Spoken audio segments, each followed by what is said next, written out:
Book. Chapter 5. Chapter 1. History of Don Raphael. I made my entrance on the stage of life at Madrid, where my mother was an actress, famous for her dramatic, and infamous for her intriguing talents. Her name was Lucinda. As for my father, every man must have one, but my arithmetic is too scanty to determine the number of mine. It might indeed be a matter of history, that such or such a man of fashion was dangling after my mother at the epoch of my arrival in this system. But then, that mere fact would by no means warrant a deduction that any individual gallant of the mother must therefore be the father of the child. A lady, so eminent as she was in so notorious and wholesale a profession, must have many strings to her bow.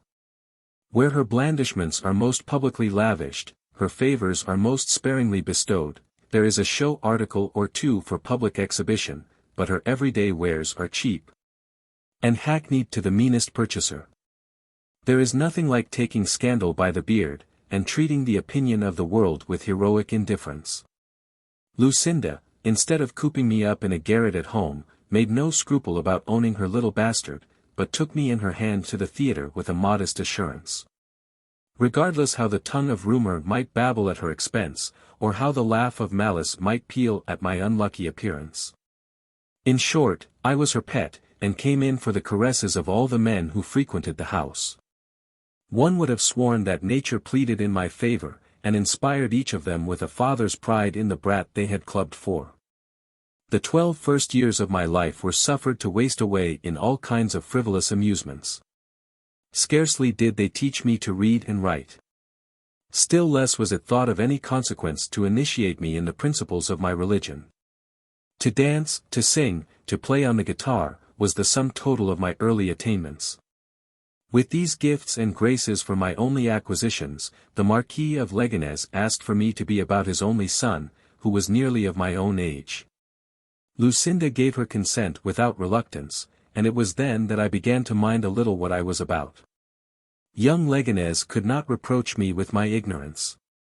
His little lordship was not cast in a scientific mold, for he scarcely knew a letter of his alphabet, though he had been under private tuition for 15 months. None of his masters could make anything of him. Patience was never formed to engage in so unequal a match.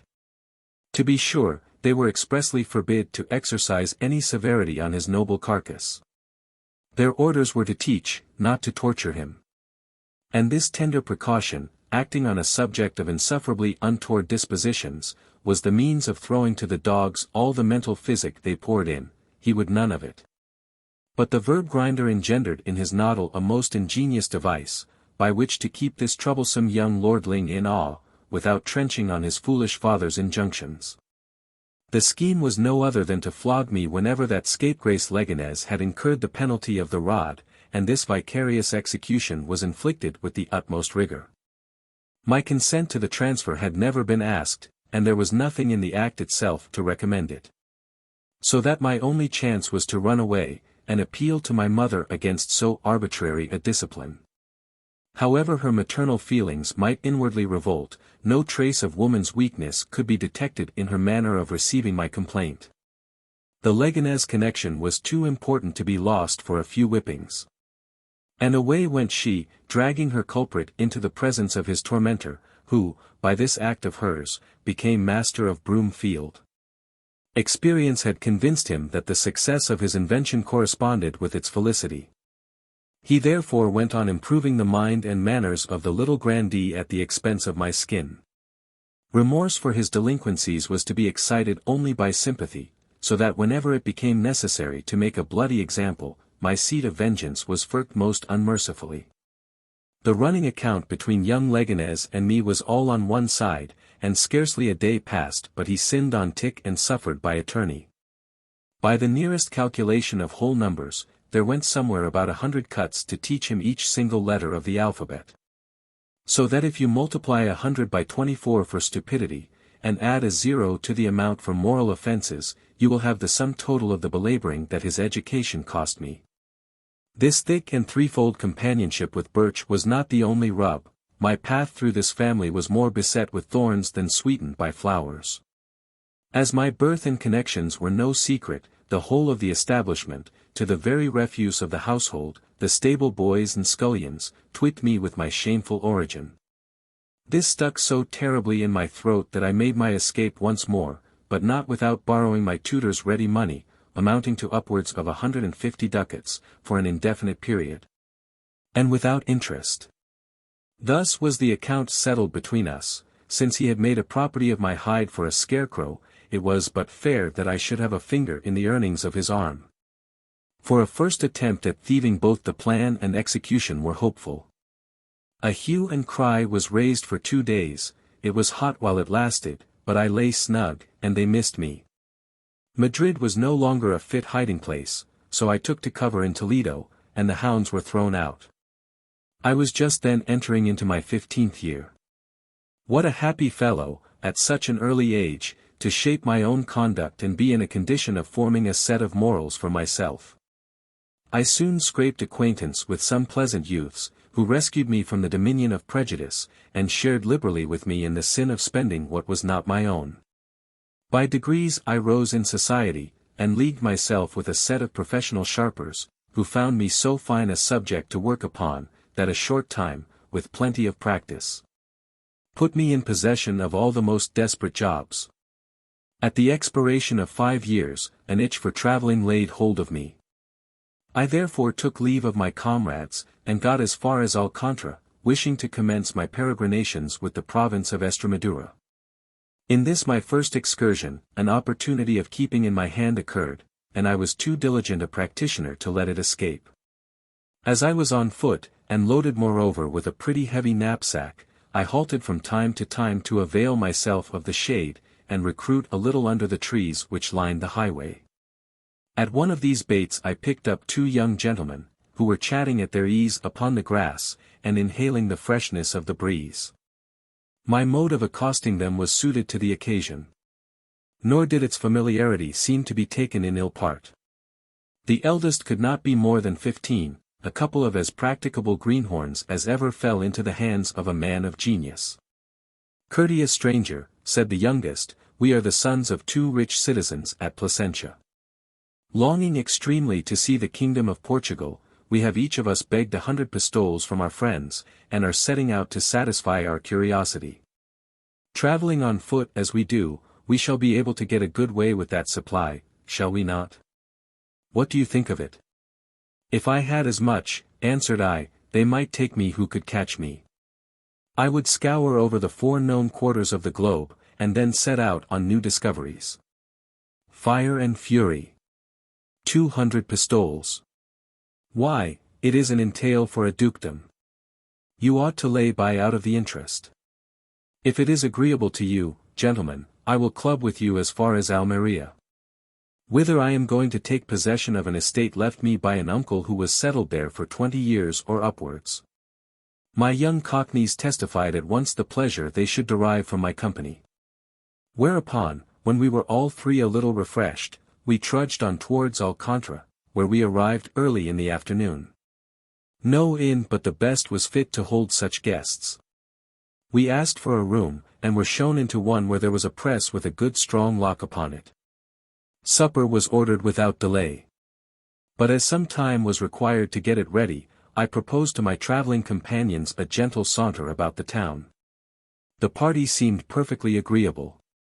We locked up our knapsacks in the press, the key of which one of the citizens put in his pocket, and out sallied we from the inn. The churches were the best lions we met with in our way. And while we were gaping about the principal, I pretended to have recollected on a sudden some very urgent business. "Gentlemen," said I to my companions, "it has just come across me that a good man of Toledo gave me a commission to say 2 words on his behalf to a merchant who lives hard by this church. Have the goodness to wait for me here, I will be back in a moment." With this excuse, I went off like a shot, in the direction of our inn. The press was my point of attack. I forced the lock, ransacked the baggage of my young citizens, and laid a sacrilegious hand on their pistoles. Poor youths! How they were to pay their reckoning, it was not for me to presume even to guess, for most assuredly I stripped them of all the natural means. After this feat, I decamped as expeditiously as my legs could carry me from the town, and took the direction of Merida, without caring a curse what became of the young brood I had plucked. Such a windfall as this placed me in a condition of travelling merrily.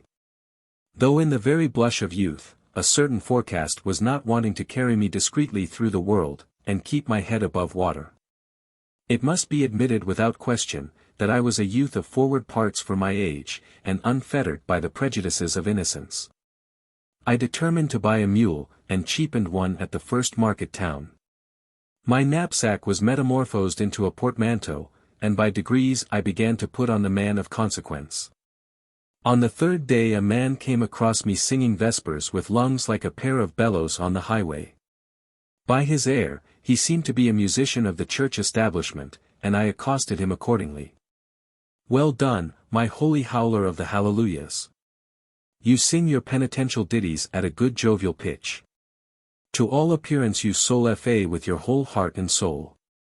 "Good sir," replied he, "I belong, with your good leave, to the musical department of the Catholic Church. And it is my common practice to keep my devotion and my wind and play by the rehearsal of an anthem or two as I travel along the road."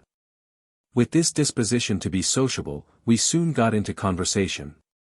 It was clear to me that I had fallen in with a character not to be despised in point of shrewdness, nor indisposed to society merriment. He was 4 or 25. My companion being on foot, I slackened my pace, for the pleasure of chatting with him. Among other things, we talked about Toledo. "I am perfectly well acquainted with that city," said the brazen-lunged torturer of anthems. "It was my residence for a considerable time, and my connections there are not altogether contemptible." "And in what part of the town," interrupted I, "did you reside?" "In the New Street," was his answer. I was hand in glove with Don Vincent de Buenaguerra, Don Matthias de Cordello, and 2 or 3 other gentlemen of very considerable fashion. We lived together, took our meals at the same mess, and, in short, were scarcely ever asunder. It was a charming society. This avowal was no small surprise to me, for it is to be understood, that the gentlemen whose names he cited with so pompous an air were the very sharpers with whom I had been affiliated at Toledo. "Why, thou degenerate vicar choral," exclaimed I, "these fine blades of whom thou hast been boasting are among the number of my acquaintance also, for I too have lived with them in the New Street. We were hand in glove, took our meals at the same mess, and, in short, were scarcely ever asunder." "You are a wag," replied he, with a knowing wink. "That is to say, you got into the gang 3 years ago, when I left it." "My motive for quitting such a worshipful fraternity," resumed I, "was an itch for travelling. I mean to make the tour of Spain. A little more knowledge of the world will make me quite another thing." "Doubtless," said he, "there is no possible way but travelling to rub off the rust, or to bring wit, talent, and address to perfection. It is for the selfsame reason that I too turned my back upon Toledo, though the time glided away there very agreeably. But thanks to a kind providence, which has yoked me with a labourer in my own vineyard, when I least expected it. Let us join our forces, let us travel the same road, let us make a joint stock of our neighbours' purses, let us rob, let us cheat. Let us avail ourselves of every opportunity that may offer of exemplifying our theory, and improving our practice, in the noble art on which our skill is employed." The proposal was made in so candid a spirit, so like a citizen of the world, untainted with the selfishness of your honest men, that I closed in with it at once. My confidence was surrendered at the first summons to the frankness with which he volunteered his own. We spoke our free hearts each to the other. I dilated all my pilgrimage, and he spake of most disastrous chances, of moving accidents through which he had passed even from his boyish days to this very moment of his ripe and rampant roguery. It appeared that he was on his way from Portalegre, whence he had been obliged to decamp with the utmost expedition on account of a little swindling transaction in which his luck happened not to keep pace with his ingenuity. The habit he wore was sacrilegiously adopted as a cloak to his person and real character, since he thought it safest to be near the church, however far from God. Thus did we two share all our counsel, and pledge our brothers' vows, till we grew together like a double cherry, and determined, with 2 seeming bodies but 1 heart. To incorporate our voices and minds in some masterstroke at Merida. If it took, well and good, if not, we had only to cut and run. From this moment, community of goods, that pure and simple feature of patriarchal life, was enacted as a law between us. Morales, it is true, for that was my fellow traveler's name, did not find himself in the most splendid condition possible. His funds were limited to 5 or 6 ducats, with a few little articles in a bag. I therefore was the moneyed man of the firm. But then there was brass in his forehead for an inexhaustible coinage, and the seeming of a saint when he played the devil most. So on we journeyed on the ride and tie principle, and arrived in humble cavalcade at Merida. We put up at an inn near the skirts of the town, where my comrade changed his dress. When he had rigged himself in layman's attire, we took a turn up and down to reconnoiter the ground, and see if we could pick out some opportunity of laboring in our vocation. Had it been our good fortune to have lived before Homer, that old apologist for sharping by wholesale would have dignified our excursion with a simile. Not half so keen, fierce vultures of the chase. Stoop from the mountains on the feathered race, etc. To descend into plain prose, we were ruminating on the chapter of accidents, and hammering out some theme for the employment of our industry. When we espied a grey-headed old gentleman in the street, sword in hand, defending himself against 3 men who were thrusting at him with all their might and main. The unfairness of the match was what stuck in my throat, so that flying, with the spirit of a prize-fighter, to see fair play, I made common cause with the old man. Morales followed up my blows. We proved ourselves a match for the 3 assailants, and put them completely to the rout. Our rescued friend was profuse in his acknowledgments. "We are in rapture," said I, "at our good luck in being here so seasonably for your assistance, but let us at least know to whom we have been so fortunate as to be serviceable. And what inducement those 3 men could possibly have for their murderous attempt." "Gentlemen," replied he, "my obligations are too great to hesitate about satisfying your curiosity. My name is Jerome de Moyadas, a gentleman of this town, living on my means. One of these cutthroat rascals, from whom you have rescued me, professes to be in love with my daughter. He asked her of me in marriage within these few days. And for want of gaining my consent in a quiet way, has just attempted to force himself into my daughter's good graces by sending me into the other world. And may we take the liberty, rejoined I, of inquiring further, why you were so obdurate to the proposals of this enamored swain?" "I will explain the whole to you at once," said he. "I had a brother, a merchant in this town, his name was Austin. 2 months ago he happened to be at Calatrava, and took up his abode with his correspondent, Juan Valles de la Membrilla. They got to be as loving as turtles. And my brother, to clinch the connection, engaged my daughter Florence to his good friend's son, not doubting but he had influence enough with me to redeem his pledge when he returned to Merida. Accordingly, he no sooner opened himself on the subject than I consented out of pure fraternal affection. He sent Florence's picture to Calatrava, but, alas! He did not live to put the finishing hand to his own work. We laid him with his forefathers 3 weeks ago. On his deathbed, he besought me not to dispose of my girl but in favor of his correspondent's son. I satisfied his mind on that point. And this is the reason why I have refused Florence to the suitor by whom I was assaulted, though the match would have been a very desirable one. But my word is my idol. And we are in daily expectation of Juan Valles de la Membrilla's heir, who is to be my son-in-law, though I know no more of him, nor of his father neither, than if they were just imported from an undiscovered island. But I beg pardon, this is an old man's garrulity. Yet you yourselves led me into the scrape. This tale did I swallow with a greedy ear. And pouncing at once upon a part to play, which my fruitful imagination suggested, I put on an air of inordinate surprise, and ventured at all hazards to lift my eyes upward to a purer region. Then turning to my father-in-law, with an expression of feeling which nothing but hypocrisy could personate, "Ah! Señor de Moyadas, is it possible that, on my arrival at Merida, I should enjoy the heartfelt triumph of rescuing from foul assassination the honored parent of my peerless love?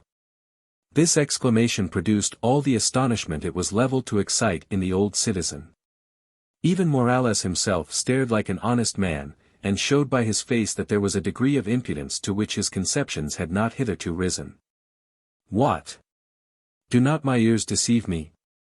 exclaimed the old gentleman. "And are you really the son of my brother's correspondent?" "Really and truly, Señor Jerome de Moyadas," rejoined I, with impregnable effrontery, and a hug round his neck that had nearly sent him after his brother.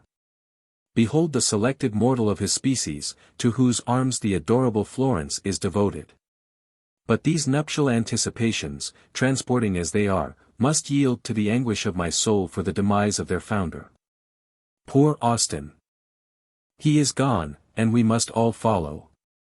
I should be ingratitude personified, if my heart was not lacerated and rent by the death of a man to whom I owe all my hopes of bliss." At the term of this period, I squeezed good Jerome's weasand once more, and drew the back of my hand across my eyes, to wipe away the tears it had not been convenient to shed. Morales, who by this time had conned over the pretty pickings to be made out of this juggle, was not wanting to play his underpart. He passed himself off for my servant, and improved upon his master in lamentation for the untimely death of Señor Austin. "My honored Master Jerome," exclaimed he, "what a loss have you sustained, since your brother is no more. He was such an honest man. Honest men are not to be met with every day. A superfine sample of commerce. A dealer in friendship without a percentage. A dealer in merchandise without an underhand advantage. A dealer who dealt as dealers very seldom do deal. We had our hands to play against a man who was a novice at the game. Simple and gullible, so far from smelling out the rat, he took his stink for a nosegay. And why, said he, did you not come straight to my house? It was not friendly to put up at an inn.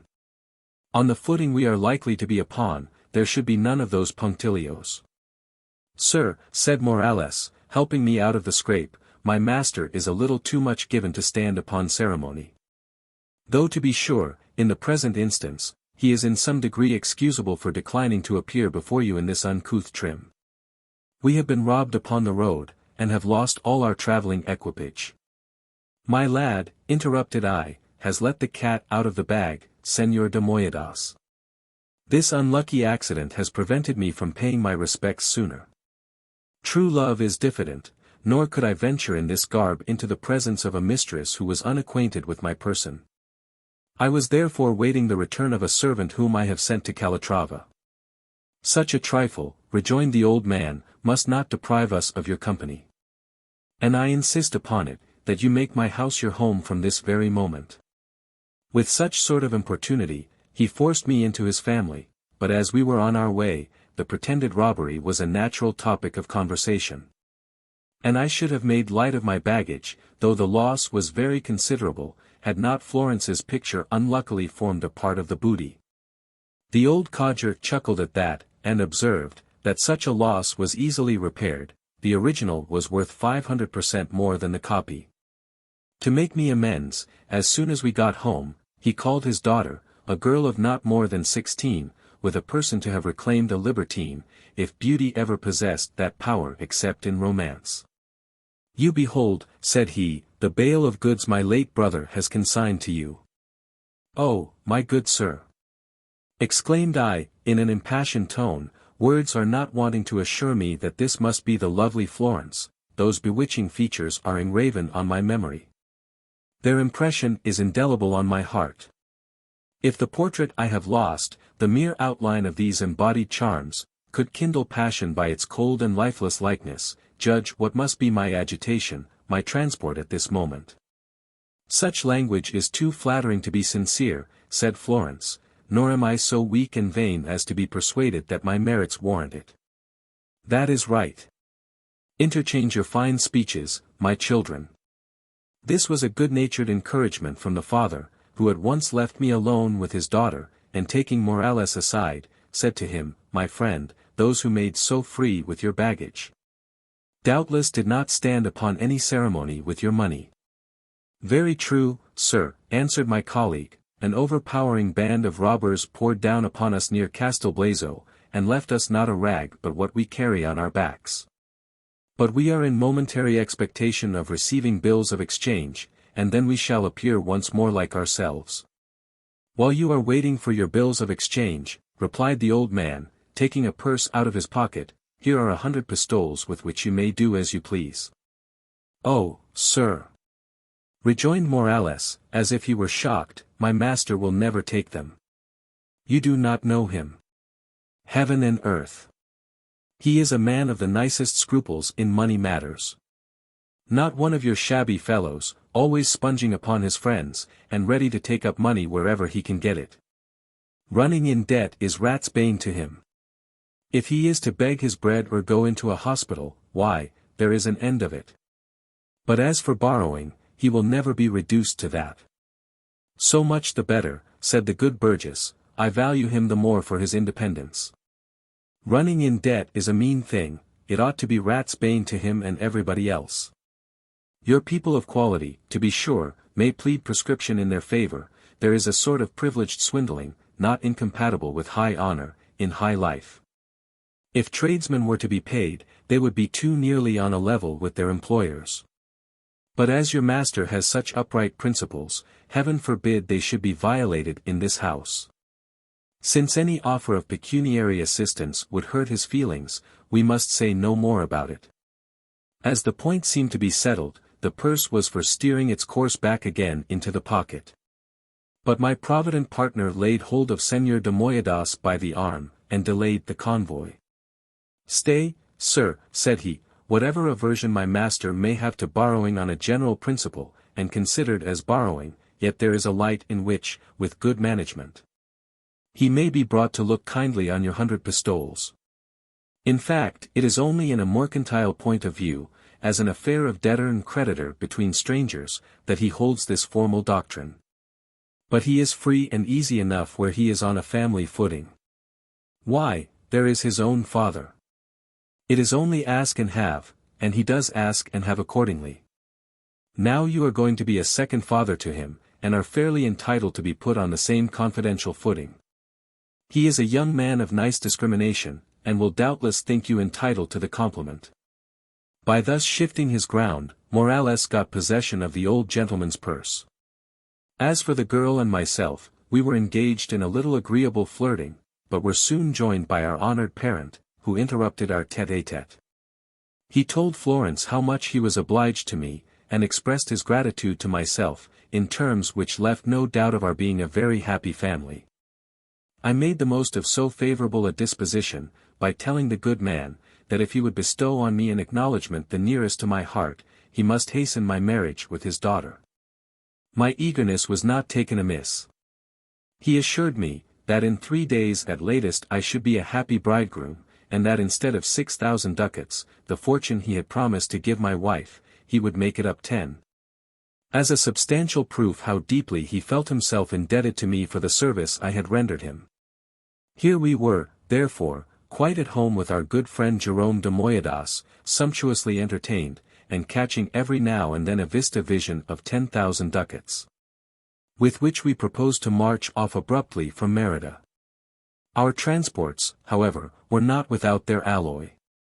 It was by no means improbable that within 3 days the bona fide son of Juan Velez de la Membrilla might come and interrupt our sport. This fear had for its foundation more than the weakness of our nerves. On the very next morning, a sort of clodpole, with a portmanteau across his shoulders, knocked at the door of Florence's father. I was not at home at the time, but my colleague had to bear the brunt of it. Sir, said the rustic to our sagacious friend, I belong to the young gentleman at Calatrava who is to be your son-in-law, to Señor de la Membrilla. We have both just come off our journey, he will be here in an instant, and sent me forward to prepare you for his arrival. Hardly had these unaccountable tidings been announced, when the master appeared in person, which stretched the old fellow's blinkers into a stare, and put Morales a little to the blush. Young Pedro was what we call a tall fellow of his inches. He began at once paying his compliments to the master of the house. But the good man did not give him time to finish his speech, and turning towards my partner in iniquity, asked what was the meaning of all this.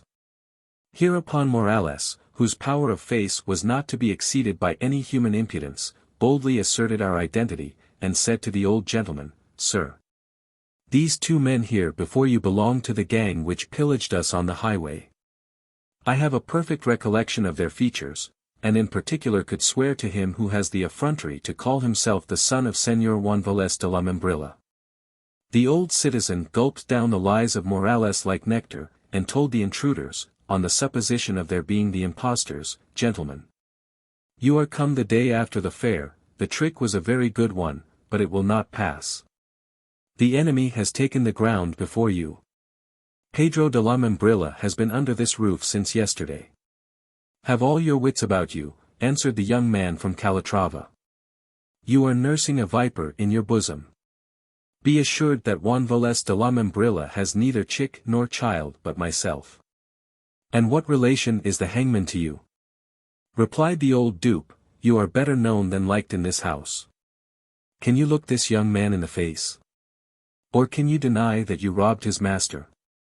"If I were anywhere but under your roof," rejoined Pedro, in a rage, "I would punish the insolence of this scoundrel who fancies to pass me off for a highwayman. He is indebted for his safety to your presence, which puts a curb upon my collar." "Good sir," pursued he, "you are grossly imposed on. I am the favored youth to whom your brother Austin has promised your daughter. Is it your pleasure for me to produce the whole correspondence with my father on the subject of the impending match? Will you be satisfied with Florence's picture sent me by him as a present a little while before his death?" "No," put in the old burgess crustily. "The picture will work just as strongly on my conviction as the letters. I am perfectly aware by what chance they all fell into your hands. And if you will take a stupid fellow's advice, Merida will soon be rid of such rubbish. A quick march may save you a trouncing." "This is beyond all bearing," screamed out the young royster with an overwhelming vehemence. "My name shall never be stolen from me, and assumed by a common cheat with impunity. Neither shall my person be confounded with that of a freebooter. There are those in this town who can identify me. They are forthcoming, and shall expose the fallacy by which you are prejudiced against me." With this assurance he withdrew, attended by his servant, and Morales kept possession of the field. The adventure had even the effect of determining Jerome de Moyadas to fix the wedding for the very time being. Accordingly he went his way, for the purpose of giving the necessary orders for the celebration. Though my colleague in knavery was well enough pleased to see Florence's father in a humor so pat for our purposes, he was not without certain scruples of conscience about our safety. It was to be feared lest the probable proceedings of Pedro might be followed up by awkward consequences, so that he waited impatiently for my arrival, to make me acquainted with what had occurred. I found him over head and ears in a brown study. "What is the matter, my friend?" said I. "Seemingly there is something upon your mind." "Indeed there is, and something that will be minded," answered he. At the same time he let me into the affair. "Now you may judge," added he after a pause, "whether we have not some food for reflection. It is your ill star, rash contriver, which has thrown us into this perplexity. The idea, it must be confessed, was full of fire and ingenuity. Had it answered in the application, your renown would have been emblazoned in the chronicles of our fraternity. But according to present appearances, the run of luck is against us, and my counsels incline to a prudent avoidance of all explanations. By quietly sneaking off with the market penny we have made of the silly old fellow's credulity." "Master Morales," replied I to this desponding speech, "you give way to difficulties with more haste than good speed. Such pusillanimity does but little honor to Don Matthias de Cordel, and the other gallant blades with whom you were affiliated at Toledo. After serving a campaign under such experienced generals, it is not soldierly to shrink from the perils of the field. For my part, I am resolved to fight the battles of these heroes over again, or, in more vulgar phrase, to prove myself a chip from the old blocks. The precipice which makes your head turn giddy only stiffens my sinews to surmount the toils of the way, and push forward to the end of our career. If you arrive at your journey's end in a whole skin," said my companion, "I will myself be your biographer, and set your fame far above all the parallels of Plutarch." Just as Morales was finishing this learned allusion, Jerome de Moyadas came in. "You shall be my son-in-law this very evening," said he. "Your servant must have given you an account of what has just passed. What say you to the impudence of the scoundrel who wanted to make me believe that he was the son of my brother's correspondent?" "Honored sir," answered I, with a melancholy air, and in a tone of voice the most insinuating that ever cajoled the easy faith of a dotard, "I feel within me that it is not in my nature to carry on an imposition without betraying it in my countenance. It now becomes necessary to make you a sincere confession. I am not the son of Juan Velez de la Membrilla." "What is it you tell me?" interrupted the old man, out of breath with surprise, and out of his wits with apprehension.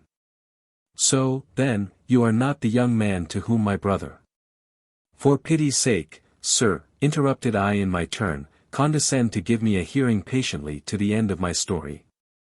For these 8 days have I doted to distraction on your daughter, and this dotage, this distraction, has riveted me to Merida. Yesterday, after having rescued you from your danger, I was making up my mind to ask her of you in marriage. But you gave a check to my passion, and put a tie upon my tongue, by the intelligence that she was destined for another. You told me that your brother, on his deathbed, enjoined you to give her to Pedro de la Membrilla, that your word was pledged, and that you were the sworn vassal and bondman of your veracity. These circumstances, it must be owned, were overwhelming in the extreme. And my romantic passion, at the last gasp of its despair, gained breath by the stratagem with which the god of love inspired me. I must at the same time declare, that a trick is at the best but a mean thing, and, however sanctified by the motive, my conscience recoiled at the delusion. Yet I could not but think that my pardon would be granted on the discovery, when it should come out that I was an Italian prince, travelling through this country as a private gentleman. My father reigns supreme over a nest of inaccessible valleys, lying between Switzerland, the Milanese, and Savoy. It could not but occur to me that you would be agreeably surprised when I should unfold to you my birth, and having married Florence under my fictitious character, should announce to her the rank she had attained with all the rapture of an enamored husband, and all the stage effect of a hero in tragedy or romance. But heaven, pursued I, with a hypocritical softening down of my accents, has visited my sins by cutting me off from such a perennial stream of joy. Pedro de la Membrilla was introduced upon the scene, he must have his name back again, whatever the restitution may cost me. Your promise binds you hand and foot to fix upon him for your son-in-law. It is your duty to give him the preference, without taking my rank and station into the account, without mercy on the forlorn condition to which you are going to reduce me. To be sure, it might be said, but then I should say it, who ought not to say it, that your brother had only the authority of an uncle over your daughter, that you are her father. And that there is more right and reason in discharging an actual debt of gratitude towards your preserver, than in being mealy-mouthed about a verbal promise, which would press but lightly on the conscience of the most scrupulous casuist. Yes, without doubt, that argument is indisputable, exclaimed Jerome de Moyadas, and on that ground there can no longer be any question between you and Pedro de la Membrilla. If my brother Austin were still living, he would not think it bad morality to give the preference to a man who has saved my life. Nor a bad speculation to close the bargain with a prince who has not disdained to court our alliance. It were an absolute suicide on the part of all my opening prospects, the frantic desperation of an acknowledged incurable, not to dispose of my daughter so illustriously. Not to solicit your highness's acceptance of her hand. And yet, sir, resumed I, these things are not to be determined without due deliberation, look at your own interests and safety with a microscopic eye. For though the illustrious channel through which my blood has flowed for ages. You are scarcely serious, interrupted he, in supposing that I can hesitate for a moment. No, may it please your highness, it is my most humble and earnest request that you will deign, on this very evening, to honor the happy Florence with your hand. Well, then, said I, be it so. Go yourself and be the bearer of the unlooked-for tidings, announce to her the brilliant career of her exalted destiny. While the good citizen was putting his best foot foremost, to instill into his daughter that she had made the conquest of a prince, Morales, who had taken in the whole conversation with greedy ear. Threw himself upon his knees before me, and did homage in these bantering terms: "Most potent, grave, and august Italian prince, son of a sovereign supreme over a nest of inaccessible valleys, lying between Switzerland, the Milanese, and Savoy, permit me to humble myself at your Highness's feet, in humble acknowledgment of the ecstasy into which you have thrown me. By the honor of a swindler, you are one of the wonders of our world. I always thought myself the first man in the line. But in good truth I doff my bonnet before you, whose genius seems to supersede the lessons of experience." "Then you are no longer uneasy about the result," said I to my colleague in iniquity. "Oh! As to that, not in the least," answered he. "I no longer care a fig for Master Pedro, let him come as soon as he pleases, we are a match for him. Here we are, then, Morales and myself, safe seated on the saddle, and rising in our stirrups. We even went so far as to begin settling the course we should pursue with the fortune, on which we reckoned so securely, that if it had already been in our pockets, we could not have chuckled more triumphantly over the proverb of a bird in the hand. Yet we were not in actual possession, which is more than legal right. And the sequel of the adventure proved to us, that many things fall out between the cup and the lip. We very soon saw the young man of Calatrava returning. He was accompanied by 2 citizens and by an alguazil, whose dignity was as much supported by his whiskers, and by the lowering overcast of his swarthy aspect, as by the weight of his official character. Florence's father was of the party. "Señor de Moyadas," said Pedro to him, "here are 3 honest people come to answer for me, they are acquainted with my person, and can tell you who I am." "Yes, undoubtedly," exclaimed the alguazil, "I can depose to the fact. I certify to all those whom it may concern, that you are known to me. Your name is Pedro, and you are the only son of Juan Valles de la Membrilla. Whosoever dares to maintain the contrary is an impostor." "I believe you implicitly, Master Alguazil," said the good creature Jerome de Moyadas, rather dryly. "Your evidence is gospel to me, as well as that of these fair and honest tradesmen you have brought with you. I am fully satisfied that the young gentleman on whose behalf you come is the only son of my brother's correspondent. But what is that to me? I am no longer in the humor to give him my daughter. So there is an end of that." "Oh! Then it is quite another matter," said the alguazil. "I only come to your house for the purpose of assuring you that this young man is no impostor. You have the authority of a parent over your child, and no one has any right to dictate to you how you are to marry her, and whether you will or no." "Neither do I on my part," interrupted Pedro, "pretend to lay any force on the inclinations of Señor de Moyadas. But he will perhaps allow me to ask him why he has so suddenly changed his resolution. Has he any reason to be dissatisfied with me? Alas! Let me at least understand, that in losing the sweet hope of becoming his son-in-law, my promised bliss has not been wrested from me by any misconduct of my own." "I have no complaint to make of you," answered the old man, "nay, I will even tell you more. It is with sincere sorrow that I find myself under the necessity of breaking my word with you, and I heartily beseech you to forgive me for having done so. I am persuaded that you are too generous to bear me any ill will for having thrown the balance into the scale of a rival, who has saved my life. You see him here," pursued he, introducing my noble self, "this is the illustrious personage who threw round me the shield of his protection in my great peril. And, the better still to apologize for my seemingly harsh treatment of yourself, you are to know that he is an Italian prince." At these last words, Pedro was dumbfounded, and looked as if he could not help it.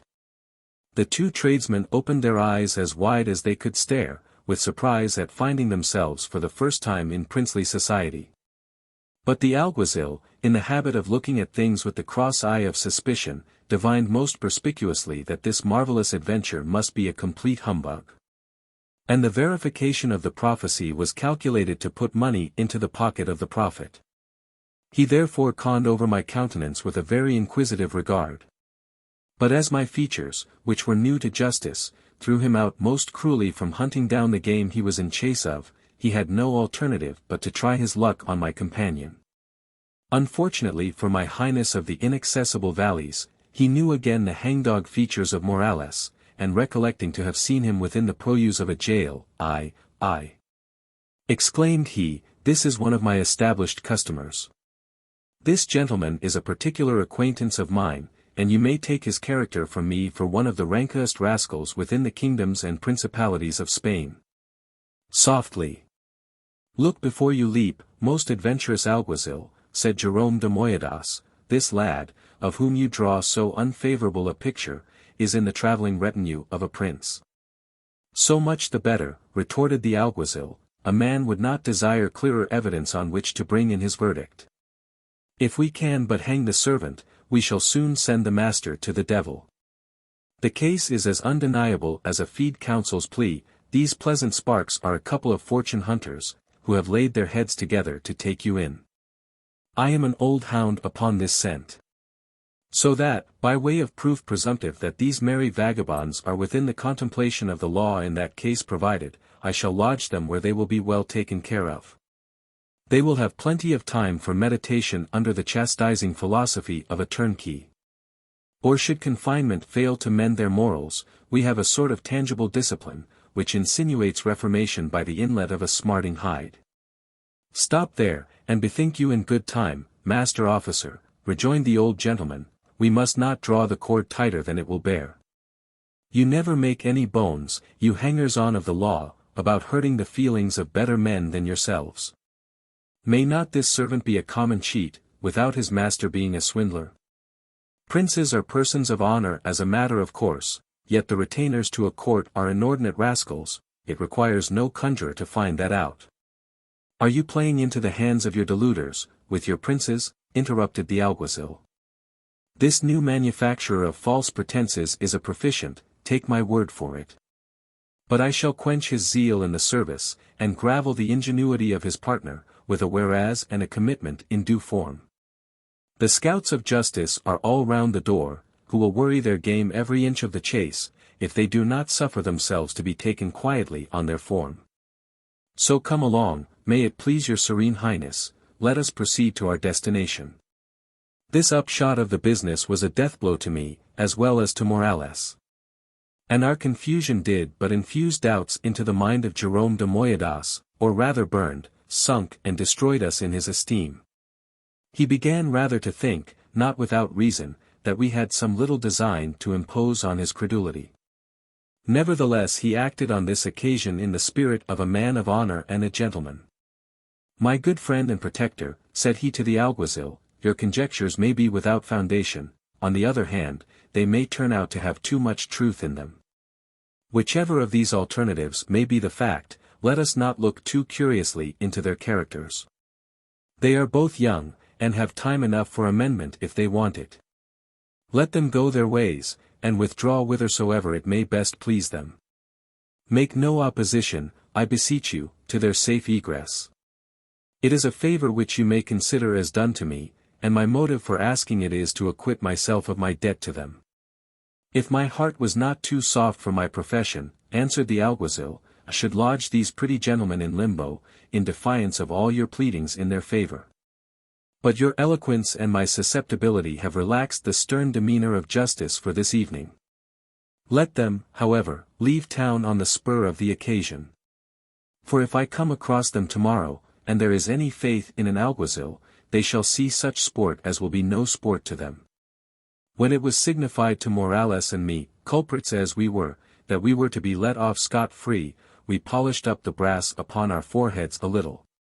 It was time now to bounce and swagger, and to maintain that we were men of undeniable respectability, but the alguazil looked askew at us, and muttered that least said was soonest mended.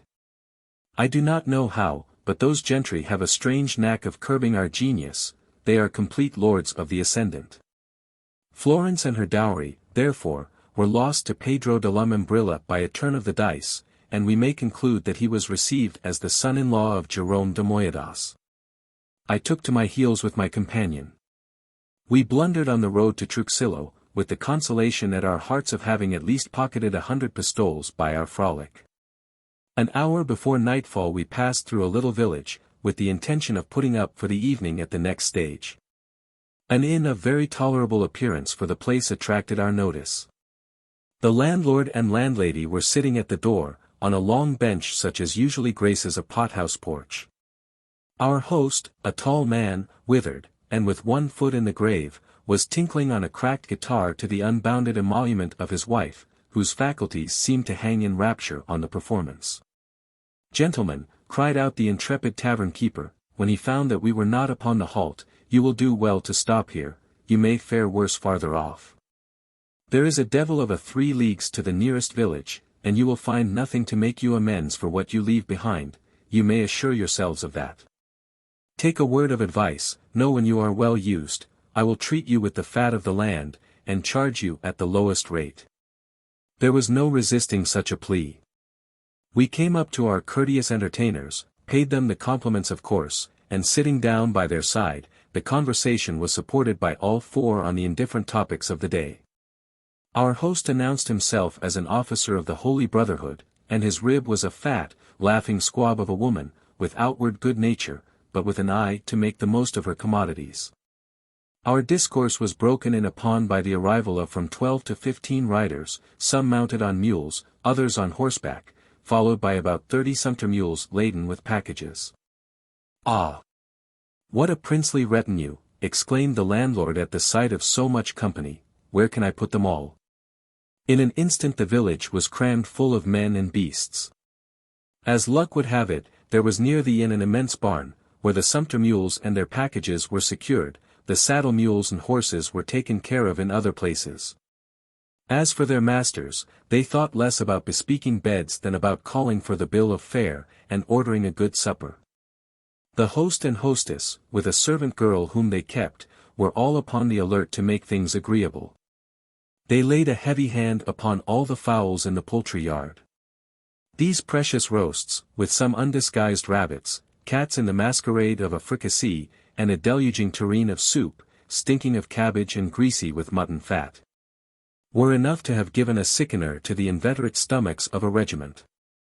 As for Morales and myself, we cast a scrutinizing eye on these troopers, nor were they behindhand in passing their secret judgments upon us. At last we came together in conversation, and it was proposed on our part, if they had no objection, that we should all sup together. They assured us that they should be extremely happy in our company. Here we are, then, all seated round the table. There was one among them who seemed to take the lead, and for whom the rest, though in the main they were on the most intimate terms with him, thought it necessary on some occasions to testify their deference. In case of a dispute, this high gentleman assumed the umpire. He talked in a tone above the common pitch, going so far sometimes as to contradict in no very courtly phrase the sentiments of others, who, far from giving him back his own, were ready to swear to his assertions and crouch under his rebuke. By accident the discourse turned on Andalusia. Morales, happening to launch out into the praise of Seville, the man about whom I have been talking said to him, "My good fellow traveller, you are ringing the chimes on the city which gave birth to me. At least I am a native of the neighborhood, since the little town of Mayrena is answerable for my appearance in the world." "I have the same story to tell you," answered my companion. "I am also of Mayrena, and it is scarcely possible but that our families should be acquainted." "Whose son are you?" "An honest notary's," replied the stranger, by name Martin Morales.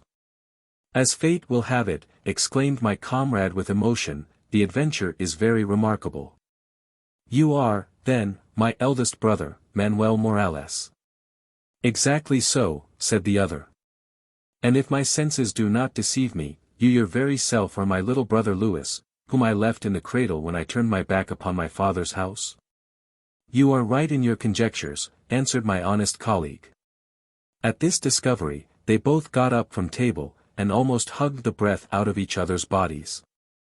At last Señor Manuel said to the company, "Gentlemen, this circumstance is altogether marvelous. By mere chance, I have met with a brother, and have been challenged by him, whom I have not seen for more than 20 years, allow me to introduce him." At once all the travelers, who had risen from their seats out of curiosity and good manners, paid their compliments to the younger Morales, and made him run the gauntlet through their salutations. When these were over, the party returned to the table, nor did they think any more of an adjournment. Bedtime never entered into their heads. The two brothers sat next to one another, and talked in a whisper about their family affairs. The other guests plied the bottle, and made merry in a louder key. Louis had a long conference with Manuel, and afterwards taking me aside, said to me, "All these troopers belong to the household of the Count de Montanos, whom the king has very lately appointed to the viceregal government of Majorca. They are convoying the equipage of the viceroy to Alicante, where they are to embark. My brother, who has risen to be steward to that nobleman, proposes to take me along with him. And on the difficulty I started about leaving you, he told me that if you would be of the party, he would procure you a good berth. My dear friend," pursued he, "I advise you not to stand out against this proposal. Let us take flight together for the island of Majorca. If we find our quarters pleasant, we will fix there. And if they are otherwise, we have nothing to do but to return into Spain." I accepted the proposal with the best grace possible. What a reinforcement, in the person of young Morales and myself, to the household of the Count. We took our departure in a body from the inn, before daybreak. We got to the city of Alicante by long stages, and there I bought a guitar, and arranged my dress in a manner suited to my new destination, before we embarked. Nothing ran in my head but the island of Majorca, and Luis Morales was a new man as well as myself. It should seem as though we had bid farewell to the rogueries of this wicked world. Yet, not to play the lyre in the ear of so rigorous a confessor as my own conscience, we had a mind not to pass for villains incarnate. Now that we had got into company that had some pretensions to decency, and that was the sum total of our honesty. The natural bent of our genius remained much the same, we were still men of business, but just now keeping a vacation. In short, we went on board gallantly and gaily in this lucid interval of innocence, and had no idea but of landing at Majorca under the especial care of Neptune and Aeolus. Hardly, however, had we cleared the Gulf of Alicante, when a sudden and violent storm arose, enough to have frightened better men. Now is my opportunity, or never, to speak of moving accidents by flood, to set the atmosphere on fire, and give a louder explosion to the thundercloud. To compare the whistling of the winds to the factions of a populace, and the rolling of the waves to the shock of conflicting hosts. With other such old-fashioned phraseologies as have been heirlooms of Parnassus from time immemorial. But it is useless to be poetical without invention. Suffice it therefore to say, in slang metaphor, that the storm was a devil of a storm, and obliged us to stand in for the Point of Cabrera. This is a desert island, with a small fort, at that time garrisoned by an officer and 5 or 6 soldiers. Our reception was hospitable and cordial. As it was necessary for us to stay there some days, for the purpose of refitting our sails and rigging, we devised various kinds of amusements to keep off the foul fiend melancholy. Everyone did as seemed good in his own eyes, some played at cards, others diverted themselves in other ways. But as for me, I went about exploring the island, with such of our gentry as had either a curiosity or a taste for the picturesque. We were frequently obliged to clamber from rock to rock. For the face of the country is rugged, and the soil scanty, presenting a scene difficult of access, but interesting from its wildness. One day, while we were speculating on these dry and barren prospects, and extracting a moral from the vagaries of nature, who can swell into the fruitful mother and the copious nurse, or shrink into the lean and loathsome skeleton, as she pleases, our sense was all at once regaled with a most delicious fragrance.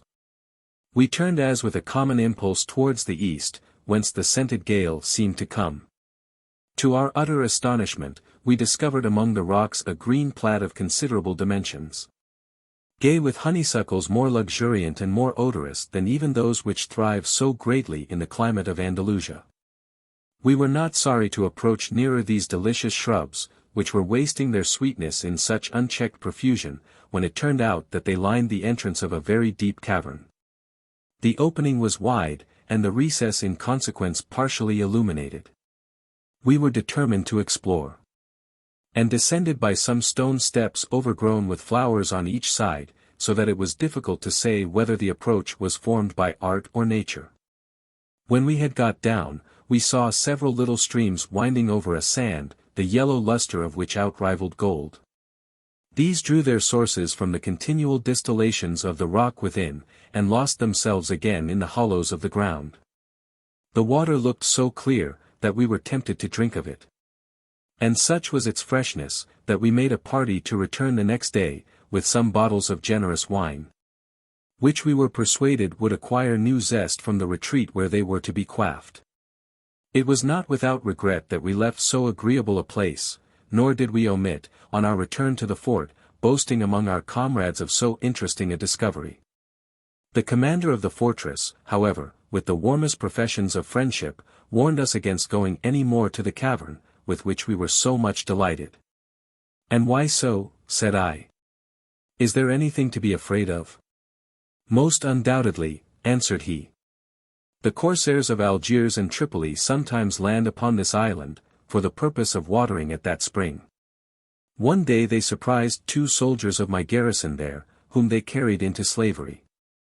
It was in vain that the officer assumed a tone of kind dissuasion, nothing could prevent us from going.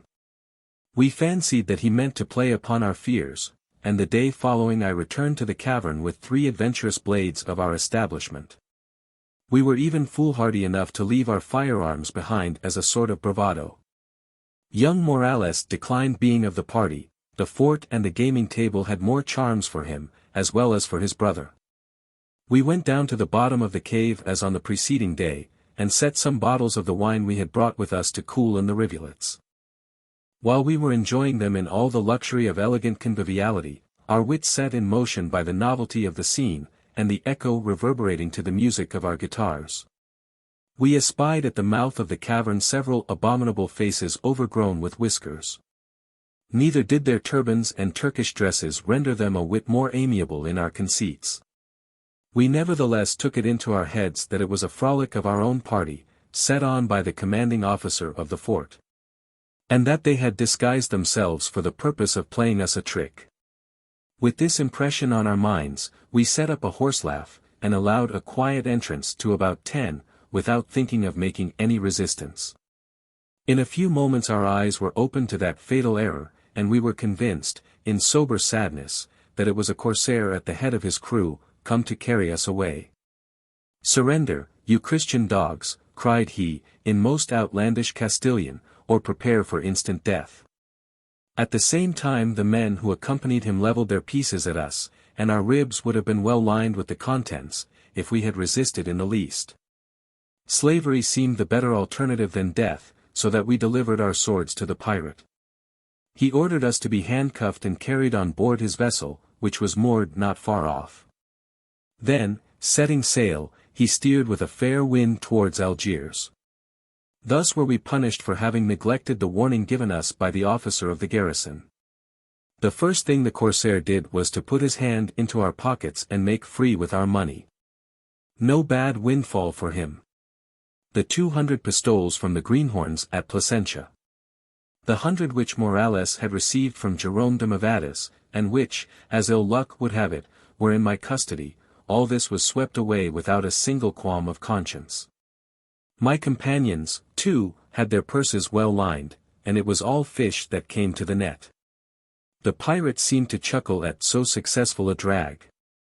And the scoundrel, not contented with chousing us of our cash, insulted us with his infernal Moorish witticisms, but the edge of his satire was not half so keen as the dire necessity which made us the subject of it. After 1,000 clumsy sarcasms, he called for the bottles which we had set to cool in the fountain. Those irreligious Mohammedans not having scrupled to load their consciences with the conveyance of the unholy fermentation. The master and his man pledged one another in many a Christian bumper, and drank to our better acquaintance with a most provoking mockery. While this farce was acting, my comrades wore a hanging look, which testified how pleasantly their thoughts were employed. They were so much the more out of conceit with their captivity, as they thought they had drawn a prize in the lottery of human life. The island of Majorca, with all its luxuries and delights, was a melancholy contrast with their present situation. For my part, I had the good sense to take things as I found them.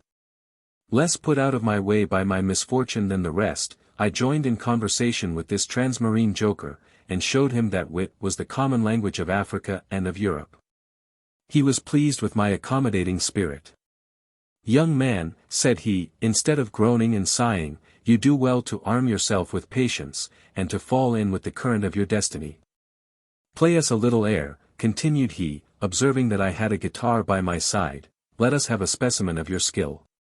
I complied with his command, as soon as my arms were loosened from their confinement, and began to thrum away in a style that drew down the applauses of my discerning audience. It is true that I had been taught by the best master in Madrid, and that I played very tolerably for an amateur upon that instrument. A song was then called for, and my voice gave equal satisfaction. All the Turks on board testified by gestures of admiration the delight with which my performance inspired them. From which circumstance it was but modest to conclude, that vocal music had made no very extraordinary progress in their part of the world. The pirate whispered in my ear, that my slavery should be no disadvantage to me.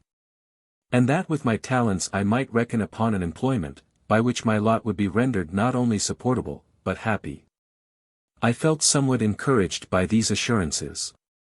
But, flattering as they were, I was not without my uneasiness as to the employment, which the corsair held out as a nameless but invaluable boon.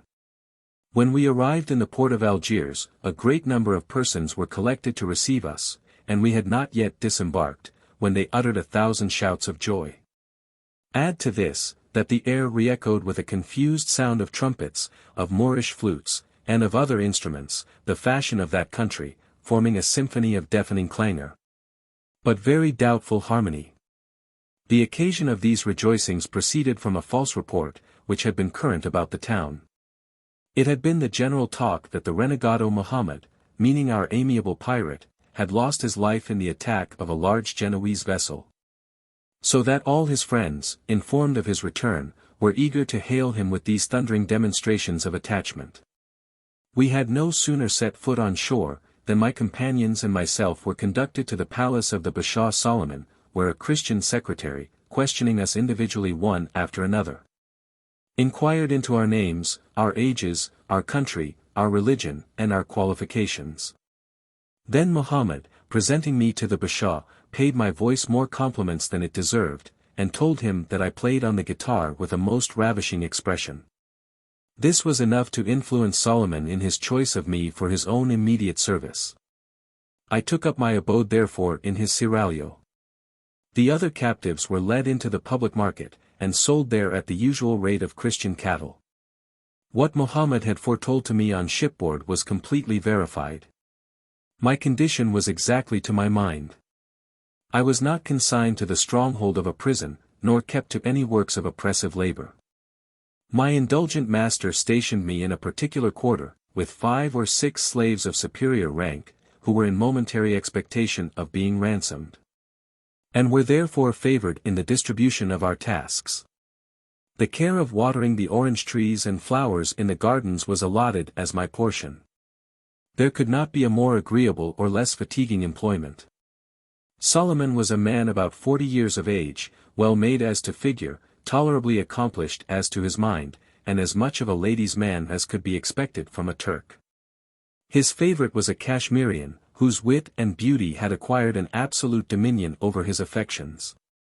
He loved her even to idolatry.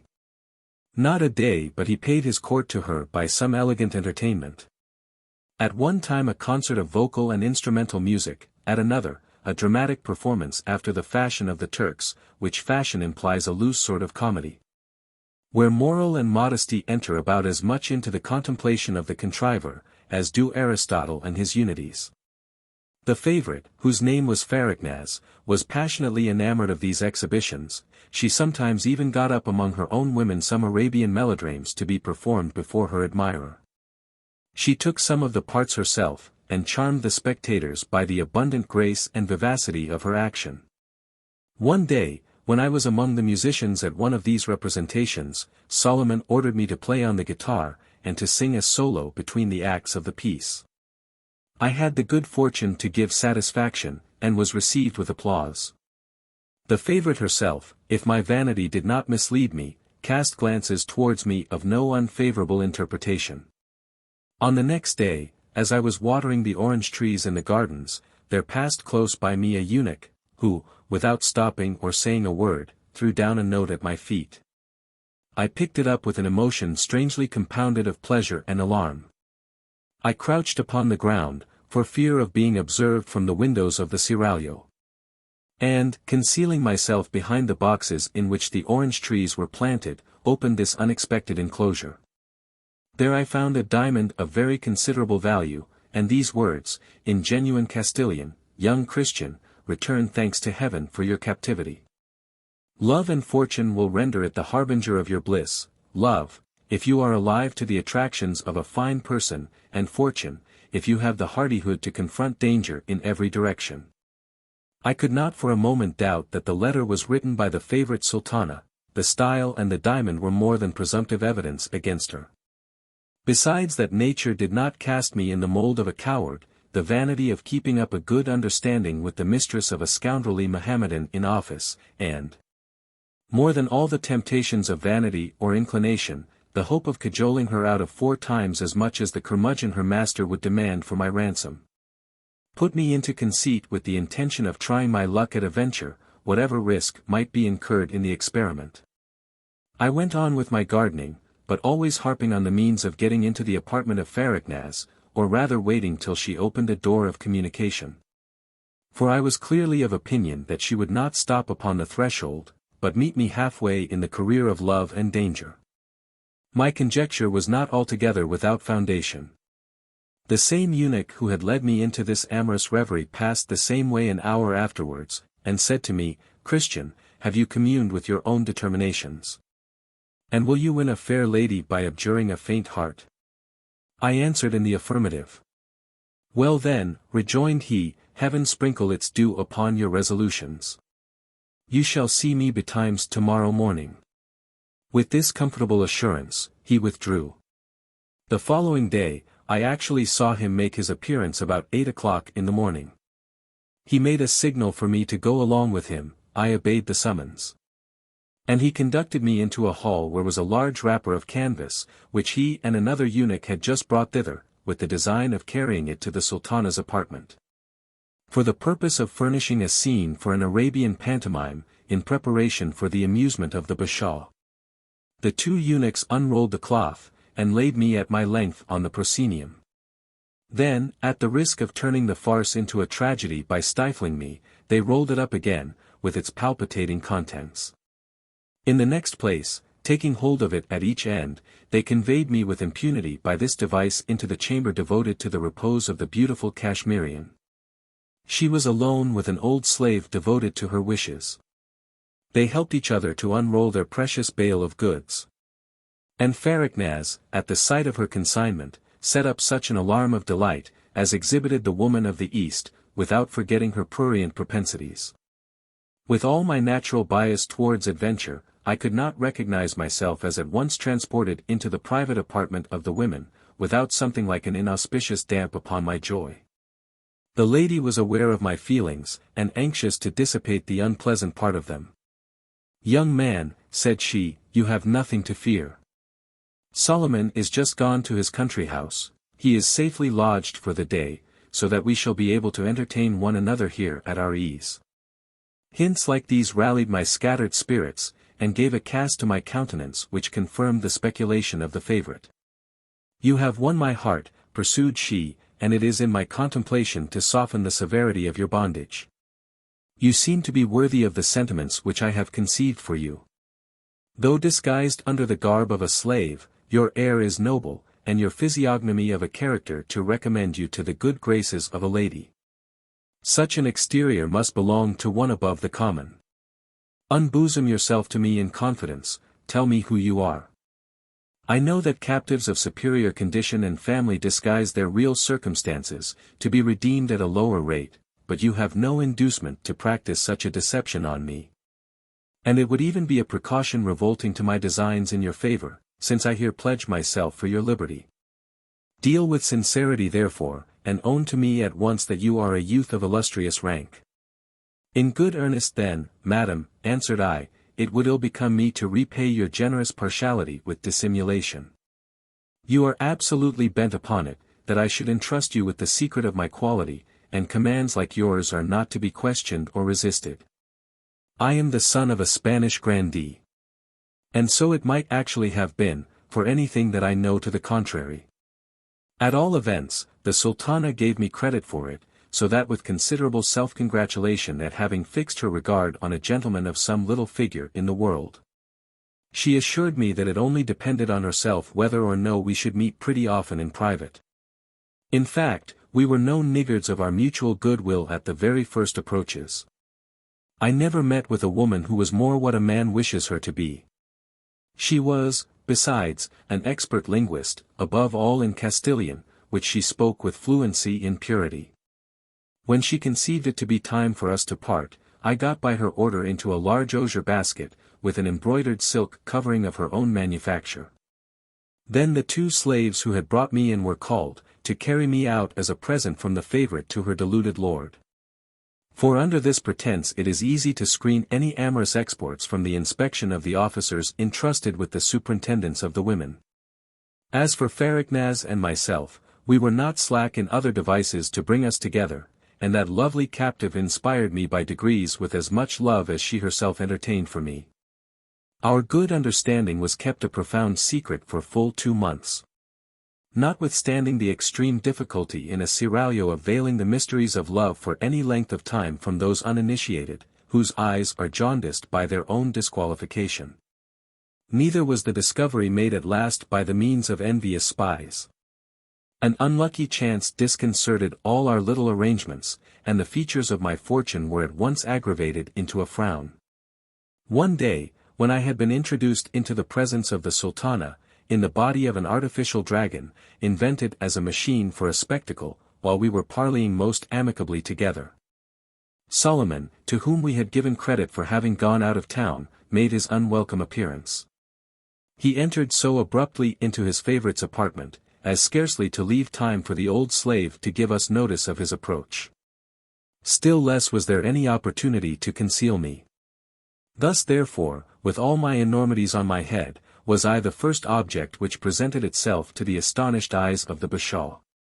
He seemed considerably startled at the sight.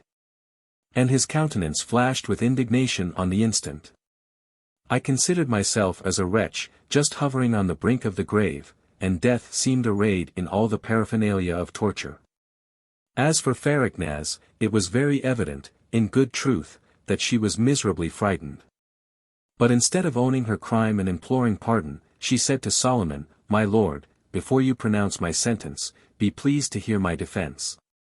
Appearances, doubtless, condemn me. And it must strike you that I have committed an act of treason worthy the most dreadful punishments. It is true, I have brought this young captive hither.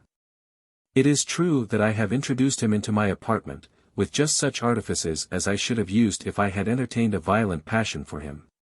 And yet, I call our great prophet to witness, in spite of these seeming irregularities, I am not faithless to you. It was my wish to converse with this Christian slave, for the purpose of disengaging him from his own sect, and proselyting him to that of the true believers. But I have found in him a principle of resistance for which I was not well prepared. I have, however, conquered his prejudices. And he came to give me an assurance that he would embrace Mohammedanism. I do not mean to deny that it was an act of duty to have contradicted the favorite flatly, without paying the least attention to the dangerous predicament in which I stood. But my spirits were taken by surprise, the beloved partner of my imprudence was hovering on the brink of perdition, and my own fate was involved with hers. How could I do otherwise than give a silent and perturbed assent to her impious fiction? My tongue, indeed, refused to ratify it.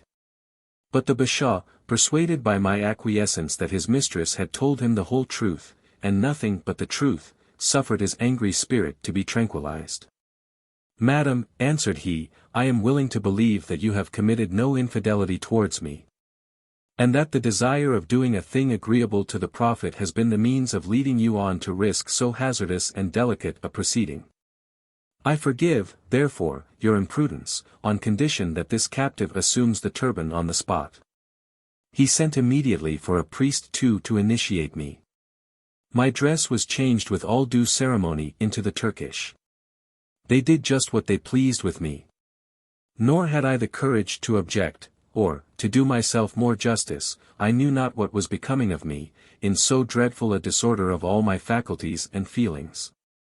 There are other good Christians in the world, who have been guilty of apostatizing on less imminent emergencies. After the ceremony, I took my leave of the seraglio, to go and possess myself, under the name of Sidi Hali, of an inferior office which Solomon had given me. I never saw the Sultana more. But a eunuch of hers came one day to look after me. He brought with him, as a present from his mistress, jewels to a very considerable amount, accompanied with a letter, in which the lady assured me she should never forget my generous compliance in turning Mohammedan to save her life. In point of fact, besides these rich gifts, lavished upon me by Farraknaz, I obtained through her interest a more considerable employment than my first. And in the course of 6 or 7 years became one of the richest renegados in the town of Algiers. You must be perfectly aware, that if I assisted at the prayers put up by the Mussulmans in their mosques, or fulfilled the other observances of their religion, it was all a mere copy of my countenance. My inclination was always uniform and determined as to returning before my death into the bosom of our holy Church. And with this view I looked forward to withdrawing some time or other into Spain or Italy with the riches I should have accumulated. But there seemed no reason whatever against enjoying life in the interval. I was established in a magnificent mansion, with gardens of extent and beauty, a numerous train of slaves, and a well-appointed equipage of pretty girls in my seraglio. Though the Mohammedans are forbidden the use of wine in that country, they are not backward for the most part in their stolen libations. As for me, my orgies were without either a mask or a blush, after the manner of my brother renegados. I remember in particular 2 of my bottle companions, with whom I often drank down the night before we rose from table. One was a Jew, and the other an Arabian. I took them to be good sort of people.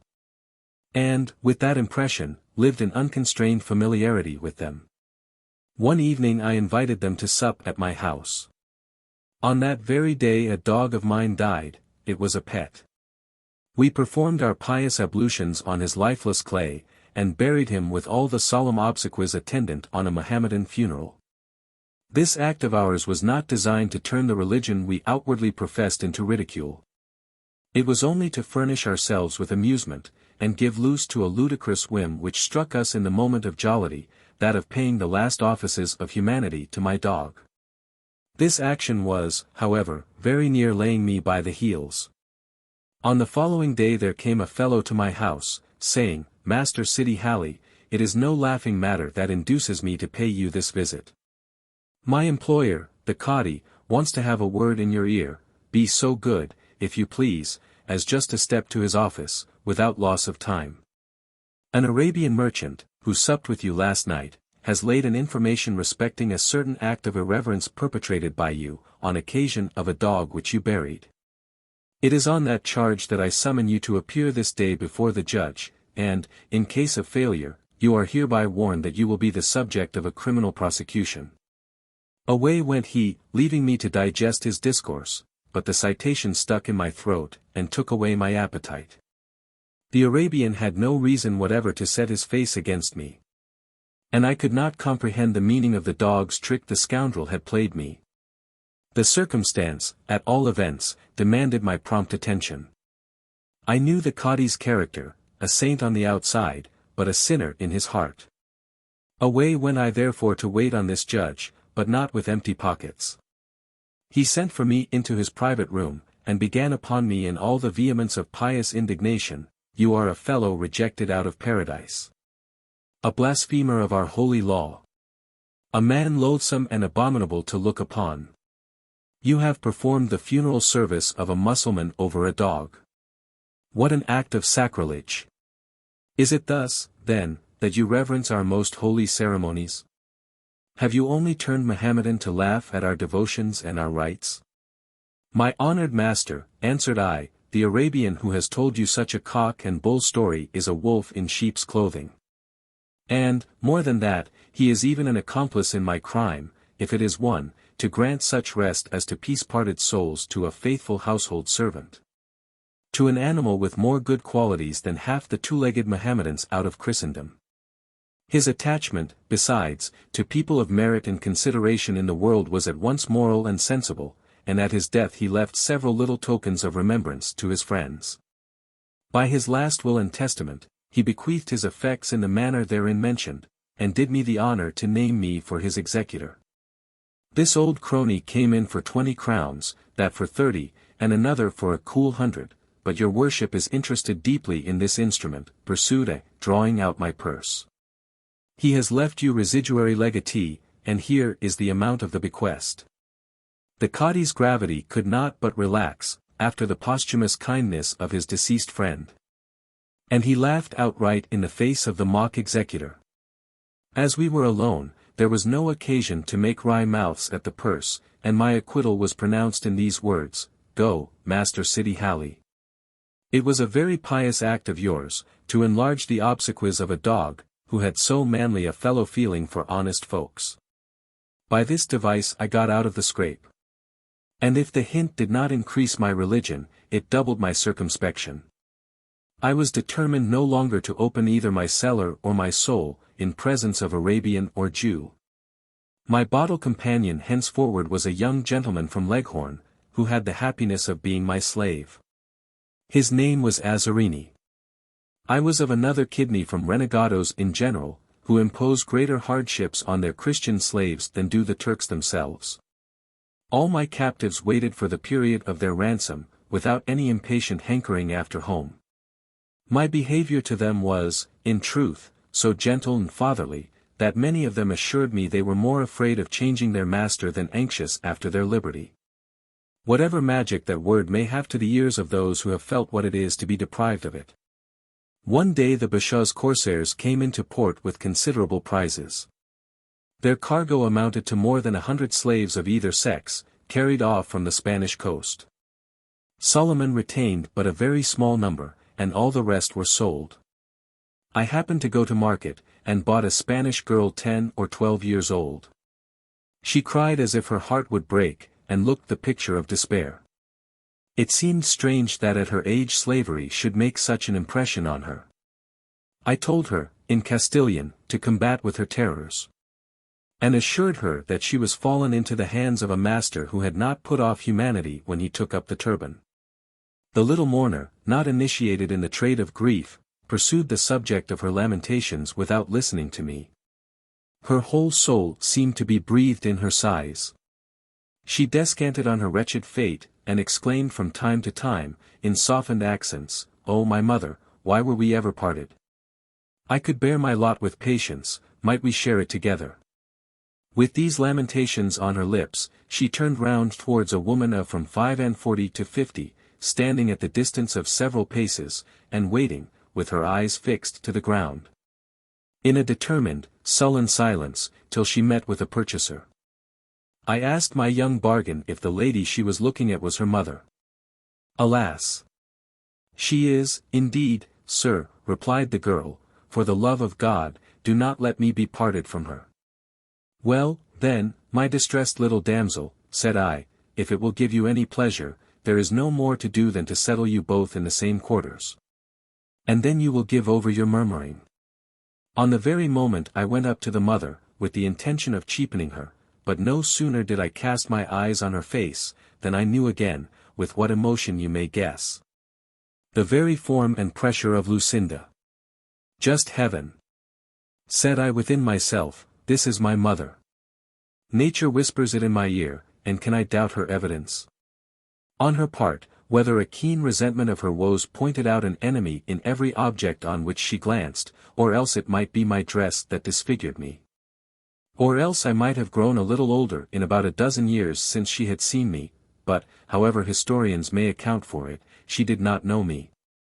But I knew her, and bought her. The pair were sent home to my house. When they were safely lodged, I wished to surprise them with the pleasure of ascertaining who I was. "Madam," said I to Lucinda, is it possible that my features should not strike you? 'Tis true, I wear whiskers and a turban, but is Raphael less your son for that? My mother thrilled through all her frame at these words, looked at me with an eager gaze, my whole self rushed into her recollection, and into each other's arms we affectionately flew.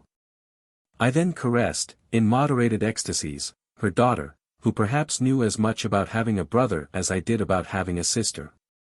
Tell the truth, said I to my mother.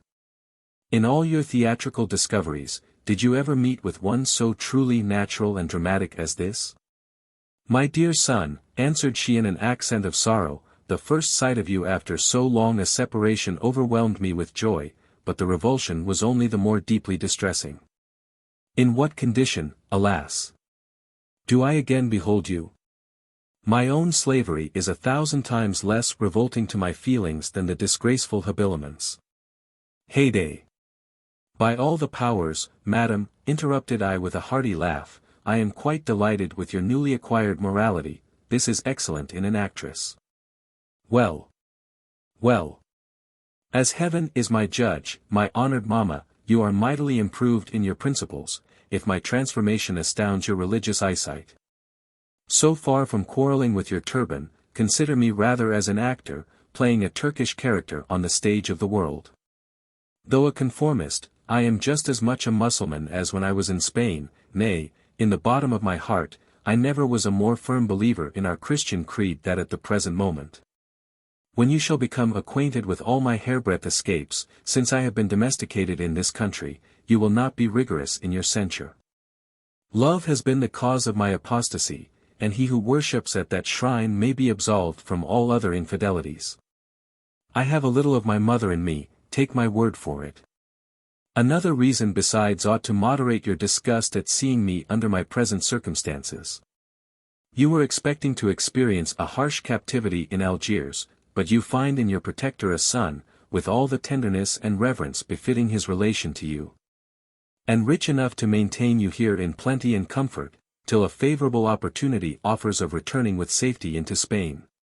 Admit, therefore, the force of the proverb, which says that evil itself is good for something. My dear son, said Lucinda, since you fully intend one day to go back into your own country, and to throw off the mantle of Mohammed, my scruples are all satisfied. Thanks to heaven, continued she, I shall be able to carry back your sister Beatrice safe and sound into Castile. Yes, madam, exclaimed I, so you may. We will all three, as soon as the season may serve, go and throw ourselves into the bosom of our family, for I make no matter of doubt but you have still in Spain other indisputable evidences of your prolific powers. No, said my mother, I have only you two, the offspring of my body. And you are to know that Beatrice is the fruit of a marriage manufactured in as workmanlike a manner as any within the pale of the church. And pray, for what reason, replied I, might not my little sister have been just as contraband as myself? How did you ever work yourself up to the formidable resolution of marrying? I have heard you say 100 times, in my childhood, that there was no benefit of clergy for a pretty woman who could commit such an offense as to take up with a husband. Times and seasons ebb and flow, my son, rejoined she. Men of the most resolute character may be shaken in their purposes, and do you require that a woman should be inflexible in hers? But I will now relate to you the story of my life since your departure from Madrid. She then began the following recital, which will never be obliterated from my memory. I will not withhold from you so curious a narrative. It is nearly 13 years, if you recollect, said my mother, since you left young Leganés. Just at that time, the Duke of Medina Kelly told me that he had a mind to sup with me one evening in private. The day was fixed. I made preparations for his reception, he came, and I pleased him. He required from me the sacrifice of all his rivals, past, present, and to come. I came into his terms, in the hope of being well paid for my complaisance. There was no deficiency on that score. On the very next morning, I received presents from him, which were followed up by a long train of kindred attentions. I was afraid of not being able to hold in my chains a man of his exalted rank, and this apprehension was the better founded. Because it was a matter of notoriety that he had escaped from the clutches of several celebrated beauties, whose chains he had worn only for the purpose of breaking. But for all that, so far from surfeiting on the relish of my kindness, his appetite grew by what it fed on. In short, I found out the secret of entertaining him, and impounding his heart, naturally roving, so that it should not go astray according to its usual volatility. He had now been my admirer for 3 months, and I had every reason to flatter myself that the arrangement would be lasting. When a lady of my acquaintance and myself happened to go to an assembly, where the Duchess his wife was of the party. We were invited to a concert of vocal and instrumental music. We accidentally seated ourselves too near the Duchess, who took it into her head to be affronted that I should exhibit my person in a place where she was.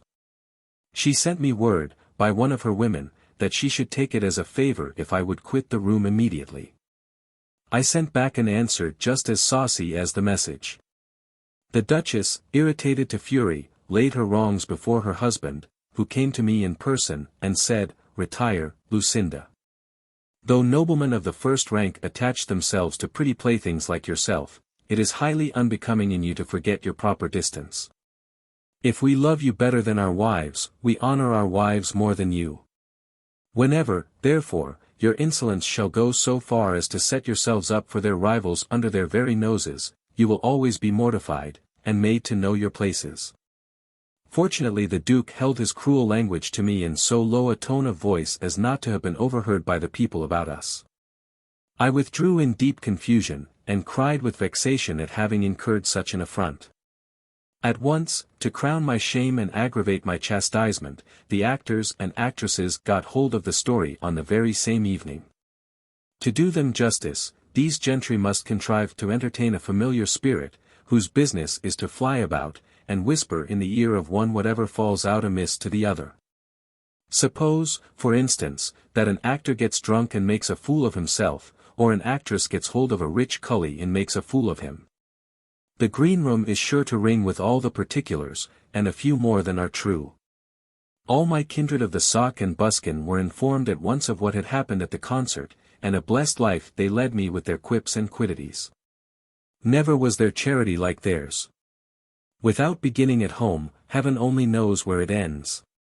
But I held myself too high to be affected by their jibes and jeers, nor did even the loss of the Duke de Medina Kelly hang heavy on my spirits.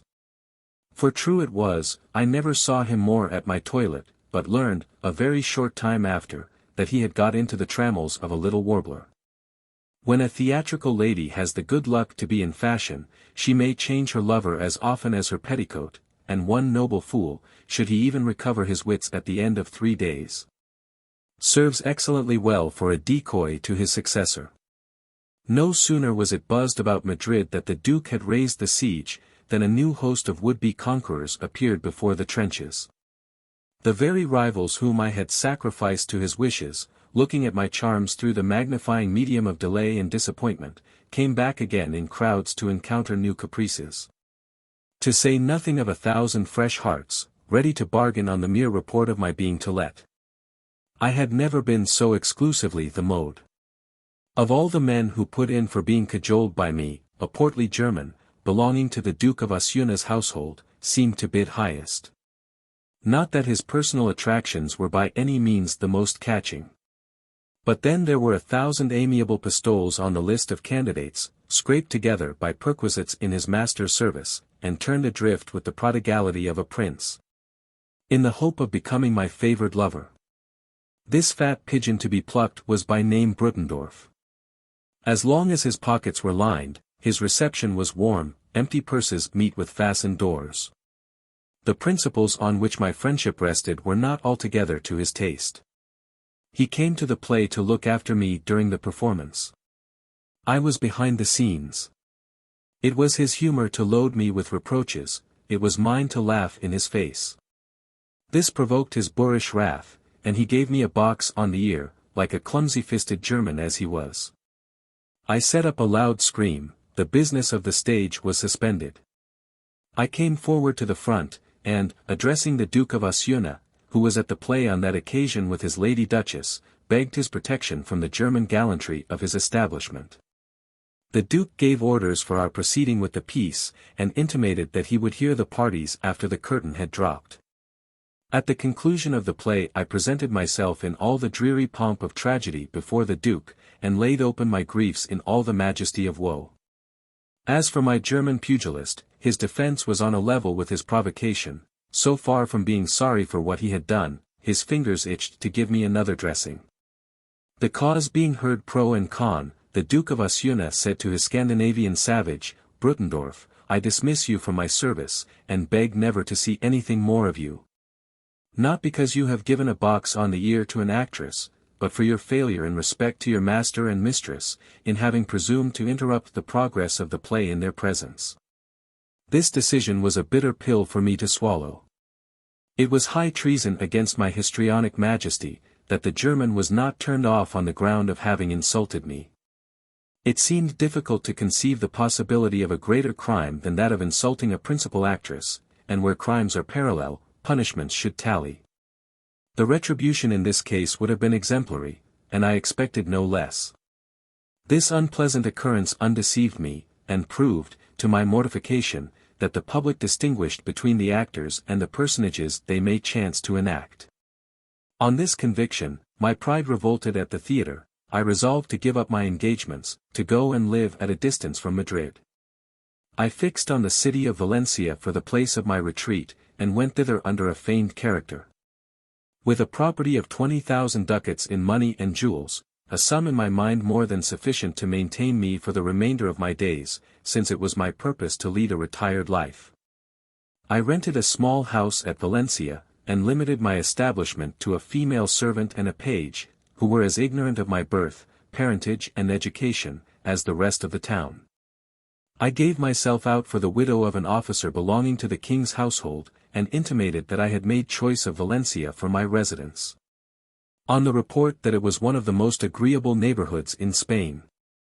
I saw very little company, and maintained so reserved a deportment that there never was the slightest suspicion of my having been an actress. Yet, notwithstanding all the pains I took to hide myself from the garish eye of day, I had worse success against the piercing ken of a gentleman who had a country seat near Paterna.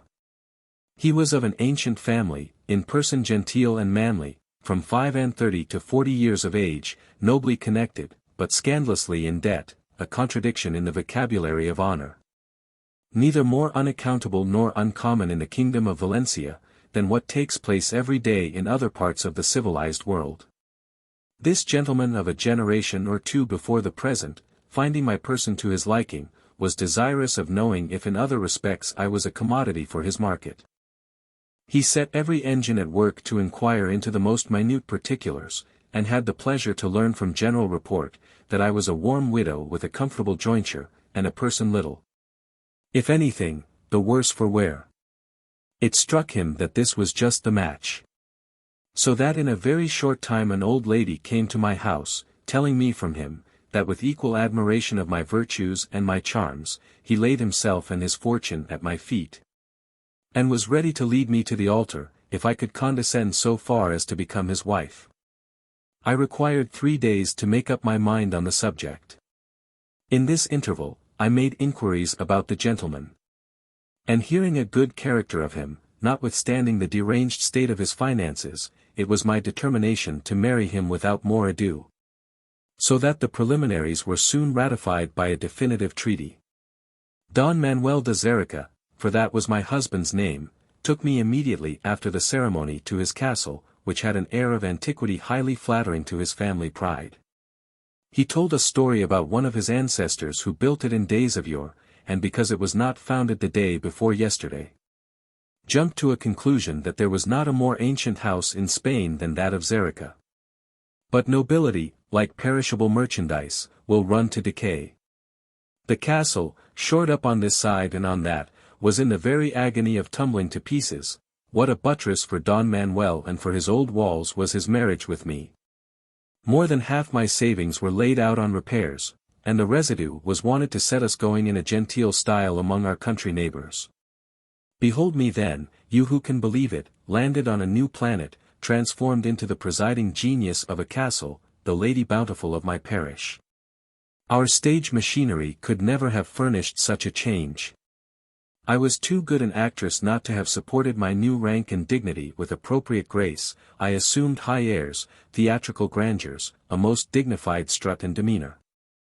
All which made the bumpkins conceive a wonderful idea of my exalted origin. How would they not have tickled their fancies at my expense, had they known the real truth of the case? The gentry of the neighborhood would have scoffed at me most unmercifully, and the country people would have been much more chary of the respect they showed me. It was now near 6 years that I had lived very happily with Don Manuel, when he ended ways, means, and life together.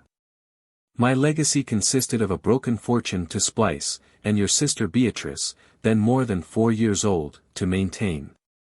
The castle, which was our only tangible resource, was unfortunately mortgaged to several creditors, the principal of whom was one Bernard Estudo. Cunning by name, and cunning by nature. He practiced as an attorney at Valencia, and bore his faculties in all the infamy of pettifogging. Law and equity conspired in his person to push the trade of cozening and swindling to the utmost extremity. To think of falling into the clutches of such a creditor! A gentleman's property, under the grip of such a claw as this attorney's, affords much the same sport as a lamb to a wolf, or a dove to a kite. Nearly after the fashion of these beasts and birds of prey, did Señor Estudo, when informed of my husband's death, hover over his victim, concealing his fell purpose under the ambush of the law. The whole estate would have been swallowed up in pleadings, affidavits, demurrers, and rejoinders, but for the light thrown upon the proceedings by my lucky star. Under whose influence the plaintiff was turned at once into defendant, and was left without a reply to the arguments of these all-powerful eyes. I got to the blind side of him in an interview, which I contrived during the progress of our litigation. Nothing was wanting on my part, I own it frankly, to fill him brimful of the tender passion. An ardent longing to save my goods, chattels, and domain, made me practice upon him, to my own disgust. That system of coquettish tactics and flirtation which had drawn so many former fools into an ambuscade. Yet, with all the resources of a veteran, I was very near letting the attorney escape. He was so barricaded by mouldy parchments, so immured in actions and informations, as scarcely to seem susceptible of any love but the love of law. The truth, however, was, that this moping pettifogger, this porer over ponderous abridgments, this scrawler of acts and deeds, had more young blood in him than I was aware of. And a trick of looking at me out of the corner of his eye. He professed to be a novice in the art of courtship. My whole heart and soul, madam, said he, have been wedded to my profession. And the consequence has been, that the uses and customs of gallantry have seemed weary, stale, flat, and unprofitable to me. But though not a man of outward show, I am well furnished with the stock in trade of love. To come to the point at once, if you can resolve in your mind to marry me, we will make a grand bonfire of the whole lawsuit. And I will give the go-by to those rascally creditors, who have joined issue with me in our attack upon your estate. You shall have the life interest, and your daughter the reversion. So good a bargain for Beatrice and myself would not allow of any wavering. I closed without delay on the conditions. The attorney kept his word most miraculously. He turned short round upon the other creditors, defeated them with the very weapons himself had furnished for their joint campaign, and secured me in the possession of my house and lands. It was probably the first time in his life that he had taken up the cause of the widow and the orphan. Thus did I become the honored wife of an attorney, without losing my rank as the lady of the manor. But this incongruous marriage ruined me in the esteem of the gentry about Valencia. The women of quality looked upon me as a person who had lowered herself, and refused any longer to visit me. This inevitably threw me on the acquaintance of the tradespeople. A circumstance which could not do otherwise than hurt my feelings a little at first, because I had been accustomed, for the last 6 years, to associate only with ladies of the higher classes. But it was in vain to fret about it, and I soon found my level. I got most intimately acquainted with the wives of my husband's brethren of the quill and brief. Their characters were not a little entertaining. There was an absurdity in their manners which tickled me to the very soul. These trumpery fine ladies held themselves up for something far above the common run. Well-a-day. Said I, to myself, every now and then, when they forgot the blue bag, this is the way of the world. Everyone fancies himself to be something vastly superior to his neighbor. I thought we actresses only did not know our places. Women at the lower end of private life, as far as I see, are just as absurd in their pretensions. I should like, by way of check upon their presumption, to propose a law, that family pictures and pedigrees should be hung up in every house. Were the situation left to the choice of the owner, the deuce is in it if these legal gentry would not cram their scrivening ancestors either into the cellar or the garret. After 4 years passed in the holy state of wedlock, Señor Bernardo de Astuto fell sick, and went the way of all flesh. We had no family. Between my settlement and what I was worth before, I found myself a well-endowed widow. I had too the reputation of being so. And on this report, a Sicilian gentleman, by name Colifichini, determined to stick in my skirts, and either ruin or marry me. The alternative was kindly left to my own choice. He was come from Palermo to see Spain, and, after having satisfied his curiosity, was waiting, as he said at Valencia for an opportunity of taking his passage back to Sicily. The spark was not quite 25, of an elegant, though diminutive person. In short, his figure absolutely haunted me. He found the means of getting to the speech of me in private. And, I will own it to you frankly, I fell distractedly in love with him from the moment of our very first interview. On his part, the little knave flounced over head and ears in admiration of my charms. I do really think, God forgive me for it, that we should have been married out of hand, if the death of the attorney, whose funeral baked meats were scarcely cold enough to have furnished forth the marriage tables, would have allowed me to contract a new engagement at so short a warning. But, since I had got into the matrimonial line, it was necessary that where the church makes the feast, the devil should not send cooks. I therefore took care always to season my nuptials to the palate of the world at large. Thus did we agree to delay our coming together for a time, out of a tender regard to appearances. Colifichini, in the meantime, devoted all his attentions to me. His passion, far from languishing, seemed to become more a part of himself from day to day. The poor lad was not too flush of ready money. This struck my observation, and he was no longer at a loss for his little pocket expenses. Besides being very nearly twice his age, I recollected having laid the men under contribution in my younger days. So that I looked upon what I was then lavishing as a sort of restitution, which balanced my debtor and creditor account, and made me quits with my conscience. We waited, as patiently as our frailty would allow, for the period when widows may in decency so far surmount their grief as to try their luck again.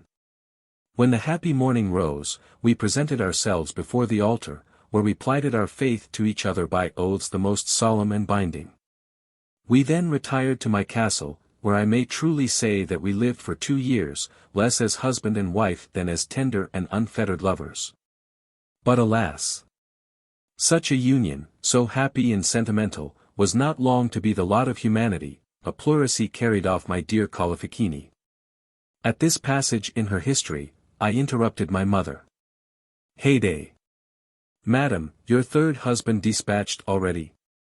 You must be a most deadly taking. What do you mean?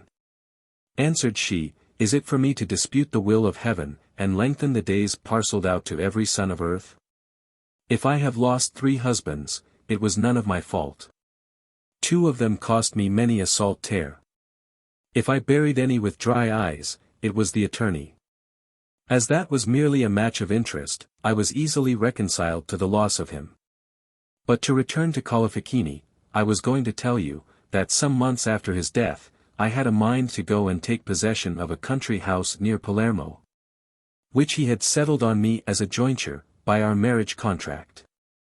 I took my passage for Sicily with my daughter, but we were taken on the voyage by Algerine corsairs. This city was our destination. Happily for us, you happened to be at the market where we were put up for sale. Had it been otherwise, we must have fallen into the hands of some barbarian purchaser, who would have used us ill. And we probably might have passed our whole life in slavery, nor would you ever have heard of us. Such was my mother's story. To return to my own, gentlemen, I gave her the best apartment in my house, with the liberty of living after her own fashion, which was a circumstance very agreeable to her taste. She had a confirmed habit of loving, brought to such a system by so many repeated experiments, that it was impossible for her to do without either a gallant or a husband. At first she looked with favor upon some of my slaves, but Hali Pegelin, a Greek renegado, who sometimes came and called upon us, soon drew all her glances on himself. She conceived a stronger passion for him than she had ever done for Colifichini, and such was her aptitude for pleasing the men, that she found the way to wind herself about the heart of this man also. I seemed as if unconscious of their good understanding, being then intent only on my return into Spain. The Bashaw had already given me leave to fit out a vessel, for the purpose of sweeping the sea and committing acts of piracy. This armament was my sole object. Just a week before it was completed, I said to Lucinda, "Madam, we shall take our leave of Algiers almost immediately, so that you will bid a long farewell to an abode which you cannot but detest." My mother turned pale at these words, and stood silent and motionless. My surprise was extreme. "What do I see?" said I to her. "Whence comes it that you present such an image of terror and despair?" "My design was to fill you with transport. But the effect of my intelligence seems only to overwhelm you with affliction. I thought to have been thanked for my welcome news, and hastened with eagerness to tell you that all is ready for our departure. Are you no longer in the mind to go back into Spain?" "No, my son. Spain no longer has any charms for me," answered my mother. "It has been the scene of all my sorrows, and I have turned my back on it forever." "What do I hear?" exclaimed I, in an agony. "Ah! Tell me rather that it is a fatal passion which alienates you from your native country." "Just heavens! What a change! When you landed here, every object that met your eyes was hateful to them, but Hali Pegelin has given another color to your fancy." "I do not deny it," replied Lucinda. "I love that renegado, and mean to take him for my fourth husband."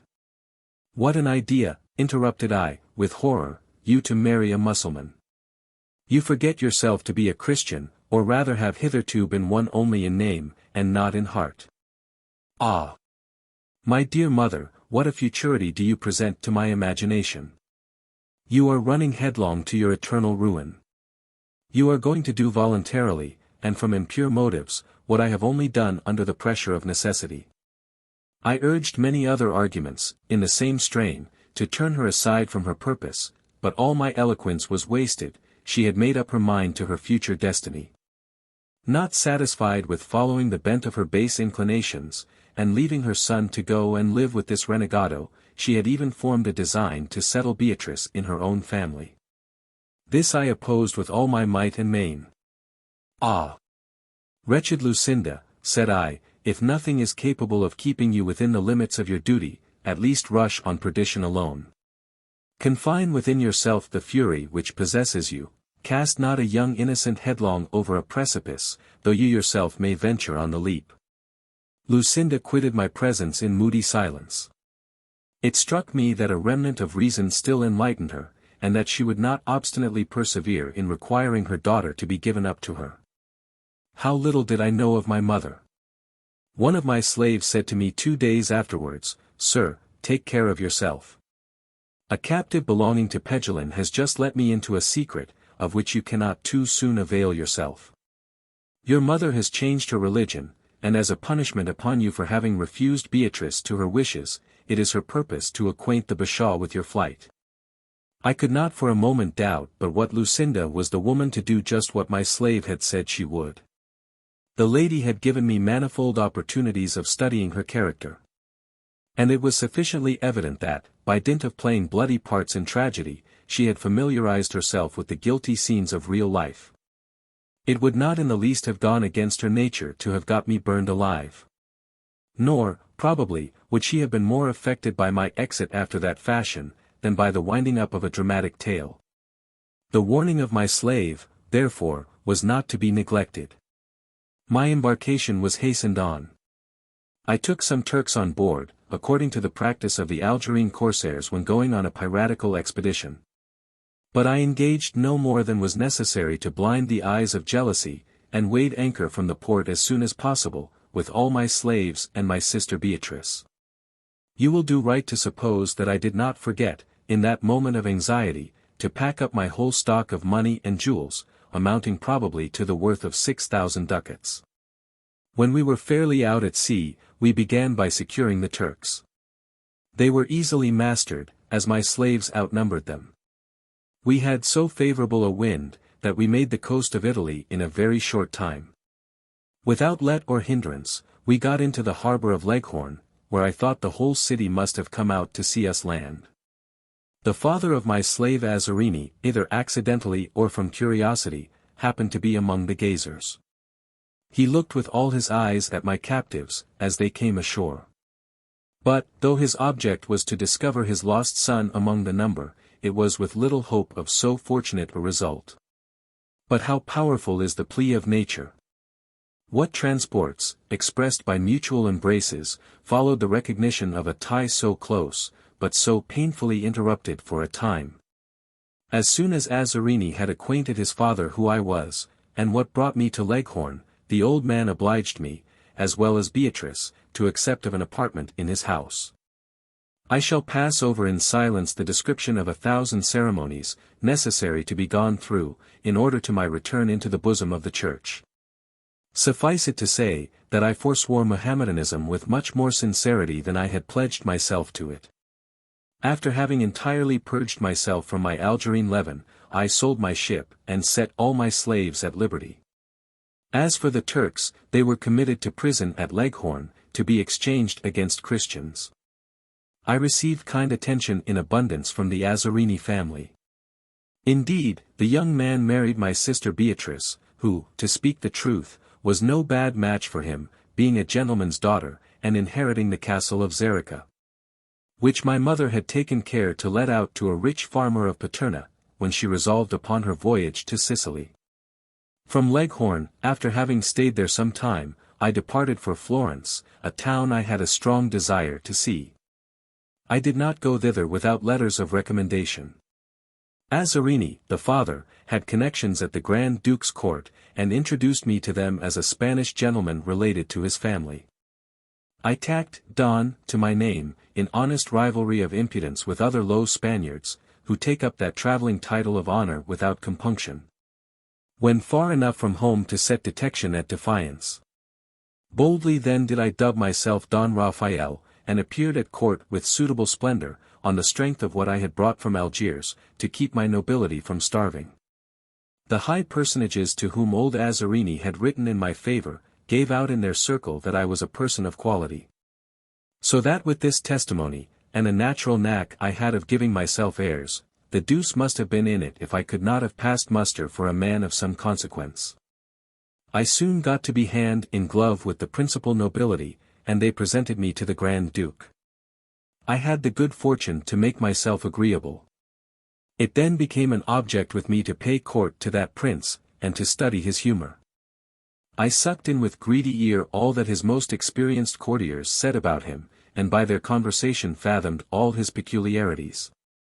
Among other things, he encouraged a play of wit, was fond of good stories and lively repartees. On this hint I formed myself. Every morning I wrote down in my pocketbook such anecdotes as I meant to rack off in the course of the day. My stock was considerably extensive, so that I was a walking budget of balderdash.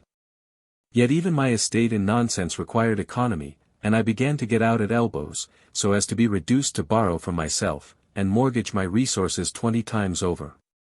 But when the shallow current of my wit and wisdom was nearly at its summer drought, a torrent of matter-of-fact lies gave new force to the exhausted stream of quibble. Intrigues which never had been intrigued, and practical jokes which had never been played off, were the tools I worked with, and exactly to the level of the Grand Duke.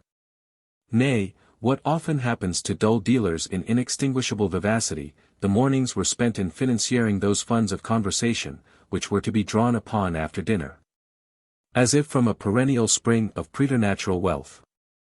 I had even the impudence to set up for a poet, and made my broken-winded muse trot to the praises of the prince. I allow candidly that the verses were execrable. But then they were quite good enough for their readers, and it remains a doubt whether, if they had been better, the Grand Duke would not have thrown them into the fire. They seemed to be just what he would have written upon himself.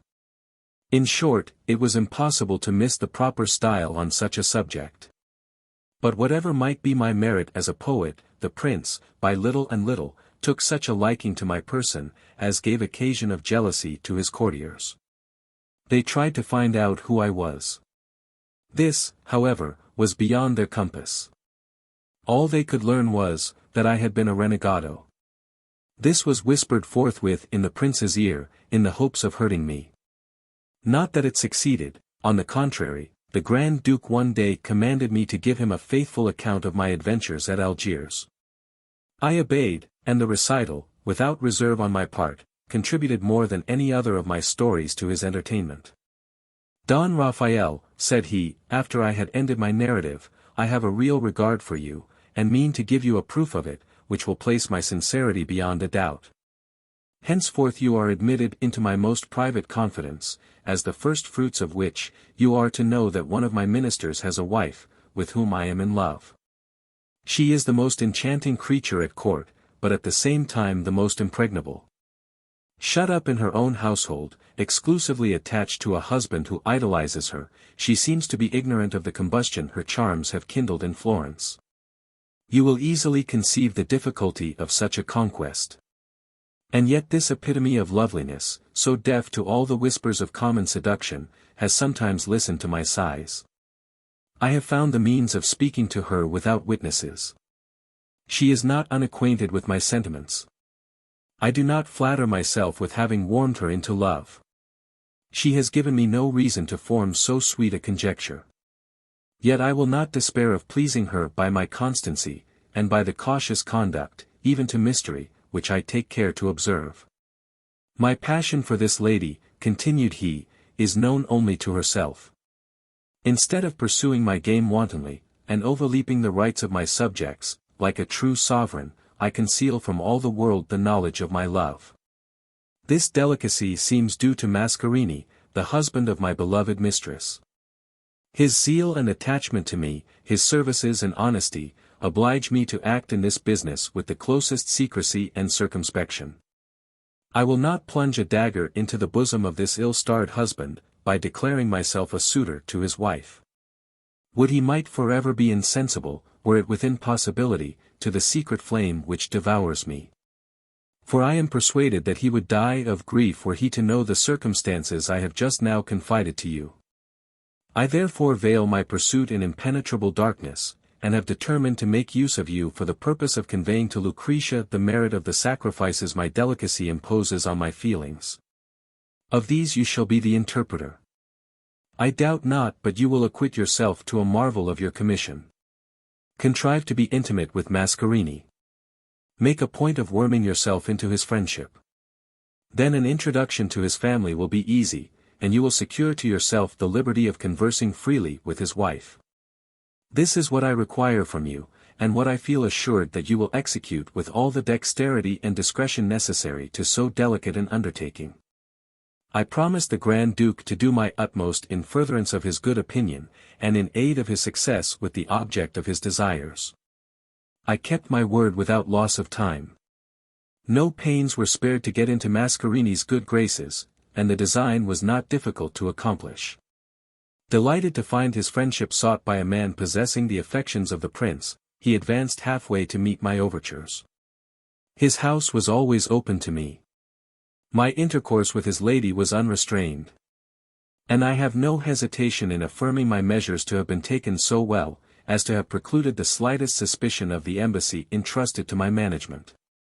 It is true, he had but a small share of the Italian jealousy, relying as he did on the virtue of his Lucretia, so that he often shut himself up in his closet, and left me alone with her.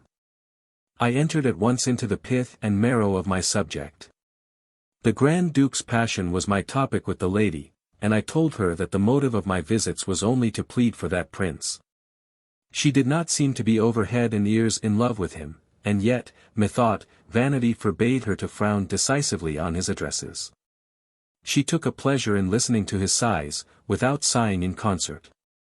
A certain propriety of heart she had. But then she was a woman, and it was obvious that her rigor was giving way insensibly to the triumphant image of a sovereign bound in the fetters of her resistless charms. In short, the prince had good reason to flatter himself that he might dispense with the ill-breeding of a Tarquin, and yet bend Lucretia to a compliance with his longings. An incident, however, the most unexpected in the annals of romance, blasted his flattering prospects, in what manner you shall hear. I am naturally free and easy with the women. This constitutional assurance, whether a blessing or a curse, was ripened into inveterate habit among the Turks.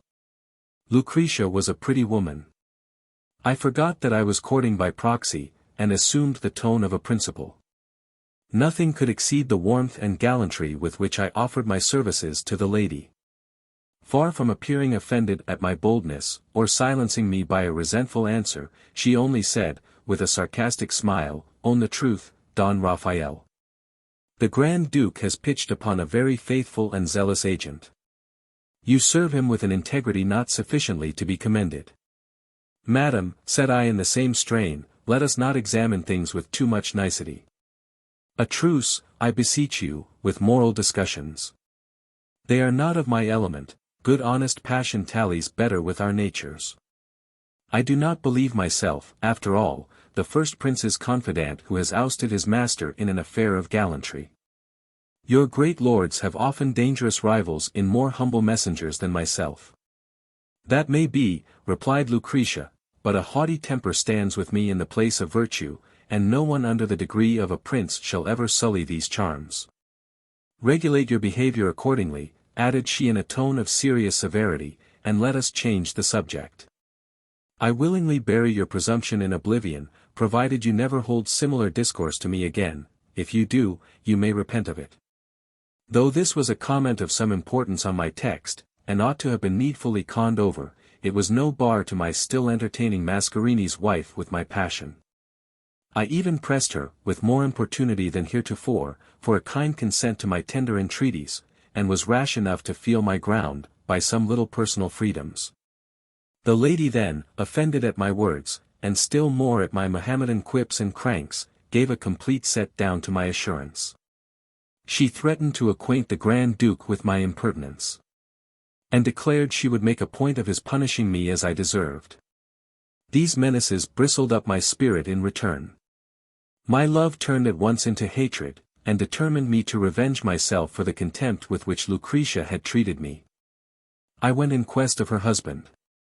And after having bound him by oath not to betray me, I informed him of his wife's correspondence with the prince, and failed not to represent her as distractedly enamored of him, by way of heightening the interest of the scene. The minister, lest the plot should become too intricately entangled, shut his wife up, without any law but his own will, in a secret apartment, where he placed her under the strict guard of confidential persons. While she was thus kept at bay by the watchdogs of jealousy, who prevented her from acquainting the Grand Duke with her situation, I announced to that prince, with a melancholy air, that he must think no longer of Lucretia. I told him that Mascarini had doubtless discovered all, since he had taken it into his head to keep a guard over his wife. That I could not conceive what had induced him to suspect me, as I flattered myself with having always behaved according to the most approved rules of discretion in such cases.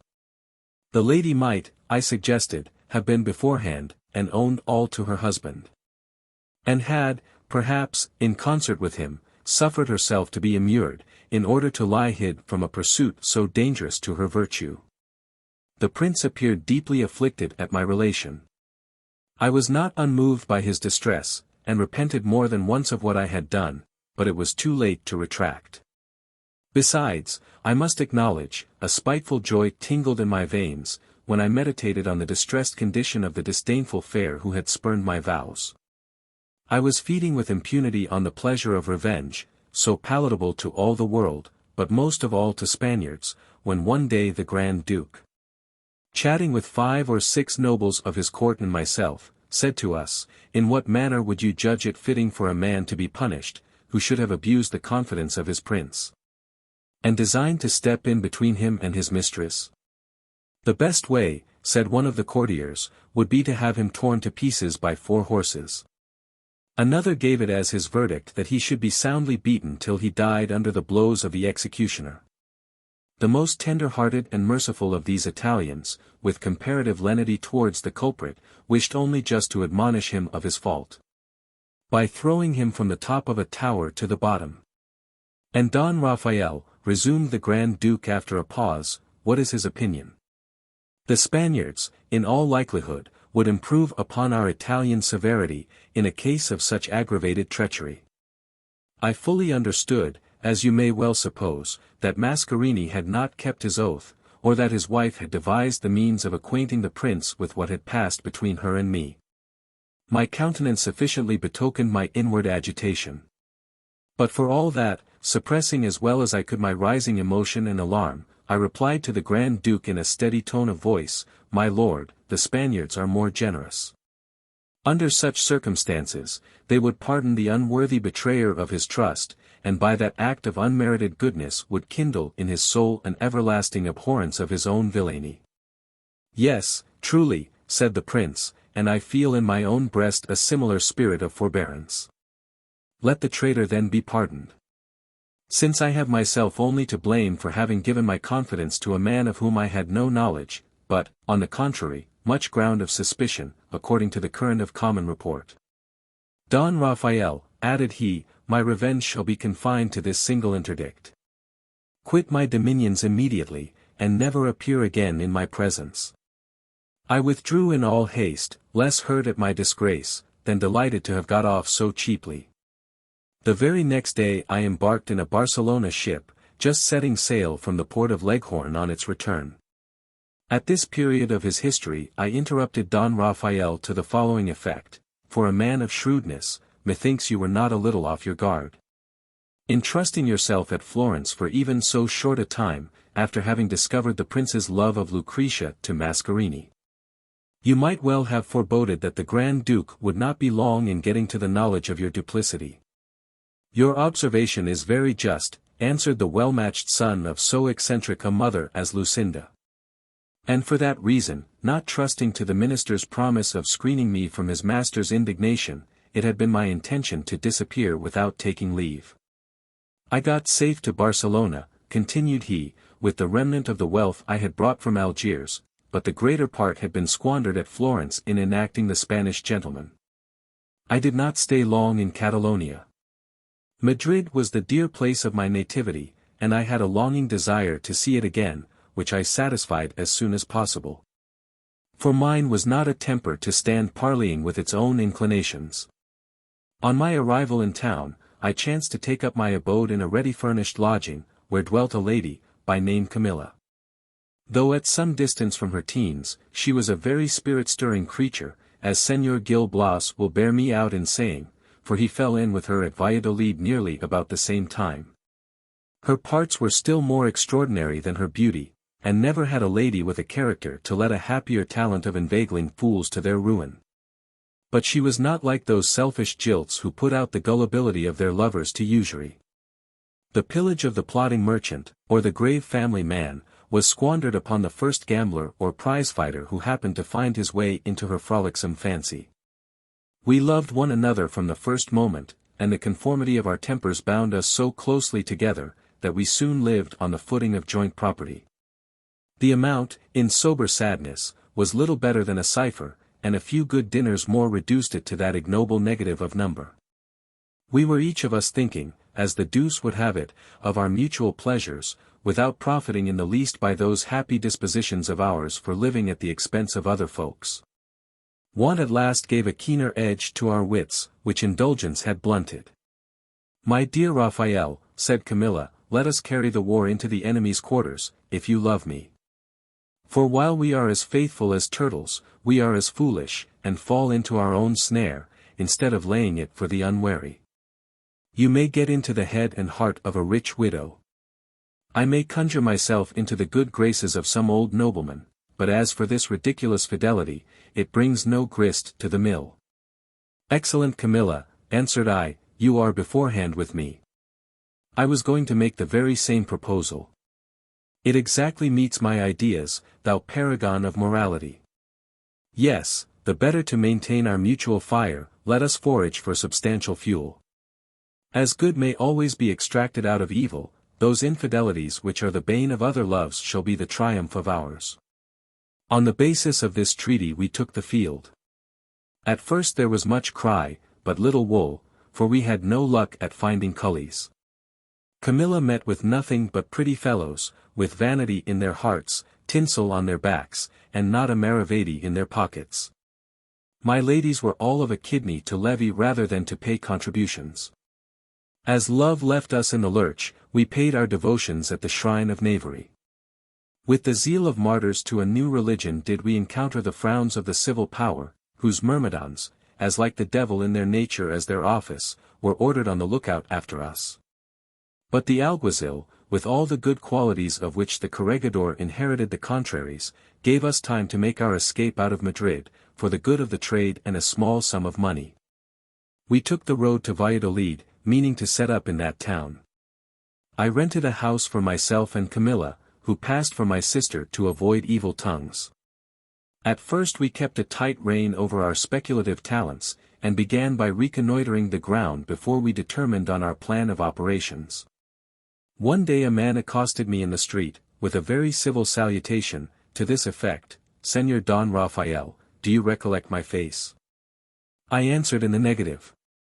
"Then I have the advantage of you," replied he, "for yours is perfectly familiar to me. I have seen you at the court of Tuscany, where I was then in the Grand Duke's guards. It is some months since I quitted that prince's service. I came into Spain with an Italian, who will not discredit the politics of his country. We have been at Valladolid these 3 weeks. Our residence is with a Castilian and a Galician, who are, without dispute, 2 of the best creatures in the world. We live together by the sweat of our brows and the labor of our hands. Our fare is not abstemious, nor have we made any vow against the temptations of a life about the court. If you will make one of our party, my brethren will be glad of your company. For you always seem to me a man of spirit, above all vulgar prejudices, in short, a monk of our order." Such frankness from this arch-scoundrel was met halfway by mine. "Since you talk to me with so winning a candor," said I, "you deserve that I should be equally explicit with you. In good truth I am no novice in your ritual. And if my modesty would allow me to be the hero of my own tale, you would be convinced that your compliments were not lavished on an unworthy subject. But enough of my own commendations. Proceed we to the point in question. With all possible desire to become a member of your body, I shall neglect no opportunity of proving my title to that distinction." I had no sooner told this sharper at all points, that I would agree to swell the number of his gang, than he conducted me to their place of meeting, and introduced me in proper form. It was on this occasion that I first saw the renowned Ambrose de Lamela. These gentlemen catechized me in the religion of coveting my neighbor's goods, and doing as I would not be done by. They wanted to discern whether I played the villain on principle, or had only some little practical dexterity. But I showed them tricks which they did not know to be on the cards, and yet acknowledged to be better than their own.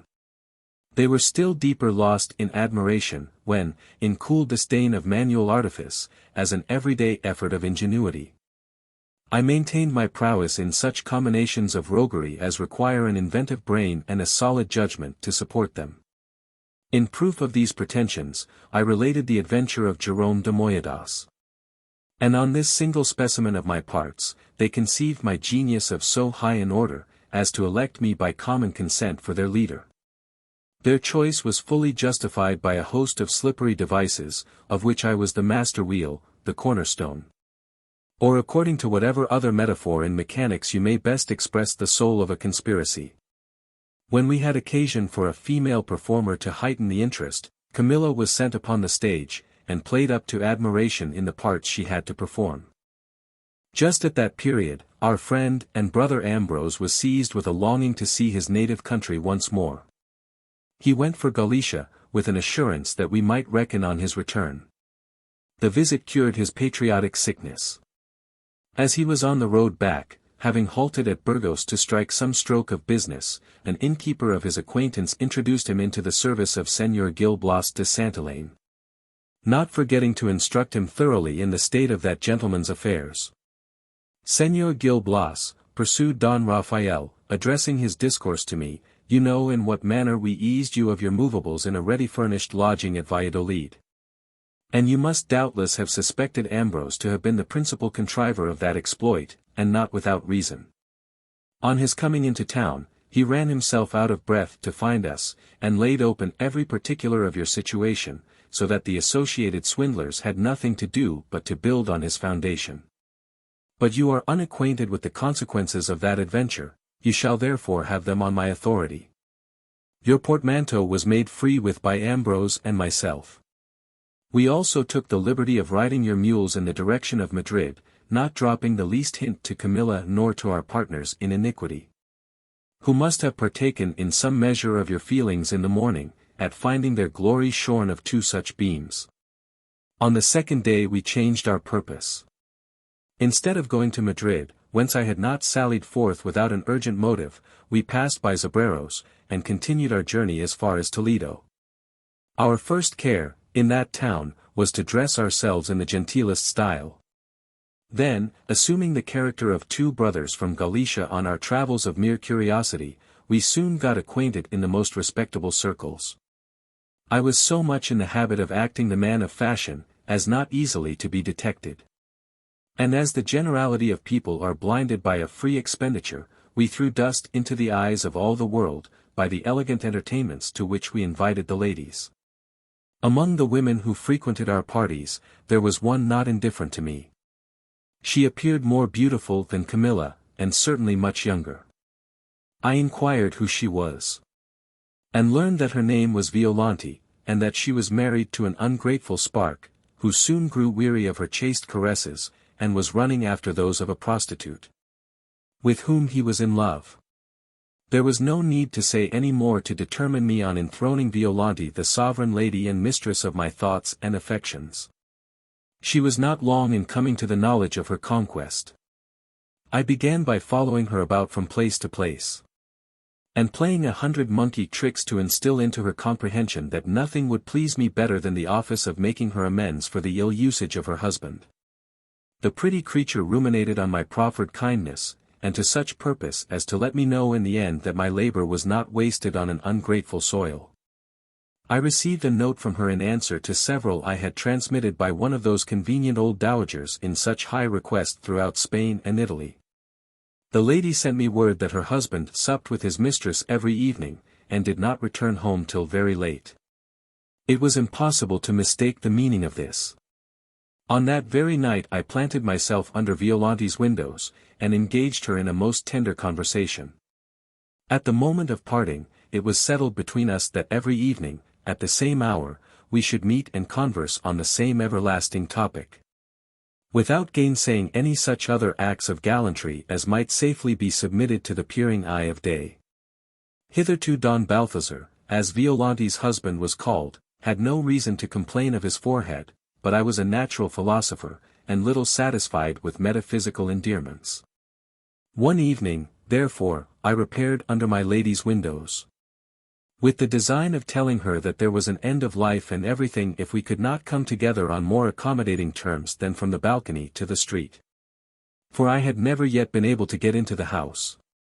Just as I got thither, a man came within sight, apparently with the view of dogging me. In fact, it was the husband returning earlier than usual from his precious bit of amusement. But observing a male nuisance near his nunnery, instead of coming straight home, he walked backwards and forwards in the street. It was almost a moot point with me what I ought to do. At last, I resolved on accosting Don Balthazar, though neither of us had the slightest knowledge of each other. "Noble gentleman," said I, "you would do me a most particular favor by leaving the street vacant to me for this one night. I would do as much for you another time." "Sir," answered he, "I was just going to make the same request to you. I am on the lookout after a girl, over whom a confounded fellow of a brother keeps watch and ward like a jailer. And she lives not 20 yards from this place. I could wish to carry on my project without a witness. We have the means, replied I, of attaining both our ends without clashing.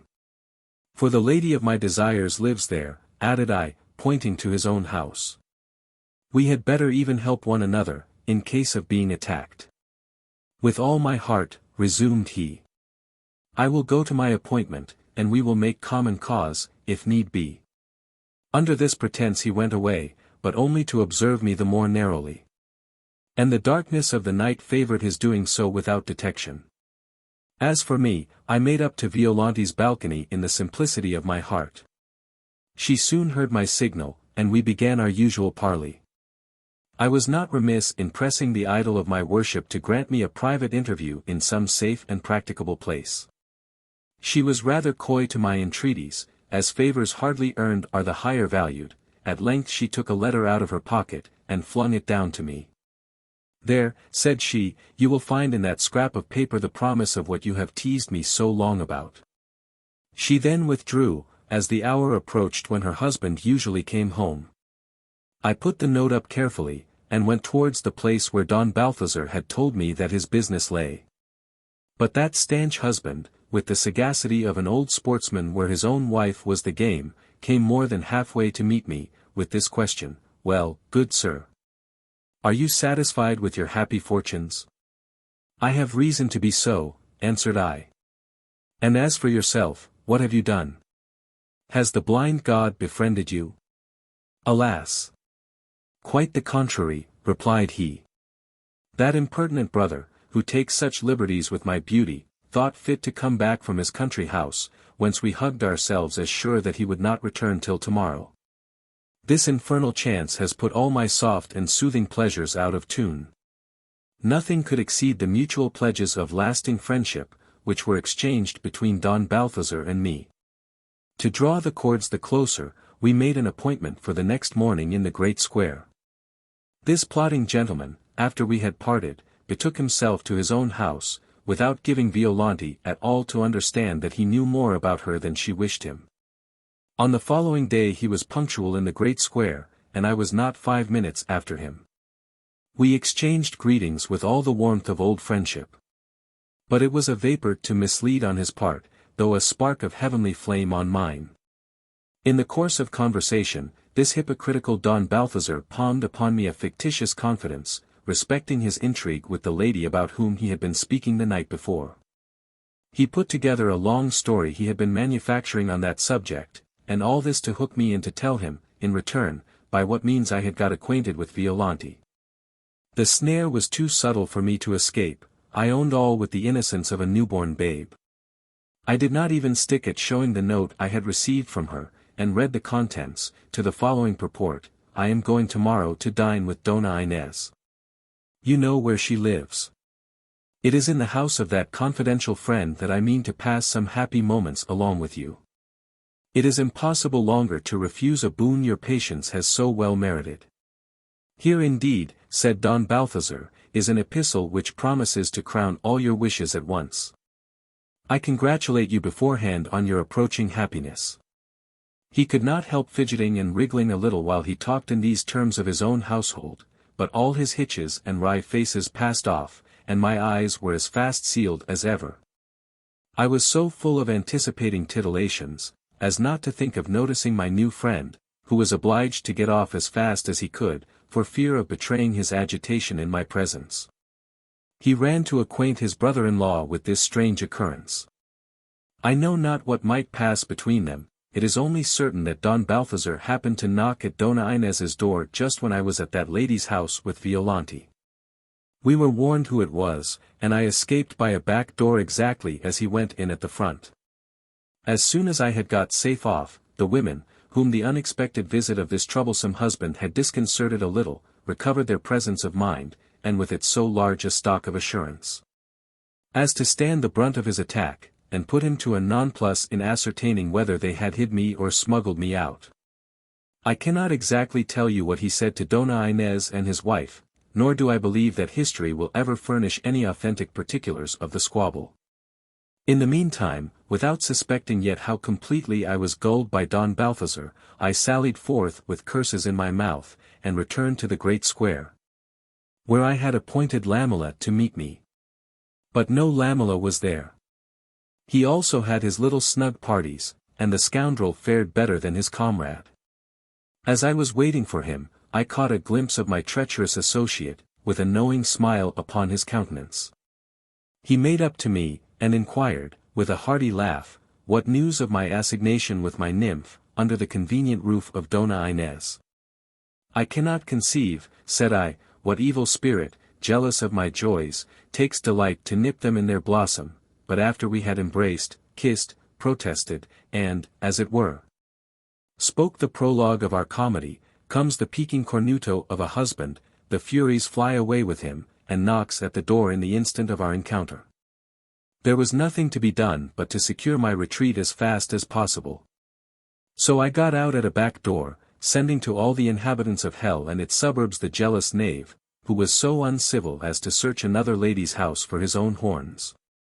I am sorry you sped so ill-favoredly, exclaimed Don Balthazar, who was chuckling with inward satisfaction at my disappointment. What a mechanical rogue of a husband! I would advise you to show no mercy to the widow. Oh, you need not teach me how to predominate over such a peasant, replied I. Take my word for it, a new quarter shall be added to his coat of arms this very night.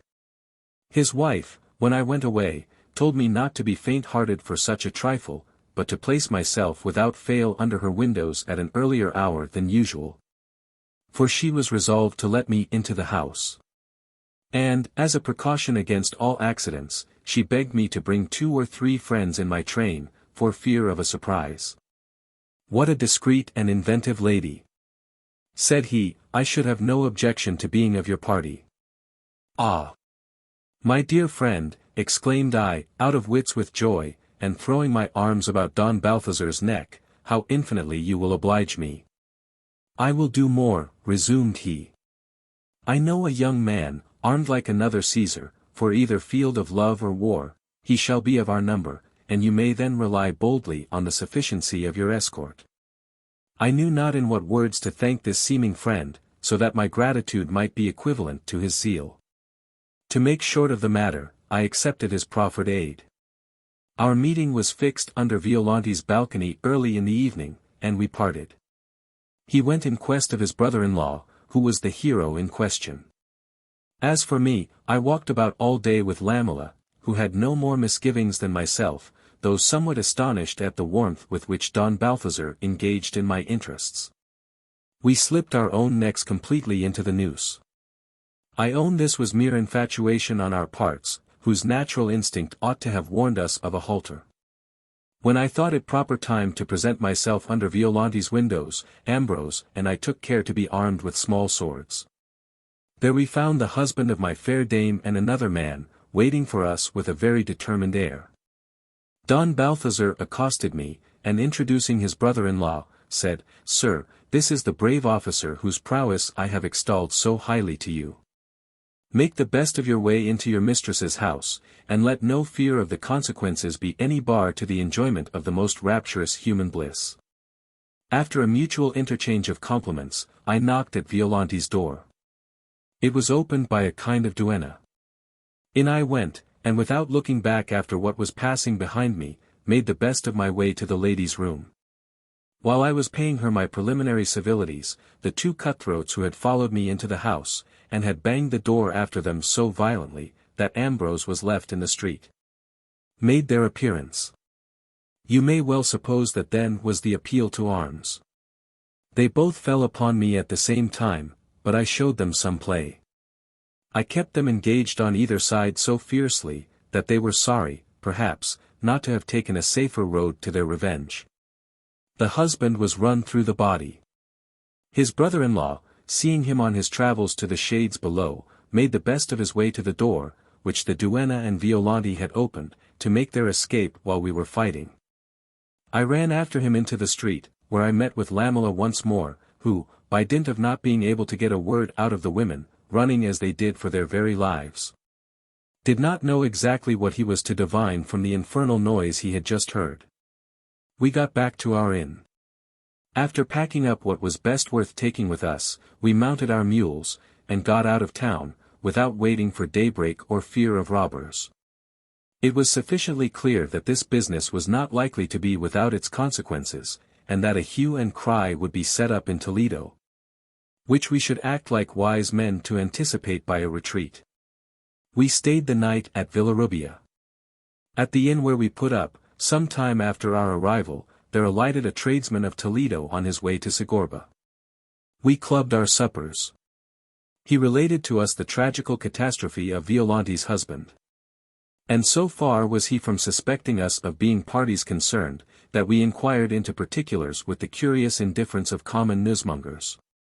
"Gentlemen," said he, just as I was setting out this morning, the report of this melancholy event was handed about.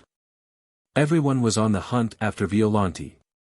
And they say that the corregidor, a relation of Don Balthazar, is determined on sparing no pains to discover the perpetrators of this murder. So much for my knowledge of the business. The corregidor of Toledo and his police gave me very little uneasiness.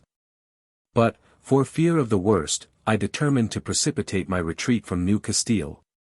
It occurred to me that Violante, when hunted out of her hiding-place, would turn informer, and in that case she might give such a description of my person to the clerks in office as might enable them to put their scouts upon a right scent.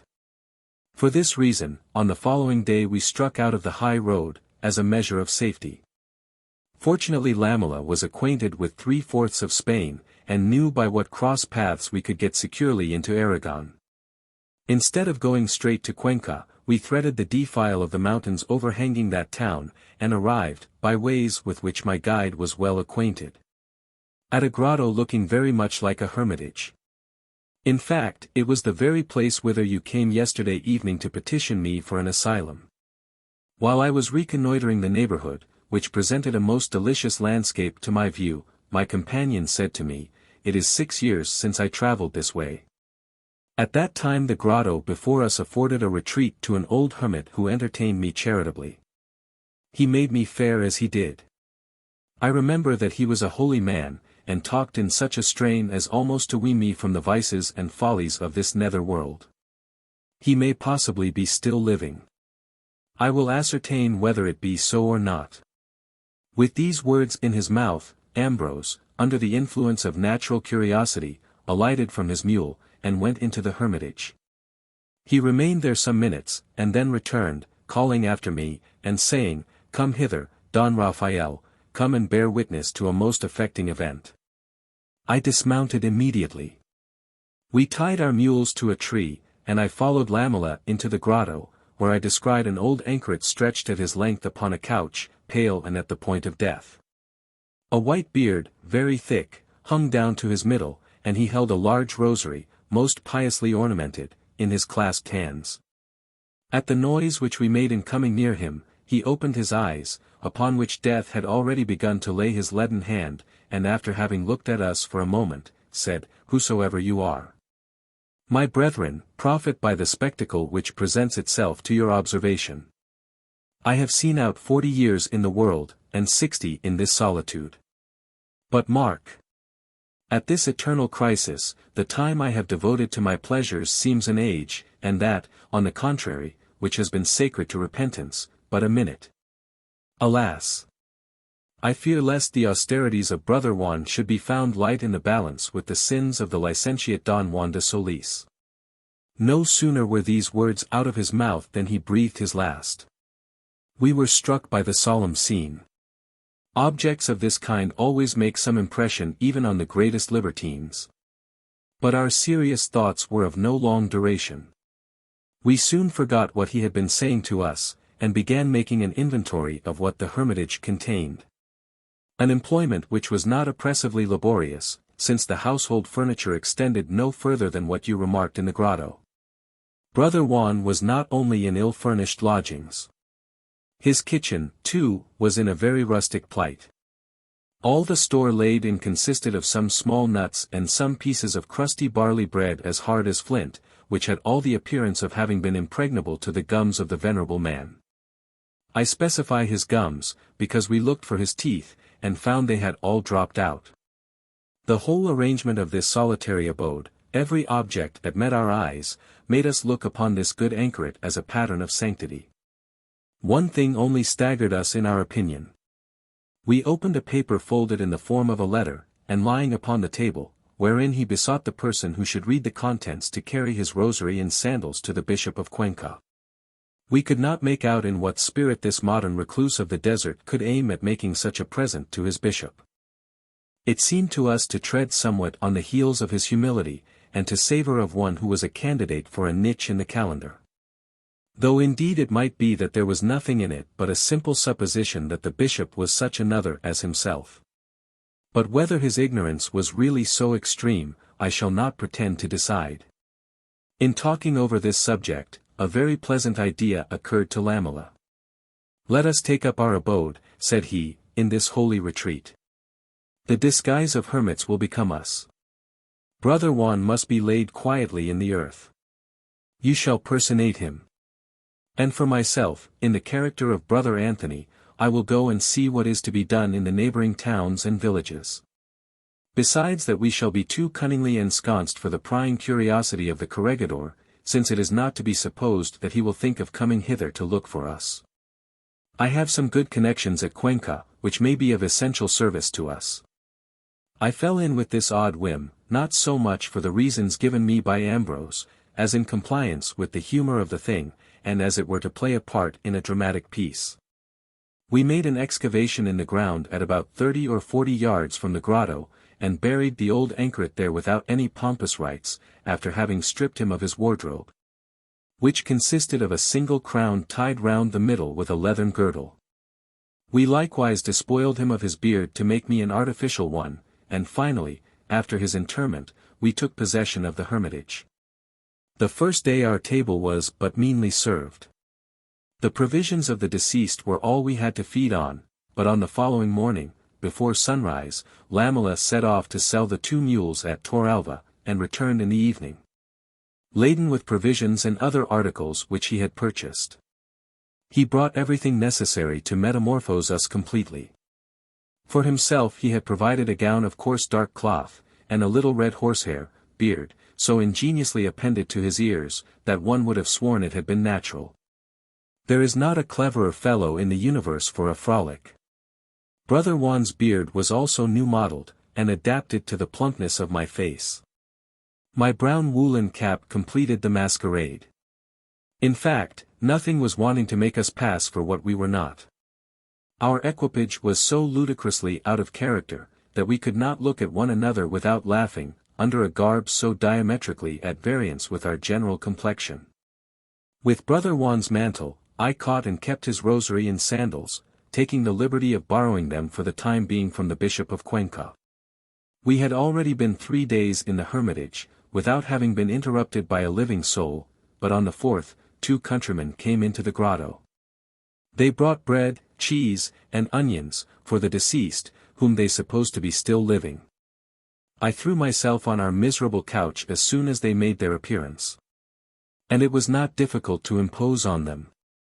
Besides that it was too dark to distinguish my features accurately, I imitated the voice of Brother Juan, whose last words I had heard, to the best of my ability. They had no suspicion of the trick, though a good deal surprised at finding another hermit there. Lamela, taking advantage of their stupid wonder, said, in a canting tone, "My brethren, be not astonished at seeing me in this solitude. I have quitted a hermitage of my own in Aragon, to come hither and be a companion to the venerable and edifying Brother Juan, who, at his advanced age, wants a yoke-fellow to administer to his necessities." The rustics lavished their clumsy panegyrics on the charity of Ambrose, and congratulated themselves that they might triumph over their neighbors, and boast of 2 holy personages residing in their country.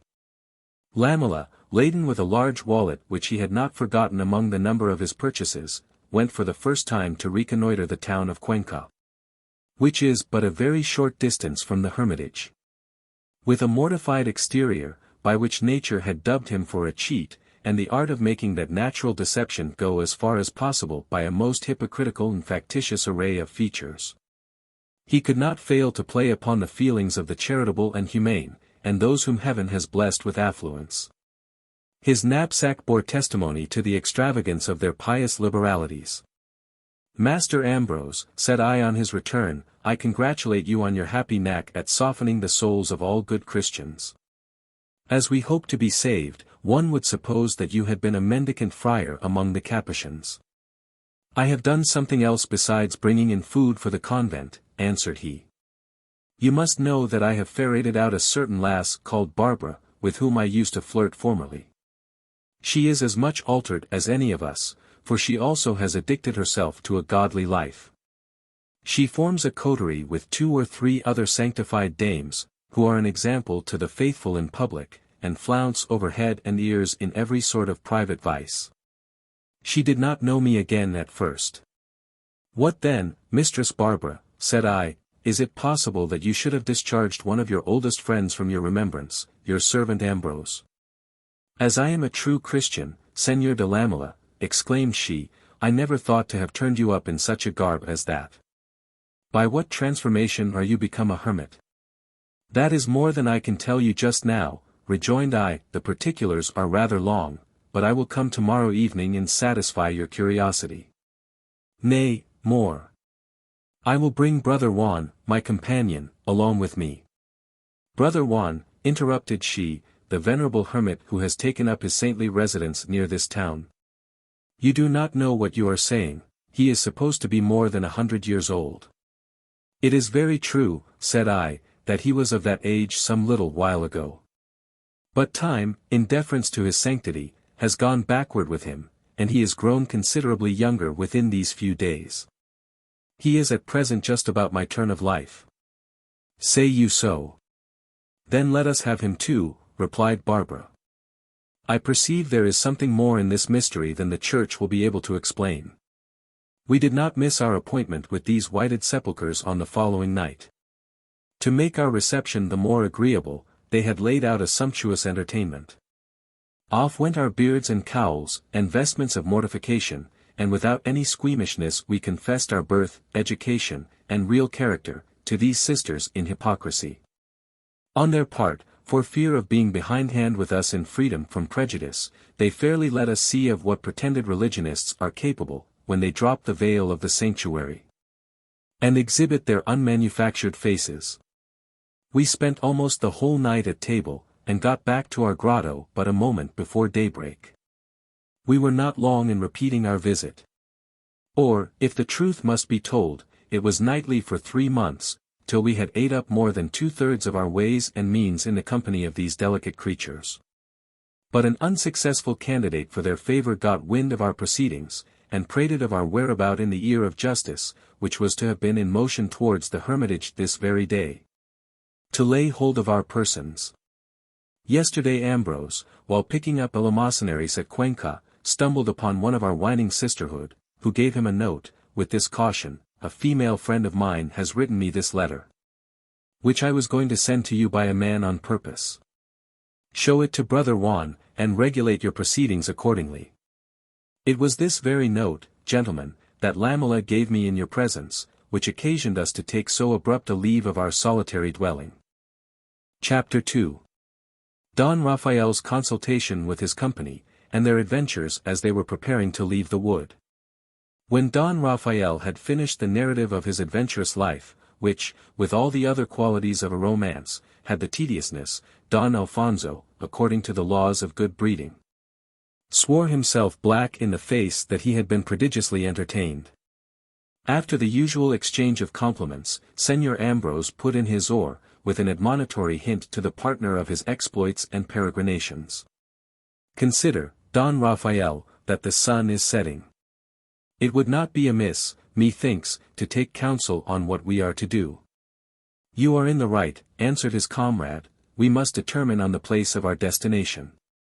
For my own part, replied Lamela, I am of opinion that we should get upon the road again without loss of time, reach Requena tonight, and enter upon the territory of Valencia tomorrow, where we will go to work full tilt at our old trade. I have some prognosticating twitches, which tell me that we shall strike some good strokes in that quarter. His colleague, from ample experience of his infallibility in such prophecies, voted on his side of the question. As for Don Alfonso and myself, having nothing to do but to follow the lead of these two worthy gentlemen, we waited, in silent acquiescence, the issue of this momentous debate.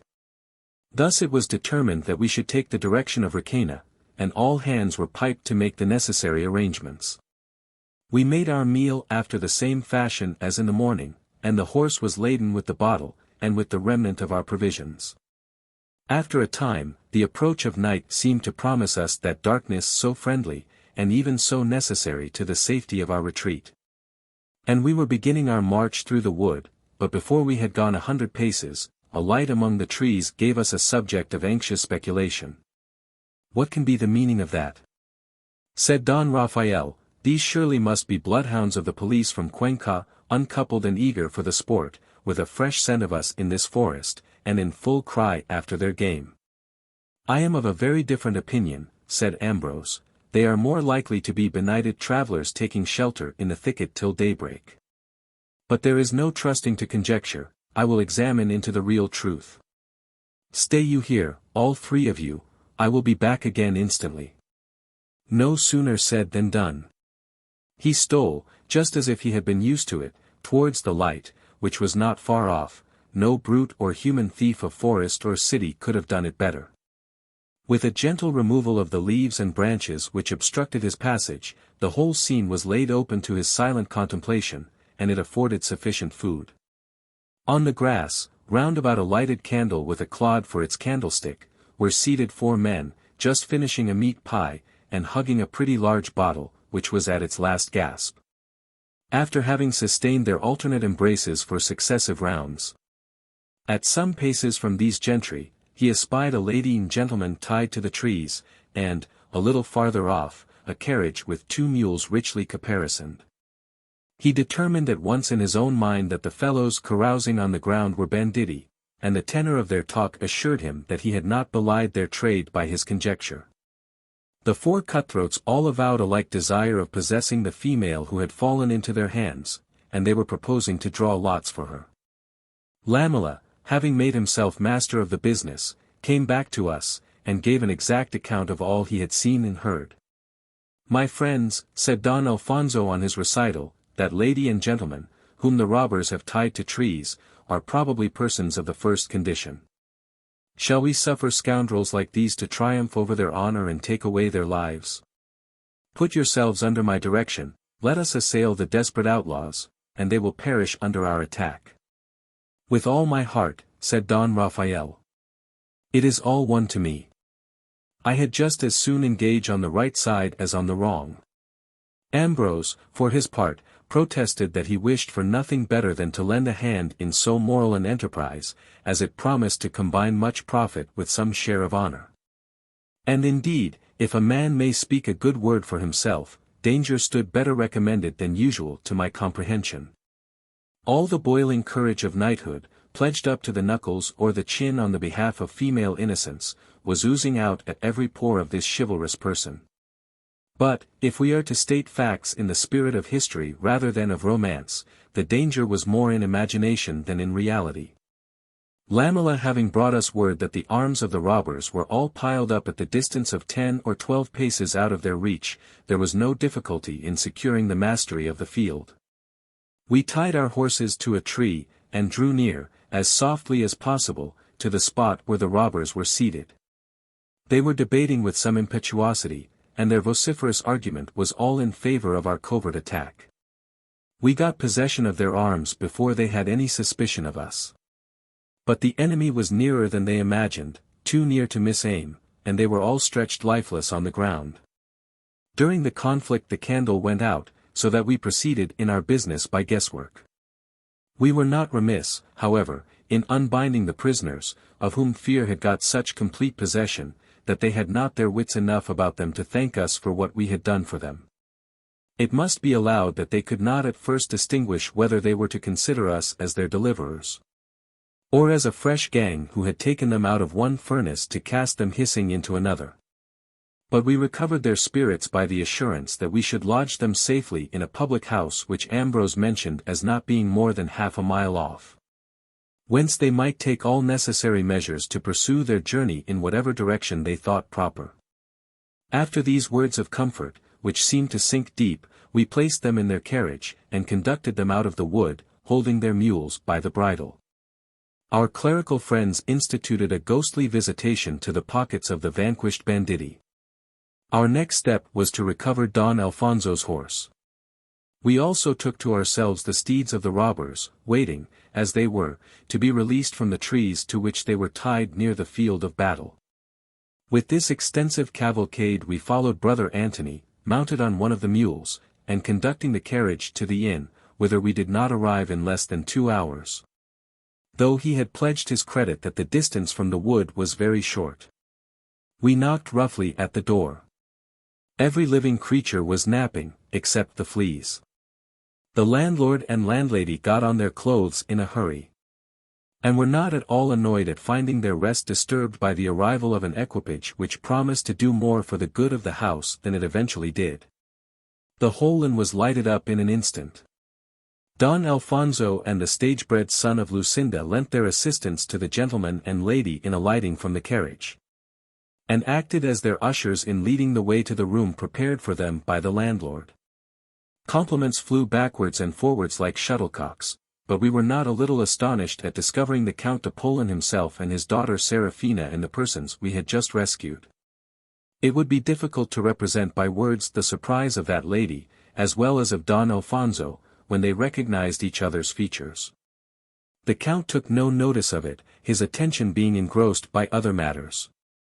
He set about relating to us in what manner the robbers had attacked him, and how they secured his daughter and himself, after having killed his postilion, a page, and a valet de chamber.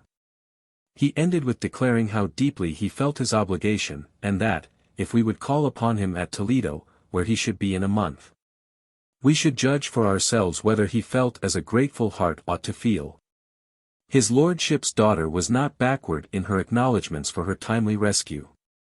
And as we were of opinion, that is, Raphael and myself, that we should do a good turn to Don Alfonso by giving him an opportunity of a minute's private parley with the young widow, we contrived to keep the Count Apollon in play. "Lovely Serafina," said Don Alfonso to the lady in a low voice, "I no longer lament over the lot which obliges me to live like a man banished from civil society, since I have been so fortunate as to assist in the important service just rendered you." "What then," answered she, with a sigh, "is it you who have saved my life and honor?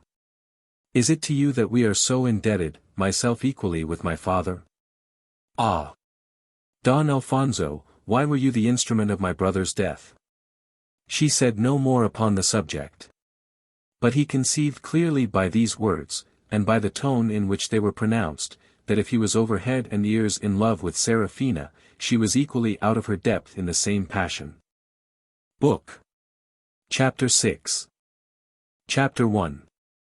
The fate of Gil Blas and his companions after they took leave of the Count Apollon, one of Ambrose's notable contrivances set off by the manner of its execution.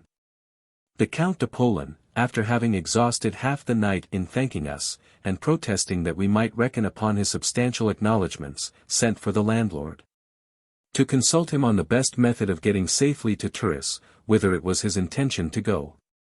We had nothing to do with this nobleman's further progress, and therefore left him to take his own measures. Our departure from the inn was now resolved on, and we followed Lamela like sheep after the bellwether. After 2 hours travelling, the day overtook us near Campio. We made as expeditiously as possible for the mountains between that hamlet and Requena. There we wore out the day in taking our rest and reckoning up our stock, which the spoil of the robbers had considerably replenished, to the amount of more than 300 pistoles. The lawful ravage of their pockets. We began our march again with the setting in of the night, and on the following morning reached the frontier of Valencia in safety. We got quietly into the first wood that offered as a shelter. The inmost recesses of it were best suited to our purpose, and led us on by winding paths to a spot where a rivulet of transparent water was meandering in its slow and silent course, to incorporate with the waters of Guadalaviar. The refreshing shade afforded by the foliage, and the rich pasturage in which our toil-worn beasts so much delighted, would have fixed this for the place of our halting, if our resolution had not been previously taken to that effect. We therefore alighted, and were preparing to pass the day very pleasantly. But a good breakfast was amongst the foremost of our intended pleasures, and we found that there was very little ammunition left. Bread was beginning to be a nonentity. And our bottle was becoming an evidence of the material system, mere carnal leather without a vivifying soul. Gentlemen, said Ambrose, scenery and the picturesque have but hungry charms for me, unless Bacchus and Ceres preside over the landscape. Our provisions must be lengthened out. For this purpose, away post I to Zelva. It is a very pretty town, not more than 2 leagues off. I shall soon make this little excursion. Speaking after this manner, he slung the bottle and the wallet over a horse's back, leaped merrily into his seat, and shot out of the wood with a rapidity which seemed to bid fair for a speedy return. He did not, however, come back quite so soon as he had given us reason to expect. More than half the day had elapsed. Nay, night herself was already pranking up her dun and gloomy wings, to overshadow the thicket with a denser horror, when we saw our purveyor once again, whose long stay was beginning to give us some uneasiness. Our extreme wishes were lame and impotent, compared with the abundance of his stores. He not only produced the bottle, filled with some excellent wine, and the wallet stuffed with game and poultry ready dressed. To say nothing of bread, the horse was laden besides with a large bundle of stuffs, of which we could make neither head nor tail. He took notice of our wonder, and said with a smile, I will lay a wager neither Don Raphael nor all the colleges of soothsayers upon earth can guess why I have bought these articles. With this fling at our dullness, we untied the bundle, and lectured on the intrinsic value of what we had been considering only as an empty pageant. In the inventory was a cloak and a black gown of trailing dimensions, doublets, breeches, and hose to correspond, an inkstand and writing paper such as a Secretary of State need not be ashamed of, a key such as a treasurer might carry, a great seal and green wax such as a chancellor might affix to his decrees. When he had at length exhausted the display of his bargains, Don Raphael observed, in a bantering tone, Faith and troth, Master Ambrose, it must be confessed that you have made a good, sensible speculation. But pray, how do you mean to turn the penny on your purchase? Let me alone for that, answered Lamela. All these things cost me only 10 pistoles, and it shall go hard but they bring us in above 500. The 10s in 500 are 50, a good improvement of money, my masters. I am not a man to burden myself with a trumpery peddler's pack. And to prove to you that I have not been making ducks and drakes of our joint stock, I will let you into the secret of a plan which has just taken birth in my pericranium. After having laid in my stock of bread, I went into a cook's shop, where I ordered a range of partridges, chickens, and young rabbits, half a dozen of each, to be put instantly on the spit. While these relishing little articles were roasting, in came a man in a violent passion, open-mouthed against the coarse conduct of a tradesman to his consequential self. This faggot of fury observed to the Lord Paramount of the dripping pan, by St. James. Samuel Simon is the most wrong-headed retail dealer in the town of Zelva. He has just insulted me in his own shop before his customers. The skinflint would not trust me for 6 ells of cloth, though he knows very well that my credit is as good as the bank, and that no one could say he ever lost anything by me. Are not you delighted with the outlandish monster? He has no objection to getting people of fashion on his books. He had rather toss up heads or tails with them, than oblige a plain citizen in an honest way, and be paid in full at the time appointed. What a strange whim! But he is an infernal Jew. He will be taken in some day or other. All the merchants on the exchange are lying in wait to catch him upon the hip, and his disgrace or ruin will be nuts to me. While this reptile of the warehouse was thus spitting his spite and blurting out many other ill-natured innuendos, there came over me a sort of astrological anticipation that I should be lord of the ascendant over this Samuel Simon. My friend, said I to the man who was complaining against that hawker of damaged goods, of what character is the strange fellow you are talking about? Of a confoundedly bad character, answered he in a pet. Depend on it, he is one of the most extortionate usurers in existence, though with the affectation of not letting his left hand know what is right gives away in charity. He was a Jew, and has turned Catholic, but rip your way into his heart, if he has any, and you will find him still as inveterate a Jew as ever Pilate was. As for his conversion, it was all in the way of trade. I took in with greedy ear the whole invective of the shopkeeping declaimant, and failed not, on coming out of the eating-house, to inquire for Samuel Simon's residence. A person directed me to the part of the town, and there was no difficulty in finding out the house. It was not enough to skim my eye cursorily over his shop. I peered into every hole and corner of it. And my imagination, always on the alert when any profit is to be picked up, has already engendered a rogue's trick, which only waits the period of gestation, when it may turn out a bantling not unworthy to be fathered by the sanctimonious servant of Señor Gil Blas. Straightway went I to the ready-made warehouse, where I bought these dresses, into which we may stuff an inquisitor, a notary, and an alguazil, and play the parts in the spirit of the solemn offices they represent. Ah!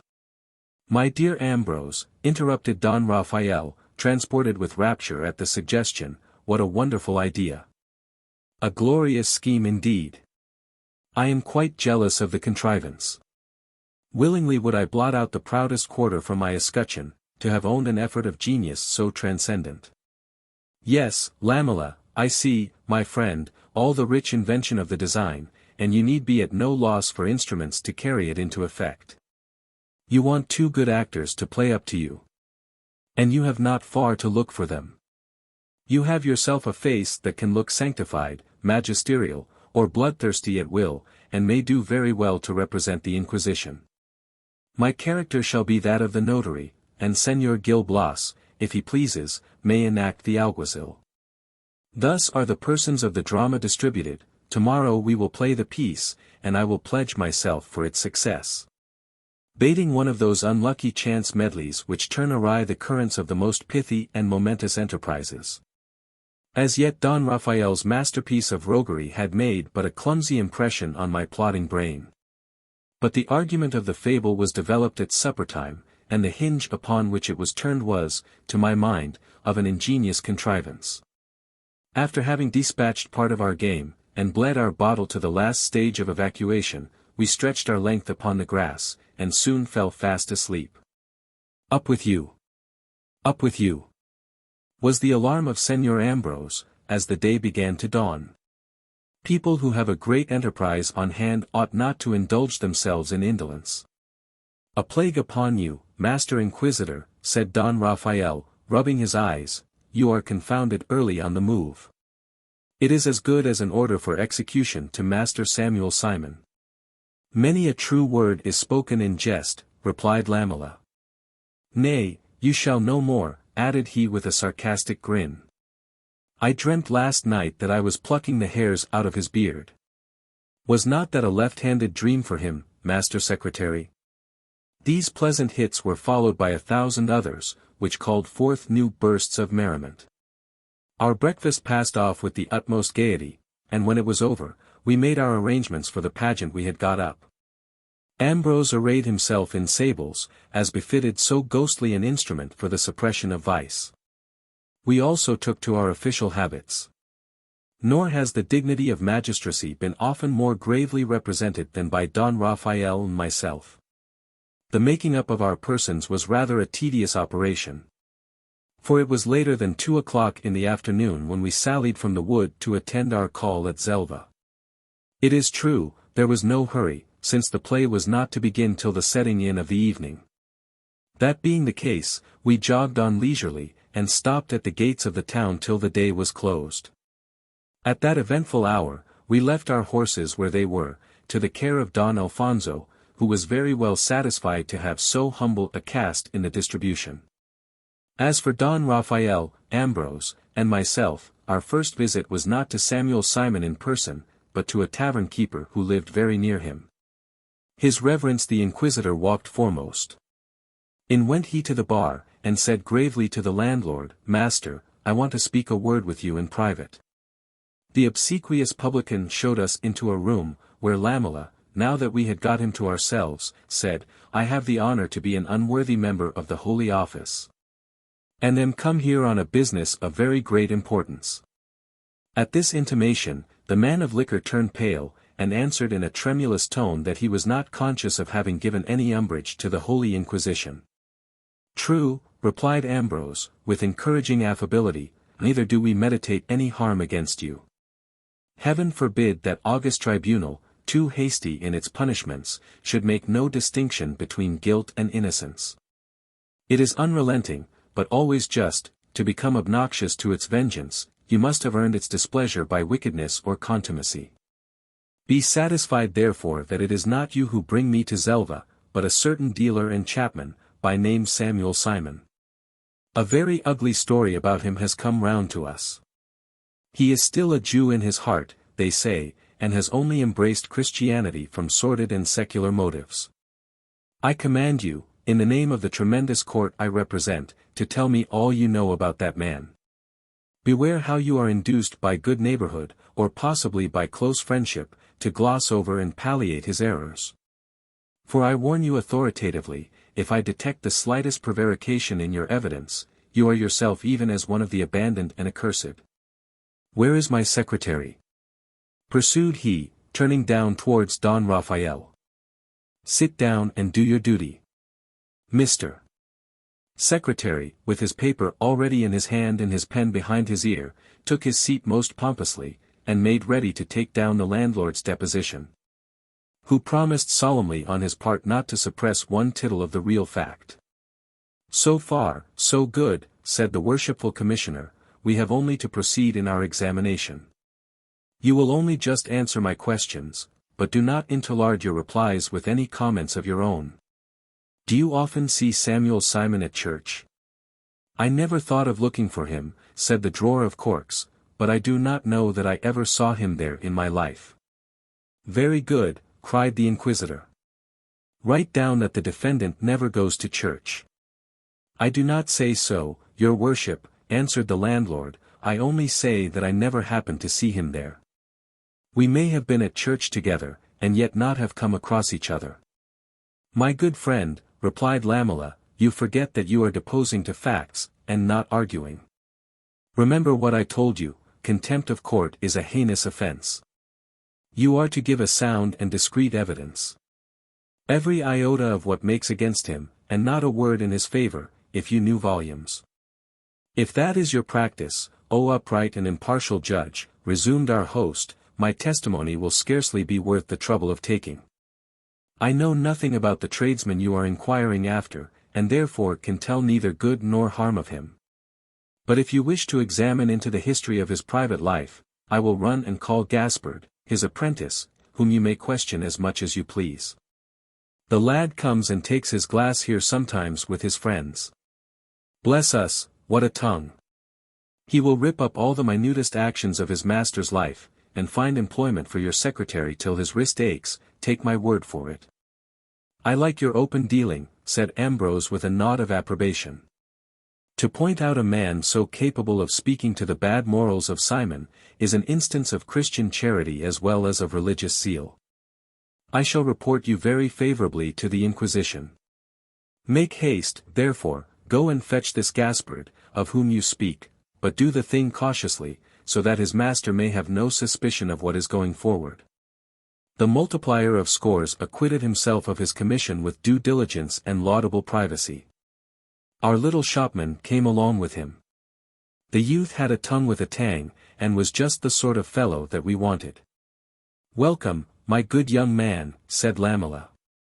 "You behold in me an inquisitor, appointed by that venerable body to collect informations against Samuel Simon, on an accusation of still adhering to Judaism in his secret devotions. You are an inmate of his family, consequently you must be an eyewitness to many of his most private transactions. It probably may be unnecessary to warn you, that you are obliged in conscience, and by fear of punishment, to declare all you know about him, notwithstanding any promise to the contrary. When I order you so to do on the part of the Holy Inquisition." "May it please your reverence," answered the plotting little rascal, "I am quite ready to satisfy your heart's desire on that head, without being commanded thereto in the name of the Holy Office. If ever my acquittal was to depend on my master's character of me, I am persuaded that my chance would be a sorry one, and for that reason, I shall serve him as he would serve me. And I may tell you in the first place, that he is a fly-by-night whose proceedings it is no easy matter to take measure of. A man who puts on all the starch formalities of an inveterate religionist, but at bottom has not a spark of principle in his composition. He goes every evening dangling after a little girl no better than she should be. I am vastly glad indeed to find that, interrupted Ambrose, because I plainly perceive, by all you have been telling me, that he is a man of corrupt morals and licentious practices. But answer point by point to the questions I shall put to you. It is above all on the subject of religion that I am commissioned to inquire into his sentiments and conduct. Pray tell me, do you eat much pork at your house?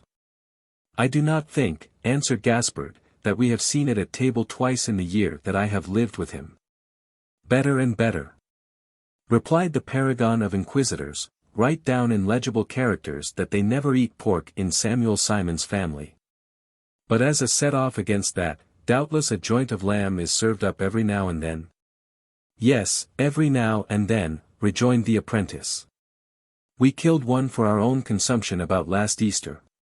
The season is pat and to the purpose, cried the ecclesiastical commissioner. Come, write down, that Simon keeps the Passover. This goes on merrily to a complete conviction, and it seems we have got a good serviceable information here. Tell me again, my friend, pursued Lamela, whether you have not often seen your master fondle young children. 1,000 times, answered Gaspard. When he sees the little urchins playing about before the shop, if they happen to be pretty, he calls them in and makes much of them. Write that down, be sure you write that down. Interrupted the inquisitor. Samuel Simon is very grievously suspected of lying in wait for Christian children, and enticing them into his den to circumcise them. Vastly well, indeed, Master Simon. You will have an account to settle with the Society for the Suppression of Judaism, take my word for it. Do not take it into your savage head that such bloody sacrifices are to be perpetrated with impunity. A pretty use you make of baptism and shaving. Cheer up, religious Gaspard, thou foremost of elect apprentices. Make a full confession of all thy master's sins. Complete thine honest testimony by telling us how this simular of a Catholic is more than ever wedded to his Jewish customs and ceremonies. Is it not a fact that one day in the week he sits with his hands before him, and will not even perform the most necessary offices for himself? No, answered Gaspard, I have not exactly observed that. What comes nearest to it is, that on some days he shuts himself up in his closet, and stays there a long time. Aye. Now we have it, exclaimed the commissary. He keeps the Sabbath, or I am not an inquisitor. Note that particularly, officer, note that he observes the fast of the Sabbath most superstitiously. Out upon him. What a shocking fellow. One question more, and his business is done. Is not he always parleying about Jerusalem? Pretty often indeed, replied our informer. He knows the Old Testament by heart, and tells us how the Temple of Jerusalem was destroyed. The very thing, resumed Ambrose. Secretary. Be sure you do not neglect that feature of the case. Write, in letters of an inch long, that Samuel Simon has contracted with the devil for the rebuilding of the temple, and that he is plotting day and night for the re-establishment of his nation. That is all I want to know, and it is labor in vain to pursue the examination any further. What Gaspard, in the spirit of truth and charity, has deposed, would be sufficient to make a bonfire of all Jewry. When the august mouthpiece of the holy tribunal had sifted the little scoundrelly apprentice after this manner, he told him he might go about his business. At the same time commanding him, under the severest penalties of the Inquisition, not to say a word to his master about what was going forward. Gaspard promised implicit obedience, and marched off. We were not long in coming after him, our procession from the inn was as grave and solemn as our pilgrimage thereunto, till we knocked at Samuel Simon's door.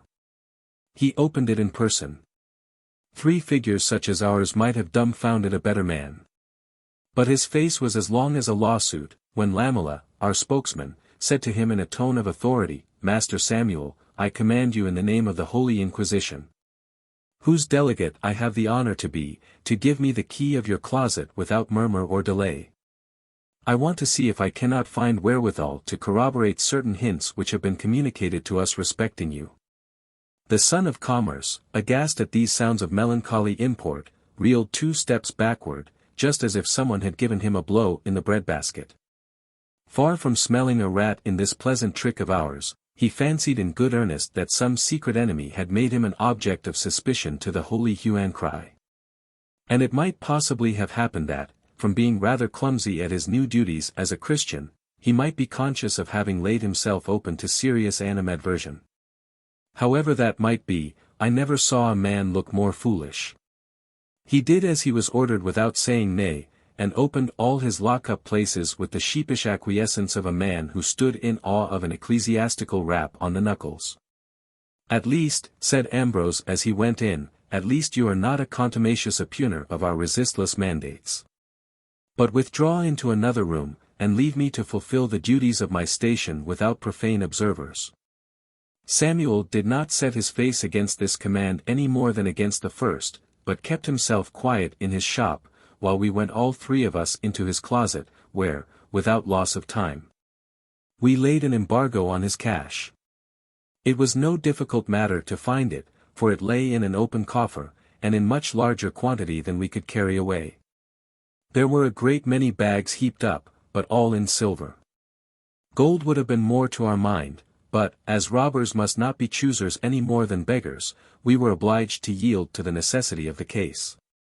Not only did we line our pockets with ducats, but the most unsearchable parts of our dress were made the receptacles of our filchings. Yet was there no outward show of the heavy burden under which we tottered. Thanks to the cunning contrivance of Ambrose and Don Raphael, who proved that there is nothing like being master of one's trade. We marched out of the closet, after having feathered our nests pretty warmly.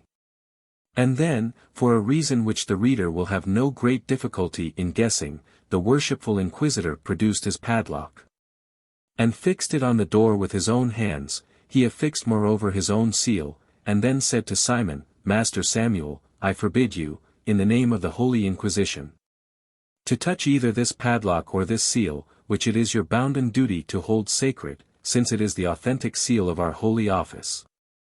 I shall return hither this time tomorrow, then and here to open my commission, and provisionally to take off the interdict." With this injunction, he ordered the street door to be opened, and we made our escape after the processional manner, out of our wits with joy.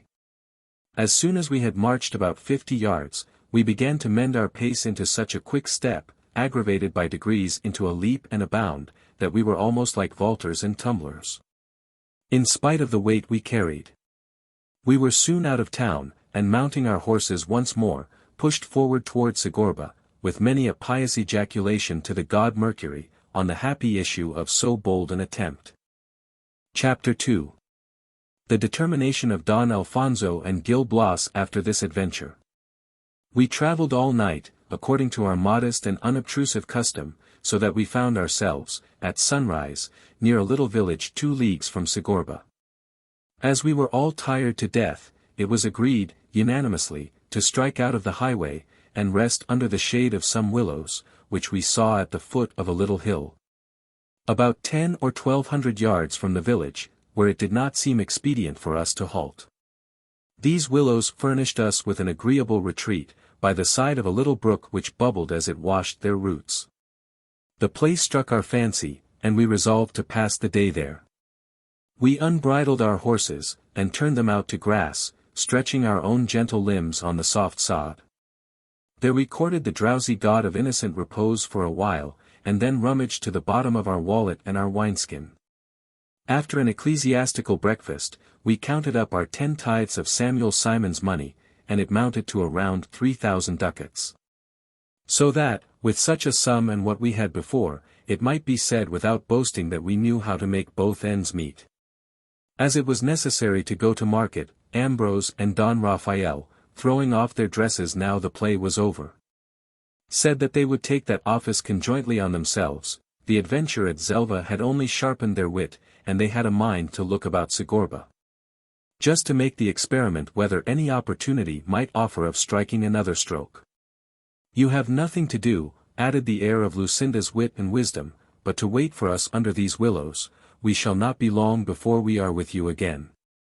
Señor Don Rafael, exclaimed I with a horse laugh, tell us rather to wait for you under a more substantial tree, the gallows. If you once leave us, we are in a month's mind that we shall not see you again till the day after the fair. This suspicion of our honor goes against the grain, replied Señor Ambrose. But we deserve that our characters should suffer in your esteem. It is but reason that you should distrust our purity, after the affair at Valladolid. And should fancy that we shall make it no more a matter of conscience to play at the devil take the hindmost with you, than with the party that we left in the lurch in that town. Yet you deceive yourselves egregiously. The gang upon whom we turned the tables were people of very bad character, and their company began to be disreputable to us. Thus far justice must be done to the members of our profession, that there is no bond in all civilized life less liable to be broken by personal and private interest. But when there are no feelings in common, our good understanding will be the worse for wear, as it happens among other descriptions of men. Wherefore, Señor Gil Blas, I entreat you, and Señor Don Alfonso as well as you, to be somewhat more liberal in your construction of us. And to set your hearts at ease respecting Don Rafael's and my whim about going to Segorba. It is the easiest thing in the world, observed Lucinda's hopeful brat, to quash all subject of uneasiness on that score. They have only to remain treasurers of the exchequer, and they will have a sufficient pledge in their hands for our return. You see, Señor Gil Blas, that we are all fair and above board. You shall both hold security for our reappearance, and you may rest assured that for Ambrose and myself, we shall set off without the slightest misgiving of your taking to your heels with so valuable a deposit. After so substantial a proof of our good faith, will you not place implicit confidence in us? Yes, gentlemen, said I, and you may do at once whatever seems good in your own eyes. They took their departure immediately, carrying the bottle and the wallet along with them, and left me under the willows with Don Alfonso, who said to me, after they were out of sight. Now is the time, Señor Gil Blas, now is the time to open my heart to you. I am angry with myself for having been so easily prevailed on to herd thus far with these two knaves. You have no idea how many times I have quarrelled with myself on that score. Yesterday evening, while I was watching the horses, 1,000 mortifying reflections rushed upon my mind. I thought it did not become a young man of honorable principles to live among such scurvy fellows as Don Rafael and Lamela. That if by ill luck, some day or other, and many a more unlikely thing has happened, the success of our swindling tricks should throw us into the hands of justice, I might sustain the shame of being tried with them as a reputed thief, and undergoing the disgraceful sentence of the law. These frightful thoughts present themselves incessantly to my imagination, and I will own to you that I have determined, as the only means of escape from the contamination of their bad actions, to part from them forever. I can scarcely suppose that you will disapprove of my design. No, I promise you, answered I. Though you have seen me perform the part of the alguazil in Samuel Simon's comedy, do not fancy that such pieces as those are got up to my taste. I take heaven to witness that while acting in so witty a scene, I said to myself, faith and troth, Master Gil Blas, if justice should come and lay hold of you by the weasand at this moment, you would well deserve the penitential wages of your iniquity. I feel therefore no more disposed than yourself, Don Alfonso, to tarry longer in such bad company, and if you think well of it, I will bear you company. When these gentlemen come back, we will demand a balancing of the accounts, and tomorrow morning, or even tonight before tomorrow, we will make our bow to them. The lovely Serafina's lover approved my proposal. Let us get to Valencia, said he, and we will embark for Italy, where we shall be able to enter into the service of the Venetian Republic. Will it not be far better to take up the profession of arms, than to lead such a dastardly and disreputable life as we are now engaged in? We shall even be in a condition to make a very handsome figure with the money that will be coming to us. Not that I appropriate to myself without remorse a fund so unfairly established. But besides that necessity obliges me to it, if ever I acquire any property in my campaigns, I make a vow to indemnify Samuel Simon. I gave Don Alfonso to understand that my sentiments coincided with his own, and we resolved at once to separate ourselves from our companions on the following morning before daybreak. We were above the temptation of profiting by their absence, that is, of marching off in a hurry with the sum total of the finances. The confidence they had reposed in leaving us masters of the whole revenue did not permit such a thought so much as to pass through our minds. Ambrose and Don Raphael returned from Segorba just at the close of day. The first thing they told us was, that their journey had been propitious, for they had laid the cornerstone of a rascality which, to all appearance, would turn out still better than that of the evening before. And thereupon the son of Lucinda was going to put us in possession of the details, but Don Alfonso cut him short in his explanation, and declared at once his intention of parting company. I announced my own wish to do the same. To no purpose did they employ all their rhetoric to prove to us the propriety of our accompanying them in their professional travels. We took leave of them the next morning, after having made an equal division of our cash, and pushed on towards Valencia. Chapter 3. Unfortunate occurrence, which terminated to the high delight of Don Alfonso. Gil Blas meets with an adventure which places him all at once in a very superior situation. We galloped on gaily as far as Bunal, where, as ill luck would have it, we were obliged to stop. Don Alfonso was taken ill. His disorder was a high fever, with such an access of alarming symptoms as put me in fear for his life. By the greatest mercy in the world, the place was not beset by a single physician, and I got clear off without any harm but my fright. He was quite out of danger at the end of 3 days, and with my nursing, his recovery was rapid and without relapse. He seemed to be very grateful for my attentions. And as we really and truly felt a liking for each other, we swore an eternal friendship. At length we got on our journey again, in the constant determination, when we arrived at Valencia, of profiting by the first opportunity which might offer to go over into Italy. But heaven disposed of us differently. We saw at the gate of a fine castle some country people of both sexes making merry and dancing in a ring. We went near to be spectators of their revels. And Don Alfonso was never less prepared than for the surprise which all at once came over his senses. He found it was Baron Steinbach, who was as little backward in recognizing him, but ran up to him with open arms, and exclaimed, in accents of unbridled joy, "Ah, Don Alfonso! Is it you? What a delightful meeting! While search was making for you in every direction, chance presents you to my view." My fellow traveler dismounted immediately, and ran to embrace the Baron, whose joy seemed to me of an extravagant nature. "Come, my long-lost son," said the good old man. "You shall now be informed of your own birth, and know the happy destiny that awaits you." As he uttered these words, he conducted him into the castle. I went in along with them, for while they were exchanging salutations, I had alighted and tied our horses to a tree. The lord of the castle was the first person whom we met. He was about the age of 50, and a very well-looking man. "Sir," said Baron Steinbach, as he introduced Don Alfonso, "behold your son." At these words, Don Cesar de Leyva, for by that title the lord of the castle was called, threw his arms round Don Alfonso's neck, and weeping with joy, muttered indistinctly, "My dear son, know in me the author of your being. If I have for so long left you in ignorance of your birth and family, rest assured that the self-denial was mine in the most painful degree. I have 1,000 times been ready to burst with anxiety, but it was impossible to act otherwise. I had married your mother from sheer attachment, for her origin was very inferior to mine. I lived under the control of an austere father, whose severity rendered it necessary to keep secret a marriage contracted without his sanction. Baron Steinbach, and he alone, was in my confidence. He brought you up at my request, and under my directions. At length my father is laid with his ancestors, and I can own you for my son and heir. This is not all. I can give you for a bride a young lady whose rank is on a level with my own." "Sir," interrupted Don Alfonso, "make me not pay too dear for the happiness you have just been throwing in my lap.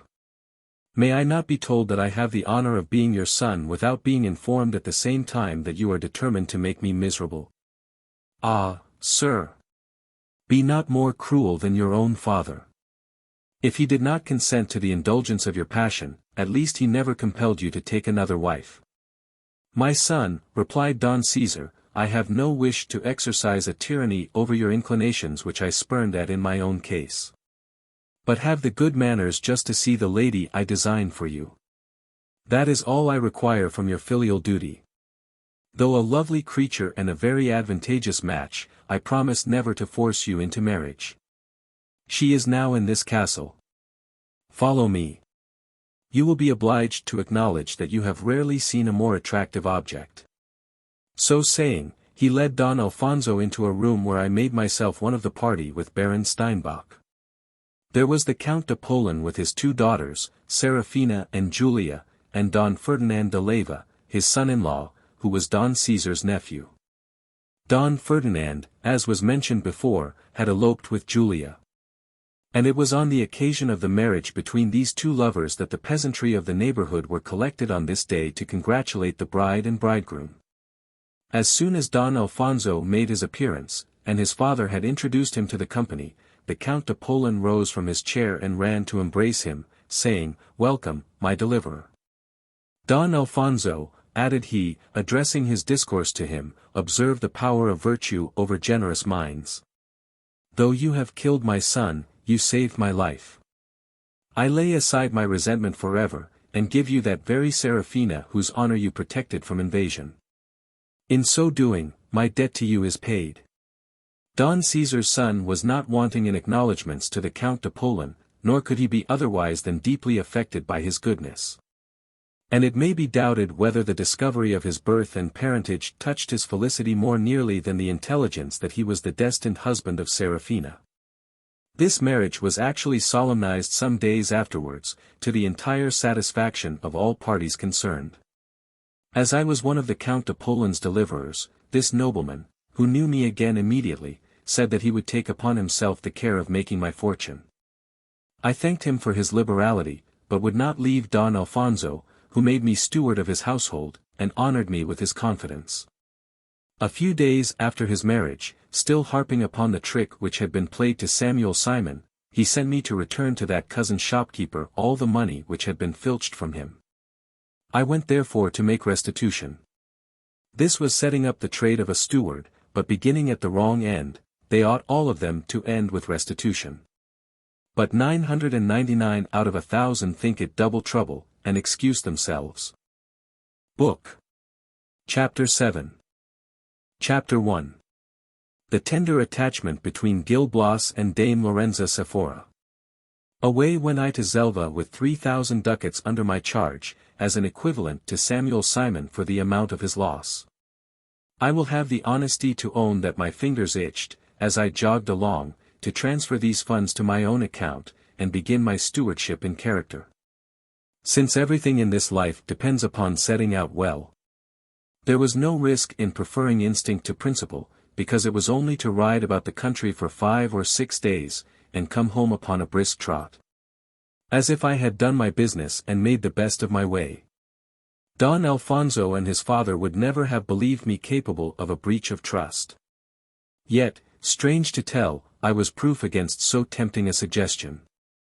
It would scarcely be too much to say, that honor, not the fear of being found out, was the spring of so praiseworthy a decision. And as times go, that is saying a great deal for a lad whose conscience had been pretty well seasoned by keeping company with a long succession of scoundrels. Many people who have not that excuse, but frequent worshipful society, will wonder how such squeamishness should have prevailed over my good sense, treasurers of charities in particular. Persons who have the wills of relations in their custody, and do not exactly like the contents. In short, all those whose characters stand higher than their principles, will find food for reflection in my overstrained scrupulosity. After having made restitution to the merchant, who little thought ever to have seen 1 farthing of his property again, I returned to the castle of Leyva. The Count de Polan had taken his departure, and was far on his journey to Toledo with Julia and Don Ferdinand. I found my new master more wrapped up than ever in Serafina. His Serafina equally wrapped up in my master, and Don Caesar just as much wrapped up as either in the contemplation of the happy couple. My object was to gain the goodwill of this affectionate father, and I succeeded to my wish. The whole house was placed implicitly under my superintendence, nothing was done without my special direction, the tenants paid their rents into my hands. The disbursements of the family were all under my revision, and the subordinate situations in the household were at my disposal without appeal. And yet the power of tyrannizing did not give me the inclination, as it has always hitherto done to my equals and superiors. I neither turned away the male servants because I did not like the cut of their beards, nor the female ones because they happened not to like the cut of mine. If they made up to Don Caesar or his son at once, without currying my favor as the channel of all good graces, far from taking umbrage at them on that account, I spoke out officiously in their behalf. In other respects, too, the marks of confidence my two masters were incessantly lavishing on me inspired me with a substantial zeal for their service. Their interest was my real object. There was no sleight of hand in my ministry, I was such a caterer for the general good as you rarely meet with in private families or in political societies. While I was hugging myself on the well-earned prosperity of my condition, love, jealous of my dealings with fortune, was bent on sharing my gratitude by the addition of a higher zest. He planted, watered, and ripened in the heart of Dame Lorenza Sephora, Seraphina's confidential woman, an abundant crop of liking for the happy steward. My Helen, not to sink the fidelity of the historian in the vanity of the man, could not be many months short of her 50th year. But for all that, a look of wholesomeness, a face none of the ugliest, and two good-looking eyes of which she knew the efficient use, might make her still pass for a decent bit of amusement in a summer evening. I could only just have been thankful for a little more relief to her complexion, since it was precisely the color of chalk. But that I attributed to maiden concealments, which had eat away all the damask of her cheek. The lady ogled me for a long time with ogles that savored more of passion than of chastity. But instead of communing in the language of the eyes, I made pretense at first not to be sensible of my own happiness. Thus did my gallantry appear as if arrayed in its first blushes. A circumstance which was rather tempting than repulsive to her feelings. Taking it into her head, therefore, that there was no standing upon dumb eloquence with a young man who looked more like a novice than he was. At our very first interview she declared her sentiments in broad, unequivocal terms, that I might have no plea for misinterpretation. She played her part like an old stager, affected to be overwhelmed with confusion while she was speaking to me.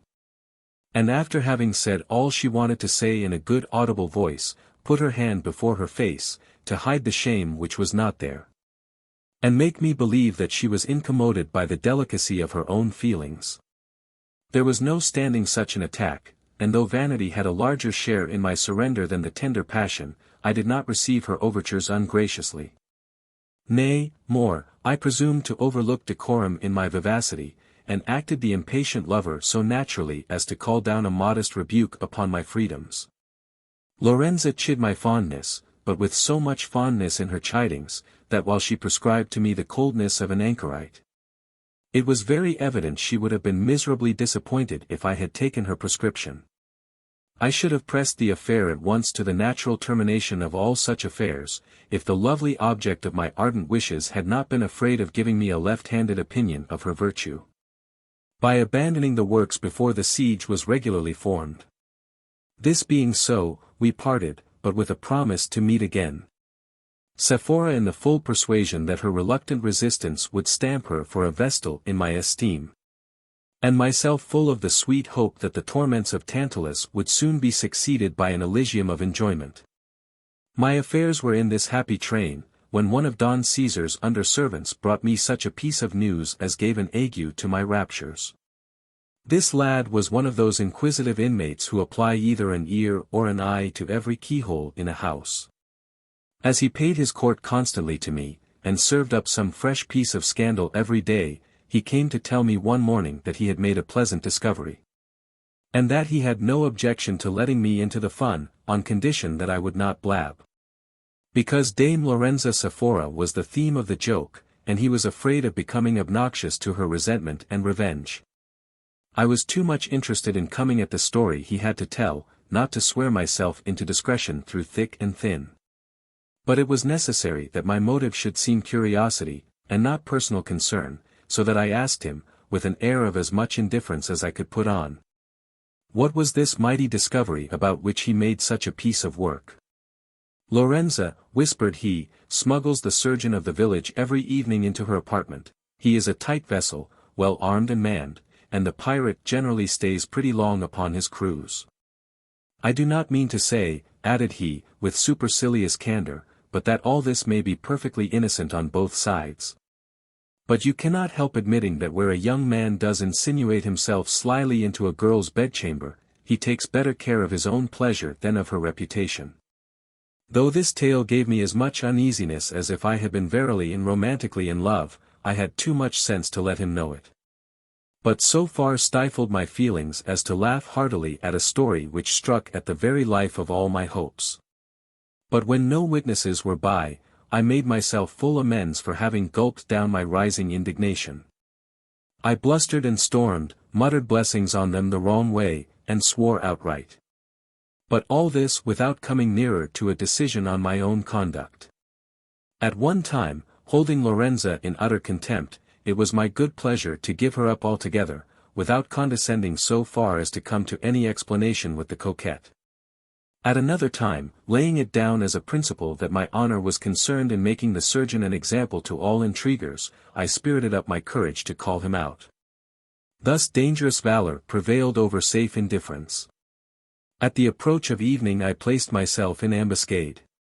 And sure enough, the gentleman did slink into the temple of my Vesta, with a fear of being found out that spoke rather unfavorably for the purity of his designs. Nothing short of this could have kept my rage alive against the chilliness of the night air. I immediately quitted the precincts of the castle, and posted myself on the high road, where the gay deceiver was sure to be intercepted on his return. I waited for him with my fighting spirits on the full boil, my impatience increased with the lapse of time, till Mars and Bellona seemed to inhabit my frame, and enlarge it beyond human dimensions. At length my antagonist came in sight. I took a few strides, such as bully Mars or Bellona might have taken. But I do not know how the devil it came to pass, my courage went farther off as my body came nearer. My frame was contracted within somewhat less than its human dimensions, and my heart felt exactly like the heart of a coward. The hearts of Homer's heroes felt exactly the same, when the dastardly dogs were not backed by a supernatural drawcancer. In short, I was just as much out of my element as ever Paris was when he pitted himself against Menelaus in single combat. I began taking measure of this operator in love, war, and anatomy. He appeared to be large-limbed and well-knit, with a sword by his side of a most abominable length. All this made me consider that the better part of valor is discretion, nevertheless, whether from the superiority of mind over the nervous system in a case of honor, or from whatever other cause. Though the danger grew bigger as the distance diminished, and in spite of nature, which pleaded obstinately that honor is a mere scutcheon, and can neither set a leg nor take away the grief of a wound, I mustered up boldness enough to march forward towards the surgeon sword in hand. My proceedings seemed to him to be of the drollest. "What is the matter, Señor Gil Blas?" exclaimed he. "Why all this fire and fury? You are in a bantering mood, to all appearance." "No, good Master Shaver," answered I, "no such thing, there never was anything more serious since Cain killed Abel. I am determined to try the experiment, whether as little preparation serves your turn in the field of battle as in a lady's chamber. Hope not that you will be suffered to possess without a rival that heaven of bliss in which you have been indulging but this moment at the castle. By all the martyrdoms we phlebotomizers have ever suffered or inflicted," replied the surgeon, setting up a shout of laughter, "this is a most whimsical adventure. As heaven is my judge, appearances are very little to be trusted." At this put off, fancying that he had no keener stomach for cold iron than myself, I got to be 10 times more overbearing. "Teach your parrot to speak better Spanish, my friend," interrupted I. "Do you think we do not know a hawk from a henshaw? Imagine not that the simple denial of the fact will settle the business." "I see plainly," replied he, "that I shall be obliged to speak out, or some mischief must happen either to you or me. I shall therefore disclose a secret to you, though men in our profession cannot be too much on the reserve. If Dame Lorenza sends for me into her apartment under suspicious circumstances, it is only to conceal from the servants the knowledge of her malady.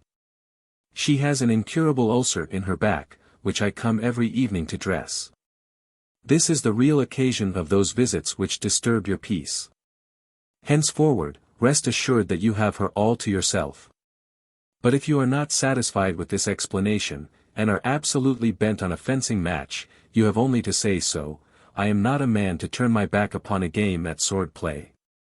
With these words in his mouth, he drew his long rapier, which made my heart jump into my throat, and stood upon his guard. It is enough, said I, putting my sword up again in its scabbard. I am not a wild beast, to turn a deaf ear to reason. After what you have told me, there is no cause of enmity between us. Let us shake hands. At this proposal, by which he found out that I was not such a devil of a fellow as he had taken me for, he returned his weapon with a laugh, met my advances to be reconciled. And we parted the best friends in the world. From that time forward Sephora never came into my thoughts but with the most disgusting associations. I shunned all the opportunities she gave me of entertaining her in private, and this with so obvious a study, almost bordering on rudeness, that she could not but notice it. Astonished at so sudden a reverse, she was dying to know the cause, and at length, finding the means of pinning me down to a tete-a-tete, good Mr. Steward, said she, tell me, if so please you, why you avoid the very sight of me. It is true that I made the first advances, but then you fed the consuming fire. Recall to memory, if it is not too great a favor, the private interview we had together. Then you were a magazine of combustibles, now you are as frozen as the North Sea. What is the meaning of all this? The question was not a little difficult of solution, for a man unaccustomed to the violence of amorous interrogatories.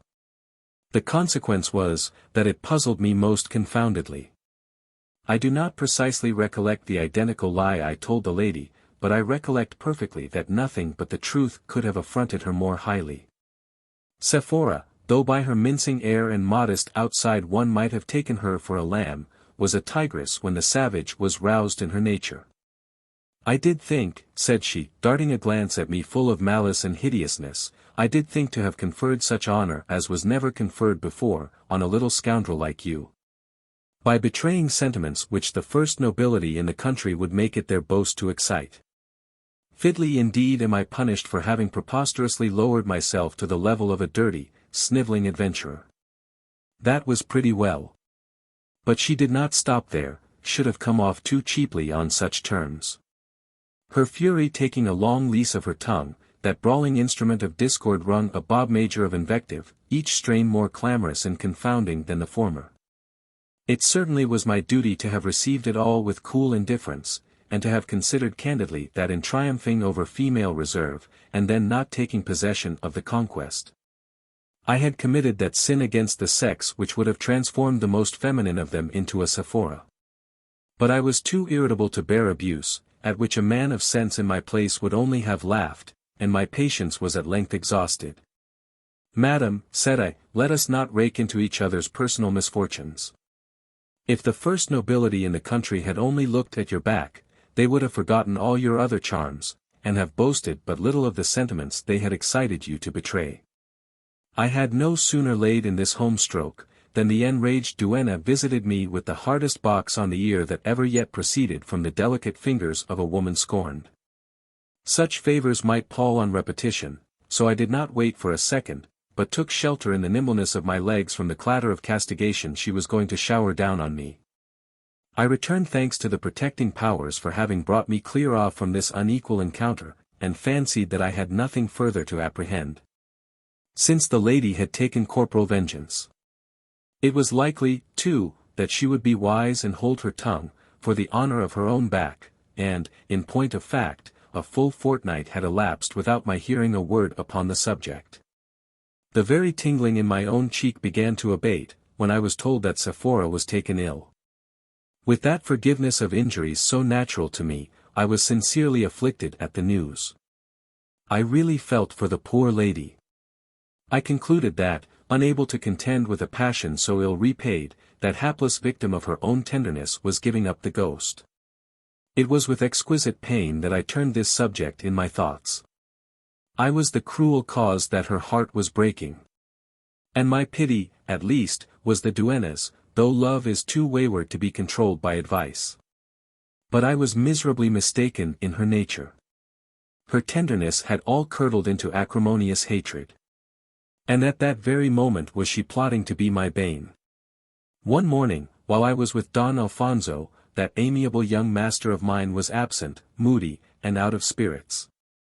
I inquired respectfully what was the matter. "I am vexed to the soul," said he, "to find Serafina weak, unjust, ungrateful." "You are not a little surprised at this," added he, remarking the expression of astonishment with which I heard him, "yet nothing is more strictly and lamentably true. I know not what reason you have given Dame Lorenza to be at variance with you. But true it is, you are become so unbearably hateful to her, that if you do not get out of this castle as soon as possible, her death, she says, must be the sure consequence. You cannot but suppose that Serafina, who knows your value, used all her influence at first against a prejudice to which she could not administer without injustice and ingratitude.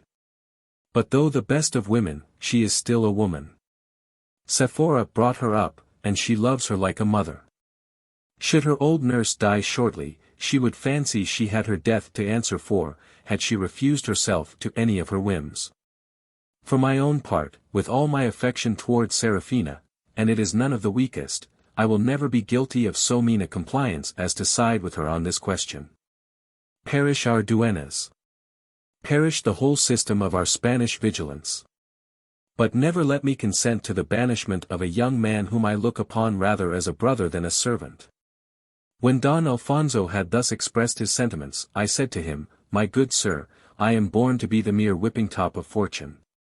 It had been my hope that she would leave off persecuting me when under your roof, where everything held out to me happy days and an unruffled life. Now, the part for honor to take is to tear myself away, whatever hankering I may feel after my continuance." "No, no," exclaimed the generous son of Don Caesar. "Leave me to bring Serafina to a proper view of things. It shall never be said that you are sacrificed to the caprices of a duenna, who, on every occasion, has but too much influence over the family." "All you will get by it, sir," replied I, "will only be to put Serafina in an ill humor by opposing her wishes. I had much rather withdraw, than run the risk, by a longer abode here, of sowing division between a married pair, who are a model of conjugal felicity. Such a consequence of my unhappy quarrel would make me miserable for the remainder of my days." Don Alfonso absolutely forbade me to take any hasty step. And I found him so determined in the intention of standing by me, that Lorenza must infallibly have been thrown into the background, if I had chosen to have stood an election against her. There were moments when, exasperated against the duenna, I was tempted to keep no measures with her. But when I came to consider that to unravel this surgical mystery would be to plunge a dagger into the heart of a poor creature, whose curse had been my fastidious prejudice against an ulcerated back, and whom a physical and mental misfortune were conjointly handing down to the grave, I lost all feeling but that of compassion towards her. It was evident, since I was so portentous a phenomenon, that it was my imperious duty to re-establish the tranquillity of the castle by my absence. And that duty I performed the next morning before daybreak, without taking any leave of my two masters, for fear they should oppose my departure from a misplaced partiality towards me. My only notice was to leave behind in my chamber a memorial, containing an exact account of my receipts and disbursements during the time of my stewardship. Chapter 2. What happened to Gil Blas after his retreat from the castle of Leyva, showing that those who are crossed in love are not always the most miserable of mankind. I was mounted on a good horse, my own property, and was the bearer of 200 pistoles, the greater part of which arose from the plunder of the vanquished banditti, and the forfeiture of Samuel Simon by the Inquisition. For Don Alfonso, without requiring me to account for any part of the said forfeiture, had made restitution of the entire sum out of his own funds. Thus, considering my effects, however obtained, as converted into lawful property by a sort of vicarious sponsorship, I took them into my good graces without any remorse of conscience. An estate like this rendered it absurd to throw away any thought about the future. And a certain likelihood of doing well, which always hangs about a young man at my age, held out an additional security against the caprices of fortune. Besides, Toledo offered me a retreat exactly to my mind. There could not be a doubt but the Count de Polan would take a pleasure in giving a kind reception to one of his deliverers, and would insist on his accepting an apartment in his own house. But I only looked upon this nobleman as a very distant resource, and determined, before laying any tax on his grateful recollection, to spend part of my ready cash in travelling over the provinces of Murcia and Granada, which I had a very particular inclination to see. With this intention I took the Almanza road, and afterwards, following the route chalked out, travelled from town to town as far as the city of Granada, without stumbling on any sinister occurrence. It should seem as if fortune, wearied out with the schoolgirl's tricks she had been playing me, was contented at last to leave me as she found me. But she still had her skittish designs upon me, as will be seen in the sequel. One of the first persons I met in the streets of Granada was Señor Don Ferdinand de Leyva, son-in-law, as well as Don Alfonso, of the Count de Polan. We were both of us equally surprised at meeting so far from home. "How is this, Gil Blas," exclaimed he, "to find you in this city? What the devil brings you hither?" "Sir," said I, "if you are astonished at seeing me in this country, you will be 10 times more so when you shall know why I have quitted the service of Señor Don Cesar and his son." Then I recounted to him all that had passed between Sephora and myself, without garbling the facts in any particular. He laughed heartily at the recital. Then, recovering his gravity, "My friend," said he, "my mediation is at your service in this affair. I will write to my sister-in-law." "No, no, sir," interrupted I, "do not write upon the subject, I beseech you. I did not quit the castle of Leyva to go back again. You may, if you please, make another use of the kindness you have expressed for me. If any of your friends should be looking out for a secretary or a steward, I should be much obliged to you to speak a good word in my favor.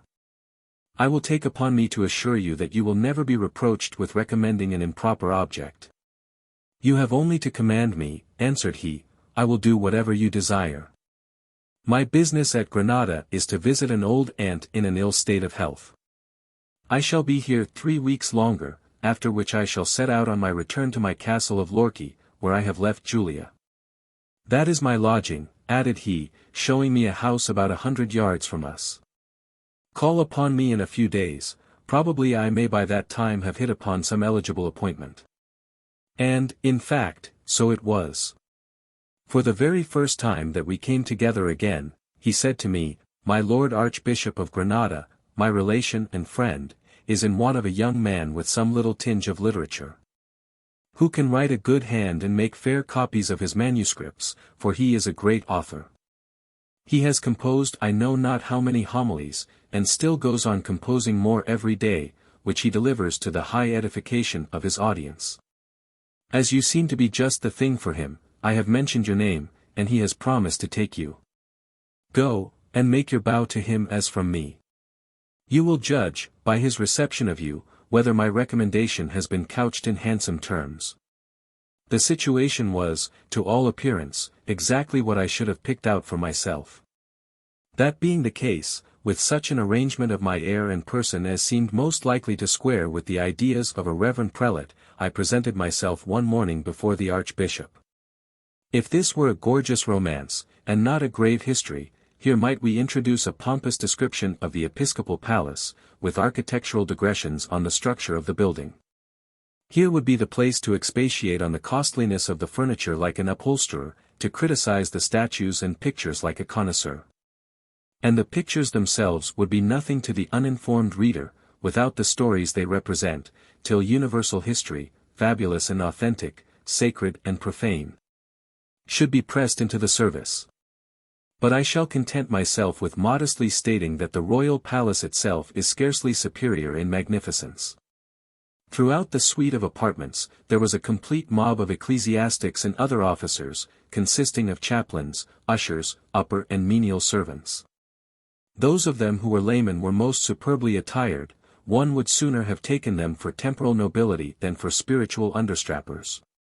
They were as proud as the devil, and gave themselves intolerably consequential airs. I could not help laughing in my sleeve, when I considered who and what they were, and how they behaved. "Set a beggar on horseback," said I. "These gentry are in luck to carry a pack without feeling the drag of it, for surely if they knew they were beasts of burden, they would not jingle their bells with so high a toss of the head." I ventured just to speak to a grave and portly personage who stood sentinel at the door of the archbishop's closet, to turn it upon its hinges as occasion might require. I asked him civilly if there was no possibility of speaking with my lord archbishop. "Stop a little," said he, with a supercilious demeanor and repulsive tone. "His grace will shortly come forth, to go and hear mass.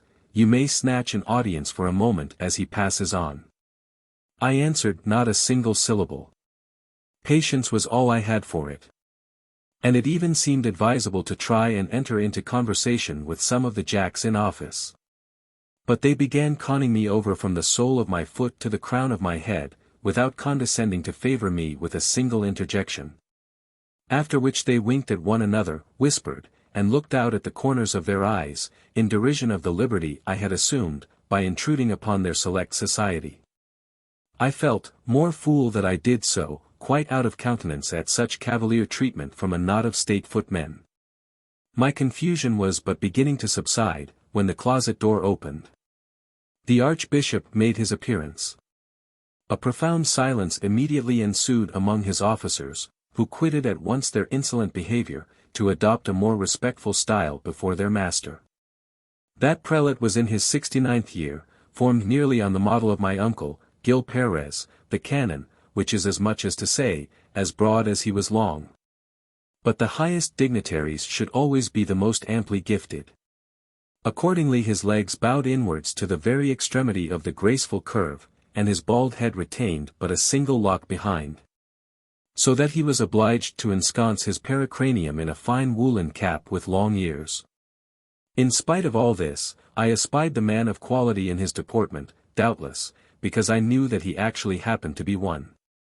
We common fellows, the fungus growth of the human dunghill, look up to great lords with a facility of being overawed, which often furnishes them with a Benjamin's mess of importance when nature has denied even the most scanty and trivial gifts. The archbishop moved towards me in a minuet step, and kindly inquired what I wanted. I told him I was the young man about whom Señor Don Ferdinand de Leyva had spoken to him. He did not give me a moment to go on with my story. "Ah! Is it you?" exclaimed he, "is it you of whom so fine a character has been given me? I take you into my service at once. You are a mine of literary utility to me. You have only to take up your abode here." Talking thus condescendingly, he supported himself between two ushers, and moved onwards, after having given audience to some of his clergy, who had ecclesiastical business to communicate. He was scarcely out of the room, when the same officers who had turned upon their heel, were now cap in hand to court my conversation. Here the rascals are, pressing round me, currying favour, and expressing their sincere joy at seeing me become as it were an heirloom of the archbishopric. They had heard what their master had said, and were dying with anxiety to know on what footing I was to be about him.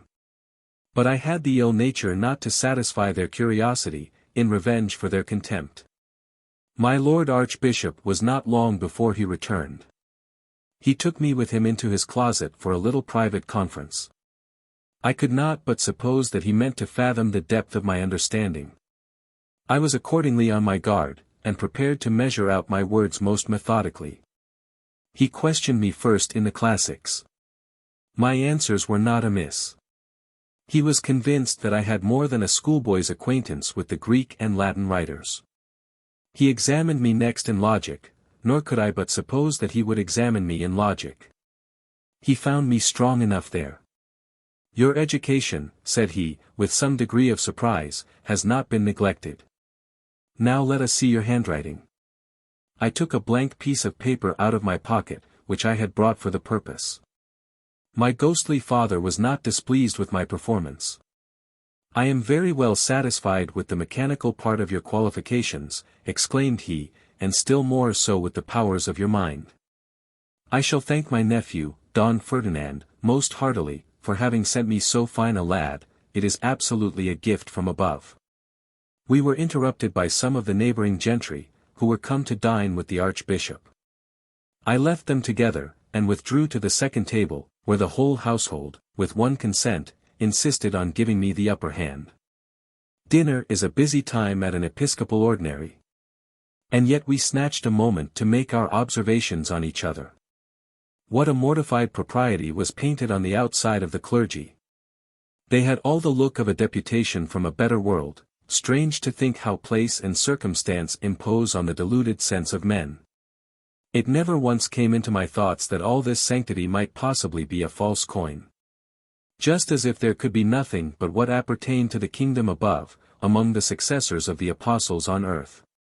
I was seated by the side of an old valet de chamber, by name Melchior de la Ronda. He took care to help me to all the nice bits.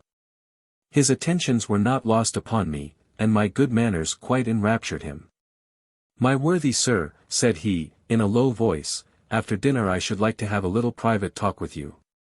At the same time he led the way to a part of the palace where we could not be overheard, and there addressed me as follows. "My son, from the very first instant that I saw you, I felt a certain prepossession in your favor.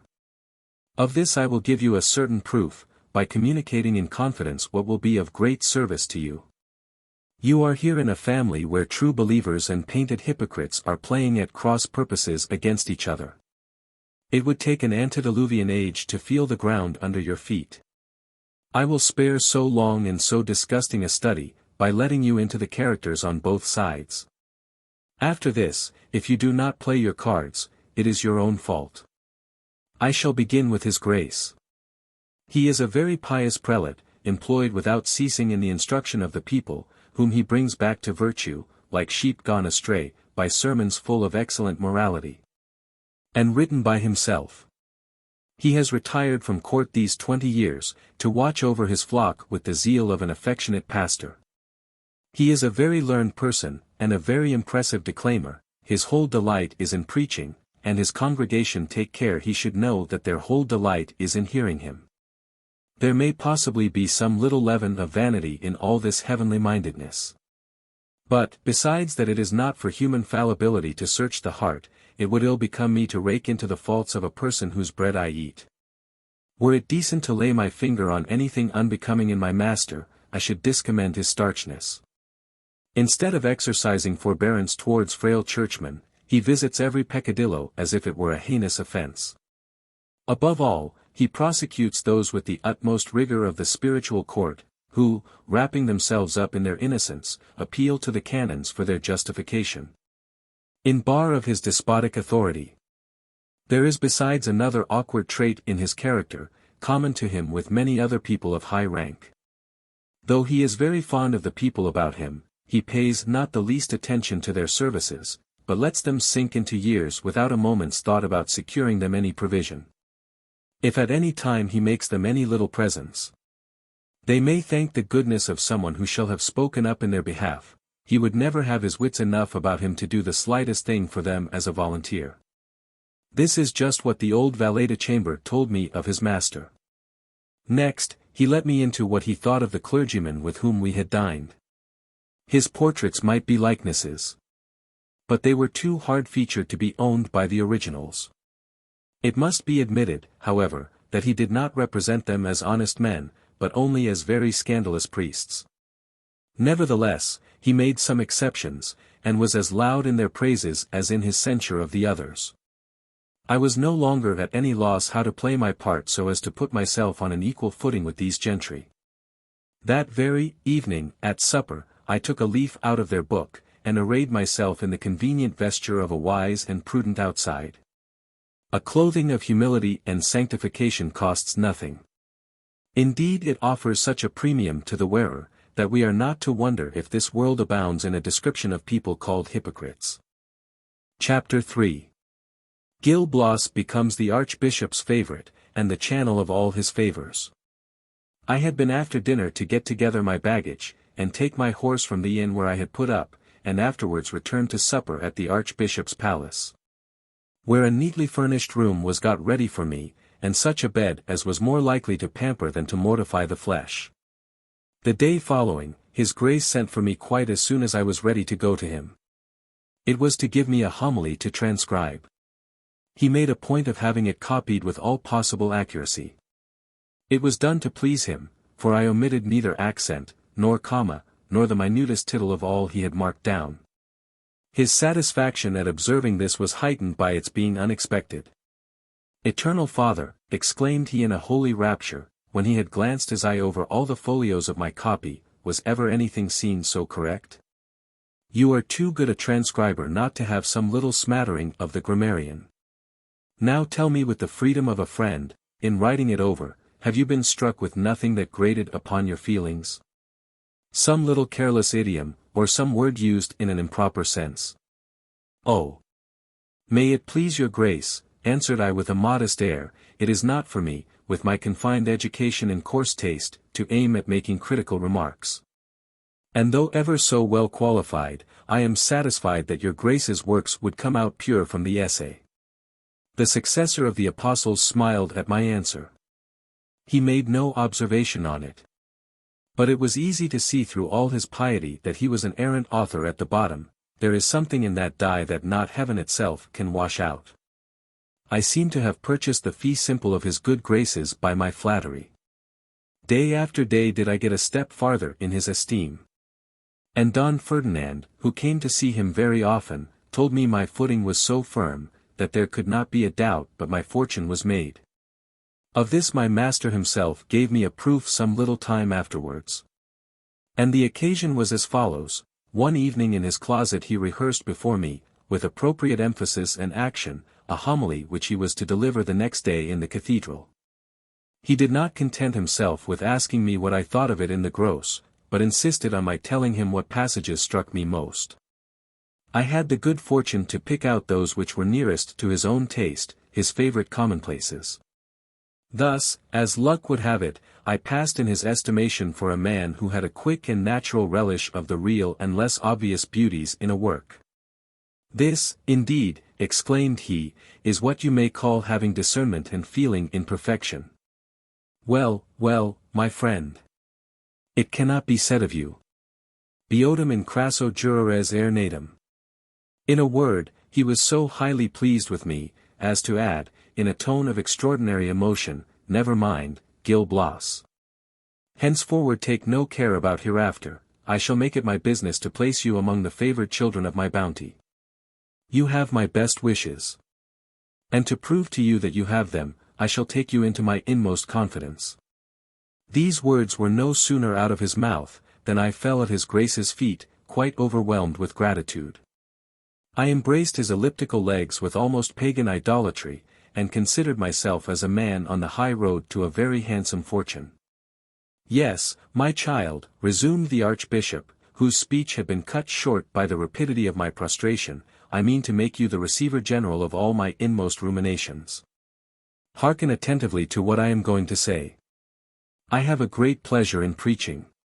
The Lord sheds a blessing on my homilies, they sink deep into the hearts of sinners. Set up a glass in which vice sees its own image, and bring back many from the paths of error into the high road of repentance. What a heavenly sight, when a miser, scared at the hideous picture drawn by my eloquence of his avarice, opens his coffers to the poor and needy, and dispenses the accumulated store with a liberal hand.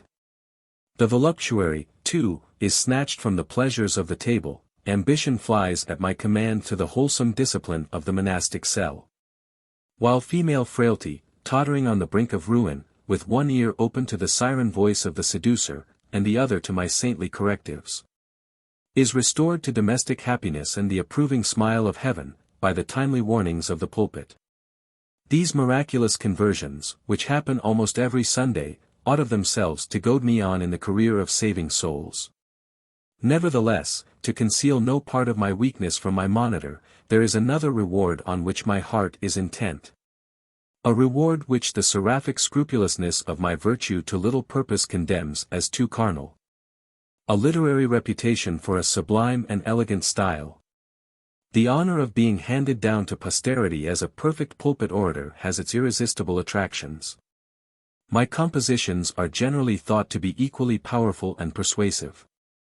But I could wish of all things to steer clear of the rock on which good authors split, who are too long before the public. And to retire from professional life with my reputation in undiminished luster.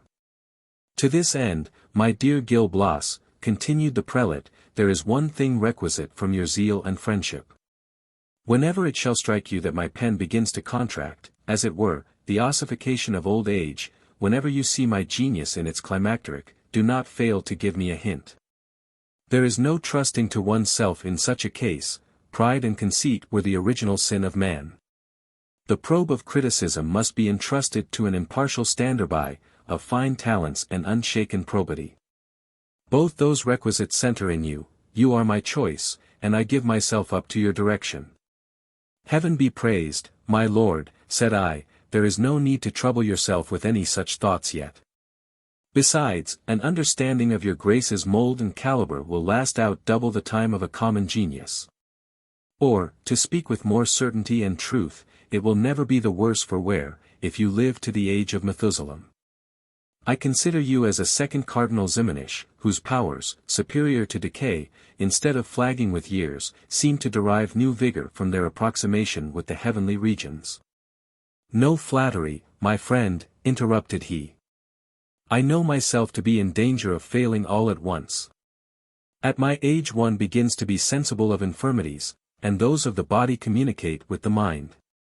I repeat it to you, Gil Blas, as soon as you shall be of opinion that my head is not so clear as usual, give me warning of it instantly. Do not be afraid of offending by frankness and sincerity, to put me in mind of my own frailty will be the strongest proof of your affection for me. Besides, your very interest is concerned in it, for if it should, by any spite of chance towards you, come to my ears that the people say in town, His Grace's sermons produce no longer their accustomed impression. It is time for him to abandon his pulpit to younger candidates, I do assure you, most seriously and solemnly, you will lose not only my friendship, but the provision for life that I have promised you. Such will be the result of your silly tampering with truth. Here my patron left off to wait for my answer, which was an echo of his speech, and a promise of obeying him in all things. From that moment there were no secrets from me, I became the prime favorite. All the household, except Melchior de la Ronda, looked at me with an eye of envy. It was curious to observe the manner in which the whole establishment, from the highest to the lowest, thought it necessary to demean themselves towards His Grace's confidential secretary. There was no meanness to which they would not stoop to curry favor with me, I could scarcely believe they were Spaniards. I left no stone unturned to be of service to them, without being taken in by their interested assiduities. My Lord Archbishop, at my entreaty, took them by the hand. He got a company for one, and fitted him out so as to make a handsome figure in the army. Another he sent to Mexico, with a considerable appointment which he procured him. And I obtained a good slice of his bounty for my friend Melchior. It was evident, from these facts, that if the prelate was not particularly active in good works, at least he rarely gave a churlish refusal, when anyone had the courage to importune him for his benevolence. But what I did for a priest seems to deserve being noticed more at large. One day a certain licentiate, by name Luis Garcias, a well-looking man still in the prime of life, was presented to me by our steward, who said, Señor Gil Blas, in this honest ecclesiastic you behold one of my best friends. He was formerly chaplain to a nunnery. Scandal has taken a few liberties with his chastity. Malicious stories have been trumped up to hurt him in my Lord Archbishop's opinion, who has suspended him, and unfortunately is so strongly prejudiced by his enemies, as to be deaf to any petition in his favor. In vain have we interested the first people in Granada to get him re-established, our master will not hear of it. These first people in Granada, said I, have gone the wrong way to work. It would have been much better if no interest at all had been made for the reverend licentiate. People have only done him a mischief by endeavoring to serve him. I know my Lord Archbishop thoroughly. Entreaties and importunate recommendations do but aggravate the ill condition of a clergyman who lies under his displeasure. It is but a very short time ago since I heard him mutter the following sentiment to himself. The more persons a priest, who has been guilty of any misconduct, engages to speak to me in his behalf, the more widely is the scandal of the Church disseminated. And the more severe is my treatment of the offender. That is very unlucky, replied the steward, and my friend would be put to his last shifts if he did not write a good hand. But, happily, he has the pen of a ready scribe, and keeps his head above water by the exercise of that talent. I was curious to see whether this boasted handwriting was so much better than my own.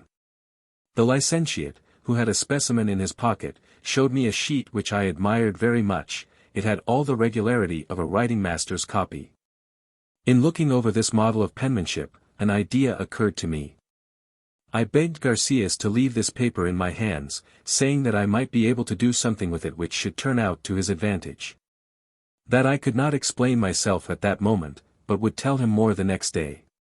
The licentiate, to whom the steward had evidently talked big about my capacity to serve him, withdrew in as good spirits as if he had already been restored to his functions. I was in earnest in my endeavor that he should be so, and lost no time in setting to work. Happening to be alone with the Archbishop, I produced the specimen. My patron was delighted with it. Seizing on this favorable opportunity, "May it please your Grace," said I, "since you are determined not to put your homilies to the press. I should very much like them at least to be transcribed in this masterly manner." "I am very well satisfied with your performance," answered the prelate, "but yet I own that it would be a pleasant thing enough to have a copy of my works in that hand." "Your Grace," replied I, "has only to signify your wishes. The man who copies so well is a licentiate of my acquaintance. It will give him so much the more pleasure to gratify you, as it may be the means of interesting your goodness to extricate him from the melancholy situation to which he has the misfortune at present to be reduced." The prelate could not do otherwise than inquire the name of this licentiate. I told him it was Luis Garcias. "He is in despair at having drawn down your censure upon him." "That Garcias," interrupted he, "if I am not mistaken, was chaplain in a convent of nuns, and has been brought into the ecclesiastical court as a delinquent. I recollect some very heavy charges which have been sent me against him. His morals are not the most exemplary." "May it please your Grace," interrupted I in my turn, "it is not for me to justify him in all points, but I know that he has enemies. He maintains that the authors of the informations you have received are more bent on doing him an ill office than on vindicating the purity of religion." "That very possibly may be the case," replied the Archbishop. "There are a great many firebrands in the world. Besides, though we should take it for granted that his conduct has not always been above suspicion, he may have repented of his sins. In short, the mercies of heaven are infinite, however heinous our transgressions. Bring that licentiate before me, I take off his suspension." Thus it is that men of the most austere character descend from their altitudes when interest or a favorite whim reduces them to the level of the frail. The Archbishop granted, without a struggle, to the empty vanity of having his works well copied, what he had refused to the most respectable applications. I carried the news with all possible expedition to the steward, who communicated it to his friend Garcias. That licentiate, on the following day, came to return me thanks commensurate with the favor obtained. I presented him to my master, who contented himself with giving him a slight reprimand, and put the homilies into his hand, to copy them out fair. Garcias performed the task so satisfactorily, that he was reinstated in the cure of souls, and was afterwards preferred to the living of Gabia, a large market town in the neighborhood of Granada. Chapter 4. The Archbishop is afflicted with a stroke of apoplexy, how Gil Blas gets into a dilemma, and how he gets out. While I was thus rendering myself a blessing first to one and then to the other, Don Ferdinand de Leyva was making his arrangements for leaving Granada. I called on that nobleman before his departure, to thank him once more for the advantageous post he had procured me. My expressions of satisfaction were so lively, that he said, "My dear Gil Blas, I am delighted to find you in such good humor with my uncle the Archbishop." "I am absolutely in love with him," answered I. "His goodness to me has been such as I can never sufficiently acknowledge. Less than my present happiness could never have made me amends for being at so great a distance from Don Caesar and his son." "I am persuaded," replied he, "that they are both of them equally chagrined at having lost you. But possibly you are not separated forever, fortune may some day bring you together again." I could not hear such an idea started without being moved by it.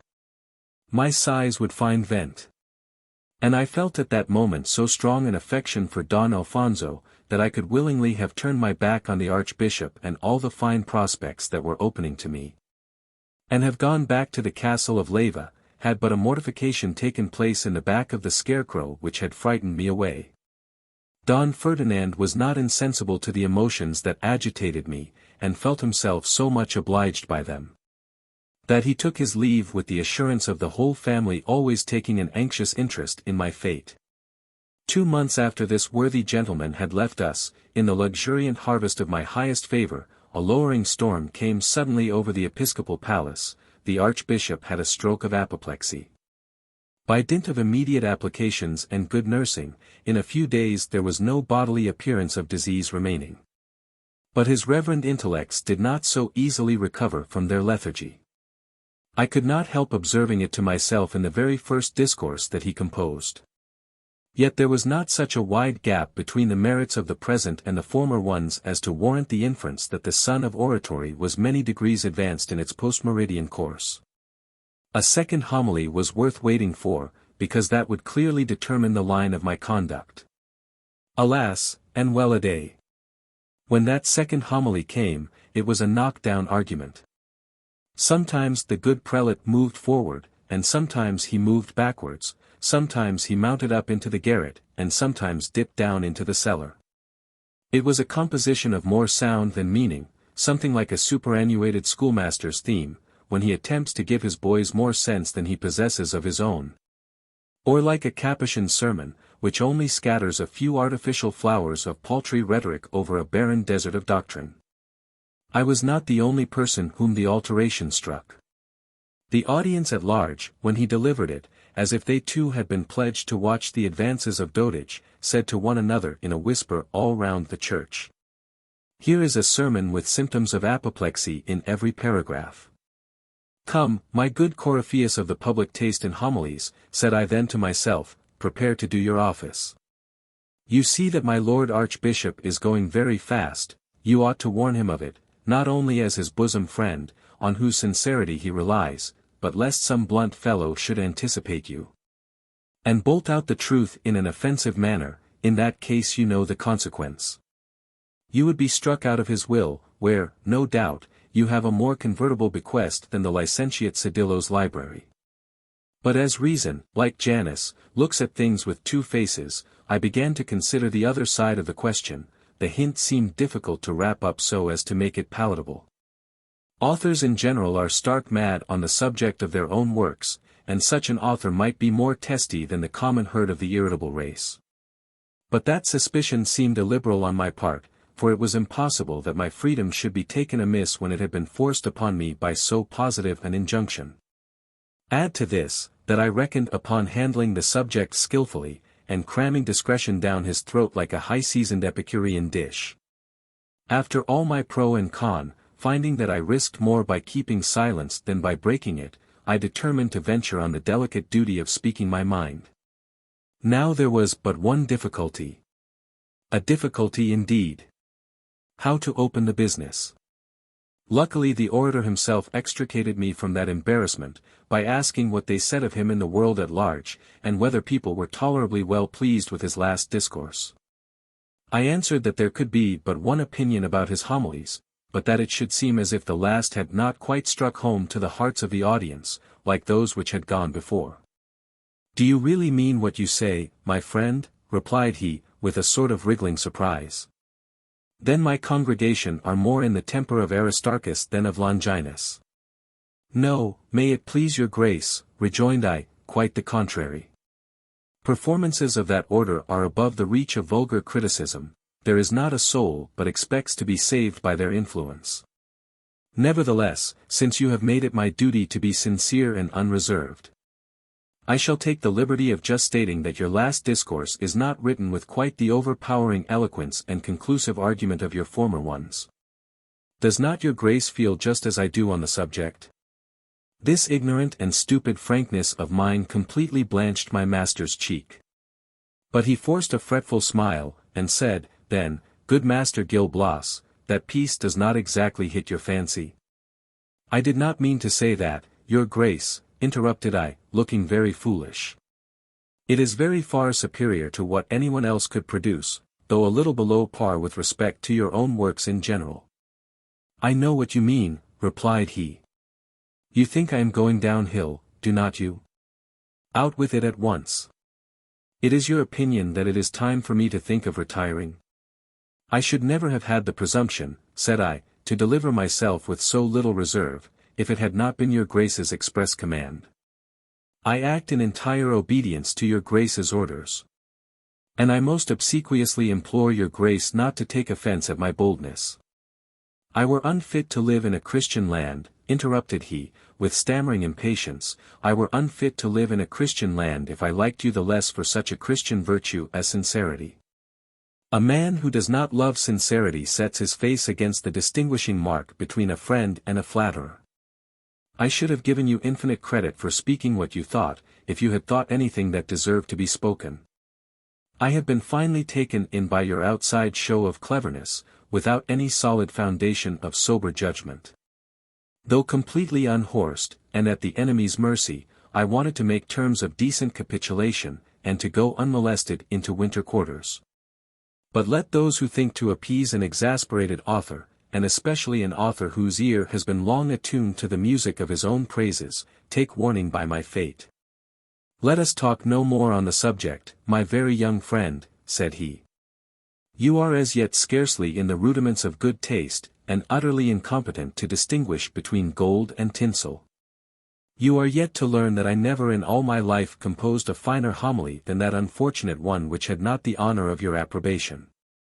The immortal part of me, by the blessing of heaven on me and my congregation, is less weighed down by human infirmity than when the flesh was stronger.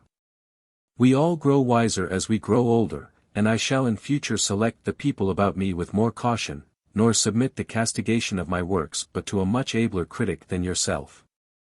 Get about your business, pursued he, giving me an angry shove by the shoulders out of his closet. Go and tell my treasurer to pay you 100 ducats, and take my priestly blessing in addition to that sum. God speed you, good Master Gil Blas. I heartily pray that you may do well in the world. There is nothing to stand in your way but the want of a little better taste. Chapter 5. The course which Gil Blas took after the Archbishop had given him his dismissal, his accidental meeting with the licentiate who was so deeply in his debt, and a picture of gratitude in the person of a parson. I made the best of my way out of the closet, cursing the caprice, or more properly the dotage, of the Archbishop, and more indulgent at his absurdity. Then cast down at the loss of his good graces. For some time it was a moot point whether I should go and lay claim to my 100 ducats. But after having weighed the matter dispassionately, I was not such a fool as to quarrel with my bread and butter. There was no reason why that money, fairly earned, should deprive me of my natural right to make a joke of this ridiculous prelate. In which good deed I promised myself not to be wanting, as often as himself or his homilies were brought upon the carpet in my hearing. I went therefore and asked the treasurer for 100 ducats, without telling a word about the literary warfare between his master and me. Afterwards I called on Melchior de la Ronda, to take a long leave of him. He was too much my friend not to sympathize with my misfortune. While I was telling my story, vexation was strongly imprinted on his countenance. In spite of all his respect for the Archbishop, he could not help blaming him. But, when in the fever of my resentment I threatened to be a match for the prelate, and to entertain the whole city at his expense, the prudent Melchior gave me a salutary caution: take my advice, my dear Gil Blas, and rather pocket the affront. Men of a lower sphere in life should always be cap in hand to people of quality, whatever may be their grounds of complaint. It must be admitted there are some very coarse specimens of greatness, which in themselves are scarcely deserving of the least respect or attention. But even such animals have their weapons of annoyance, and it is best to keep out of their way. I thanked the old valet de chambre for the good counsel he had given me, and promised to be guided by it. Pleased with my deference to his opinion, he said to me, "If you go to Madrid, be sure you call upon my nephew, Joseph Navarro.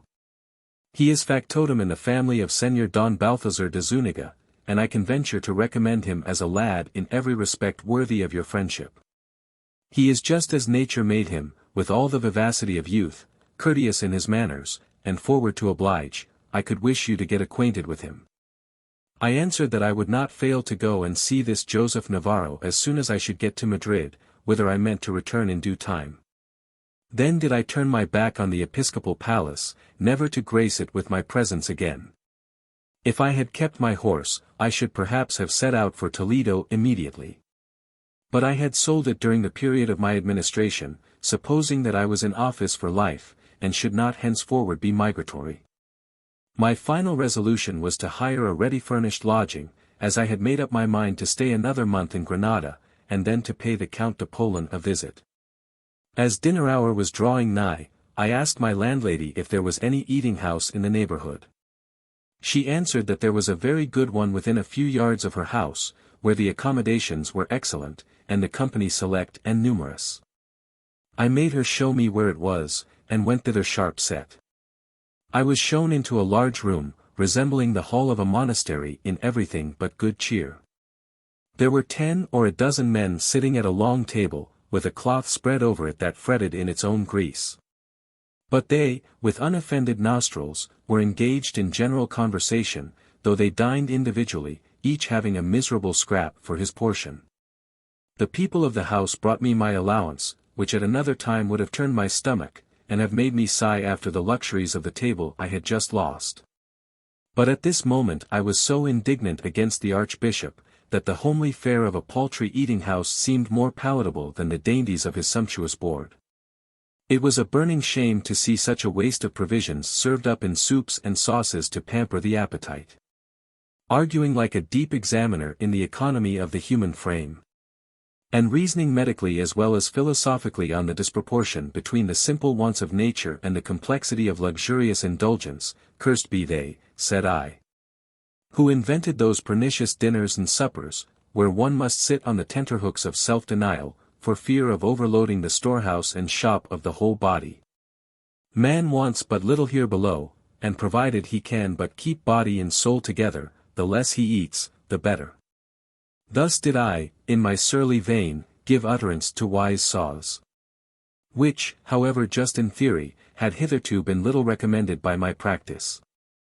While I was dispatching my commons, without any danger of a surfeit from repletion, the licentiate Luis Garcias, who had got the living of Gabia in the manner above mentioned, came into the room.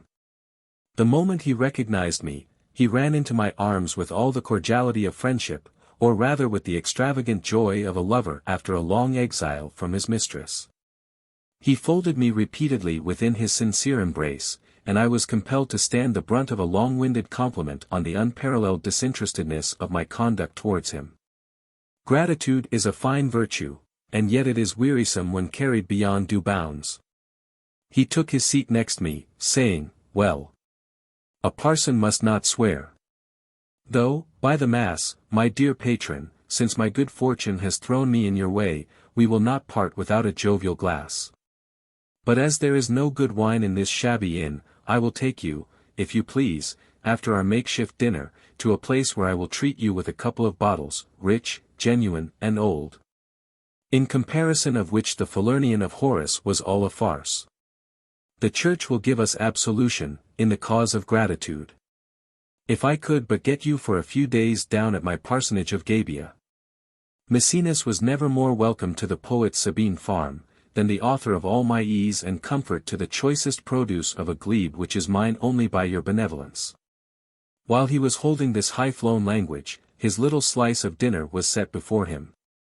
He fell to without the fear of indigestion before his eyes, still heightening the luxury of the repast, at intervals, by fine speeches addressed to me in the most fulsome style of flattery. I took the opportunity, when his mouth was filled with something more substantial, to edge in a word or two amidst the torrent. And as he had not forgotten to ask after his friend the steward, I made no bones about acknowledging that I was no longer a hanger-on of the church. I even went so far as to particularize the most trivial circumstances attending my resignation, to all of which he listened with an attentive ear. After all his fine professions, who would not have expected to see him moved even to tears with the throes of resentful gratitude? To hear him thunder bulls and interdicts against the superannuated archbishop. The devil a bit. He did neither the one thing nor the other. But his countenance fell, and his whole air was that of an absent man. The rest of his dinner was bolted down without the garnish of intermediate talk about Maecenas. As soon as he had done, he hurried from table without minding grace or gratitude, wished me good day with a cold and distant air, and got off as fast as possible. The unfeeling scoundrel, perceiving that I was no longer in a situation for him to pump anything out of me, would not even take the trouble to draw a decent veil over his dirty principles. But such a blackguard could excite no other sensation than contempt and laughter. Looking at him with derision, the fittest chastisement for fellows like these, I called after him, loud enough to be heard by the whole room, "Stop there, you nun's priest. Go and put those 2 bottles in ice against Maecenas comes to the Sabine farm. Be sure they are rich, genuine, and old, or they will be a farce to Falernian." Chapter 6. Gil Blas goes to the play at Granada, his surprise at seeing one of the actresses, and what happened thereupon. No sooner had Garcias rid the room of his presence, than 2 gentlemen came in, extremely well dressed, and took their seats close by me. They began talking about the players of the Granada company, and about a new piece which just then had a great run. According to their account, it was quite the town talk. Nothing would do for me but to go and see it that very day. I had never been at the play since my residence at Granada. As I had lived nearly the whole time in the Archbishop's palace, where all such profane shows were condemned as uncanonical, I had been cut off from every recreation of that sort. All my knowledge of men and manners was drawn from homilies. I repaired, therefore, to the theatre at the appointed hour, and found a very full house. All around me, discussions were going on about the piece before the curtain drew up, and there was not a soul in the numerous assembly but had some remark to make upon it. One liked it, another could not bear it. "Do not you think the dialogue is particularly happy?" said a candid critic on my right. "Was there ever such miserable stuff?" cried a snarling critic on my left. In good truth, if bad authors abound, it must be admitted that the public are at variance about what is good and what is bad, but the bad judges have a right to be pleased for their money. And as they far outnumber the good ones, their favorite writers can never want employment. When one only considers through what an ordeal dramatic poets have to pass, it is a matter of wonder that any should be found hardy enough at once to contend against the ignorance of the multitude. And the random shot of those self-created guides in matters of taste, who always pretend to lead the blindness of the public judgment, and too frequently push it into the mire of absurdity. At length the buffoon of the piece came forward by way of prologue. As soon as his grotesque countenance was visible, there was a general clapping of hands. A sure indication of his being one of those spoiled actors who are allowed to take any liberties with the pit, and to be applauded through thick and thin. In fact, this player neither opened his lips, nor moved a muscle, without exciting the most extravagant raptures. He would have performed better had he been less conscious what a favorite he was. But he presumed on that circumstance most abominably. I observed that he sometimes forgot what was set down for him, and took the license of adding to his part out of his own free fancy. A common cause of complaint against low comedians, which, though it make the unskilful laugh, cannot but make the judicious grieve. Would the audience but receive such mirth with hisses, instead of crying bravo, they might restrain the absurd practice, and purge the stage from barbarism. Some of the other performers were greeted with the usual tokens on their entrance, and particularly an actress who played the chambermaid. There was something about her which more than usually attracted my attention. And language must sink under the labor of expressing my astonishment at tracing the features of Laura, that fair, that chaste, that inexpressible she, whom I supposed to be still at Madrid. Warbling in one key, with hands, sides, voice, and mind incorporate with Arsenia. But there could be no doubt of her identity. The kick in her gallop, the leer in her eye, and the tripping pertness of her tongue, all conspired in evidence that there could be no mistake. Yet, as if I had refused belief to the affidavit of my own eyes and ears, I asked her name of a gentleman who was sitting beside me. "What the deuce? Why, where do you come from?" said he. "You must unquestionably be a new importation, not to have seen or heard of the divine Estella." The likeness was too perfect for me to be mistaken. It was easy to comprehend why Laura, changing her sphere of action, changed her name also.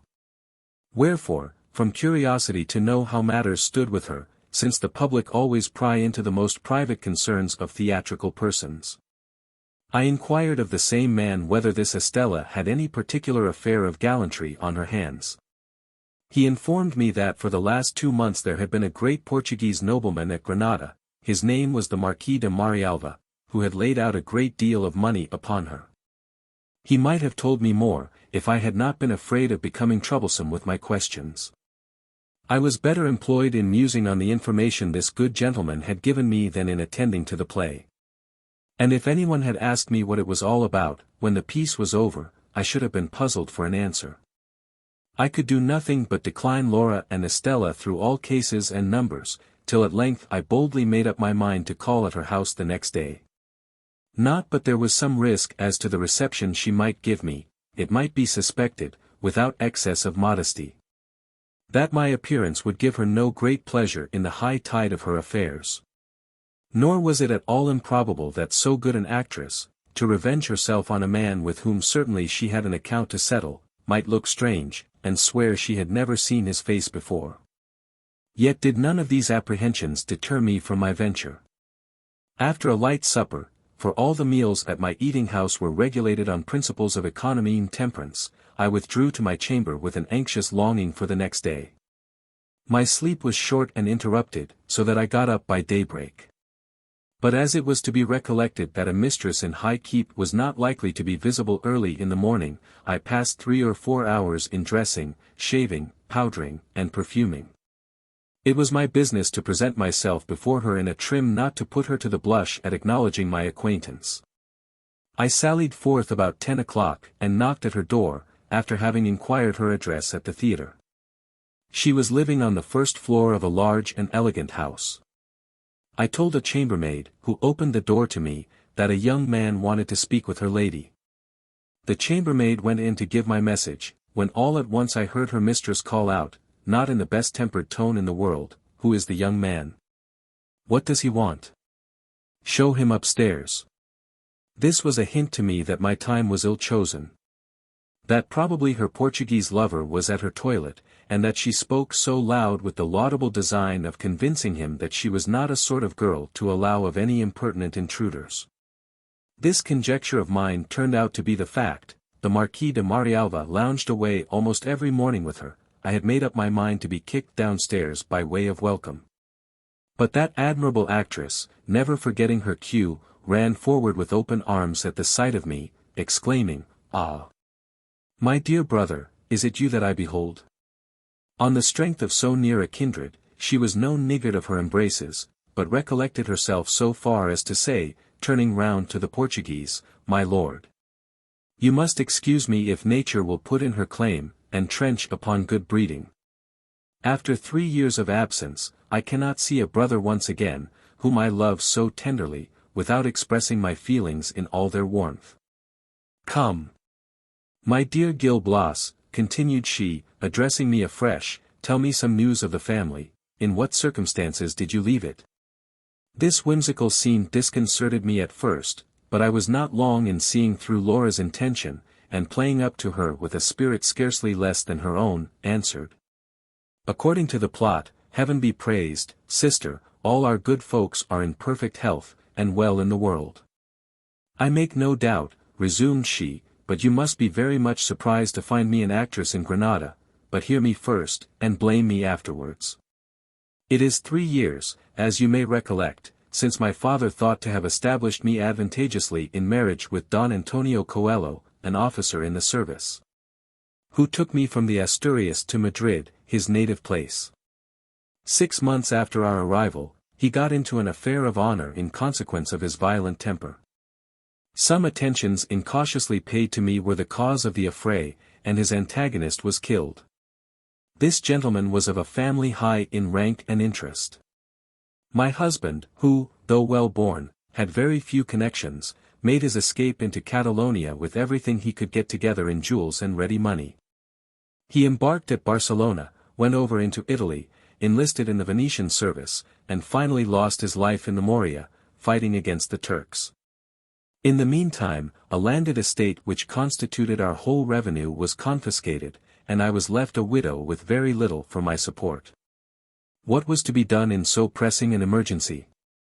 There was nothing left to pay my traveling expenses back into the Asturias. And then what should I have done there?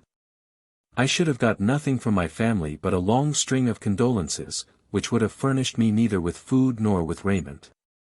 On the other hand, I had been too well brought up to fall into those courses, into which too many poor young women are betrayed for the sake of a scandalous subsistence. There was but one thing remaining for me to determine on. I turned actress to preserve my morals. So tingling a sense of ridicule came over me when Laura wound up her romance with this pious motive for turning actress, that I could scarcely refrain from relieving myself by a fit of laughter. But gravity was of too much consequence to be dispensed with, and I said to her with an air the counterpart of her own, "My dear sister, I entirely approve of your conduct, and am heartily glad to meet with you at Granada, and moreover settled on so respectable a footing." The Marquis de Marialva, who had not lost a word of all these fine speeches, swallowed down blindfold whatever Don Antonio's widow thought fit to drench his credulity with. He took part in the conversation too, and asked me whether I had any fixed employment in Granada or elsewhere. I paused for a moment to consider whether and after what manner I should lie. But as there seemed no need in this case to draw on my invention, I told the truth by way of variety. In a plain, matter-of-fact manner did I rehearse my introduction to the Archbishop's palace, and my discharge therefrom, to the infinite amusement of his Portuguese lordship. To be sure, in telling the truth, I did not keep my word, for I could not help launching out a little at the Archbishop's expense, in spite of my solemn promise given to Melchior. But the best of the joke was, that Laura, taking my story for a fiction invented after her example, burst out into peals of laughter. Whereas the whimsicality of the circumstance would have raised a sober mirth, had she known it to have been alloyed with the base ingredient of veracity. After having come to the end of my tale, which closed with just mentioning the lodging I had taken, dinner was announced. I instantly motioned to withdraw, as if intending to take that frugal meal at home, but Laura would not hear of it. "Do you mean to affront me, brother?" said she. "You must dine here. Indeed, I cannot think of your staying any longer at a paltry inn. You must positively board and lodge in my house. Send your trunks hither this very evening, there is a spare bed for you." His Portuguese lordship, possibly not altogether relishing this excess of hospitality even to a brother, then interfered between us, and said to Laura, "No, Estella. You have not sufficient accommodation to give him a bed without inconvenience. Your brother seems to be a clever young fellow, and the circumstance of his being so nearly related to you gives him a strong claim on my kindness. He shall be put at once upon my establishment. I am in want of a secretary, and shall delight in giving him the appointment. He shall be my right-hand man. Let him be sure to come and sleep at my house this very night. I will order a room to be got ready for him. I will fix his regular salary at 400 ducats. And if, on better acquaintance, I have reason, as I trust one shall, to be satisfied with him, I will place him in a situation to laugh at the consequences of having been a little too plain-spoken with his patron the Archbishop." My acknowledgments to the Marquis for this high honor were followed by those of Laura, who far exceeded me in powers of panegyric. "Let us drop the subject," interrupted he, "it is a settled point. Settled as it was, he confirmed the contract on the lips of his greenroom Dulcinea, and went his way. She immediately pulled me by the arm into a closet, where, secure from interruption, she cried out, "Cut my laces. I shall burst if I do not give way at once to the fit of laughter that is coming over me." And so she probably would. For she threw herself into an armchair, and holding both her sides, shouted out her convulsive peal of mirth like a mad woman. It was impossible for me to refrain from following her example. When we had exhausted our risible propensities, "Own, Gil Blas," said she, "that we have just been acting a very humorous farce." But I did not look for the concluding scene. My only thought was to secure you board and lodging under my own roof, and there was no other possibility of making the proposition in a modest way but by passing you off for my brother. But I am heartily glad that the chapter of accidents has opened with so good a berth for you. The Marquis de Marialva is a nobleman of liberal and honorable sentiments, who will be better than his word in what he does for you. But confess now. There is scarcely a woman in existence except myself, would have given so coming on a reception to a fellow who shirks his friends without saying with your leave or by your leave. I, however, am one of those simple-hearted girls, who are glad to receive back again the base man they have once loved, though he should have offended and repented 7. Or even 7,000 times. The best way for me was to acknowledge the extreme ill-breeding of which I had been guilty, to blush and beg pardon once for all. After this explanation, she led the way to a very handsome dining-room. We placed ourselves at table, where, having a chambermaid and a footboy for eyewitnesses, we kept within the bounds of brother and sister.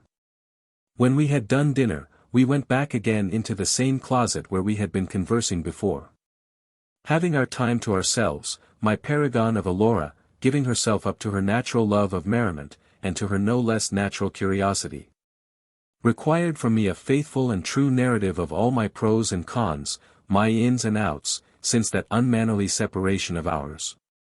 I gave her a full and particular account, nothing extenuating on my own behalf, nor setting down aught in malice on the other side. When I had quenched her thirst after a story, she slaked mine, by communicating the particulars of her eventful life to the following effect.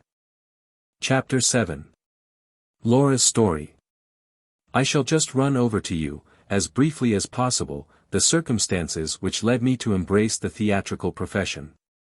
After you took French leave, so much to your credit, great events happened.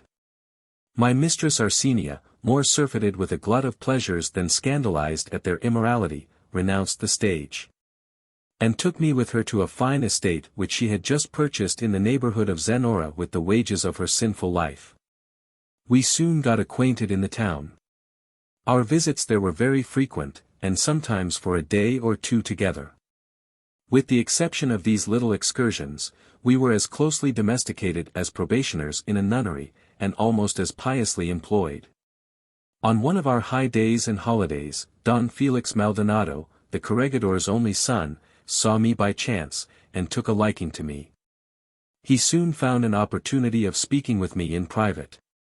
And, as it is in vain to affect modesty before one who knows me so well, there was some little contrivance of my own to bring the interview about. The young gentleman was not 20 years of age. The very picture of Venus's sweetheart, or Venus's sweetheart the very picture of him, with a form for a sculptor to work from. With an address so elegant, and with sentiments so generous, as to throw even his personal graces into the background. There was such a winning way with him, so pressing an earnestness to prevail, when he took a large diamond from his own finger, and slid it upon mine, that it would have been quite brutal not to have let it stay there. It was really something like sentiment that I began to entertain towards a swain of so interesting a character.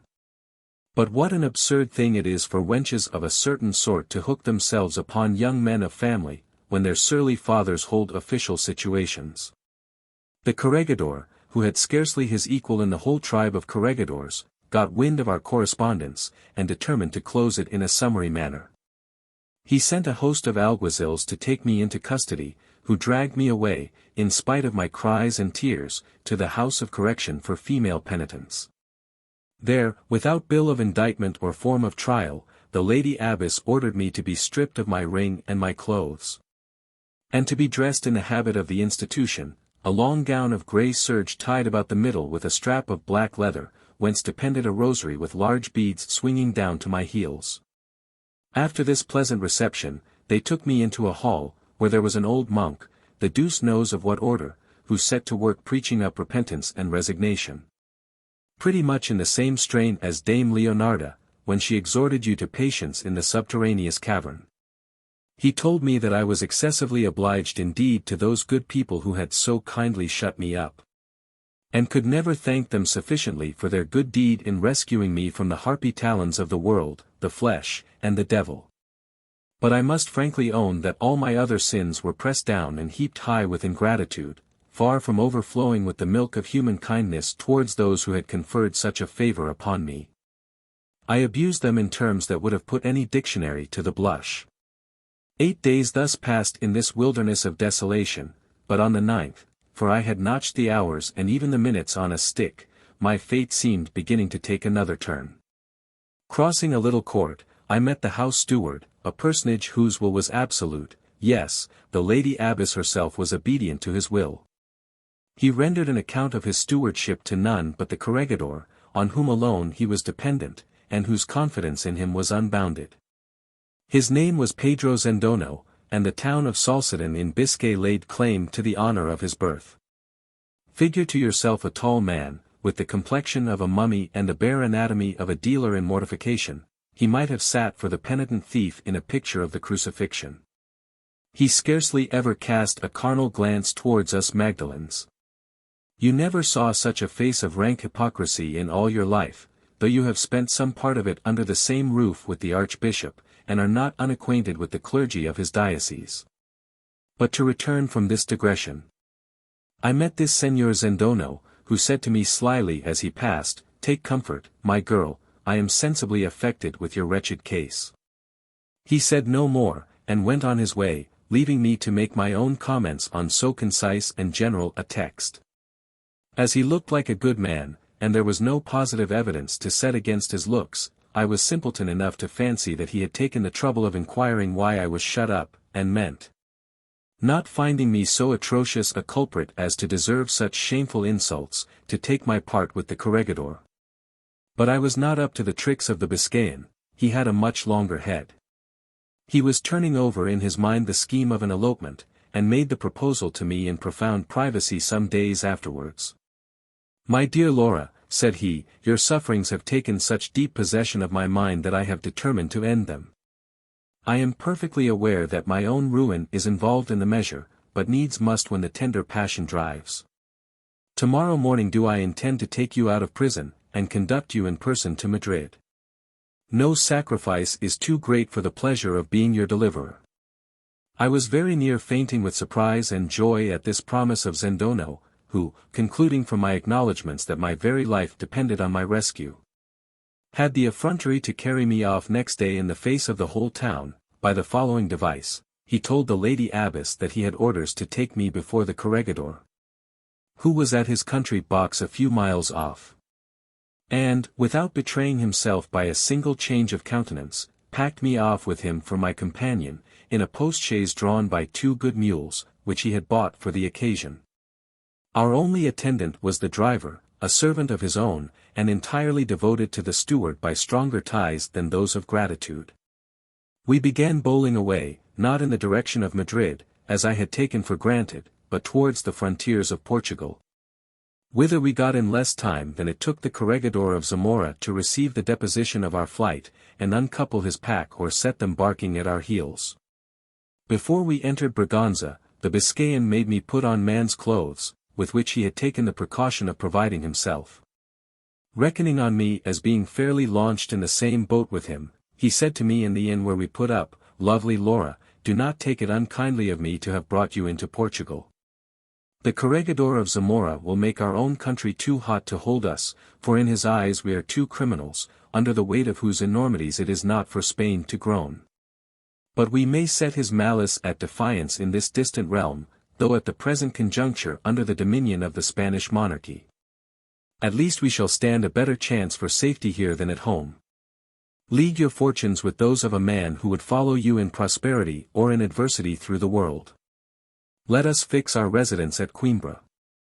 There I will get employed as a spy for the Inquisition. Under the cover of that formidable tribunal, a refreshing shade for us, but Cimmerian darkness to its victims, our days will glide smoothly on in ease and pleasure. And we shall fatten on the spoil of religious delinquency.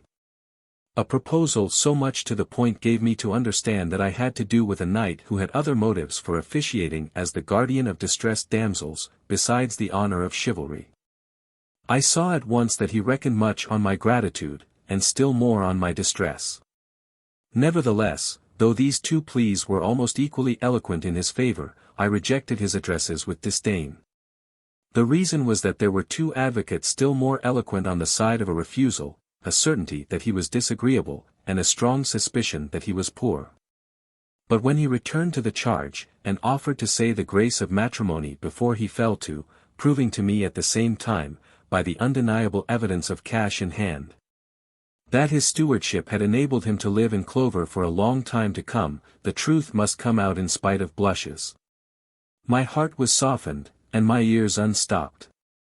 I was dazzled by the gold and jewels which he laid out in burning row before me, and became a living monument, in my own person, that miraculous transformations are effected by the power of pelf, as well as by the wand of love.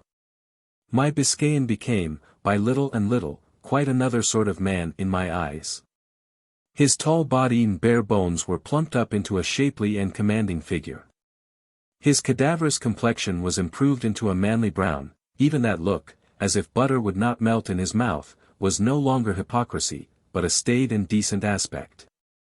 Having made these discoveries, I accepted his hand without any material abhorrence, and he plighted the usual vows in all due form. After this, like a good wife, I kept the spirit of contradiction as much as possible under the hatches. We resumed our journey, and Coimbra soon received a new family within its walls. My husband stocked my wardrobe as became my sex and station, making me a present of several diamonds, among which I fixed my eye on that of Don Felix Maldonado. There were no further documents wanting to give a shrewd guess whence came all the precious stones I had seen. And to be morally certain that I had not married a troublesomely nice observer of the 8th article in the Decalogue. Yet, considering myself as the mainspring of all his little deviations from the strict law of propriety, it was not for me to judge harshly on that point. A woman can always find a palliation for the misdeeds which are set in motion by the power of her own beauty. But for that, he certainly would have ranked no higher than one of the wicked in my estimation. I had no great reason to complain of him for 2 or 3 months. His attentions were always polite and kind, amounting apparently to a sincere and tender affection. But no such thing. These proofs of wedded love, this worshipping with the body, and endowing with the worldly goods, were all but a copy of his countenance. For the cheating fellow meant, as men serve a cucumber, to throw me away on the first opportunity. One morning, at my return from Mass, I found nothing at home but the bare walls. The movables, not excepting my own apparel, every stick and every thread, had been carried off. Zendono and his faithful servant had taken their measures so adroitly, that in less than an hour the house had been completely gutted. So that with nothing but the gown upon my back, and Don Felix's ring, as good luck would have it, on my finger, here stood I, like another Ariadne. Abandoned by the ungrateful rifler of my effects as well as of my charms. But you may take my word for it, I did not beguile the sense of my misfortunes in tragedy, elegy, scene indivisible, or poem unlimited. I rather fell upon my knees, and blessed my guardian angel for having delivered me from a rascal who must sooner or later fall into the hands of justice. The time we had passed together I considered in the light of a dead loss, and my spirits were all on the alert to make up for it. If I had been inclined to stay in Portugal, as a hanger-on to some woman of fashion, I should have found no difficulty in suiting myself. But whether it was patriotism or some astrological conjunction, preparing a better fortune for me under the influence of the planets, my whole heart was bent on getting back into Spain. I applied to a jeweler, who valued my diamond and gave me cash for it, and then took my departure with an old Spanish lady who was going to Seville in a post-chaise. This lady, whose name was Dorothea, had been to see a relation settled at Coimbra, and was on her return to Seville, where she lived. There was such a sympathy between us as made us fast friends on the very first day of our acquaintance. And the attachment grew so close while we travelled together, that the lady insisted, at our journey's end, on my making her house my home. I had no reason to repent having formed such a connection. Never was there a woman of a more charming character. One might still conclude, from the turn of her countenance, and from the spirit not yet quenched in her eyes, that in her youth the catgut of many a guitar must have been fretted under her window. As a proof of this, she had many trials what a state of widowhood was. Her husbands had all been of noble birth, and her finances were flourishing on the accumulation of her several jointures. Among other admirable qualities, she had that of not visiting severely the frailties of her own sex. When I let her into the secret of mine, she entered so warmly into my interests as to speak of Zendono with more sincerity than good manners. "What graceless fellows these men are!" said she, in a tone from which one might infer that she had met with some light-fingered steward in the passing of her accounts. "They would not be worth picking off a dunghill, if one could do without them. There is a large fraternity of sorry scoundrels in the world, who make it their sport to gain the hearts of women, and then desert them. There is, however, one consoling circumstance, my dear child. According to your account, you are by no means bound fast to that faithless Biscayan. If your marriage with him was sufficiently formal to save your credit with the world, on the other hand, it was contracted loosely enough to admit of your trying your luck at a better match. Whenever an opportunity may fall in your way. I went out every day with Dorothea, either to church, or to visit among her friends, both likely occasions of picking up an adventure, so that I attracted the notice of several gentlemen. There were some of them who had a mind to feel how the land lay. They made their proposals to my venerable protectress. But these had not wherewithal to defray the expenses of an establishment, and those were mere unfledged boys under age. An insuperable objection, which left me very little merit in turning a deaf ear to them. One day a whim seized Dorothea and me to go and see a play at Seville. The bills announced a favorite and standard piece, El Embajador de sí mismo, written by Lope de Vega. Among the actresses who came upon the stage, I discovered one of my old cronies. It was impossible to have forgotten Phoenicia, that bouncing good-humored girl whom you have seen as Florimond's waiting maid, and have supped with more than once at Arsenia's. I was aware that Phoenicia had left Madrid about 2 years ago, but had never heard of her turning actress. I longed so earnestly to embrace her, that the piece appeared quite tedious. Perhaps, too, there might be some fault in those who played it, as being neither good enough nor bad enough to afford me entertainment. For as to my own temper, which is that of seeking diversion wherever I can find it, I must confess that an actor supremely ridiculous answers my purpose just as well as the most finished performer of the age. At last, the moment I had been waiting for being arrived, namely, the dropping of the curtain on this favorite and standard piece, we went, for my widow would go with me, behind the scenes. Where we caught a glimpse of Phoenicia, who was playing off the amiable and unaffected simpleton, and listening with all the primness of studied simplicity to the soft chirping of a young stage finch, who had evidently suffered himself to be caught in the birdlime of her professional or meretricious talents. No sooner did her eye meet mine, than she quitted him with a genteel apology, ran up to me with open arms, and lavished upon me all the demonstrations of strong attachment imaginable. Our expressions of joy at this unexpected meeting were indeed reciprocal. But neither time nor place admitting of any very copious indulgence in the privilege of asking questions, we adjourned till the following day. With a promise of renewing our mutual inquiries thick and threefold, under the shelter of her friendly roof. The pleasure of talking is the inextinguishable passion of woman, coeval with the act of breathing. I could not get a wink of sleep all night for the burning desire of having a grapple with Phoenicia, and closing in upon her in the conflict of curiosity. Witness, all the powers who preside over tattling. Whether the love of lying in bed, another passion of woman, prevented me from getting up and flying to my appointment as early as good manners would allow. She lived with the rest of the company in a large, ready-furnished lodging.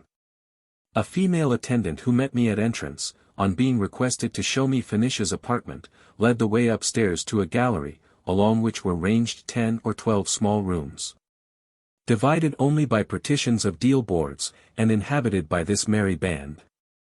My conductress knocked at a door, which Fenicia opened, for her tongue was cruelly on the fidget to be let loose, as well as my own. We allowed ourselves no time for the impertinent ceremonies which usually usher in a visit, but plunged at once into a most furious career of loquacity. It seemed as if we should have a tight bout together. There were so many interrogatories to be bandied backwards and forwards, that question and answer rebounded like tennis balls, only with tenfold velocity. After having related our adventures each to other, and inquired into the actual condition of affairs, Fenicia asked me how I meant to provide for myself. My reply was, that I purposed, while waiting for something better, to get a situation with some young lady of quality. "For shame," exclaimed my other self, "you shall not think of such a thing. Is it possible, my darling, that you should not yet be disgusted with menial service? Are you not heartily sick of knocking under to the good or ill pleasure of others, of being cap in hand to all their caprices? And after all to be entertained with that unchangeable tune called a scolding, in a word, to be a downright slave? Why do not you follow my example, and turn your thoughts towards the stage? Nothing can be better suited to people of parts, when they happen not to be equally favored in the articles of wealth and birth. It is a sphere of life which holds a middle rank between the nobility and mere tradespeople. A profession exempted from all troublesome restraint, and raised far above the common prejudices of humble and decent society. The public are our bankers, and we draw upon them at sight.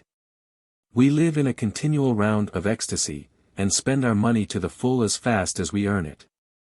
The theatre, for she went on at a great rate, is favorable above all to women. When I lived with Florimond, it is a misery to think of it, I was reduced to take up with the supernumeraries of the prince's company. Not a single man of fashion paid the least attention to my figure. How came that about? Because they never got a glimpse of it.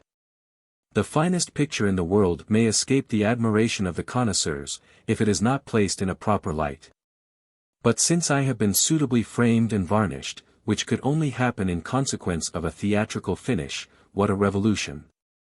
The finest young fellows of all the towns we pass through are shuffling at my heels. An actress, therefore, has all her little comforts about her, without deviating from the line of her duty. If she is discreet, by which we mean that she should not admit more than one lover into her good graces at a time, her exemplary conduct is cried up as without a parallel. She is called a very Niobe for her coldness. And when she changes her favorite, Ahe is reprimanded as slightly by the world as a lawful widow who marries a few weeks too soon after the death of her first husband. If, however, the widow should look for luck in odd numbers, and take to herself a third, the contempt of all mankind is poured down on her devoted head, she is considered as a monster of indelicacy. Whereas we happier women are so much the more in vogue, as we add to the list of our favorites. After having been served up to 100 different lovers, some battered nobleman finds us a dainty dish for himself. "Do you mean that by way of news?" interrupted I, as she uttered the last sentiment. "Do you imagine me to be ignorant of these advantages? I have often conned them over in my mind, and they are but too alluring to a girl of my character. The attractions of the stage would be irresistible, were inclination all. But some little talent is indispensable, and I have not a spark. I have sometimes attempted to rehearse passages from plays before Arsenia. She was never satisfied with my performance, and that disgusted me with the profession." "You are easily put out of conceit with yourself," replied Fenicia. "Do not you know that these great actresses are very apt to be jealous? With all their vanity, they are afraid lest some newer face should put them out of countenance. In short, I would not be guided by Arsenia on that subject, she did not give her real opinion. In my judgment, and without meaning to flatter you, the theatre is your natural element. You have admirable powers, free and graceful action, a fine-toned voice, volubility of declamation, and such a turn of countenance. Ah, you little rogue! You will bring all the young fellows behind the scenes, if once you take to the boards. She plied me with many flattering compliments besides, and made me recite some lines, only by way of enabling me to form my own judgment as to my theatrical genius. Now that she was my censor, it seemed quite another thing. She praised me up to the skies, and held all the actresses in Madrid as mere makeweights in the scale. After such a testimony, it would have been inexcusable to hesitate about my own merit. Arsenia stood attainted, nay, convicted of jealousy and treachery. There could be no question about my being everything that was delightful. 2 players happened to drop in by accident, and Phoenicia prevailed on me to repeat the lines I had already spouted. They fell into a sort of enthusiastic trance, whence they were roused only to launch out fervently in admiration of me. Literally, had they all 3 been flattering me up for a wager, they could not have adopted a more extravagant scale of panegyric. My modesty was not proof against such praise from those who were themselves praised. I began to think myself really worthy of something. And now was my whole heart and soul turned towards a theatrical life.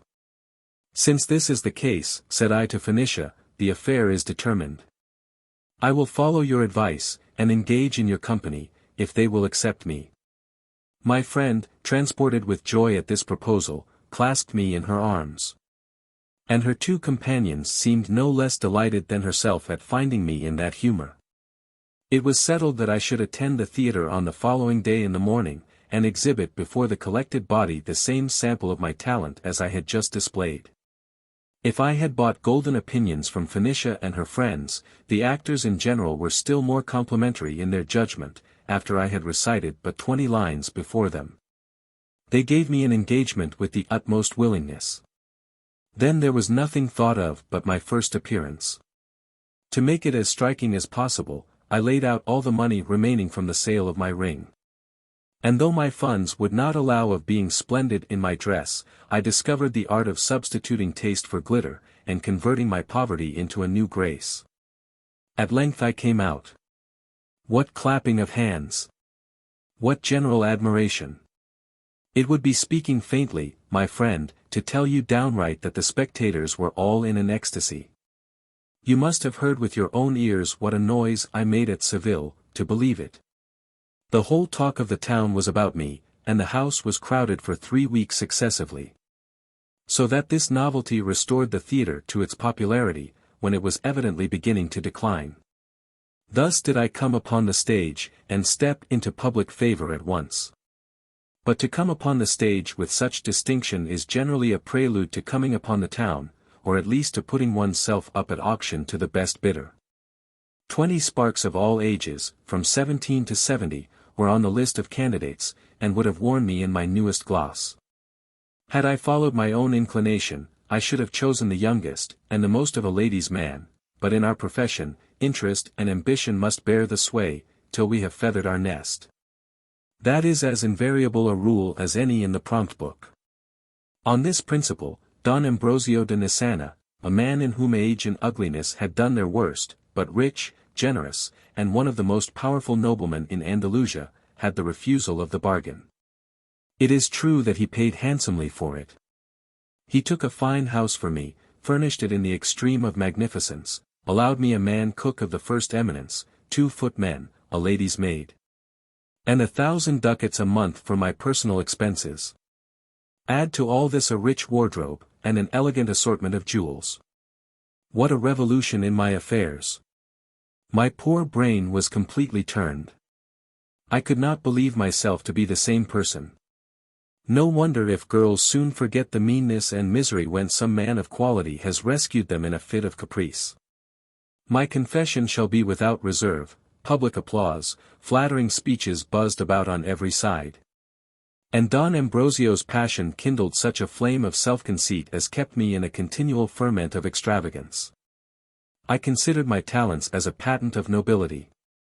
I put on the woman of fashion, and becoming as chary as I had hitherto been lavish of my amorous challengers, determined to look no lower than dukes, counts, or marquises.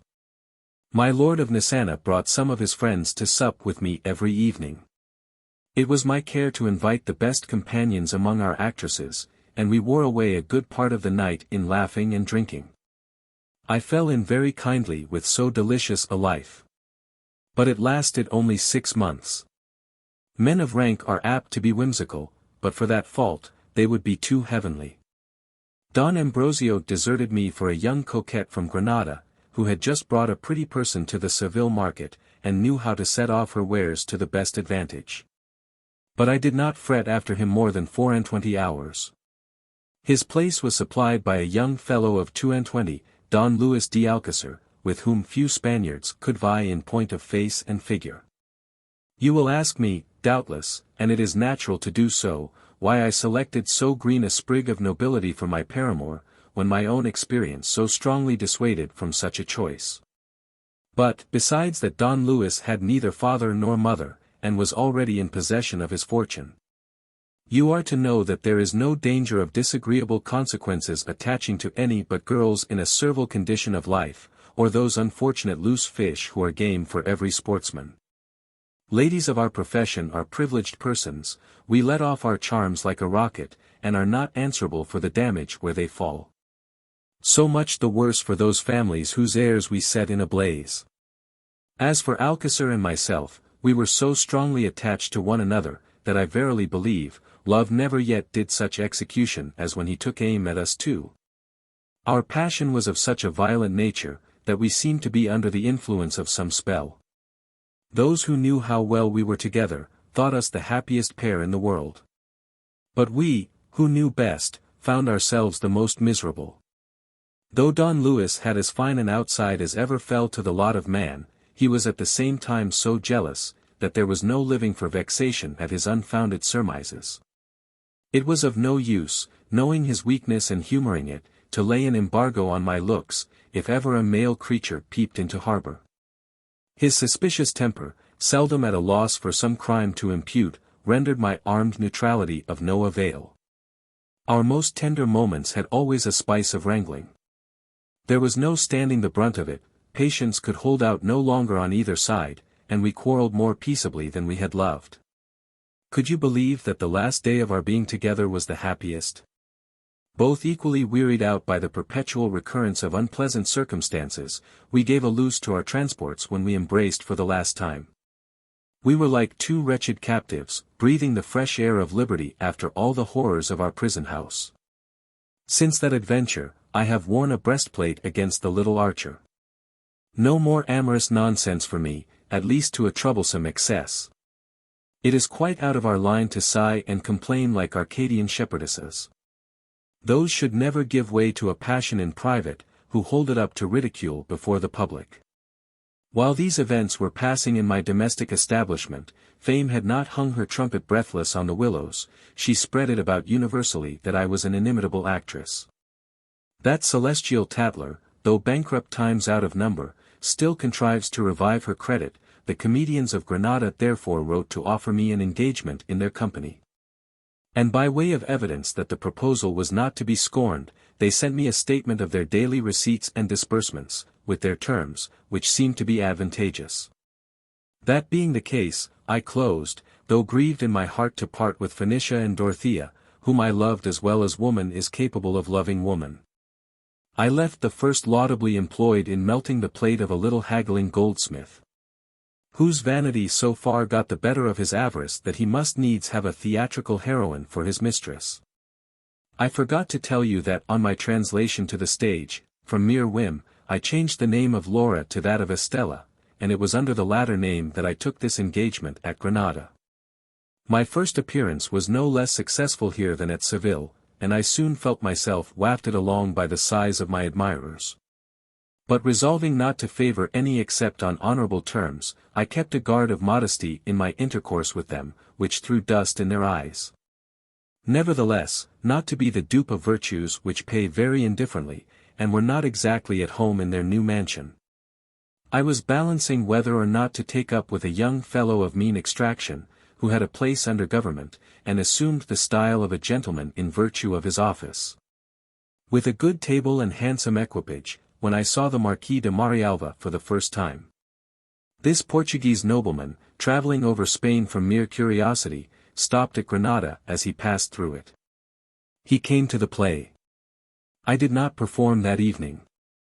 His examination of the actresses was very particular, and he found one to his liking.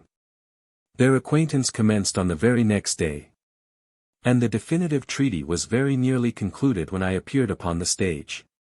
What with some personal graces, and no little affectation in setting them off, the weathercock veered about all on a sudden. My Portuguese was mine, and mine only, till death do us part. Yet, since the truth must be told, I knew perfectly that my sister of the sock and buskin had entrapped this nobleman, and spared no pains to chouse her out of her prize.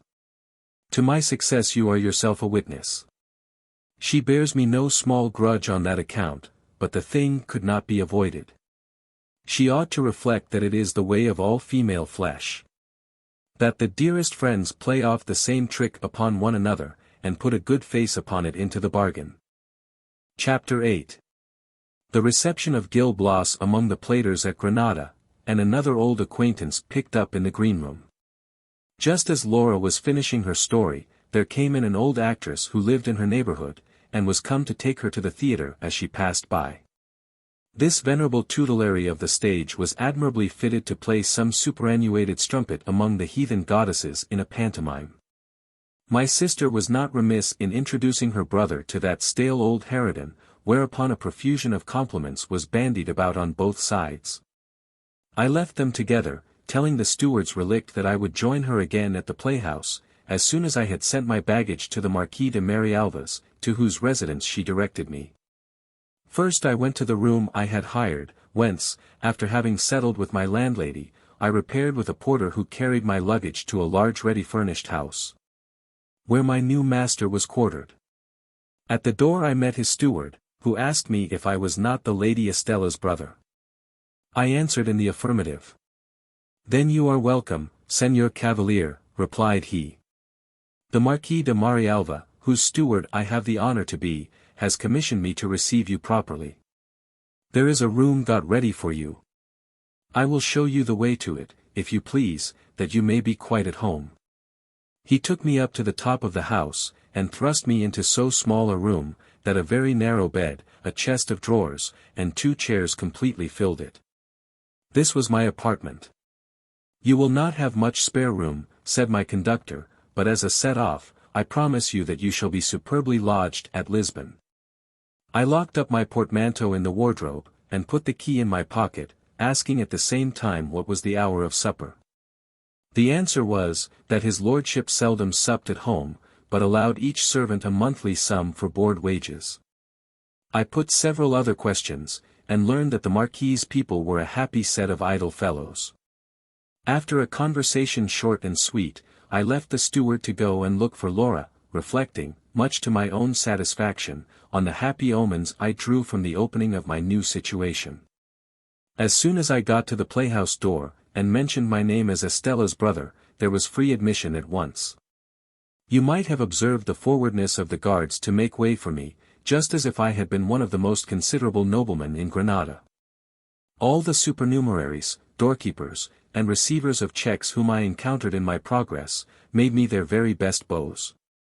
But what I should like best to give the reader an idea of is the serious reception which the merry vagrants gave me in the greenroom, where I found the whole dramatis personae ready dressed, and on the point of drawing up the curtain. The actors and actresses, to whom Laura introduced me, fell upon me without mercy. The men were quite troublesome with their greetings. And the women, not to be outdone, laid their plastered faces alongside of mine, till they covered it with a villainous compound of red and white. No one choosing to be the last in making me welcome, they all paid their compliments in a breath. Aeolus himself, answering from all the points of the compass at once, would not have been a match for them, but my sister was. For the loan of her tongue was always at the service of a friend, and she brought me completely out of debt.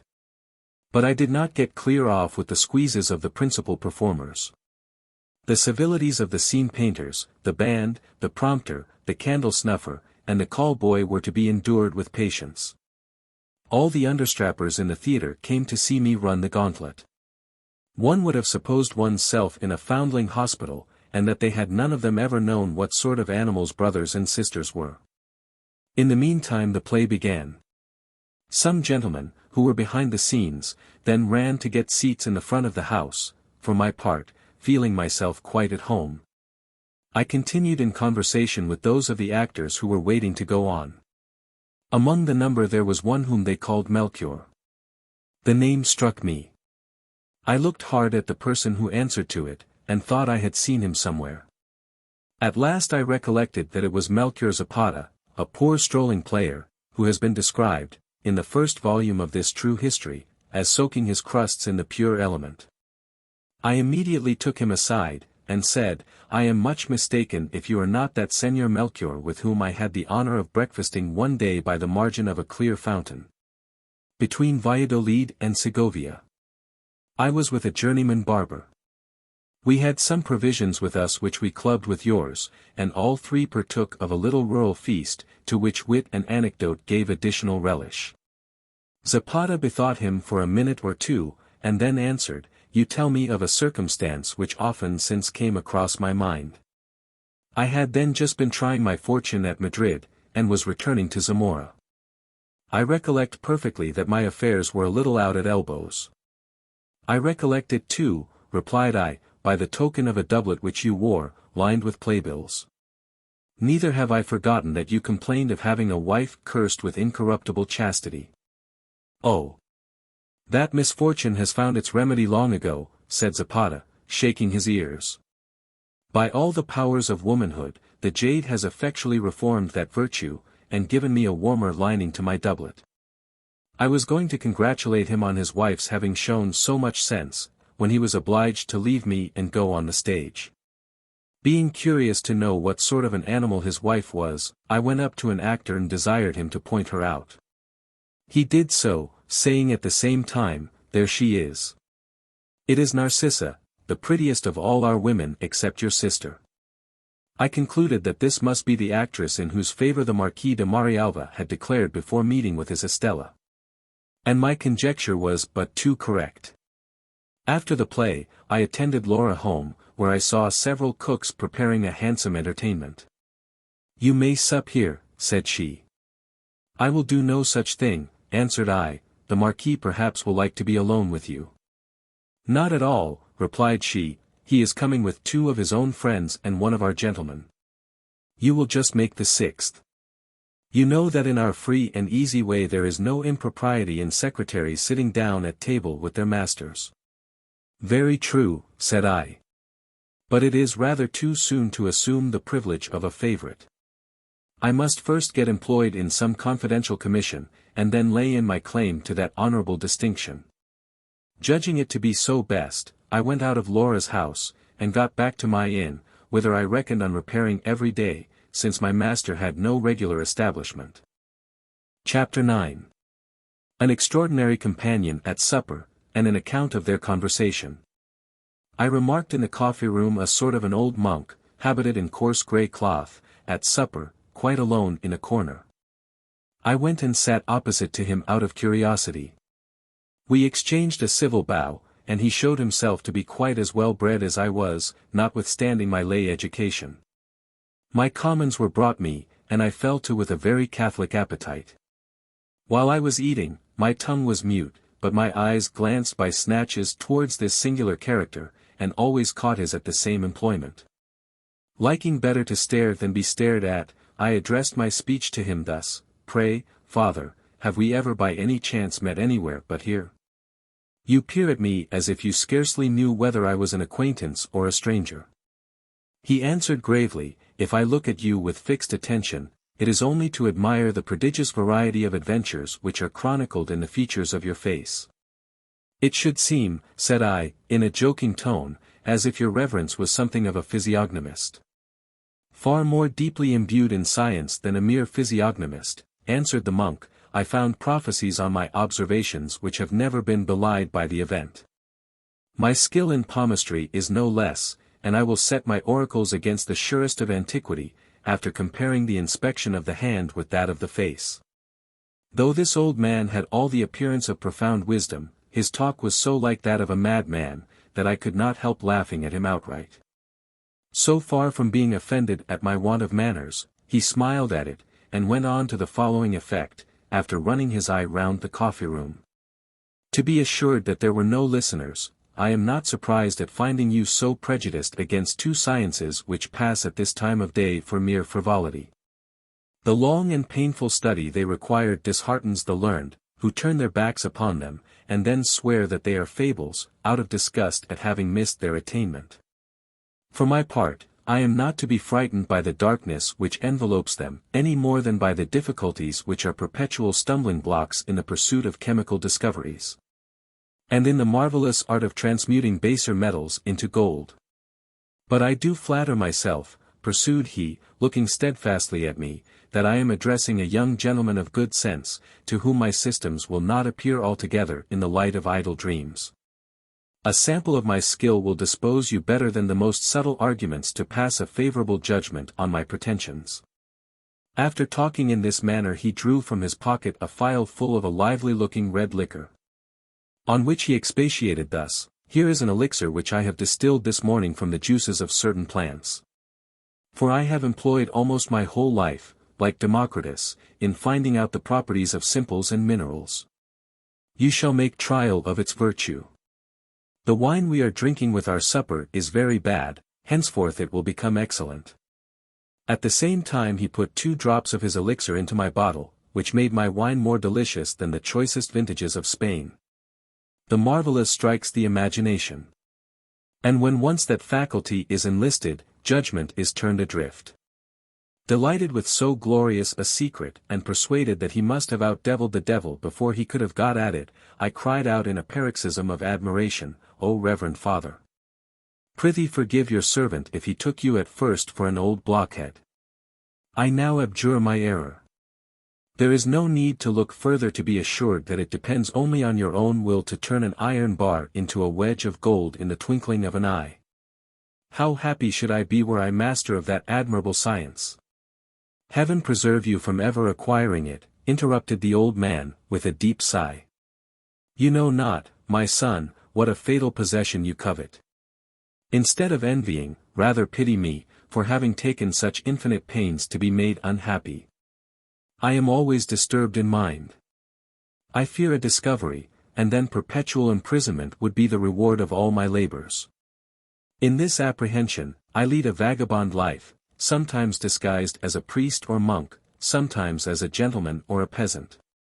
Where is the benefit of knowing how to manufacture gold on such terms? Are not the goods of this world downright misery to those who cannot enjoy them in tranquillity?" "What you say appears to me very sensible," said I to the philosopher. "There is nothing like living at one's ease. You have rid me of all hankering after the philosopher's stone. I will rest satisfied with learning from you my future destiny." "With all my heart, my good lad," answered he. "I have already made my remarks upon your features, now let me see your hand." I gave it him with a confidence which will do my penetration but little credit in the esteem of some readers. He examined it very attentively, and then pronounced, as in a rapture of inspiration, "Ah! What transitions from pain to pleasure, and from pleasure to pain! What a whimsical alternation of good and evil chances! But you have already experienced the largest share of your allotted reverses.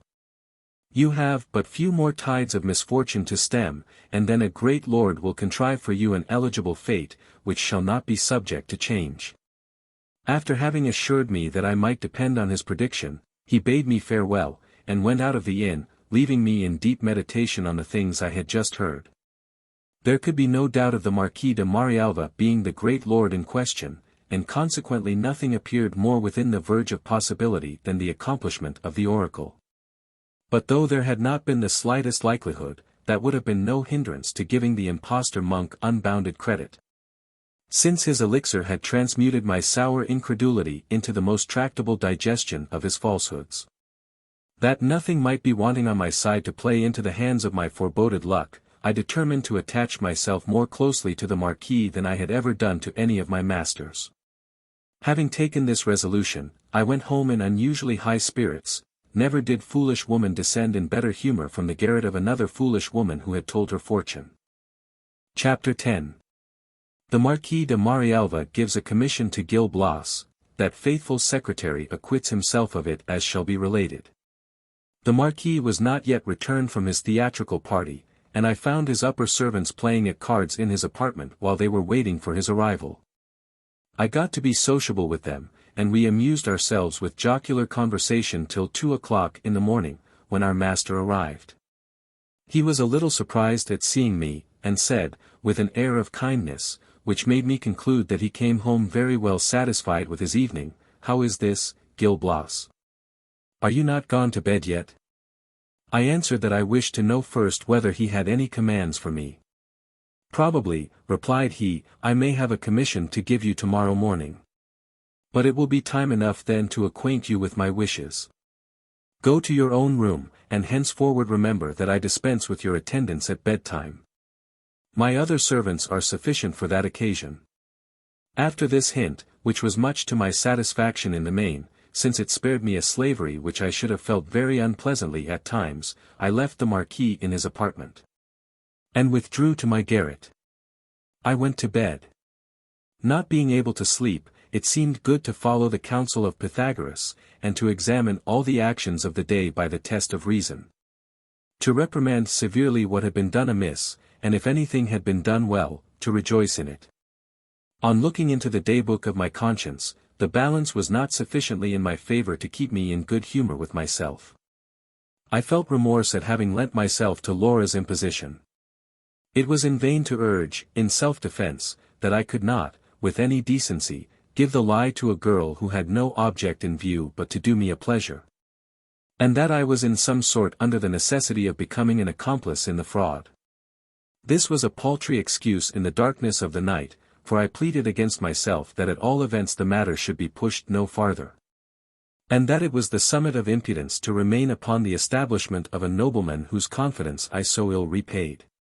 In short, after a severe trial, it was agreed in my own breast, that I was very little short of an arrant knave. But to have done with the morality of the act, and pass on to the probable issue, it was evidently playing a desperate game, to cozen a man of consequence, who might be enabled, as an instrument for the visitation of my sins perhaps, to detect the imposture in its very infancy. A reflection at once so prudent and so virtuous acted as a refrigerator on my spirits, but visions of pleasure and of interest soon raised them again above the freezing point. Besides, the prophecy of the man with the elixir would have been enough to put me in heart once more. I therefore gave myself up to the indulgence of the most agreeable fancies. All the rules of arithmetic, from simple addition to compound interest, were set in array, to cast up what sum my salary would amount to at the end of 10 years' service. Then there was a large allowance for presents and gratuities from my master, whose liberal disposition according admirably with my liberal desires, my imagination grew quite fantastical, and extended the landmarks of my fortune over innumerable acres of unsubstantial territory. Sleep overtook me in the calculation, and raised a magnificent aerial mansion on the estate, where a new race of grandees was to originate.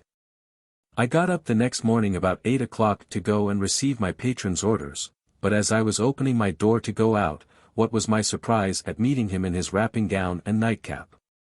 He was quite alone. "Gil Blas," said he, "on parting with your sister last night, I promised to pass this morning with her, but an affair of consequence will not admit of my keeping my word. Go and assure her from me that I am deeply mortified at the disappointment, but that I shall certainly sup with her tonight.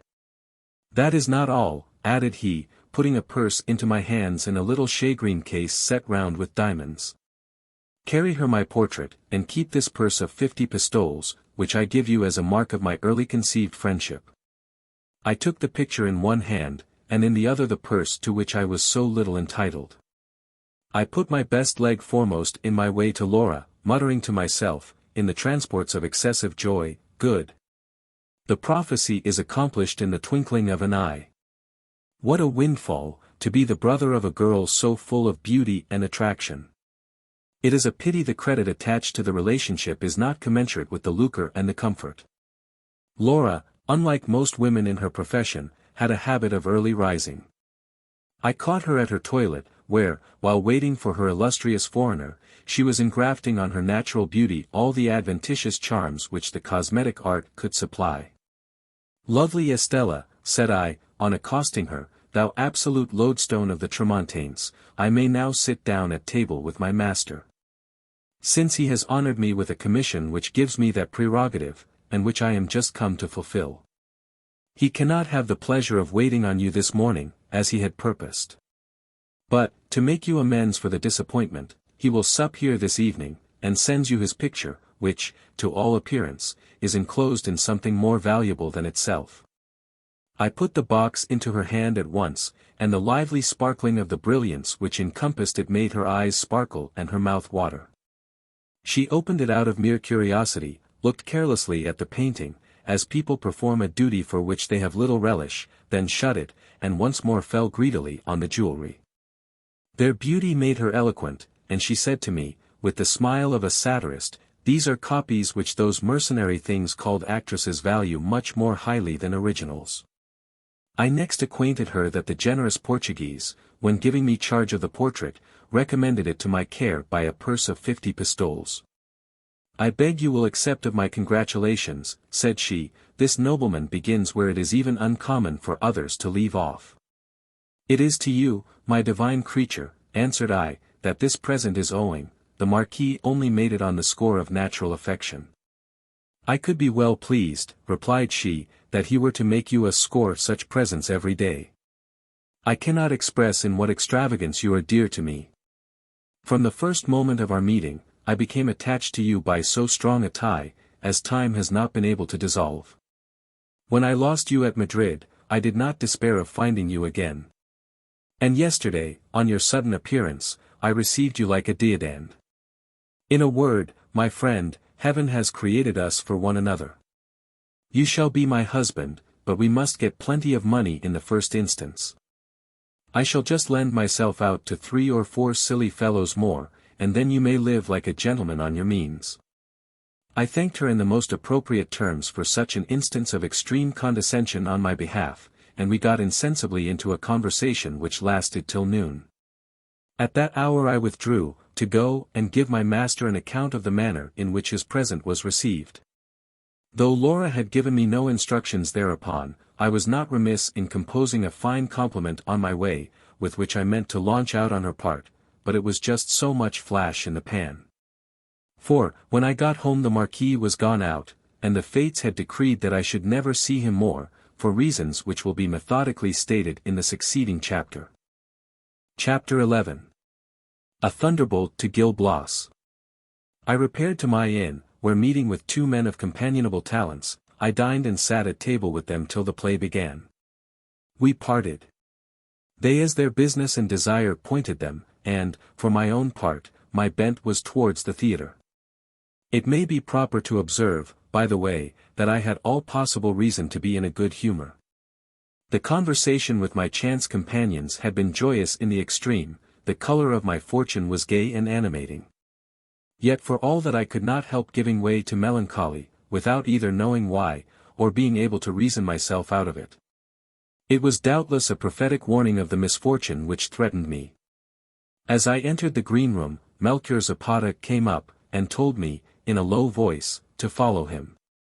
He led me to an unfrequented part of the house, and opened his business thus: "Worthy sir, I make it a point of conscience to give you a very serious warning. You are aware that the Marquis de Marialva had at first taken a fancy to Narcissa, my wife.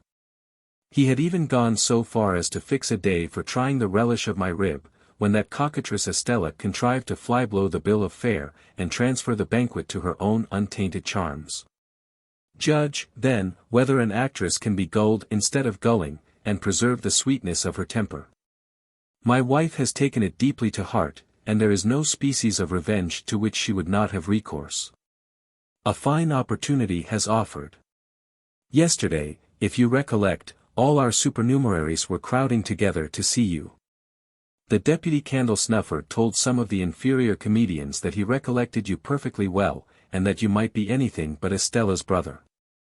This report, added Melchior, came to Narcissa's ears today. She lost no time in questioning the author, and that grub of the interior stood to the whole story.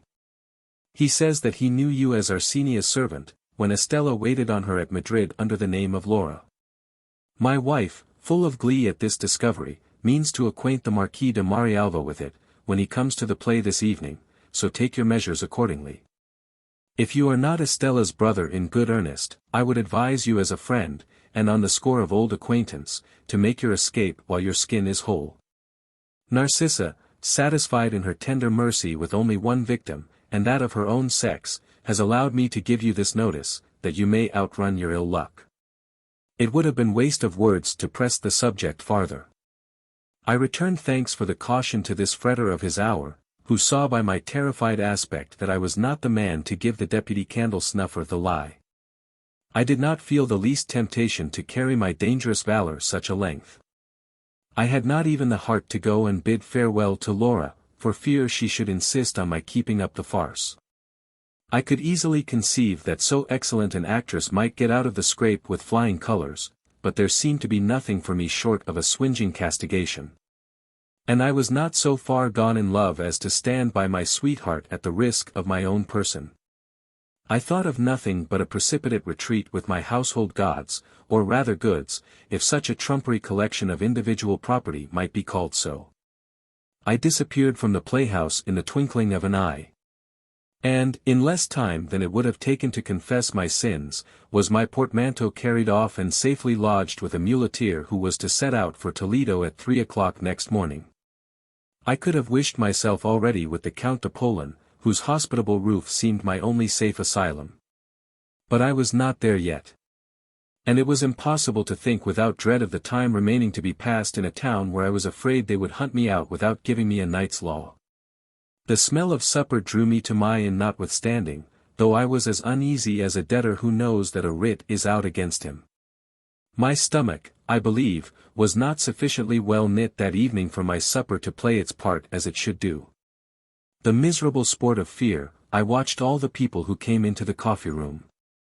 And whenever by chance they carried a gallows in their physiognomy, which is no uncommon ensign in such places of resort, I shuddered with horrid forebodings. After having supped the supper of the damned, I got up from table and returned to my carrier's house, where I threw myself on some clean straw till it was time to set out. My patience was well tried during that interval, for 1,000 unpleasant thoughts attacked me in all directions. If I dozed now and then, the enraged Marquis stood before me, pounding Laura's fair face to a jelly with his fist, and turning her whole house out at window. Or, to come nearer home, I heard him giving directions for my death under the operation of a cudgel. At such a vision I started out of my sleep, and waking, which is usually so pleasant after a frightful dream, inspired me with more horror than even the fictions of my entranced fancy. Happily the muleteer delivered me from so dire a purgatory, by coming to acquaint me that his mules were ready. I was immediately on my legs, and set out radically cured, for which heaven has my best thanks, of Laura and the occult sciences. As we got farther from Granada, my mind recovered its tone. I began chatting with the muleteer, laughed at his droll stories, and insensibly lost all my apprehensions. I slept undisturbed at Ubeda, where we lay the first night, and on the 4th day we got to Toledo. My first care was to inform myself of the Count de Polan's residence, whither I repaired under the full persuasion that he would not suffer me to lodge elsewhere. But I reckoned without my host. There was no one at home but a person to take care of the house, who told me that his master was just gone to the castle of Leyva, having been sent for on account of Serafina's dangerous illness. The Count's absence was altogether unexpected, here was no longer any inducement to stay at Toledo, and all my plans were changed at once. Finding myself so near Madrid, I resolved to go thither. It came into my head that I might make my way at court, where talents of the first order, as I had heard, were not absolutely necessary to fill situations of the first consequence. On the very next morning I took advantage of back carriage, to be set down in the renowned capital of Spain. Fortune took me kindly by the hand, and introduced me to a higher cast of parts than those I had hitherto filled. Chapter 12. Gil Blas takes lodgings in a ready-furnished house. He gets acquainted with Captain Chinchilla, that officer's character and business at Madrid.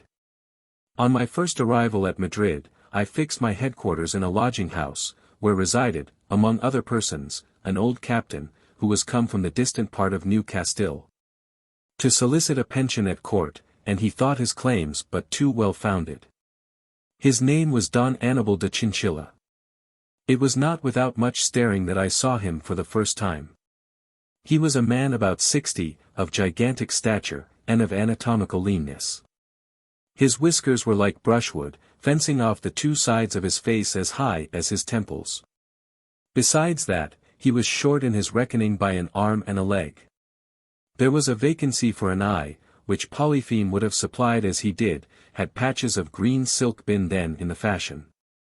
And his features were hacked sufficiently to illustrate a treatise of geometry.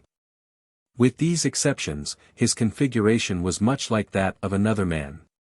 As to his mental qualities, he was not altogether without understanding, and what he wanted in quickness he made up by gravity. His principles were rigid in the extreme. And it was his particular boast to be delicate on the point of honor. After 2 or 3 interviews, he distinguished me by his confidence. I soon got into all his personal history. He related on what occasions he had left an eye at Naples, an arm in Lombardy, and a leg in the Low Countries. The most admirable circumstance in all his narratives of battles and sieges was, that not a single feature of the swaggerer peeped out, not a word escaped him to his own honor and glory. Though one could readily have forgiven him for making some little display of the half which was still extant of himself. As a set-off against the dilapidations which had deducted so largely from the usual contexture of a man. Officers who return from their campaigns without a scratch upon their skin, or a lovelock out of place, are not always so humble in their pretensions. But he told me that what gave him most uneasiness was the having wasted a considerable portion of his private fortune on military objects. So that he had not more than 100 ducats a year left, a poor establishment for such a pair of whiskers, a gentleman's lodging, and an amanuensis to multiply memorials by wholesale. For, in point of fact, my worthy friend, added he, shrugging his shoulders, I present one, with a blessing on my endeavors, every day, and the last meets with the same attention as the first. You would say that it was an even bet between the Prime Minister and me, which of us two shall be tired first, the memorialist or the receiver of the memorials. I have often had the honor, too, of addressing the King on the same subject, but the rector and his curate say grace in the same key. And in the meantime my castle of Chinchilla is falling to ruin for want of necessary repairs. Faint heart never won fair lady, said I most wisely to the captain. You are perhaps on the eve of finding all your marches and countermarches repaid with usury. I must not flatter myself with that pleasing expectation, answered Don Annibal. It is but 3 days since I spoke to one of the minister's secretaries, and if I am to trust his representations, I have only to hold up my head and look big. What, then, did he say to you? Replied I, had those poor dumb mouths, your wounds, no eloquence to wring a hireling pittance for their profuse expense of blood? You shall judge for yourself, resumed Chinchilla. This secretary told me in good plain terms, my honest friend, you need not boast so much of your zeal and your fidelity, you have only done your duty in exposing yourself to danger for your country. Naked glory is the true and honorable recompense of gallant actions, and as such is the prize at which a Spaniard aims. You therefore argue on false principles, if you consider the bounty you solicit as a debt. In case it should be granted, you will owe that favor exclusively to the royal goodness, which, in its extreme condescension, requites those of its subjects who have served the state valiantly. Thus you see, pursued the captain, that if I had 100 lives, they are all pledged, and that I am likely to go back as hungry as I came. A brave man in distress is the most touching object in this world. I exhorted him to stick close, and offered to write his memorials out fair for nothing. I even went so far as to open my purse to him, and to beg it as a favor that he would draw upon me for whatever he wanted. But he was not one of those folks who never wait to be asked twice on such occasions.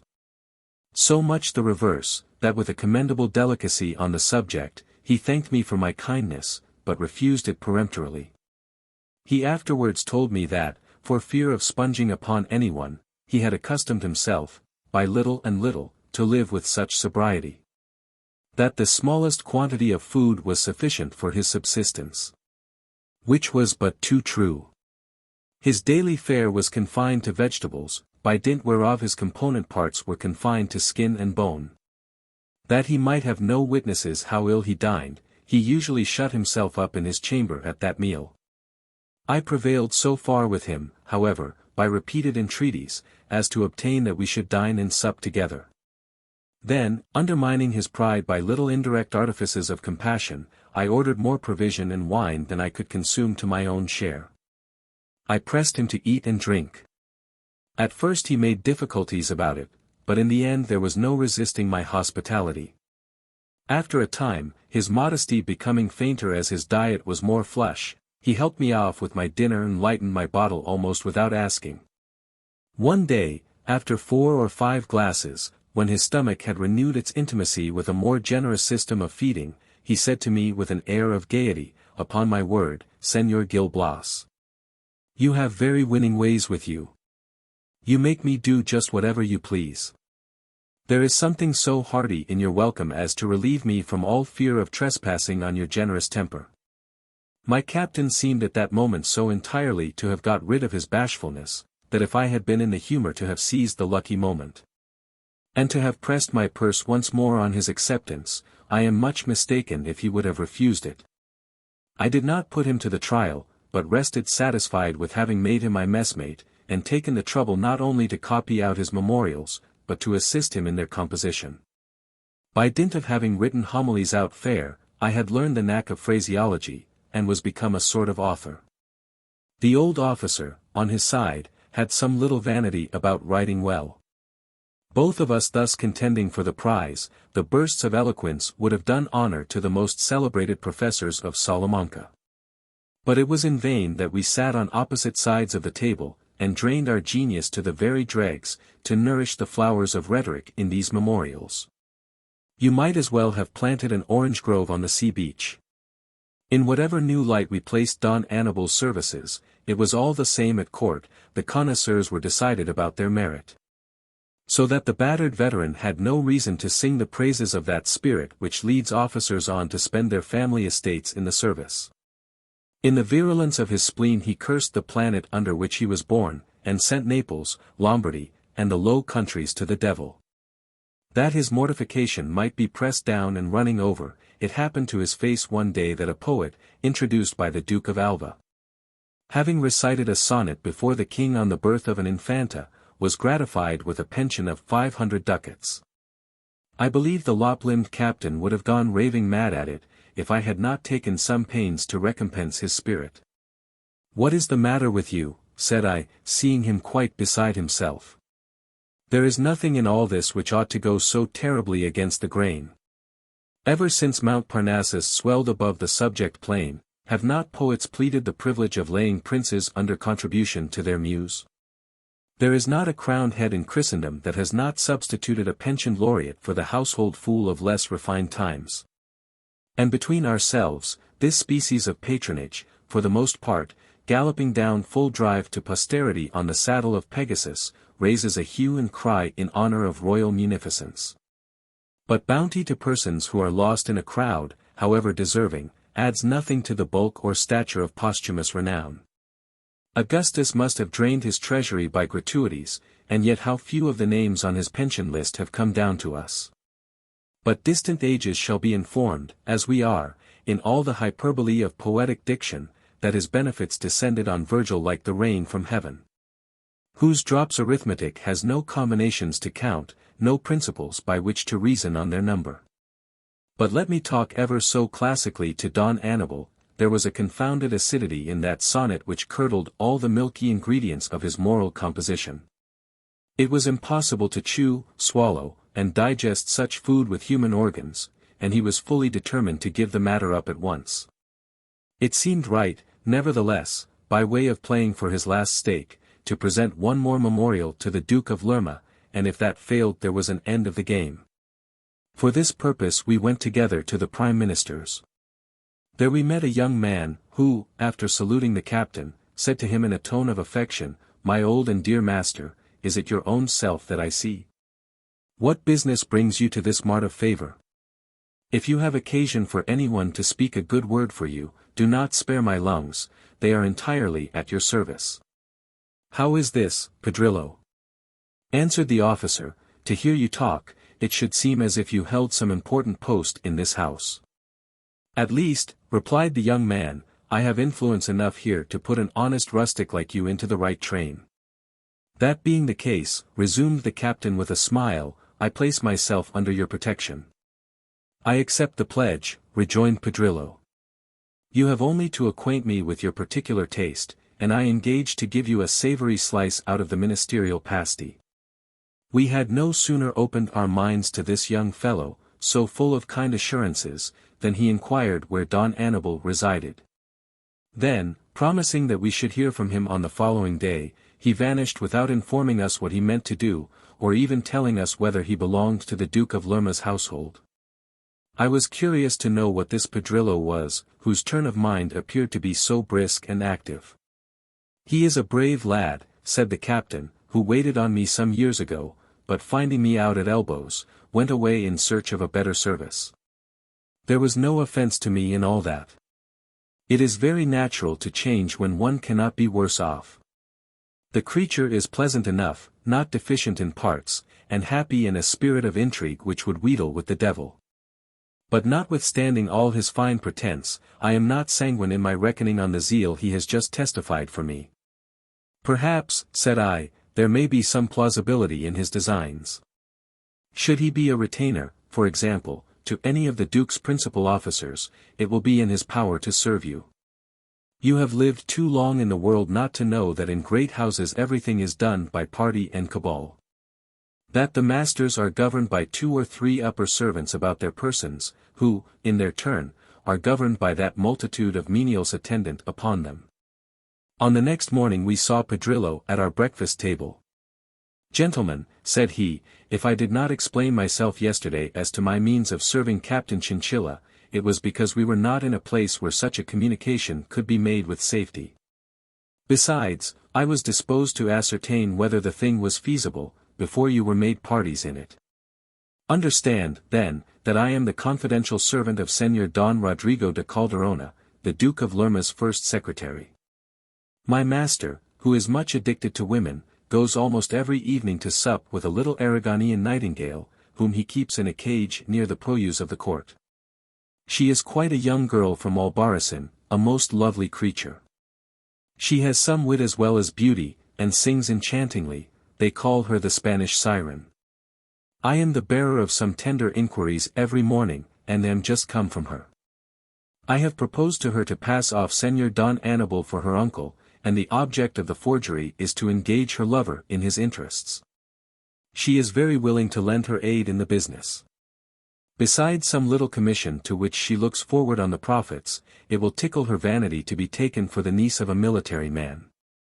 Señor de Chinchilla looked very grim at this suggestion. He declared his extreme abhorrence of becoming a party concerned in a mere swindling trick, and still more of adopting a female adventurer, no better than she should be, into his family, and thus casting a stain upon its immaculate purity. It was not only for himself that he felt all this soreness, there was a recoil of ignominy on his ancestors, which would lay their honors level with the dust. This morbid delicacy seemed out of season to Pedrillo, who could not help expressing his contempt of it thus. You must surely be out of your wits to take the matter up on that footing. A fine market you bring your morals to, you dictators from the plough, with your ridiculous squeamishness. Now you seem a good sensible man, appealing to me as he spoke these last words. Can you believe your ears when you hear such scruples advanced? Heaven defend us! At court, of all the places in the world, to look at morals through a microscope. Let fortune come under what haggard form she may, they hug her in their arms, and swear she is a beauty. My way of thinking was precisely with Pedrillo, and we dinned it so stoutly into both the captain's ears, as to make him the Spanish siren's uncle against nature and inclination. When we had so far prevailed over his pride, we all 3 set about drawing up a new memorial for the minister, which was revised, with a copious interlacing of additions and corrections. I then wrote it out fair, and Pedrillo carried it to the Aragonese enchantress, who that very evening put it into the hands of Señor Don Rodrigo, telling her story so artlessly that the secretary, really supposing her the captain's niece, promised to take up his case. A few days afterwards we reaped the fruits of our little project. Pedrillo came back to our house with the lofty air of a benefactor. "Good news," said he to Chinchilla. "The king is going to make a new grant of officers, places, and pensions, nor will your name be forgotten in the list. But I am specially commissioned to inquire what present you purpose making to the Spanish siren, for the piper must be paid. As to myself, I vow and protest that I will not take a farthing. The pleasure of having contributed to patch up my old master's broken fortunes is more to me than all the ingots of the Indies. But it is not precisely so with our nymph of Albarracin. She has a little Jewish blood to plead when the Christian precept of loving her neighbor as herself is preached up to her. She would pick her own natural father's pocket, so judge you whether she would be above making a bargain with a traveling uncle. She has only to name her own terms," answered Don Annibal. "Whatever my pension may be, she shall have the third of it annually if she pleases, I will pledge my word for it. And that proportion ought to satisfy her craving, if his Catholic Majesty had settled his whole exchequer on me." "I would as soon take your word as your bond, for my own part," replied the nimble-footed messenger of Don Rodrigo. "I know that it will stand the essay.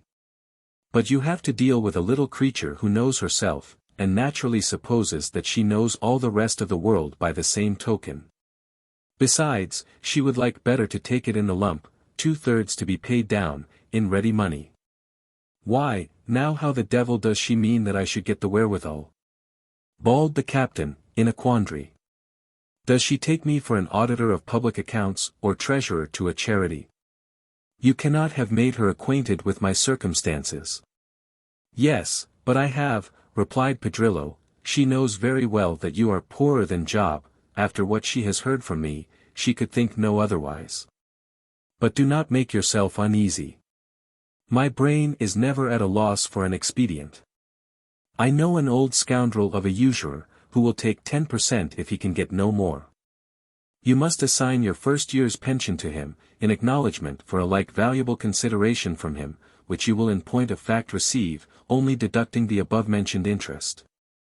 As to security, the lender will take your castle at Chinchilla, for want of better, there will be no dispute about that." The captain declared his readiness to accept the terms, in case of his being so fortunate as to possess any beneficial interest in the good things to be given away the next morning. It happened accordingly. He got a government with a pension of 300 pistoles. As soon as the news came, he signed and sealed as required, settled his little concerns in town, and went off again for New Castile with a balance of some few pistoles in his favor. Chapter 13. Gil Blas comes across his dear friend Fabricio at court, great ecstasy on both sides, they adjourn together, and compare notes, but their conversation is too curious to be anticipated.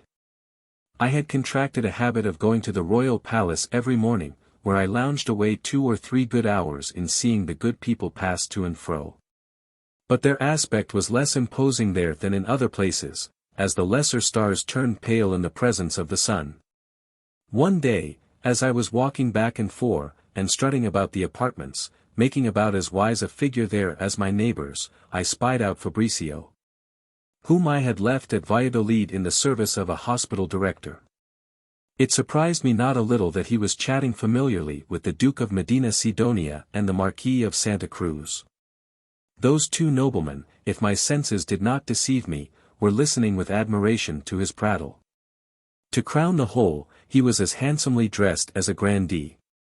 Surely I must be mistaken, thought I. Can this possibly be the son of Nunez the barber? More likely it is some young courtier who bears a strong resemblance to him. But my suspense was of no long duration. The party broke up, and I accosted Fabricio. He knew me at once, took me by the hand, and after pressing through the crowd to get out of the precincts, said, with a hearty greeting, "My dear Gil Blas, I am delighted to see you again. What are you doing at Madrid? Are you still at service? Some place about the court, perhaps?" How do matters stand with you? Let me into the history of all that has happened to you since your precipitate flight from Valladolid. You ask a great many questions in a breath, replied I, and we are not in a fit place for storytelling. You are in the right, answered he, we shall be better at home. Come, I will show you the way, it is not far hence. I am quite my own master, with all my comforts about me, perfectly easy as to the main chance, with a light heart and a happy temper. Because I am determined to see everything on the bright side. I accepted the proposal, and Fabricio escorted me. We stopped at a house of magnificent appearance, where he told me that he lived. There was a court to cross. On one side it had a grand staircase leading to a suite of state apartments, and on the other a small flight, dark and narrow. Whither we betook ourselves to a residence elevated in a different sense from what he had boasted. It consisted of a single room, which my contriving friend had divided into 4 by deal partitions. The first served as an antechamber to the second, where he lay. Of the third he made his closet, of the last his kitchen. The chamber and antechamber were papered with maps, and many a sheet of philosophical discussion. Nor was the furniture by any means unsuitable to the hangings. There was a large brocade bed much the worse for wear. Tawdry old chairs with coarse yellow coverings, fringed with Granada silk of the same color. A table with gilt feet and a cloth over it that once aspired to be red, bordered with tinsel and embroidery tarnished by that old corroder, time. With an ebony cabinet, ornamented with figures in a clumsy taste of sculpture. Instead of a convenient desk, he had a small table in his closet. And his library was made up with some few books, and a great many bundles of paper arranged on shelves one above the other the whole length of the wall. His kitchen, too modest to put the rest of the establishment out of countenance, exhibited a frugal assortment of earthenware and other necessary implements of cookery. Fabricio, when he had allowed me leisure to philosophize on his domestic arrangements, begged to know my opinion of his apartments and his housekeeping, and whether I was not enchanted with them. Yes, beyond all manner of doubt, answered I, with a roguish smile. You must have applied your wits to a good purpose at Madrid, to have got so well accoutred. Of course you have some post. Heaven preserve me from anything of the sort, replied he. My line of life is far above all political situations. A man of rank, to whom this house belongs, has given me a room in it, whence I have contrived to piece out a suite of 4, fitted up in such taste as you may see.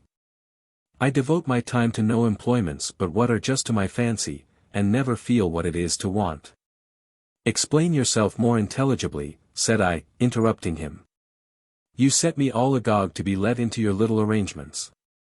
Well then, said he, I will rid you of that devil curiosity at once. I have commenced author, have plunged headlong into the ocean of literature, verse and prose run equally glib, in short, I am a jack of all trades to the muses. What? You bound in solemn league and covenant to Apollo, exclaimed I, with most intolerable laughter. Nothing under a prophet could ever have anticipated this. I should have been less surprised at any other transformation. What possible delights have you had the ingenuity to detect in the rugged landscape of Parnassus? It should seem as if the laborers there have a very poor taking in civil life, and feed on a coarse diet without sauce. Out upon you, cried he, in dudgeon at the hint. You are talking of those paltry authors, whose works and even their persons are under the thumb of booksellers and players. Is it any wonder that writers under such circumstances should be held cheap? But the good ones, my friend, are on a better footing in the world. And I think it may be affirmed, vanity apart, that my name is to be found in their list. Questionless, said I, talents like yours are convertible to every purpose. Compositions from such a pen are not likely to be insipid. But I am on the rack to know how this rage for fencing with inky weapons could have seized thee. Your wonder and alarm has mind in it, replied Nunez. I was so well pleased with my situation in the service of Señor Manuel Ordóñez, that I had no hankering after any other. But my genius, like that of Plautus, being too high-minded to contract itself within the sphere of menial occupations, I wrote a play, and got it acted by a company then performing at Valladolid.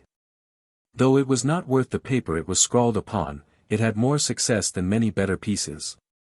Hence concluded I that the public was a silly bird, and would hatch any eggs that were put under it. That modest discovery, with the consequent madness of incessant composition, alienated my affections from the hospital. The love of poetry being stronger than the desire of accumulation, I determined on repairing to Madrid, as the center of everything distinguished, to form my taste in that school. The first thing was to give the governor warning, who parted with me to his own great sorrow, from a sort of affection the result of similar propensities. "Fabricio," said he, "what possible ground can you have for discontent?" "None at all, sir," I replied. "You are the best of all possible masters, and I am deeply impressed with your kind treatment, but you know one must follow whithersoever the stars ordain. I feel the sacred fire within me, on whose aspiring element my name is to be wafted to posterity." "What confounded nonsense," rejoined the old fellow, whose ideas were all pecuniary. "You are already become a fixture in the hospital, and are made of a metal which may easily be manufactured into a steward, or by good luck even into a governor. You are going to give up the great object of life, and to flutter about its frippery. So much the worse for you, honest friend." The governor, seeing how fruitless it was to struggle with my fixed resolve, paid me my wages, and made me a present of 50 ducats as an acknowledgment of my services. Thus, between this supply and what I had been able to scrape together out of some little commissions, which were assigned to me from an opinion of my disinterestedness, I was in circumstances to make a very pretty appearance on my arrival at Madrid. Which I was not negligent in doing, though the literary tribe in our country are not over punctilious about decency or cleanliness. I soon got acquainted with Lope de Vega, Cervantes, and the whole set of them. But though they were fine fellows, and thought so by the public, I chose for my model, in preference, Don Luis de Gongora the Incomparable, a young bachelor of Cordova. Decidedly the first genius that ever Spain produced. He will not suffer his works to be printed during his lifetime, but confines himself to a private communication among his friends. What is very remarkable, nature has gifted him with the uncommon talent of succeeding in every department of poetry. His principal excellence is in satire, there he outshines himself. He does not resemble, like Lucilius, a muddy stream with a slimy bottom, but is rather like the Tagus, rolling its transparent waters over a golden sand. "You give a fine description of this bachelor," said I to Fabricio, "and questionless a character of such merit must have attracted an infinite deal of envy." "The whole gang of authors," answered he, "good and bad equally, are open-mouthed against him. He deals in bombast," says one. "Aims at double meanings, luxuriates in metaphor, and affects transposition. His verses," says another, "have all the obscurity of those which the Salian priests used to chant in their processions, and which nobody was the wiser for hearing." There are others who impute it to him as a fault, to have exercised his genius at one time in sonnets or ballads, at another in writing, in heroic stanzas, and in minor efforts of wit alternately. As if he had madly taken upon himself to eclipse the best writers each in their own favorite walk. But all these thrusts of jealousy are successfully parried, where the muse, which is their mark, becomes the idol of the great and of the multitude at once. Under so able a master did I serve my apprenticeship, and, vanity apart, the preceptor was reflected in the disciple. So happily did I catch his spirit, that by this time he would not be ashamed to own some of my detached pieces. After his example, I carry my goods to market at great houses, where the bidding is eager, and the sagacity of the bidders not difficult to match. It is true that I have a very insinuating talent at recitation, which places my compositions in no disadvantageous light. In short, I am the dear delight of the nobility, and live in the most particular intimacy with the Duke of Medina Sidonia, just as Horace used to live with his jolly companion Maecenas. By such conjuration and mighty magic have I won the name of author. You see the method lies within a narrow compass.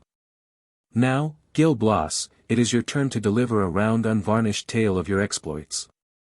On this hint I spake. And, unlike most narrators, gave all the important particulars, passing lightly over minute and tiresome circumstances. The action of talking, long continued, puts one in mind of dining. His ebony cabinet, which served for larder, pantry, and all possible uses, was ransacked for napkins, bread, a shoulder of mutton far gone in a decline, with its last and best contents. A bottle of excellent wine. So that we sat down to table in high spirits, as friends are wont to do after a long separation. You observe, said he, this free and independent manner of life. I might find a plate laid for me every day, if I chose it, in the very first houses.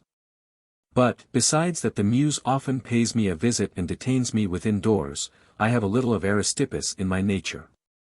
I can pass with equal relish from the great and busy world to my retreat, from all the resources of luxury to the simplicity of my own frugal board. The wine was so good that we encroached upon a second bottle. As a relish to our fruit and cheese, I begged to be favored with the sight of something, the offspring of his inspired moments. He immediately rummaged among his papers, and read me a sonnet with much energy of tone. Yet, with all the advantage of accent and expression, there was something so uncouth in the arrangement as to baffle all conjecture about the meaning. He saw how it puzzled me. This sonnet then, said he, is not quite level to your comprehension. Is not that the fact? I own that I should have preferred a construction somewhat less forced. He began laughing at my rusticity. Well then, replied he, we will say that this sonnet would confuse clearer heads than thine, it is all the better for that. Sonnets, odes, in short, all compositions which partake of the sublime, are of course the reverse of the simple and natural.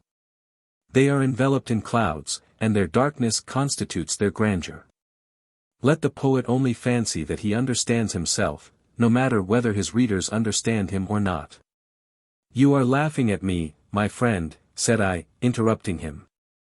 Let poetry be of what species it may, good sense and intelligible diction are essential to its powers of pleasing.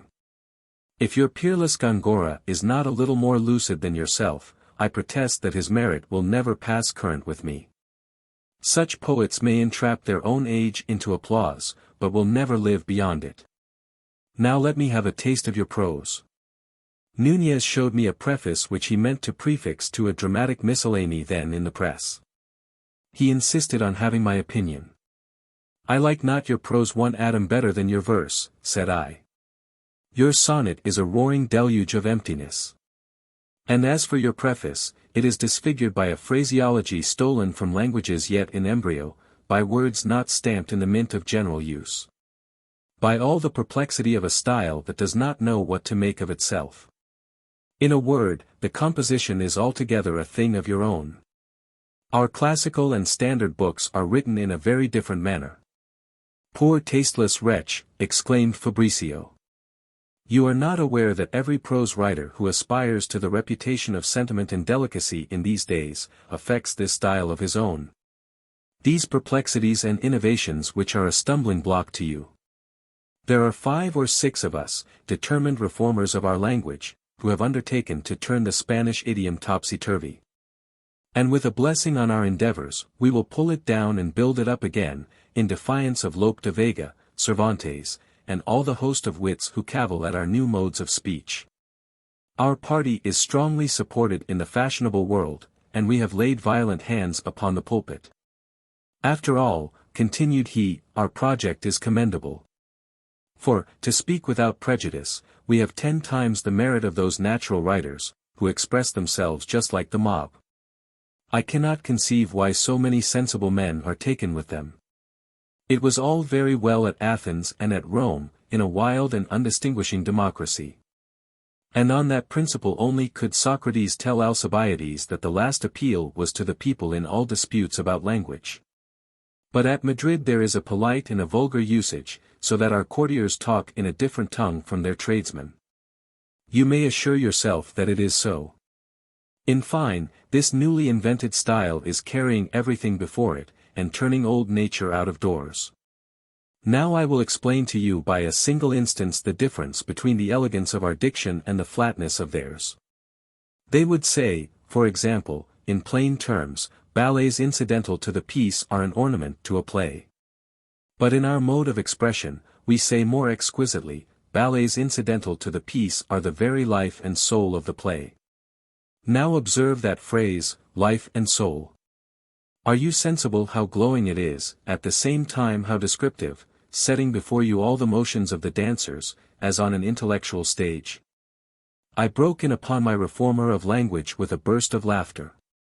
Get along with you, Fabricio, said I, you are a coxcomb of your own manufacture, with your affected finery of phrase. And you, answered he, are a blockhead of nature's clumsy moulding, with your starch simplicity. He then went on taunting me with the Archbishop of Granada's angry banter on my dismission. Get about your business. Go and tell my treasurer to pay you 100 ducats, and take my blessing in addition to that sum. God speed you, good Master Gil Blas. I heartily pray that you may do well in the world. There is nothing to stand in your way but a little better taste. I roared out in a still louder explosion of laughter at this lucky hit. And Fabricio, easily appeased on the score of impiety, as manifested in the opinion expressed concerning his writings, lost nothing of his pleasant and propitious temper. We got to the bottom of our second bottle, and then rose from the table in fine order for an adventure. Our first intention was to see what was to be seen upon the Prado. But passing in front of a liquor shop, it came into our heads that we might as well go in. The company was in general tolerably select at this house of call. There were 2 distinct apartments, and the pastime in each was of a very opposite nature. One was devoted to games of chance or skill, the other to literary and scientific discussion. And there were at that moment 2 clever men by profession handling an argument most pertinaciously, before 10 or 12 auditors deeply interested in the discussion. There was no occasion to join the circle. Because the metaphysical thunder of their logic made itself heard at a more respectful distance, the heat and passion with which this abstract controversy was managed made the 2 philosophers look little better than madmen. A certain Eleazar used to cast out devils by tying a ring to the nose of the possessed. Had these learned swine been ringed in the same manner? How many little imps would have taken wing out of their nostrils? Angels and ministers of grace defend us, said I to my companion, what contortions of gesture, what extravagance of elocution. One might as well argue with the town crier. How little do we know our natural calling in society. Very true indeed, answered he. You have read of Novius, the Roman pawnbroker, whose lungs went as far beyond the rattle of chariot wheels as his conscience beyond the rate of legal interest. The Novii must certainly have been transplanted into Spain, and these fellows are lineal descendants. But the hopeless part of the case is, that though our organs of sense are deafened, our understandings are not invigorated at their expense. We thought it best to make our escape from these braying metaphysicians, and by that prudent motion to avoid a headache which was just beginning to annoy us. We went and seated ourselves in a corner of the other room, whence, as we sipped our refreshing beverage, all comers and goers were obnoxious to our criticism. Nunez was acquainted with almost the whole set. Heaven and earth, exclaimed he, the clash of philosophy is as yet but in its beginning, fresh reinforcements are coming in on both sides. Those 3 men, just on the threshold, mean to let slip the dogs of war. But do you see those 2 queer fellows going out? That little swarthy, leather-complexioned Adonis, with long, lank hair parted in the middle with mathematical exactness, is Don Juliano de Villanuno. He is a young barrister, with more of the prig than the lawyer about him. A party of US went to dine with him the other day. The occupation we caught him in was singular enough. He was amusing himself in his office with making a tall greyhound fetch and carry the briefs in the causes which were so unfortunate as to have him retained. And of course the canine amicus curiae set his fangs indifferently into the flesh of plaintiff or defendant, tearing law, equity, precedent, and principle into shreds. That licentiate at his elbow, with jolly, pimple-spangled nose and cheeks, goes by the name of Don Cherubino Tonto. He is a canon of Toledo, and the greatest fool that was ever suffered to walk the earth without a keeper. And yet he arrays his features in that sort of not quite unmeaning smile, that you would give him credit for good sense as well as good humor. His eye has the look of cunning if not of wisdom, and his laugh too much of sarcasm for an absolute idiot. One would conclude that he had a turn for mischief, but kept it down from principle and feeling. If you wish to take his opinion upon a work of genius, he will hear it read with so grave and rapt a silence, as nothing but deep thought and acute mental criticism could justify. But the truth is, that he comprehends not one word, and therefore can have nothing to say. He was of the barrister party. There were 1,000 good things said, as there always must be in a professional company. Don Cherubino added nothing to the mass of merriment, but looked such perfect approbation at those who did, was so tractable and complimentary a listener, that every man at table placed him second in the comparative estimate of merit. "Do you know," said I to Nunez, "who those two fellows are, with dirty clothes and matted hair, their elbows on that table in the corner, and their cheeks upon their hands, whiffing foul breath into each other's nostrils as they lay their heads together?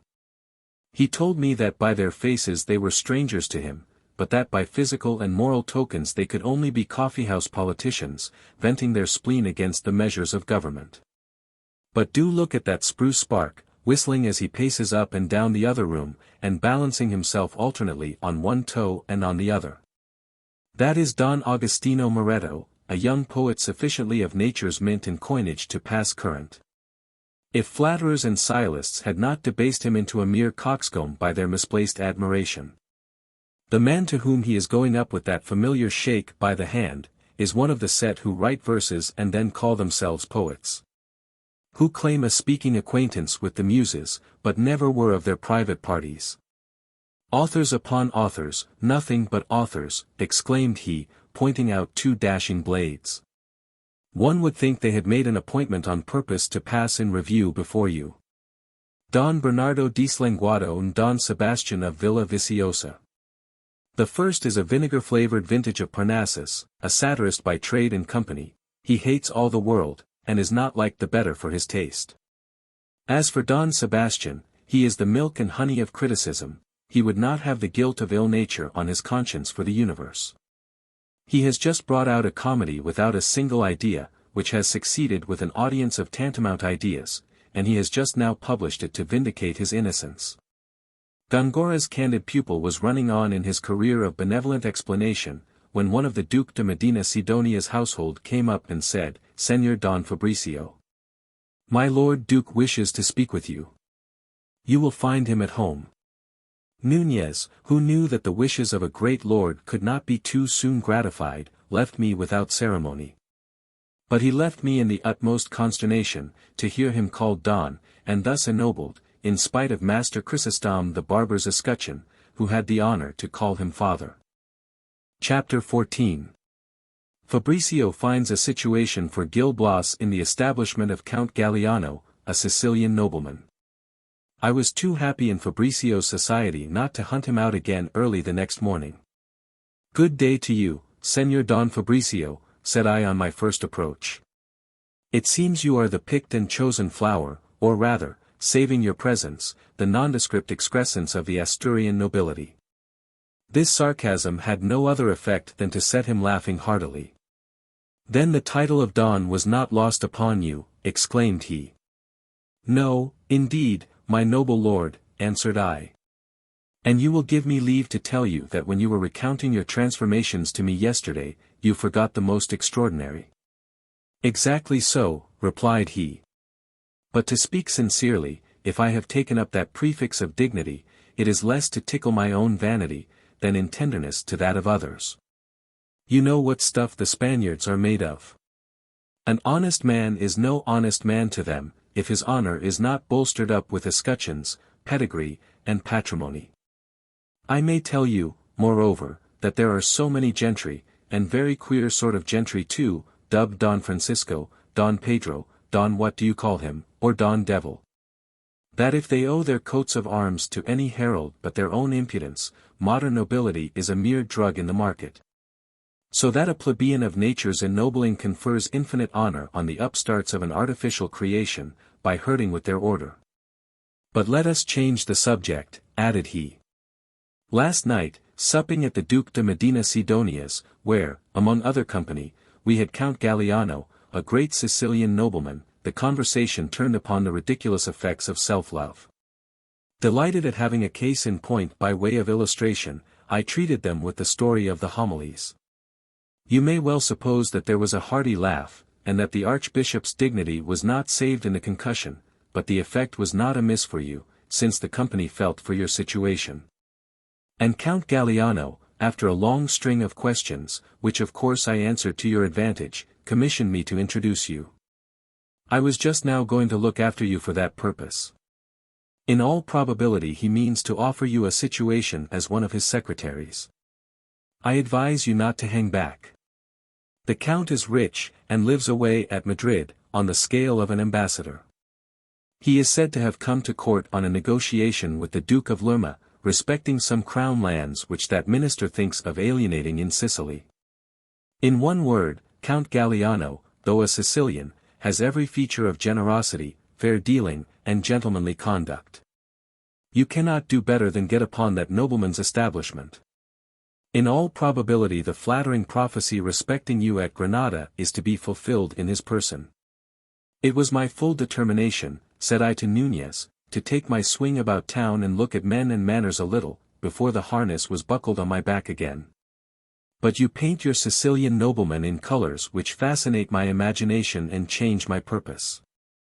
I should like to close with him at once. You will do so very soon, replied he, or I am much deceived. We sallied forth together immediately, and went to the Count's, who resided in the house of his friend, Don Sancho de Vila, the latter being then in the country. The courtyard was overrun with pages and footmen in rich and elegant liveries, while the antechamber was blockaded by esquires, gentlemen, and various officers of the household. They were all as fine as possible, but with so whimsical an assortment of features, that you might have taken them for a cluster of monkeys dressed up to satirize the Spanish fashions. Do what you will, there is a certain class of men and women in nature, whom no art can trick out into anything human. At the very name of Don Fabricio, a lane was formed for my patron, and I followed in the rear.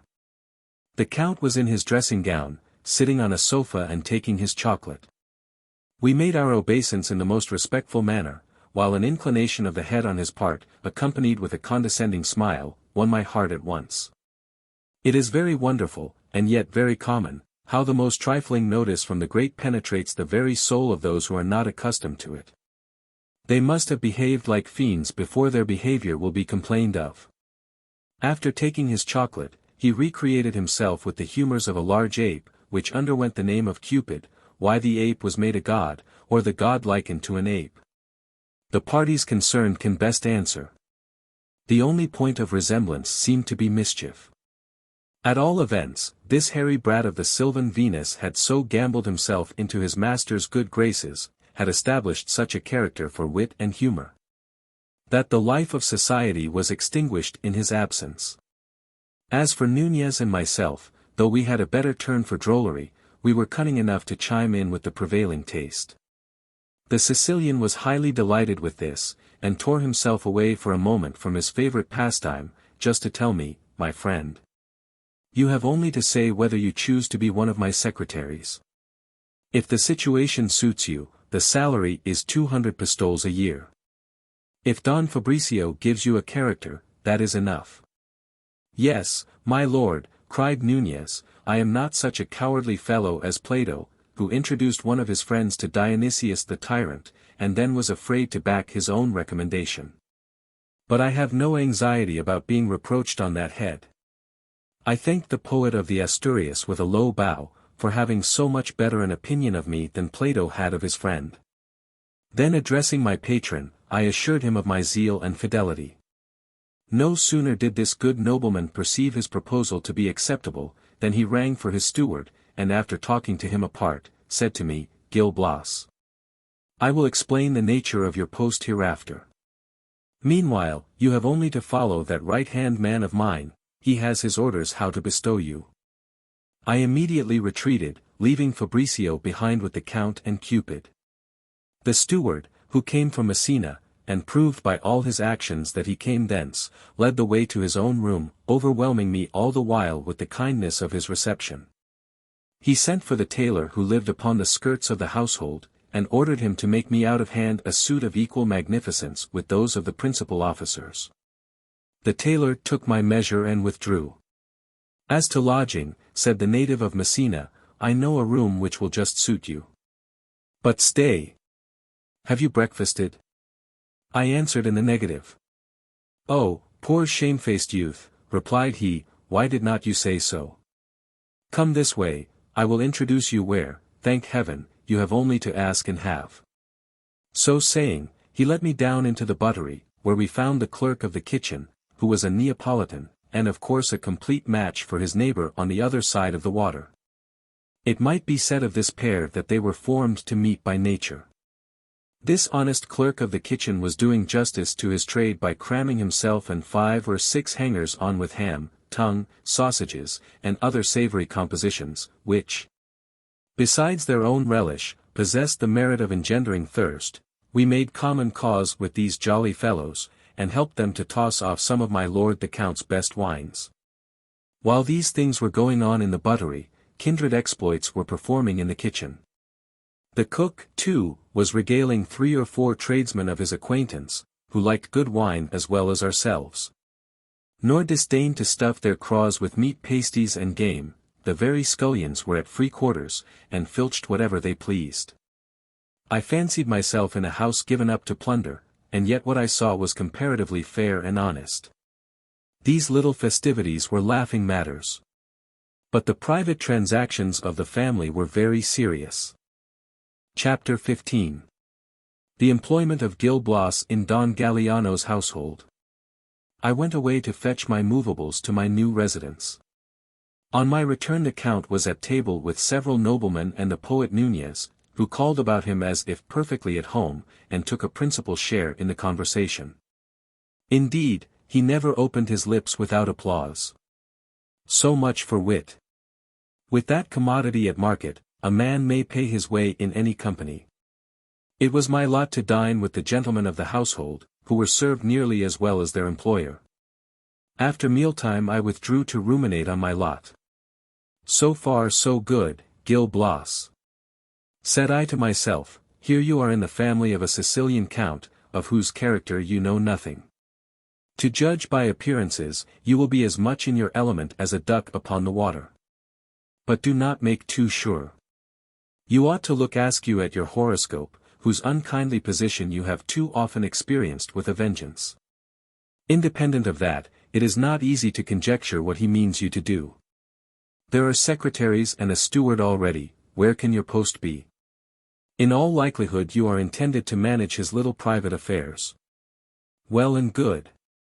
There is no better luck about the house of a great nobleman, if you would travel post-haste to make your fortune.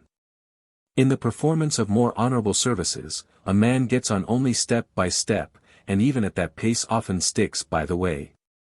While these philosophical reflections were revolving in my mind, a servant came to tell me that all the company was gone home, and that my lord the Count was inquiring for me. I flew immediately to his apartment, where I found him lolling on the sofa, ready to take his afternoon's nap, with his monkey by his side. "Come nearer, Gil Blas," said he. "Take a chair, and hear me attentively."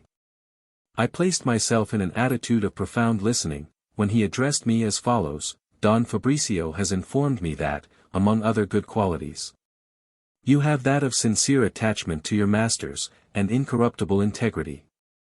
These are my inducements for proposing to take you into my service. I stand in need of a friend in a domestic, to espouse my interests and apply his whole heart and soul to the reform of my establishment. My fortune is large, it must be confessed, but my expenditure far exceeds my income every year. And how happens that? Because they rob, ransack, and devour me. I might as well be in a forest infested by banditti, as an inhabitant of my own house. I suspect the clerk of the kitchen and my steward of playing into one another's hands. And unless my thoughts are unjust as well as uncharitable, they are pushing forward as fast as they can to ruin me beyond redemption. You will ask me what I have to do but send them packing, if I think them scoundrels. But then where are others to be got of a better breed? It will be sufficient to place them under the eye of a man who shall be invested with the right of control over their conduct, and you have I chosen to execute this commission. If you discharge it well, be assured that your services will not be repaid with ingratitude.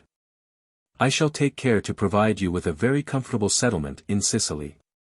With this he dismissed me, and that very evening, in the presence of the whole household, I was proclaimed principal manager and surveyor general of the family. Our gentlemen of Messina and Naples expressed no particular chagrin at first, because they considered me as a spark of metal like their own, and took it for granted that though the loaf was to be shared with a third, there would always be cut and come again for the triumvirate. But they looked inexpressibly foolish the next day, when I declared myself in serious terms a decided enemy to all peculation and underhand dealing. From the clerk of the kitchen I required the buttery accounts without varnish or concealment. I went down into the cellar. The furniture of the butler's pantry underwent a strict examination, particularly in the articles of plate and linen. Next I read them a serious lecture on the duty of acting for their employer as they would for themselves, exhorted them to adopt a system of economy in their expenditure, and wound up my harangue with a protestation that his lordship should be acquainted with the very first instance of any unfair tricks that I should discover in the exercise of my office. But I had not yet got to the length of my tether. There was still wanting a scout to ascertain whether they had any private understanding. I fixed upon a scullion, who, won over by my promises, told me that I could not have applied to a better person to be informed of all that was passing in the family. That the clerk of the kitchen and the steward were one as good as the other, and agreed to burn the candle at both ends.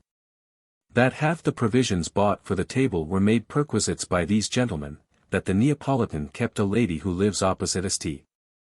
Thomas's College, and his colleague, not to be outdone, provided for another next door to the Sungate. That these two nymphs had their larder regularly supplied every morning, while the cook, following a good example, sent a few little nice things to a widow of his acquaintance in the neighborhood. But as he winked at the table arrangements of his dear and confidential friends, it was but fair that he should draw whenever he pleased upon the wine cellar. In short, by the practices of these three bloodsuckers, a most horrible system of extravagance had found its way into my lord the Count's establishment. "If you doubt my veracity," added the scullion, "only take the trouble of going tomorrow morning about 7 o'clock into the neighborhood of St. Thomas's College, and you will see me with a load upon my back, which will convert your suspicions into certainty." "Then you," said I, "are in the confidence of these honest purveyors?" "I am factor to the clerk of the kitchen," answered he, "and one of my comrades runs on errands for the steward." I had the curiosity the next day to loiter about St. Thomas's College at the appointed hour. My informer was punctual to time and place. He brought with him a large tray full of butcher's meat, poultry, and game. I took an account of every article, and drew out the bill of fare in my memorandum book, for the purpose of showing it to my master. At the same time telling my little turnspit to execute his commission as usual. His Sicilian lordship, naturally warm in his temper, would have turned his countryman and the Italian out of doors together, in the first fury of his anger. But after cooling upon it, he got rid of the former only, and gave me his vacant place. Thus my office of supervisor was suppressed very shortly after its creation. Nor did I relinquish it with any reluctance. To define it strictly and properly, it was nothing better than that of a spy with a sounding title. There was nothing substantial in the nature of the appointment, whereas, to the stewardship was tied the key of the strong box, and with that goes the mystery of the whole family. There are so many little perquisites, and so much patronage attached to that department of administration, that a man must inevitably get rich, almost in spite of his own honesty. But our Neapolitan was not so easily to be driven from his strongholds. Observing to what a pitch of savage zeal I carried my integrity, and that I was up every morning time enough to enter in my books the exact quantity of meat that came from market, he abandoned the practice of sending it off by wholesale. Yet the plunderer did not therefore contract the scale of his demands on the animal creation. He was cunning enough to make it as broad as it was long, by arranging the services with so much the more profusion. Thus, what was sent down again untouched being his property by culinary common law, he had nothing to do but to pamper up his pet with victuals ready dressed. instead of giving her the trouble of cooking for herself. The devil will levy his due out of every transaction, so that the Count was very little the better for his paragon of a steward. The unbounded prodigality in our style of setting out a table, even to a surfeiting degree, was a plain hint to me of what was going forward. I therefore took upon myself to retrench the superfluities of every course. This, however, was done with so judicious a hand, that there was nothing like parsimony to be discovered. No one would ever have missed what was taken away. And yet the expense was reduced very considerably by a well-regulated economy. That was just what my employer wanted, good housewifery, but a magnificent establishment. There was a love of saving at the bottom, but a taste for grandeur was the ostensible passion. Abuses seldom exist alone. The wine flowed too freely. If, for instance, there were a dozen gentlemen at his lordship's table, the consumption was seldom less than 50, sometimes 60 bottles. This was strange, and looked as if there was more in it than met the lips of the guests. Hereupon I consulted my oracle of the scullery, whence I derived most of my wisdom. For he brought me a faithful account of all that was said and done in the kitchen, where they had not the least suspicion of him. It seemed that the havoc of which I complained proceeded from a new confederacy between the clerk of the kitchen, the cook, and the under-butler. The latter carried off the bottles half full, and shared their contents with his allies. I spoke to him on the subject, threatening to turn him and all the footmen under him out of doors at a minute's warning, if ever they did the like again. The hint was understood, and the evil remedied. I took especial care lest the slightest of my services should be lost upon my master, who overwhelmed me with commendations, and took a greater liking to me every day. On my part, as a reward to the scullion, he was promoted to the situation next under the cook. The Neapolitan was furious at encountering me in every direction. The most aggravating circumstance of the whole was the overhauling of his accounts, for, to pare his nails the closer, I had gone into the market, and informed myself of the prices. I followed him through all his doublings, and always took off the market penny which he wanted to add. He must have cursed me 100 times a day. But the curses of the wicked fall in blessings on the good. I wonder how he could stay in his place under such discipline, but probably something still stuck by the fingers.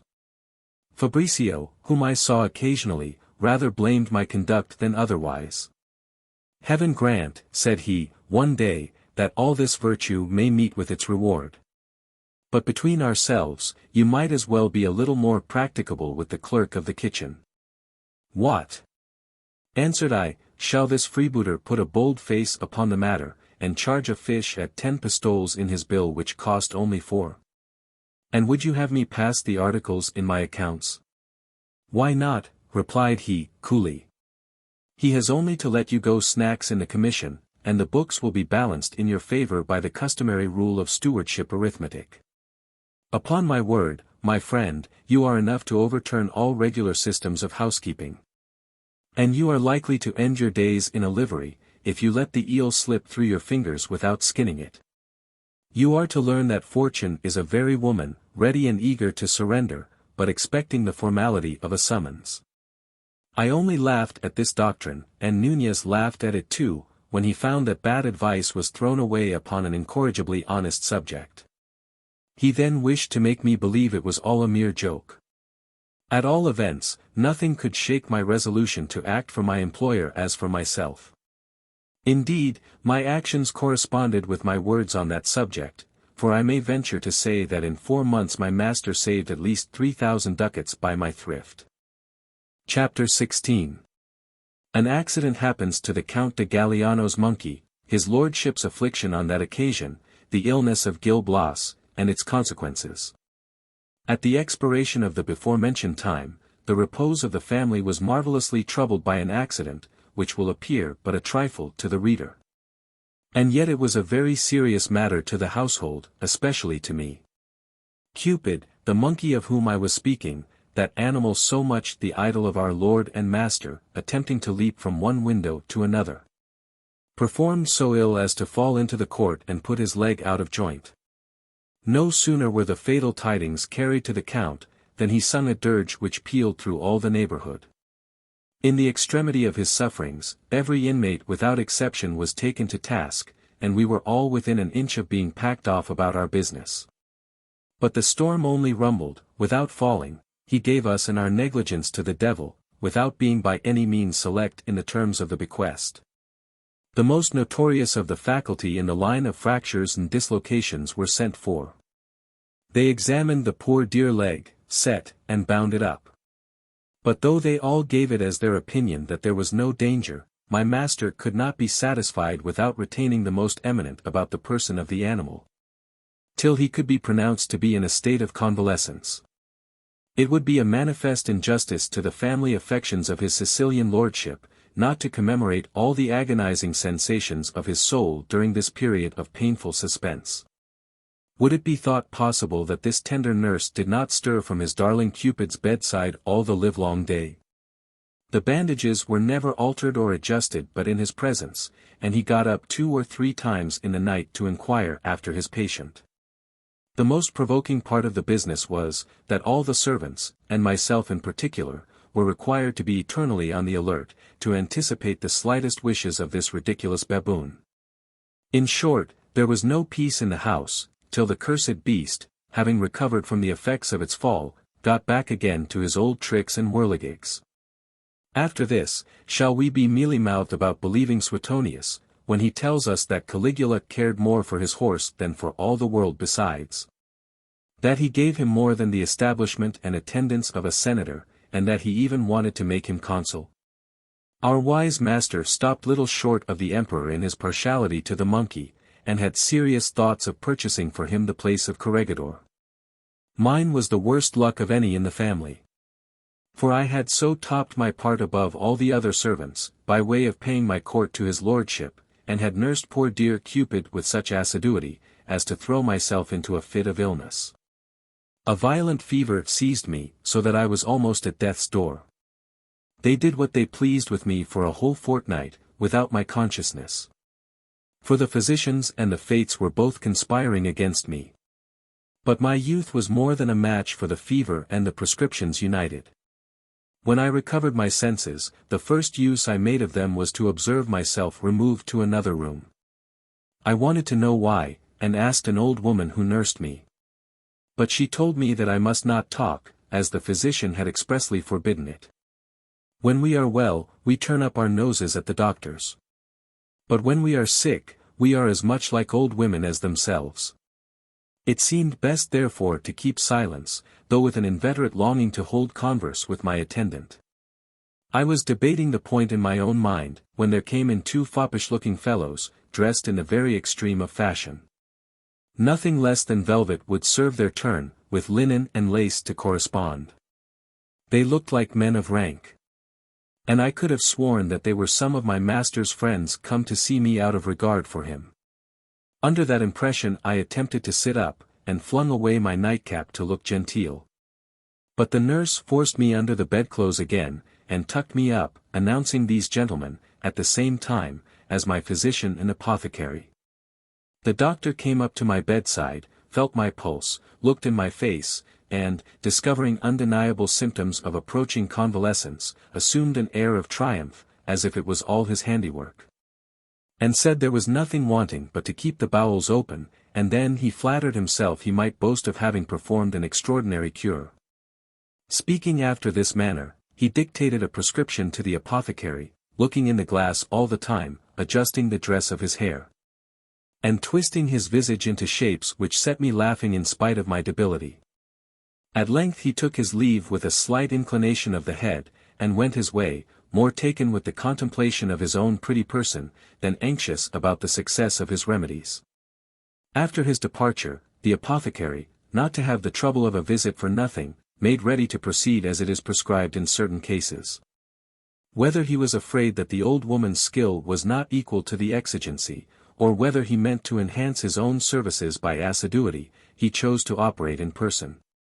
But in spite of practice and experience, accidents will happen. Haste to return benefits is among the most amiable propensities of our nature. And such was my eagerness not to be behindhand with my benefactor, that his velvet dress bore immediate testimony to the profuseness of my gratitude. This he considered merely as one of those little occurrences which checker the fortunes of the pharmaceutical profession. A napkin is a resource for everything in a sick room, and least said was soonest mended. So he wiped himself quietly, vowing indemnity and vengeance to himself for the necessity under which he unquestionably labored of sending his clothes to the scourer.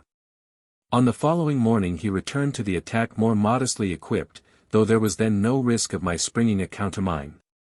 As he had only to administer the potion which the doctor had prescribed the evening before. Besides that I felt myself getting better every moment, I had taken such a dislike, since the day before, to the pill-dispensing tribe, as to curse the very universities where these graduated cutthroats kept their exercises in the faculty of slaying. In this temper of mind, I declared, with a round oath, that I would not accept of health through such a medium, but would willingly make over Hippocrates and his myrmidons to the devil. The apothecary, who did not care a doit what became of his compound, if it was but paid for, left the phial on the table, and stalked away in Telamonian silence. I immediately ordered that bitch of a medicine to be thrown out of window, having set myself so doggedly against it, that I would as soon have swallowed arsenic. Having once drawn the sword, I threw away the scabbard. And erecting my tongue into an independent potentate, told my nurse in a determined tone that she must absolutely inform me what was become of my master. The old lady, fearing lest the development of the mystery might completely overset me, or thinking possibly that her prey might escape out of her clutches for want of a little irritating contradiction, was most provokingly mute. But I was so pressing in my demand to be obeyed, that she at length gave me a decisive answer. "Worthy sir, you have no longer any master but your own will. Count Galliano is gone back into Sicily." I could not believe my ears, and yet it was fatally the fact. That nobleman, on the second day of my indisposition, being afraid of harboring death under the same roof with him, had the benevolence to send me packing with my little effects to a ready-furnished room, where Providence was left to cure, or a nurse to kill me, as it happened. While the alternative was tottering on the balance, he was ordered back into Sicily, and in the headlong haste of his obedience, never thought about me. Whether it was that he numbered me already among the dead, or that great lords, like great wits, have short memories. My nurse gave me these particulars, and informed me that it was she who had called in a physician and an apothecary, that I might not die without professional honors. I fell into profound musing at this fine story. Farewell my brilliant establishment in Sicily. Farewell my budding hopes and blushing honors. When any great misfortune shall have befallen you, says a certain pope, look well to your own conduct, and you will find that there is always something wrong at the bottom of it. With all reverent submission to his holiness, I cannot help thinking myself in this instance an exception to the infallibility of his maxim. How the deuce was I to blame for being visited by a fever? There was more reason for remorse in the monkey or his master than in me.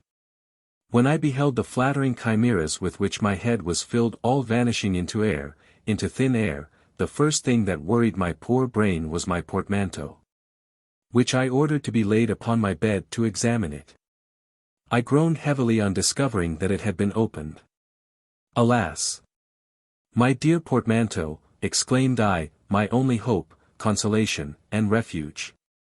You have been, to all appearance, a prisoner in an enemy's country.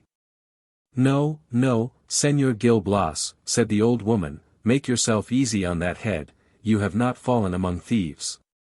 Your baggage is as immaculate as my honor. I found the dress I had on at my first entrance into the Count's service. But it was in vain to look for that which my friend from Messina had ordered for me as a member of the household. My master had not thought fit to leave me in possession of it, or else someone had made free with it. All my other little matters were safe, and even a large leather purse with my coin in it, which I counted over twice. Not being able to believe at first that there could be only 50 pistoles remaining out of 260, which was the balance of the account before my illness. What is the meaning of all this, my good lady? Said I to the nurse. Here is a leak in the vessel. No living soul but myself has touched a farthing, answered the old woman, and I have been as good an economist for you as possible. But illness is very expensive. One must always have one's money in one's hand. Here," added this excellent economist, taking a bundle of papers out of her pocket, "this is a statement of debtor and creditor, as exact as a banker's book. And you will see that I have not laid out the veriest trifle in need-nots." I ran over the account with a hasty glance, for it extended to 15 or 20 pages. Mercy on us! The poulterers' shops must have been exhausted, while I was in too weak a state to take sustenance. There must have been at least 12 pistoles stewed down into broths. Other articles were much to the same tune. It was incredible what a sum had been lavished in firing, candles, water, brooms, and innumerable articles of housekeeping and housecleaning. After all, extortionate as the bill was, the utmost ingenuity could not raise it above 30 pistoles, and consequently there was a deficiency of 180 to make the account even. I just ventured to point that out. But the old woman, with a show of simplicity and candor, put all the saints in the calendar into requisition to attest that there were no more than 80 pistoles in the purse when the Count's steward gave her charge of the wallet. "What say you, my good woman?" interrupted I with precipitation. "Was it the steward who placed my effects in your hands?" "To be sure it was," answered she, "the very man. And with this piece of advice, here, good mother. When Gil Blas shall be numbered with the dead, do not fail to treat him with a handsome funeral. There is in this wallet wherewithal to defray the expenses." "Ah! Most pestiferous Neapolitan!" exclaimed I in the bitterness of my heart. "I am no longer at a loss to conjecture what has become of the deficiency. You have swept it off as an indemnity for a part of the plunder which I have prevented you from making free with." After relieving my mind by exclamations, I returned thanks to heaven that the scoundrel had been so modest as not to take the whole. Yet whatever reason I had for believing the action to be perfectly in character for the person to whom it was imputed, the nurse had not altogether cleared herself from my suspicions. They hovered sometimes over one and sometimes over the other, but let them light where they would, it was all the same to me. I said nothing about the matter to the old woman. Not even so much as to haggle about the items of her fine bill. I should not have been an atom the richer for doing so, and we must all live by our trades.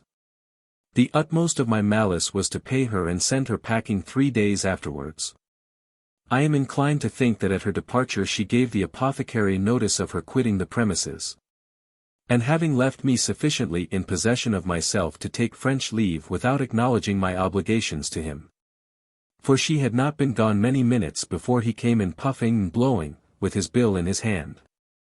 There, under names which had escaped my conscription, though as errant a physician as the worst of them.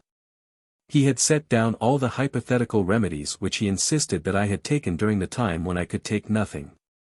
This bill might truly be called the epitome of an apothecary's conscience. Such being the case, we had a bustle about the payment. I pleaded for an abatement of 1/2. He swore that he would not take a doit less than his just demand. He kept his oath, and yet relaxed. For considering that he had to do with a young man who might run away from Madrid within 24 hours, he preferred my offer of 300% on the prime cost of his drugs. Though a pitiful profit for an apothecary, to the risk of losing all. I counted out the money with an aching heart, and he withdrew, chuckling over his revenge for the scurvy trick I had played him on the day of evacuation. The physician made his appearance next. For beasts of prey inhabit the same latitudes. I feed him for his visits, which had been quite as frequent as necessary, and his object was answered. But he would not leave me without proving how hardly he had earned his money, for that he had not only expelled the enemy from the interior, but had defended the frontiers from the attack of all the disorders on the army list of the Materia Medica. He talked very learnedly, with good emphasis and discretion, so much so, that I did not comprehend one word he said.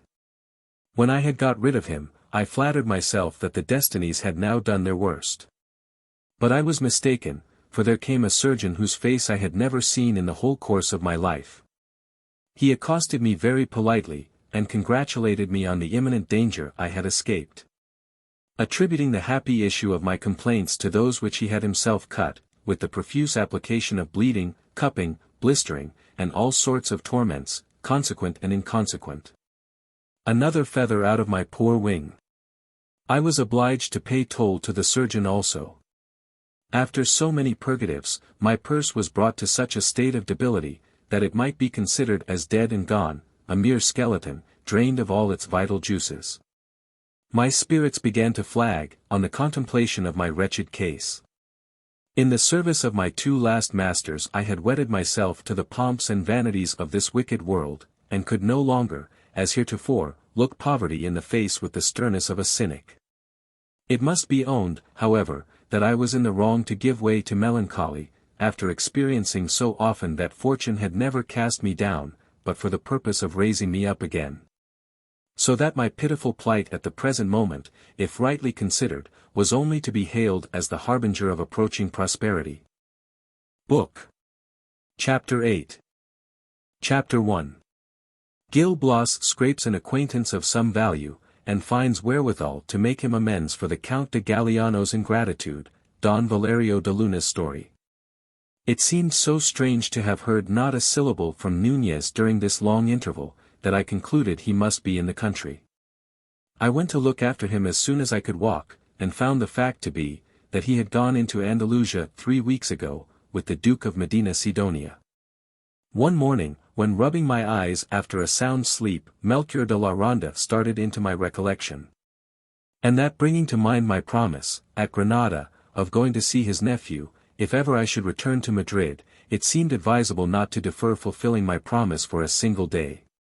I inquired where Don Balthazar de Zuniga lived, and went thither straightway.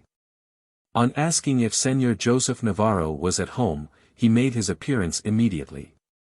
We exchanged bows with a well-bred coolness on his part, though I had taken care to announce my name audibly. There was no reconciling such a frosty reception with the glowing portrait ascribed to this paragon of the buttery. I was just going to withdraw in the full determination of not coming again, when, assuming all at once an open and smiling aspect, he said, with considerable earnestness, "Ah, Señor Gil Blas de Santillana, pray forgive the formality of your welcome.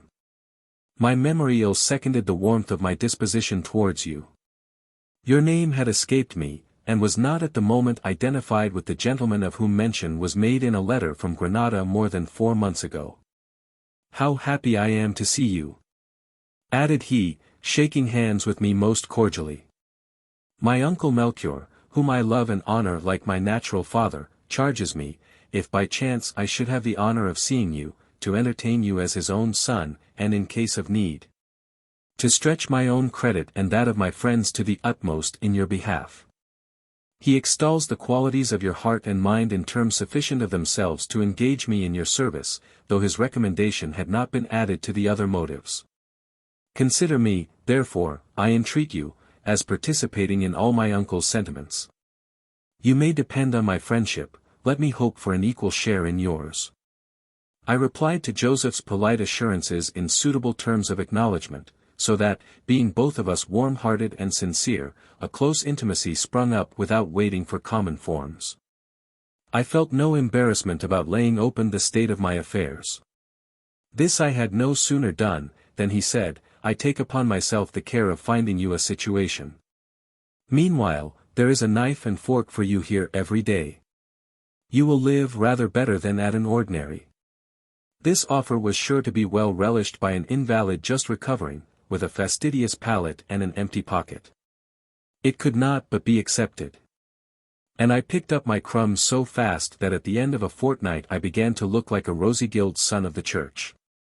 It struck me that Melchior's nephew larded his lean sides to some purpose. But how could it be otherwise?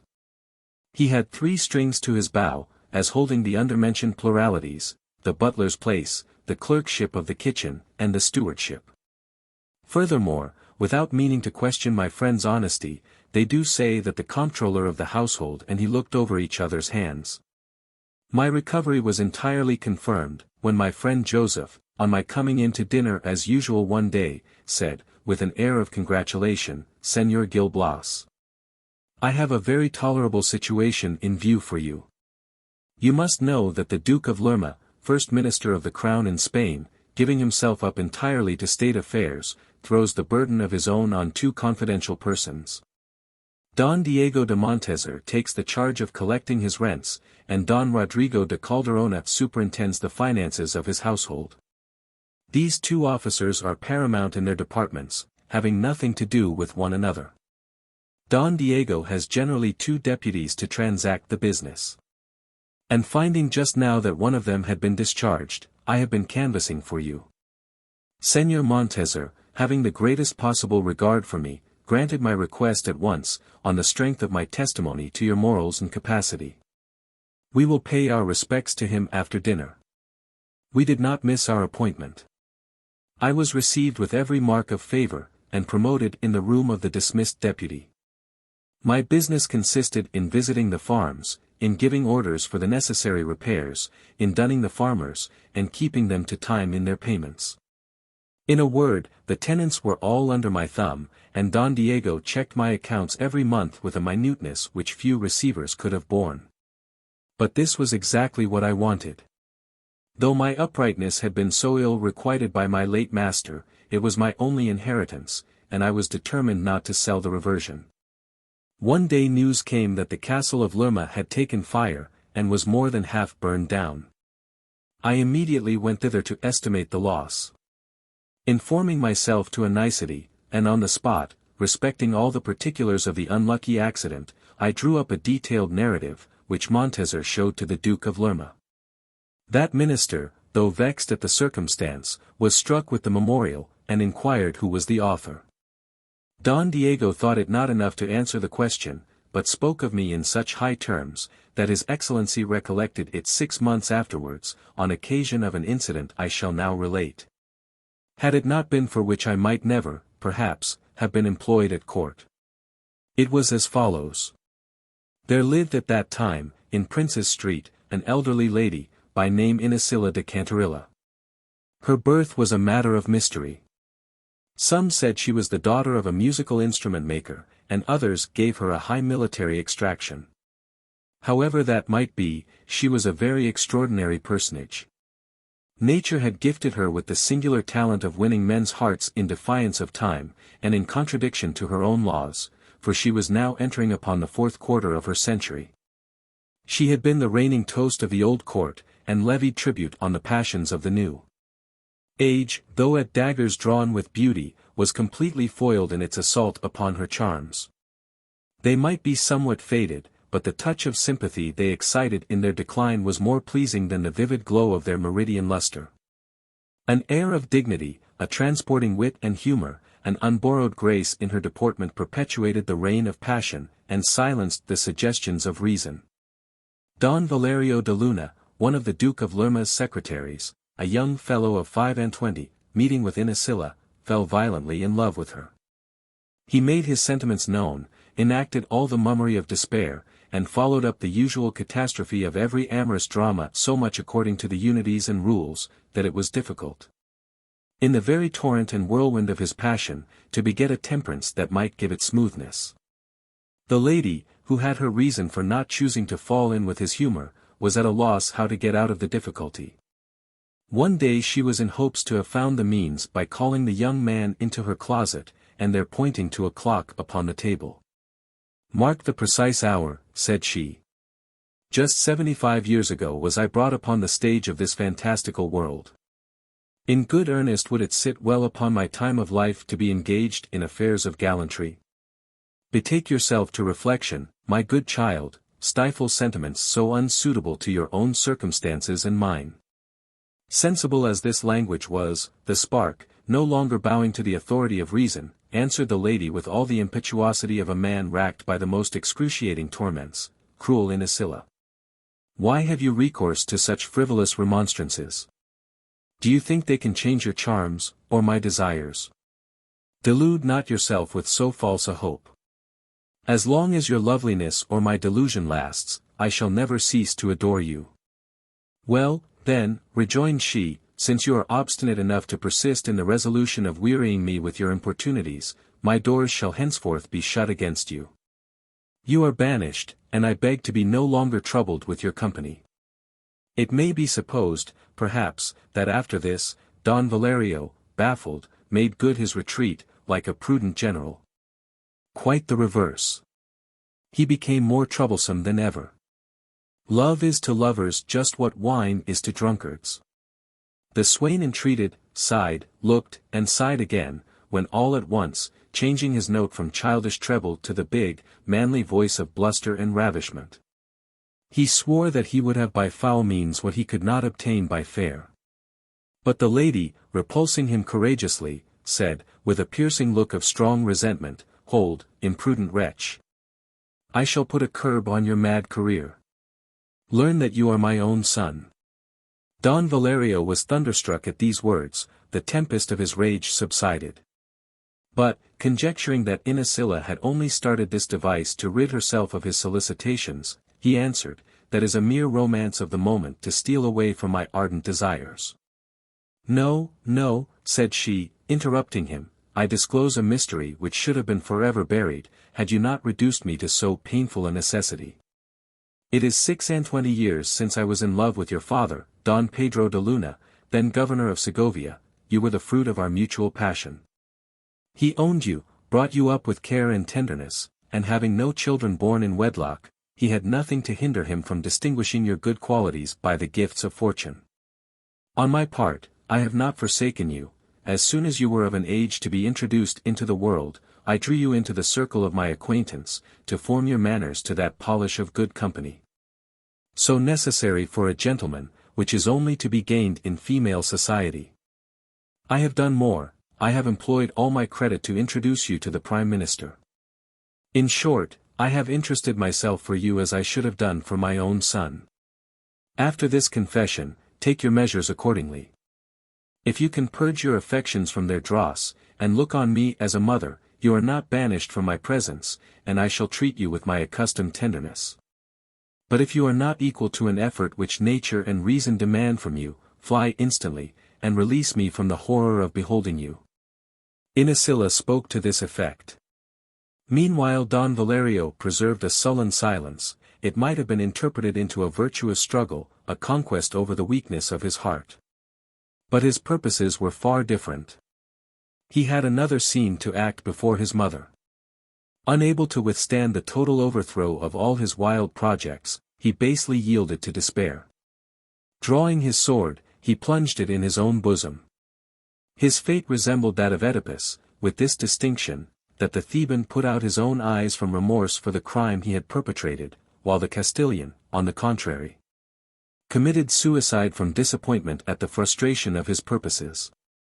The unhappy Don Valerio was not released from his sufferings immediately.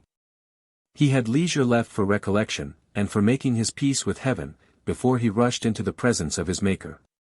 As his death vacated one of the secretaryships on the Duke of Lerma's establishment, that minister, not having forgotten my memoir on the subject of the fire, nor the high character he had heard of me, nominated me to succeed to the post in question.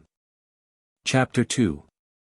Gil Blas is introduced to the Duke of Lerma, who admits him among the number of his secretaries, and requires a specimen of his talents, with which he is well satisfied.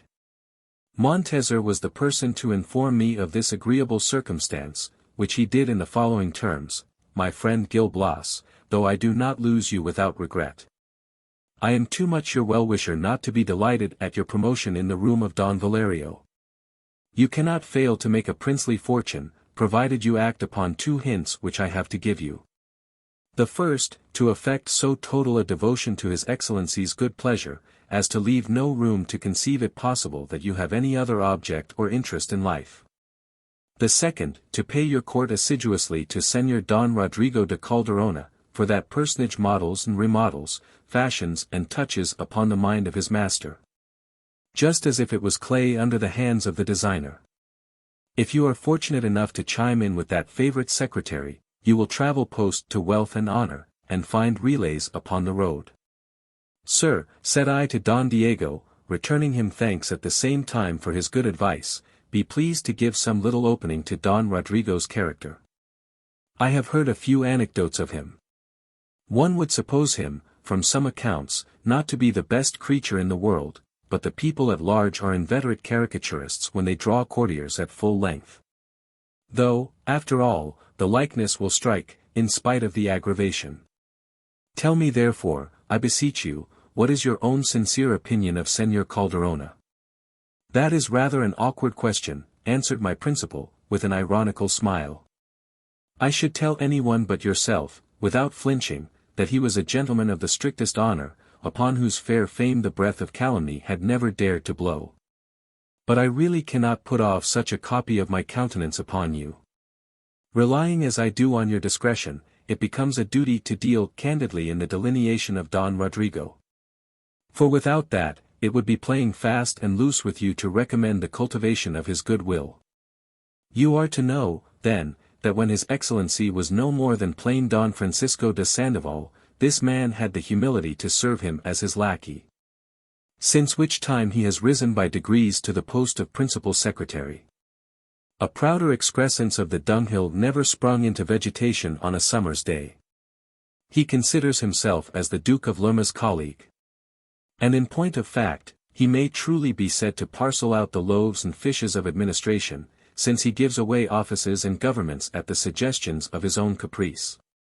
The public grumbles and growls upon occasion, but who cares for the grumbling and growling of the public? Let him steal a pair of gloves from the prostitution of political honor, and the bronze upon his forehead will be proof against the peltings of scandal. What I have said will decide your dealings toward so supercilious a compound of dust and ashes. Yes, to be sure, said I, leave me alone for that.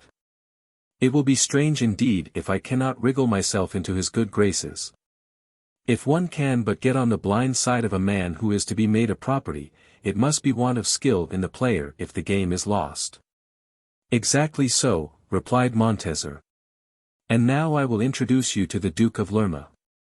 We went at once to the minister, whom we found in his audience chamber. His levee was more crowded than the king's. There were commanders and knights of St. James and of Calatrava, making interest for governments and viceroyalties. Bishops, who, laboring under oppression of the breadth and tightness of the chest in their own diocese, had been recommended the air of an archbishopric by their physicians. While the sounder lungs of lower dignitaries were strong enough to inhale the Theban atmosphere of a suffragan see. I observed, besides, some reduced officers dancing attendance to Captain Chinchilla's tune, and catching cold and fishing for a pension, which was never likely to pay the doctor for their cure. If the Duke did not satisfy their wants, he put a pleasant face upon their importunities, and it struck me that he returned a civil answer to all applicants. We waited patiently till the routine of ceremony was dispatched. Then said Don Diego, my lord, this is Gil Blas de Santillana, the young man appointed by your Excellency to succeed Don Valerio. The Duke now took more particular notice of me, saying obligingly, that I had already earned my promotion by my services. He then took me to a private conference in his closet, or rather to an examination. My birth, parentage, and course of life were the objects of his inquiry. Nor would he be satisfied without the particulars, and those in the spirit of sincerity. What a career to run over before a patron! Yet it was impossible to lie in the presence of a prime minister. On the other hand, my vanity was concerned in suppressing so many circumstances, that there was no venturing on an unqualified confession. What cunning scene had Rochas then to act? A little painting and tattooing might decently be employed, to disguise the nakedness of truth, and spare her unsophisticated blushes. But he had studied her complexion, as well as the beauties of her natural form. Monsieur de Santillana, said he with a smile on the close of my narrative, I perceive that hitherto you have had your principles to choose. My lord, answered I, colouring up to the eyes, your Excellency enjoined me to deal sincerely, and I have complied with your orders. I take your doing so in good part, replied he. It is all very well, my good fellow, you have escaped from the snares of this wicked world more by luck than management. It is wonderful that bad example should not have corrupted you irreparably. There are many men of strict virtue and exemplary piety, who would have turned out the greatest rogues in existence, if their destinies had exposed them to but half your trials. Friend Santillana, continued the minister, ponder no longer on the past, consider yourself, as to the very bone and marrow, the king's, live henceforth but for his service. Come this way. I will instruct you in the nature of your business. He carried me into a little closet adjoining his own, which contained a score of thick folio registers. This is your workshop, said he. All these registers compose an alphabetical peerage, giving the heraldry and history of all the nobility and gentry in the several kingdoms and principalities of the Spanish monarchy. In these volumes are recorded the services rendered to the state by the present possessors and their ancestors, descending even to the personal animosities and rencounters of the individuals and their houses. Their fortunes, their manners, in a word, all the pros and cons of their character, are set down according to the letter of ministerial scrutiny. So that they no sooner enter on the list of court candidates, than my eye catches up the very chapter and verse of their pretensions. To furnish this necessary information, I have pensioned scouts everywhere on the lookout, who send me private notices of their discoveries. But as these documents are for the most part drawn up in a gossiping and provincial style, they require to be translated into gentlemanly language, or the king would not be able to support the perusal of the registers. This task demands the pen of a polite and perspicuous writer. I doubt not but you will justify your claim to the appointment. After this introduction, he put a memorial into my hand, taken from a large portfolio full of papers, and then withdrew from my closet, that my first specimen might be manufactured in all the freedom of solitude. I read the memorial, which was not only stuffed with a most uncouth jargon, but breathed the brimstone spirit of rancor and personal revenge. This was most foul, strange, and unnatural. For the homily was written by a monk. He hacked and hewed a Catalan family of some note most unmercifully, with what reason or truth, it must be reserved for a more penetrating inquirer to decide. It read, for all the world, like an infamous libel, and I had some scruples about becoming the publisher of the calumny. Nevertheless, young as I was at court, I plunged head foremost, at the risk of sinking and destroying his reverence's soul. The wickedness, if there was any, would be put down to his running account with the recording angel. I therefore had nothing to do but to vilify, in the present Spanish phraseology, some 2 or 3 generations of honest men and loyal subjects. I had already blackened 4 or 5 pages, when the Duke, impatient to know how I got on, came back and said, Santillana, show me what you have done, I am curious to see it. At the same time, casting his eye over the transcript, he read the beginning with much attention. It seemed to please him, strange that he could be so pleased. Prepossessed as I have been in your favor, observed he, I must own that you have surpassed my expectations. It is not merely the elegance and distinctness of the handwriting. There is something animated and glowing in the composition. You will do ample credit to my choice, and fully make up for the loss of your predecessor. He would not have cut my panegyric so short, if his nephew the Count de Lemos had not interrupted him in the middle of it. By the warmth and frequency of his Excellency's welcome, it was evident that they were the best friends in the world. They were immediately closeted together on some family business, of which I shall speak in the sequel. The king's affairs at this time were obliged to place second to those of the minister. While they were caballing it struck 12. As I knew that the secretaries and their clerks quitted office at that hour to go and dine wherever their business and desire should point them, I left my prize performance behind me, and went to the gayest tavern at the court end of the town, for I had nothing further to do with Montezor, who had paid my salary, and taken his leave of me. But a common eating-house would have been a very improper place for me to be seen in. Consider yourself, as to the very bone and marrow, the king's. This metaphorical expression of the Duke had given birth to a real and tangible ambition in my soul, which put forth shoots like a plantation in a fat and unvexed soil. Chapter 3. All is not gold that glitters, some uneasiness resulting from the discovery of that principle in philosophy, and its practical application to existing circumstances. I took especial care, on my first entrance, to instill into the tavern-keeper's conception that I was secretary to the Prime Minister. Nor was it easy, in that view of my rank and consequence, to order anything sufficiently sumptuous for dinner. To have selected from the bill of fare might have looked as if I descended to the meanness of calculation. I therefore told him to send up the best the house afforded. My orders were punctually obeyed, and the anxious assiduity of the attendants pampered my fancy as much as the dishes did my palate. As to the bill, I had nothing to do with it but to pay it. Down went a pistole upon the table, and the waiters pocketed the difference, which was somewhat more than a quarter. After this display of grandeur I strutted out, practicing those obstreperous clearings of the throat, which announce, by empty sound, the approach of a substantial coxcomb. There was at the distance of 20 yards a large house with lodgings to let, principally frequented by foreign nobility. I rented at once a suite of apartments, consisting of 5 or 6 rooms elegantly furnished. For my style of living, anyone would have thought I had 2,000 or 3,000 ducats of yearly income. The first month was paid in advance. Afterwards I returned to business, and employed the whole afternoon in going on with what I had begun in the morning. In a closet adjoining mine there were 2 other secretaries, but their office was only to copy out fare. I got acquainted with them as we were shutting up for the evening, and, by way of smoothing the first overtures towards friendship, invited them home with me to my tavern, where I ordered the choicest delicacies of the season, with a profusion of the most exquisite wines. We sat down to table, and began bandying about more merriment than wit. For with all due deference to my guests, it was but too visible that they owed their official situations to any circumstance rather than to their abilities.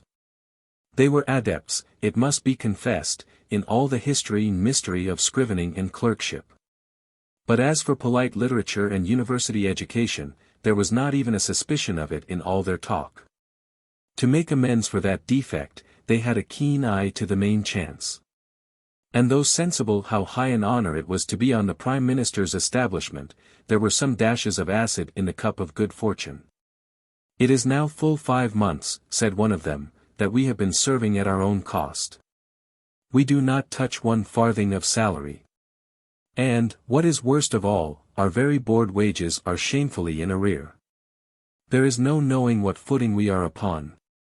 "As for me," said the other, "I would willingly be tied up to the halberd and receive a percentage in lashes, for the liberty of changing my berth. But I dare not either take myself off or petition for my discharge, after having transcribed such state secrets as have passed under my inspection. I might chance to become too well acquainted with the Tower of Segovia or the Castle of Alicante." "How do you manage for a subsistence, then?" said I. "You must of course have means of your own." These they represented as very slender, but that, fortunately for them, they lodged with a kind-hearted widow, who boarded them on tick, at the rate of 100 pistoles a year for each. These anecdotes of a court life, not one of which escaped me, completely ventilated all the rising fumes of pride. It could not be supposed that more consideration would be shown to me than to others, and consequently there was nothing to be so puffed up with in my post. There seemed to be much cry and little wool, a discovery which rendered it expedient to husband my finances with a narrower economy. A picture like this was enough to cure my taste for treating. I repented not having left these secretaries to find their own supper, for they played a most cruel knife and fork at mine. And, when the bill was brought, I squabbled with the landlord about the charges. We parted at midnight, and the early breaking up was to be laid at my door, for I did not propose another bottle. They went home to their widow, and I withdrew to my magnificent lodgings, which I was now mad with myself for having taken, and was fully determined to give up at the month's end. My bed of down was now converted into a couch of thorns, sleep had abandoned his narcotic tenement, and sold the fee simple of my repose to the demon of eternal wakefulness. The remainder of the night was passed in contriving not to serve the state too patriotically. For that purpose I bethought me of Montezer's good counsel. I got up with the intention of making my bow to Don Rodrigo de Calderona. My present temper was just pat to the purpose of ingratiating myself with so high and mighty a gentleman, whose patronage was indispensable to my existence. I therefore presented my person in that secretary's antechamber. His apartments communicated with the duke's, and rivaled them in the luster of their decorations. The field officer could scarcely be distinguished from the subaltern by any outward distinction in his paraphernalia. I sent him my name as Don Valerio's successor. But that did not hinder me from being kept kicking my heels for a good hour. Trusty but novice officer of the king, said I, while ruminating on court manners, learn a lesson of patience, if so please you. You must begin with showing paces yourself, and afterwards make others bite the bridle. At length the door of the inner room opened. I went in, and advanced towards Don Rodrigo, who had just been writing an amorous epistle to his charming siren, and was giving it to Pedrillo at that very moment. I had never manufactured my face and air into such a counterfeit of reverence before the Archbishop of Granada, nor on my introduction to the Count de Galiano. Nor even in presence of the Prime Minister himself. The crisis of my fawning was reserved for Señor de Calderona. I paid my respects to him with my body bent down to the very ground, as if crouching under the ken of a superior intelligence, and solicited his protection in strains of humble hypocrisy. At which my cheek now burns with shame, to think that man can so debase himself before his fellow-man. My servility would have recoiled to my own undoing, had it been practiced towards a compound of any manly and independent ingredients. As for this fellow, he swallowed flattery by the lump without mastication, and assured me, just as if he meant what he said, that he would leave no stone unturned to do me service. Hereupon, thanking him with unlimited expressions of attachment for his kind and generous sentiments, I sold my very soul, and all my little stock of conscience, to his free disposal. But as this farce might be tiresome if prolonged, I took my leave, apologizing for having broken in upon his more serious avocations. As soon as I had finished this abominable scene, I slunk back to my desk, where I finished my prescribed task. The Duke was at my elbow the next morning. The end of my performance was not less to his mind than the beginning, and he praised it accordingly. This is extremely well indeed. Copy this abridgment in your best hand into the Register of Catalonia. You shall not want employment of this kind. I had a very long conversation with His Excellency, and was delighted at his mild and familiar deportment. What a contrast to Calderona! They might have sat to a painter for Pan and Apollo. Today I dined at a cheap ordinary, and sunk the secretary upon my messmates, till I should ascertain what solid profit might accrue from all my bows and scrapes. I had funds for 3 months, or thereabouts. That interval I allowed myself for casting my bread upon the waters. But as the shortest speculations are the safest, if my salary was not paid by that time, a long farewell to the court, its frippery, and its falsehood. Thus were my plans arranged. For 2 months I labored hard and fast to stand well with Calderona, but his senses were so callous to all my assiduity, that it seemed labor in vain to build on so hopeless a foundation. This idea produced a change in my conduct. I left some greener fool to fumigate the nostrils of this idol, and placed all my own dependence on making my ground sure with the Duke, by the benefit of our frequent conferences. Chapter 4. Gil Blas becomes a favorite with the Duke of Lerma, and the confidant of an important secret. Though his Grace's interviews with me were short as the fleeting visions of supernatural communication, my turn and character won its way gradually into His Excellency's good liking. One day after dinner, he said, "Attend to me, Gil Blas. I really like you very much. You are a zealous, confidential lad, full of understanding and discretion. My trust cannot be misplaced in such hands." I threw myself at his feet at the music of these words, and kissing his outstretched hand, answered thus, "Is it possible that your Excellency can think so favorably of your servant? What a host of enemies will such a preference conjure up against me! But Don Rodrigo is the only man whose privy grudge is formidable enough to alarm me." "You have nothing to fear from that quarter," replied the Duke. "I know Calderona. He has loved me from his cradle. Every movement of his heart is in unison with mine. He cherishes whatever I love, and hates in exact proportion to my dislike. So far from being alarmed at his ill will, you ought, on the contrary, to hug yourself on his peculiar partiality." This let me at once into the abysses of Don Rodrigo's character. He shuffled and cut the cards to his own deal, and paid his debts of honor out of His Excellency's pool. One could not be too wary with this gentleman. "To begin," pursued the Duke, "with a proof of my thorough reliance on your faith, I will open to you a long-projected design. It is necessary for you to be informed of it, to qualify you for the commissions with which I shall hereafter have occasion to entrust you. For a great length of time have I beheld my authority universally respected, my decisions implicitly adopted, places, pensions, governments, viceroyalties, and church preferments, all awaiting my disposal. Without umbrage to my royal master, I may be said to be absolute in Spain. My individual fortunes can be pushed no higher. But I would willingly fix firm the structure I have raised, for the storms are already beginning to beat about the citadel of my peace. My only safety must consist in nominating my nephew, the Count de Lemos, as my successor in the ministry. This profound courtier, observing my astonishment, went on thus: I see plainly, Santillana, I see plainly what surprises you. It seems strange and unaccountable that I should prefer my nephew to my own son, the Duke d'Uzeda. But you are to learn that this last has too narrow a genius to fill up my place in politics. And there are other reasons why I set my face against him. He has found out the secret of making himself agreeable to the king, who wants him for his interior cabinet. And backstairs influence is what I cannot bear. Royal favor is a sort of political mistress, exclusive possession is its only charm. The very existence of the passion is identified with inextinguishable jealousy, nor can we the better endure to share the bliss, because our rival has been nursed in our own bosom. Thus do I lay bare the very recesses of my soul.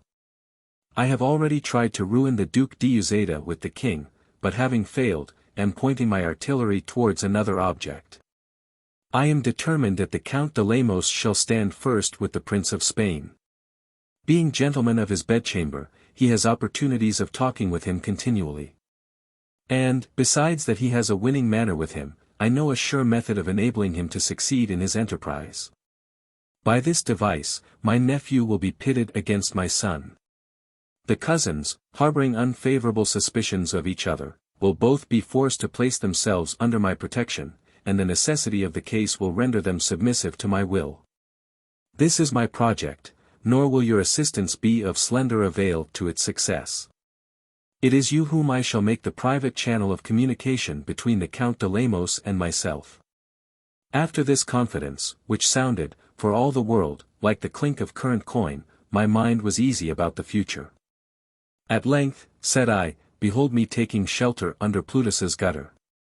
The golden shower may drench me to the skin before I shall cry, hold, enough. It is impossible that the bosom friend of a man, by whom the whole music of the political machine is tempered, should be left to thrum upon the discord of poverty. Full of these harmonious visions, my fifths and octaves were but little untuned by the sensible declension of my purse. Chapter 5. The joys, the honors, and the miseries of a court life, in the person of Gil Blas. The minister's growing partiality towards me was soon noticed. He displayed it ostentatiously, by committing his portfolio to my custody, which it was his habit to carry in his own hand when he went to council. This novelty causing me to be looked upon as a rising favorite, excited the envy of certain persons, so that I was preciously sprinkled with the hellish dew of court malevolence. My two neighbors the secretaries were not the last to compliment me on my budding honors, and invited me to supper at the widow's, not so much by way of returning my hospitality, as with an eye to business in the cultivation of my acquaintance. Parties were made for me everywhere. Even the haughty Don Rodrigo was cap in hand to me. He now called me nothing less than Señor de Santillana, though the moon had scarcely changed her face since he deed and thou'd me, without ever bethinking him that he was talking to something above a pauper. He heaped me up and pressed me down with civilities, especially within eyeshot of our common patron. But the fool was wiser than to be caught with chaff. The good breeding of my returns was nicely proportioned to my thorough detestation of my humble servant. A rascal who had lived in court all his life could not have played the rascal better than I did. I likewise accompanied my Lord Duke when he had an audience of the king, which was usually 3 times a day. In the morning he went into his Majesty's chamber as soon as he was awake. There he dropped down on his marrowbones by the bedside, talked over what was to be done in the course of the day, and put into the royal mouth the speeches the royal tongue was to make. He then withdrew. After dinner he came back again, not for state affairs, but for what? And a little gossip. He was well instructed in all the tittle-tattle of Madrid, which was sold to him at the earliest of the season. Lastly, in the evening he saw the king again for the third time, put whatever color he pleased on the transactions of the day, and, as a matter of course, requested his instructions for the morrow. While he was with the king, I kept in the antechamber, where people of the first quality, thinking that they might rise, threw themselves in the way of my observation. And thought the day not lost if I had deigned to exchange a few words of common civility with them. Was it to be wondered at if my self-importance fattened upon such food? There are many folks at court who stalk about on stilts of much friendlier materials. One day my vanity was still more highly pampered. The king, to whom the duke had puffed off my style, was curious to see a sample of it. His Excellency made me bring the Register of Catalonia and myself into the royal presence, telling me to read the first memorial I had digested. If so catholic a critic overpowered my modesty at first, the minister's encouragement recalled my scattered spirits. And I read with good tone and emphasis what His Majesty deigned to hear with some symptoms of approbation. He spoke handsomely of my performance, and recommended my fortunes to the especial care of his minister. My humility was not the greater for the augmentation of my consequence. And a particular conversation some days afterwards with the Count de Lemos swelled high the spring tide of all my ambitious anticipations. I waited on that nobleman from his uncle at the Prince of Spain's court, and presented credentials from the Duke, directing him to deal unreservedly with me, as with a man who was embarked in their design, and selected by himself exclusively as their go-between. The Count then took me to a room, where he locked the door, and then spoke as follows. Since you are confidential with the Duke of Lerma, I doubt not you deserve to be so. And shall unbosom myself to you without hesitation. You are to know that matters go on just as we could wish. The Prince of Spain distinguishes me above the most assiduous of his courtiers. I had a private conversation with him this morning, wherein he expressed some disgust at being restrained by the king's avarice from following the inclinations of his liberal heart, and living on a scale befitting his august rank. On this head I chimed in with his regrets, and, taking advantage of the opportunity, promised to carry him 1,000 pistoles early tomorrow morning, as an earnest of larger sums with which I have engaged to feed his necessities forthwith. He was in ecstasy at my promises, and I am certain of securing his grace and favor in tail, if I can but fulfill my engagement. Acquaint my uncle with these particulars, and come back in the evening with his sentiments on the subject. I left the Count de Lemos with the last words still quivering on his lips, and went back to the Duke of Lerma, who, on my report, sent to ask Calderona for 1,000 pistoles, which he charged me to carry to the Count in the evening. Away went I on my errand, muttering to myself, so, now I have discovered the minister's infallible receipt for the cure of all evils. Faith and troth, he is in the right. And to all appearance he may draw as copiously as he pleases from the spring, without exhausting the source. I can easily guess what bag these pistoles come from. But, after all, is it not the order of nature that the parent should nurture and maintain the child? The Count de Lemos, at our parting, said to me in a low voice, "Farewell, my good and worthy friend. The Prince of Spain has a little hankering after the women. We must have a little conversation on that subject one of these days. I foresee that your agency will be very applicable on that head." I returned with my head full of this last hint, which it was impossible to misinterpret. Neither did I wish to do so, for it suited my talents to a nicety. What the devil is to happen next? Said I, behold me on the point of becoming pimp to the heir of the monarchy. Whether pimping was a virtue or a vice, I did not stop to inquire. The coarse certitude of morality would have worn but shabbily while the passions of so exalted a gallant were in the glare and glow of all their newest gloss. What a promotion for me, to be the provider of pleasure to a great prince! Fair and softly, Master Gil Blas, someone may say, after all, you will be but second minister. Maybe so. But at bottom the honor of both these posts is equal, the difference lies in the profit only. While executing these honorable commissions, and getting forward daily in the good graces of the Prime Minister, what a happy being should I have been. If statesmen were born with a set of intestines to turn the chameleon's diet into chyle. It was more than 2 months since I had got rid of my grand lodging, and had taken up my quarters in a little room scarcely good enough for a banker's clerk. Though this was not quite as it should be, yet since I went out betimes in the morning, and never returned at night before bedtime, there was not much to quarrel about on that score. All day I was the hero of my own stage, or rather of the Duke's. It was a principal part that I was playing. But when I retired from this brilliant theatre to my own cockloft, the great lord vanished, and poor Gil Blas was left behind, without a royal image in his pocket, and, what was worse, without the means of conjuring up his glorious resemblance.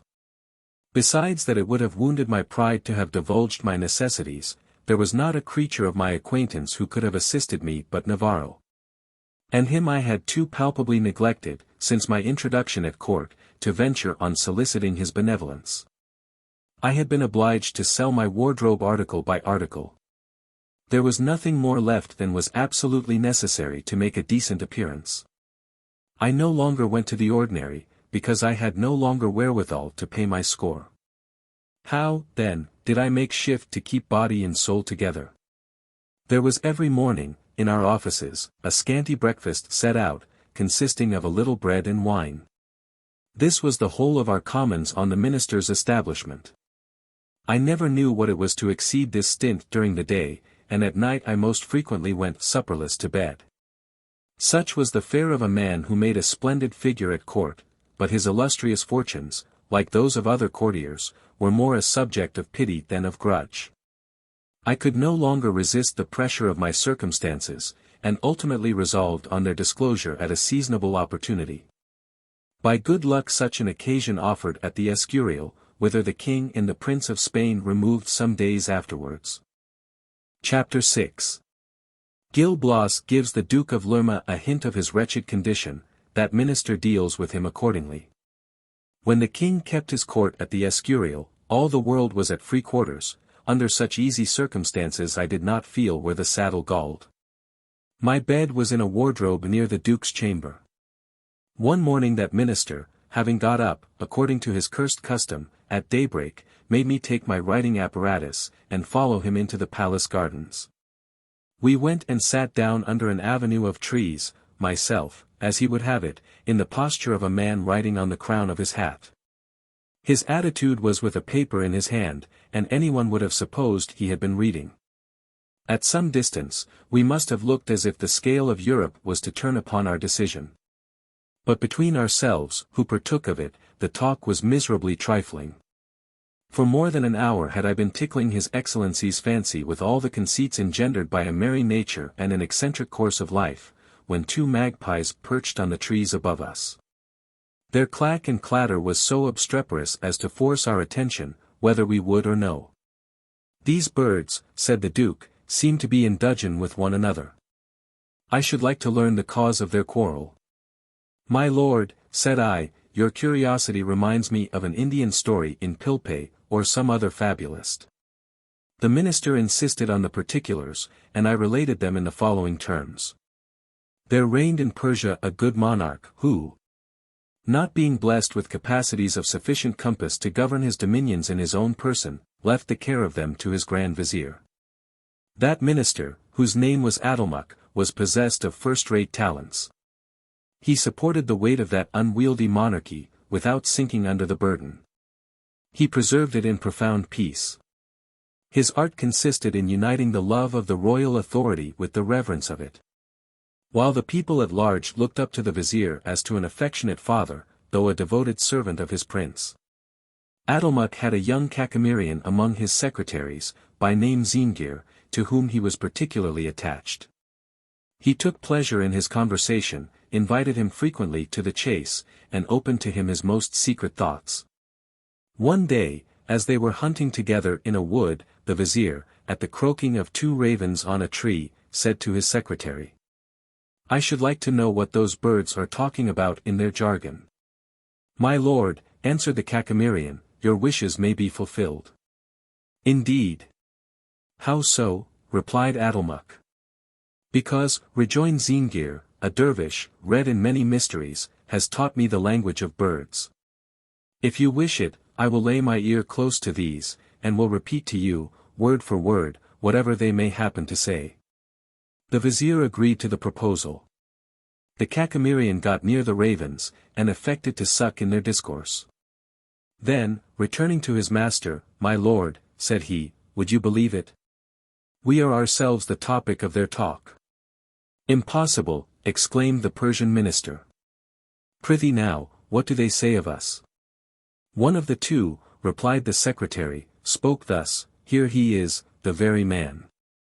The Grand Vizier, Adelmuck, the guardian eagle of Persia, hovering over her like the parent bird over its nest, watching without intermission for the safety of its brood. For the purpose of unbending from his wearisome toils, he is hunting in this wood with his faithful Zingir. How happy must that secretary be, to serve so partial and indulgent a master. Fair and softly, observed the other raven shrewdly, fair and softly. Make not too much parade about that Cacamirian's happiness. Adelmuck, it is true, talks and jokes familiarly with him, honors him with his confidence, and may very possibly intend to signalize his friendship by a lucrative post. But between the cup and the lip Zingir may perish with thirst. The poor devil lodges in a ready-furnished apartment, where there is not an article of furniture for his use. In a word, he leads a starving life, with all the paraphernalia of a plump-fed courtier. The Grand Vizier never troubles his head about inquiring into the right or wrong of his affairs, but, satisfied with empty good wishes towards him, leaves his favorite within the ruthless grip of poverty. I stopped here to see how the Duke of Lerma would take it. And he asked me, with a smile, what effect the fable had produced on the mind of Adelmuck, and whether the Grand Vizier had not felt a little offended at his secretary's presumption. No, my noble lord, answered I, with some little embarrassment at the question, historians say that his ingenuity was amply rewarded. He was more lucky than discreet, replied the Duke, with a serious air. There are some ministers who would esteem it no joke to be lectured at that rate. But the king will not be long before he is getting up, my duty demands my attendance. After this hint he walked off with hasty strides towards the palace, without throwing away a word more upon me, and to all appearance in high dudgeon at my Indian parable. I followed him up to the very door of his Majesty's chamber, and went thence to arrange my papers in the places whence they had been taken. Then I entered a closet where our two copying secretaries were at work, for they also were of the migratory party. What is the matter with you, Seigneur de Santillana? Said they at the sight of me. You are quite down in the mouth. Has anything untoward happened? I was too much mortified at the ill success of my narrative to be cautious in the expression of my grief. On the recital of what had passed with the Duke, they sympathized in my disappointment. You have some reason to fret, said one of them. Heaven grant you may be better treated than as secretary of Cardinal Spinoza. This unlucky secretary, tired of working for 15 months without pay, took the liberty of representing his necessities to his eminence one afternoon, and of asking for a little money towards his subsistence. It is very proper, said the minister, that you should be paid. Here, pursued he, putting into his hands an order on the royal treasury for 1,000 ducats, go and receive that sum.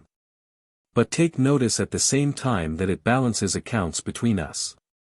The secretary would have pocketed his 1,000 ducats without remorse, had the 1,000 ducats been tangible, and the liberty of changing services secure. But just as he stepped down from the cardinal's threshold, he was tapped on the shoulder by an alguazil, and carried away to the Tower of Segovia, where he has been a prisoner for a length of time. This little historical anecdote set my teeth chattering. All was lost and gone. There was no comfort from within nor from without. My own impatience had been my ruin. Just as if I had not borne starving till patience could avail no longer. Alas! Said I, wherefore must I have blurted out that ill-starred fable, which went so much against the grain of the minister? He might have been just on the point of extricating me from all my miseries. It might have been the moment of that tide in the affairs of men which sets in for sudden and enormous elevation. What wealth, what honors have slipped through the fingers by my blunder! I ought to have been aware that great folks do not love to be forestalled, but require the common privileges of elementary subsistence to be received as favors at their hands. It would have been more prudent to have kept my Lenten entertainment longer without bothering the Duke about it, and even to have died with hunger, that he might be blamed for letting me. Supposing any hope to have remained, my master, when I saw him after dinner, put an extinguisher over it at once. He was very serious with me, contrary to his usual custom, and spoke scarcely at all, an omen of dire dismay for the remainder of the evening. The night did not pass more tranquilly, the chagrin of seeing my agreeable illusions vanish, and the fear of swelling the calendar of state prisoners, left no room but for sighs and lamentations. The following was the critical day. The Duke sent for me in the morning. I went into his chamber, with the ague fit of a criminal before his judge. "Santillana," said he, showing me a paper in his hand, "take this order." I shuddered at the word order, and said within myself, "O heaven! Here is the Cardinal Spinosa over again. The carriage is ordered out for Segovia." Such was my alarm at this moment, that I interrupted the minister, and throwing myself at his feet, "May it please your lordship," said I, bathed in tears. "I most humbly beseech your excellency to forgive me for my boldness. Necessity alone impelled me to acquaint you with my wretched circumstances." The Duke could not help laughing at my distress. "Be comforted, Gil Blas," answered he, "and hearken attentively. Though by betraying your necessities a reproach lights upon me for not having prevented them, I do not take it ill, my friend. I rather ought to be angry with myself for not having inquired how you were going on. But to begin making amends for my want of attention, there is an order on the royal treasury for 1,500 ducats, payable at sight. This is not all, I promise you the same sum annually. And moreover, when people of rank and substance shall solicit your interest, I have no objection to your addressing me on their behalf." In the excess of joy occasioned by such tidings, I kissed the feet of the minister, who, having commanded me to rise, continued in familiar conversation. I endeavored to rally my free and easy humor, but the transition from sorrow to rapture was too instantaneous to be natural. I felt as comical as a culprit, with a pardon singing in his ears, just when he was on the point of being launched into eternity. My master attributed all my flurry to the sole dread of having offended him, though the fear of perpetual imprisonment had its share of influence on my nerves. He owned that he had affected to look cool, to see whether I should be hurt at the alteration. That thereby he formed his opinion with respect to the liveliness of my attachment to his person, and that his own regard for me would always be proportionate. Chapter 7. A good use made of the 1,500 ducats, a first introduction to the trade of office, and an account of the profit accruing therefrom. The king, as if on purpose to play into the hands of my impatience, returned to Madrid the very next day. I flew like a harpy to the royal treasury, where they paid me down upon the nail the sum drawn for in my order. Ambition and vanity now obtained complete empire over my soul. My paltry lodging was fit only for secretaries of an inferior caste, unpracticed in the mysterious language of birds. For which reason, my grand suite of apartments fortunately being vacant, I engaged them for the second time. My next business was to send for an eminent tailor, who arrayed the pretty persons of all the fine gentlemen in town. He took my measure, and then introduced me to a draper, who sold me 5 ells of cloth, the exact quantity, as he said, to make a suit for a man of my size. 5 ells for a light Spanish dress. Whither did this draper and tailor expect to go? But we must not be uncharitable. Tailors who have a reputation to support require more materials for the exercise of their genius, than the vulgar snippers of the shopboard. I then bought some linen, of which I was very bare, an assortment of silk stockings, and a laced hat. With such an equipage, there was no doing without a footman. So that I desired Vincent Ferrero, my landlord, to look out for one. Most of the foreigners who were recommended to his lodgings, on their arrival at Madrid, were wont to hire Spanish servants. And this was the means of turning his house into a register office. The first who offered was a lad of so mortified and devotional an aspect, that I would have nothing to say to him. He put me in mind of Ambrose de Lamela. I am quite out of conceit, said I to Ferrero, with these pious coat-brushers, I have been taken in by them already. I had scarcely turned virtue in a livery out of doors, when another came upstairs. This seemed to be a good sprightly fellow, with as little mock modesty as if he had been bred at court. And a certain something about him which indicated that he did not carry principle to any dangerous excess. He was just to my mind. His answers to my questions were pat and to the purpose, he evinced a talent for intrigue beyond my most sanguine hopes. This was exactly the subject for my purpose. So I fixed him at once. Neither had I any reason to repent of my bargain, for it was very soon evident that farther off I must have fared worse. As the Duke had allowed me to solicit on behalf of my friends, and it was my design to push that permission to the utmost, a stanch hound was necessary to put up the game. Or, in phrase familiar to dull capacities, an active chap, with a turn for routing out and bringing to my market all palm-tickling petitioners for the loaves and fishes of the Prime Minister. This was just where Scipio shone most, for my servant's name was Scipio. He had lived last with Dona Ana de Guevara, the Prince of Spain's nurse, where he had ample scope for the exercise of that accomplishment. As soon as he became acquainted with my credit at court, and the use to which I meant to put it, he took the field like his great ancestors, and began the campaign without the loss of a day. Master, said he, a young gentleman of Granada is just come to Madrid, his name is Don Roger de Rada. He has been engaged in an affair of honor which compels him to throw himself on the Duke of Lerma's protection, and he is well disposed to come down handsomely for any grace and favor he may obtain.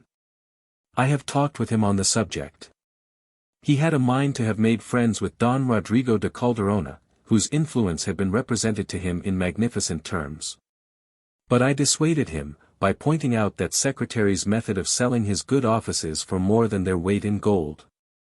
Whereas, on the contrary, you would be satisfied with any decent expression of gratitude for yours, and would even do the business for the mere pleasure of doing it. If you were in circumstances to follow the bent of your own generous and disinterested temper. In short, I talked to him in such a strain, that you will see the gentleman early tomorrow morning. How is all this, Master Scipio, said I. You must have transacted a great deal of business in a short time. You are no novice in backstairs influence. It is very strange that you have not feathered your own nest. That ought not to surprise you at all, answered he. I love to make money circulate, not to hoard it up. Don Roger de Rada came according to his appointment. I received him with a mixture of courtly plausibility and ministerial pride. My worthy sir, said I, before I engage in your interests, I wish to know the nature of the affair which brings you to court. Because it may be such as to preclude me from speaking to the minister in your favor. Give me therefore, if you please, the particulars faithfully, and rest assured that I shall enter warmly into your interests, if they are proper to be espoused by a man who moves in my sphere. My young client promised to be sincere in his representation, and began his narrative in the following words. Chapter 8. History of Don Roger de Rada. Don Anastasio de Rada, a gentleman of Granada, was living happily in the town of Antecra, with Dona Estefania his wife, who united every charm of person and mind with the most unquestionable virtue.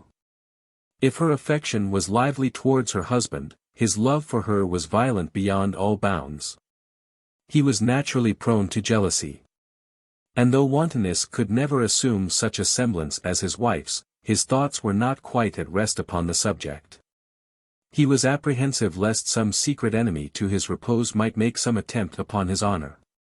His eye was turned askance upon all his friends, except Don Huberto de Hordals, who frequented the house without suspicion in quality of Estefania's cousin, and was the only man in whom he ought not to have confided. Don Huberto did actually fall in love with his cousin, and ventured to make his sentiments known, in contempt of consanguinity and the ties of friendship. The lady, who was considerate, instead of making an outcry which might have led to fatal consequences, reproved her kinsman gently. represented to him the extreme criminality of attempting to seduce her and dishonor her husband, and told him very seriously that he must not flatter himself with the most distant hope. This moderation only inflamed the seducer's appetite the more. Taking it for granted that, as a woman who had been accustomed to save appearances, she only wanted to be more strongly urged, he began to adopt little freedoms of more warmth than delicacy. And had the assurance one day to put the question home to her. She repulsed him with unbridled indignation, and threatened to refer the punishment of his offense to Don Anastasio. Her suitor, alarmed at such an intimation, promised to drop the subject. And Estefania, in the candor of her soul, forgave him for the past. Don Huberto, a man totally devoid of principle, could not feel his passion to be foiled without entertaining a mean spirit of revenge. He knew the weak side of Don Anastasio's temper. This was enough to engender the blackest design that ever scoundrel plotted. One evening, as he was walking alone with this misguided husband, he said with an air of extreme uneasiness, "My dear friend, I can no longer live without unburdening my mind. And yet I would be forever silent, but that you value honor far above a treacherous repose. Your acute feelings and my own, on points which concern domestic injuries, forbid me to conceal what is passing in your family. Prepare to hear what will occasion you as much grief as astonishment. I am going to wound you in the tenderest part." "I know what you mean," interrupted Don Anastasio, in the first burst of agony, "your cousin is unfaithful." "I no longer acknowledge her for my cousin," replied Hortels with impassioned vehemence, "I disown her, as unworthy to share my friend's embraces." "This is keeping me too long upon the rack," exclaimed Don Anastasio. "Say on, what has Estefania done?" "She has betrayed you," replied Don Huberto. "You have a rival to whom she listens in private, but I cannot give you his name, for the adulterer, under favor of impenetrable darkness, has escaped the ken of those who watched him. All I know is, that you are duped, of that fact I am well assured. My own share in the disgrace is a sufficient pledge of my veracity. Her infidelity must be palpable indeed, when I turn Estefania's accuser. It is to no purpose," continued he, watching the successful impression of his discourse, "it is to no purpose to discuss the subject further. I perceive your indignation at the treacherous requital of your love, and your thoughts all aiming at a just revenge. Take your own course. Heed not in what relation to you your victim may stand. But convince the whole city that there is no earthly being whom you would not sacrifice to your honor." Thus did the traitor exasperate a too credulous husband against an innocent wife. Depicting in such glowing colors the infamy in which he would be plunged, if he left the insult unpunished, as to heighten his anger into madness. Behold Don Anastasio with his mind completely overturned, as if goaded by the Furies. He returned homewards with the frantic design of murdering his ill-fated wife. She was just going to bed when he came in. He kept his passion under for a time, and waited till the attendants had withdrawn. Then, unrestrained by the fear of vengeance from above, by the vulgar scorn which must recoil upon an honorable family, by natural affection for his unborn child, since his wife was near her time, he approached his victim, and said to her in a furious tone of voice, "Now is your hour to die, wretch as you are. One moment only is your own, which my relenting pity leaves you to make your peace with heaven. I would not that your soul should perish eternally, though your earthly honor is forever lost." At these words he drew his dagger. Estefania, just speechless with terror, throwing herself at his feet, besought him, with uplifted hands and inarticulate agony, to tell her why he raised his arm against her life. If he suspected her fidelity, she called heaven to attest her innocence. In vain, replied the infuriated murderer, "your treason is but too well proved. My information is not to be contradicted, Don Huberto." "Ah! My lord," interrupted she with eager haste, "you must hold your trust aloof from Don Huberto. He is less your friend than you imagine. If he has said aught against my virtue, believe him not." "Restrain that infamous tongue," replied Don Anastasio. "By appealing against Hortels, you condemn yourself. You would ruin your relation in my esteem, because he is acquainted with your misconduct. You would invalidate his evidence against you. But the artifice is palpable, and only whets my appetite for vengeance. My dear husband, rejoined the innocent Estefania, while her tears flowed in torrents, beware of this blind rage. If you follow its instigation, you will perpetrate a deed for which you will hate yourself, when convinced of its injustice. In the name of heaven, compose your disordered spirits. At least give me time to clear up your suspicions, you will then deal candidly by a wife who has nothing to reproach herself with. Any other than Don Anastasio would have been touched by her pleadings, and still more by her agonizing affliction. But the barbarian, far from being softened, ordered the lady once again to recommend herself briefly to mercy, and lifted his arm to strike the blow. "Hold, inhuman as you are," cried she. "If your love for me is as if it had never been, if my lavish fondness in return is all blotted from your memory, if my tears have no eloquence to disarm your hellish purpose, have some pity on your own blood.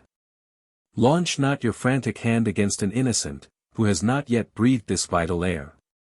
You cannot be its executioner without the curse of heaven and earth.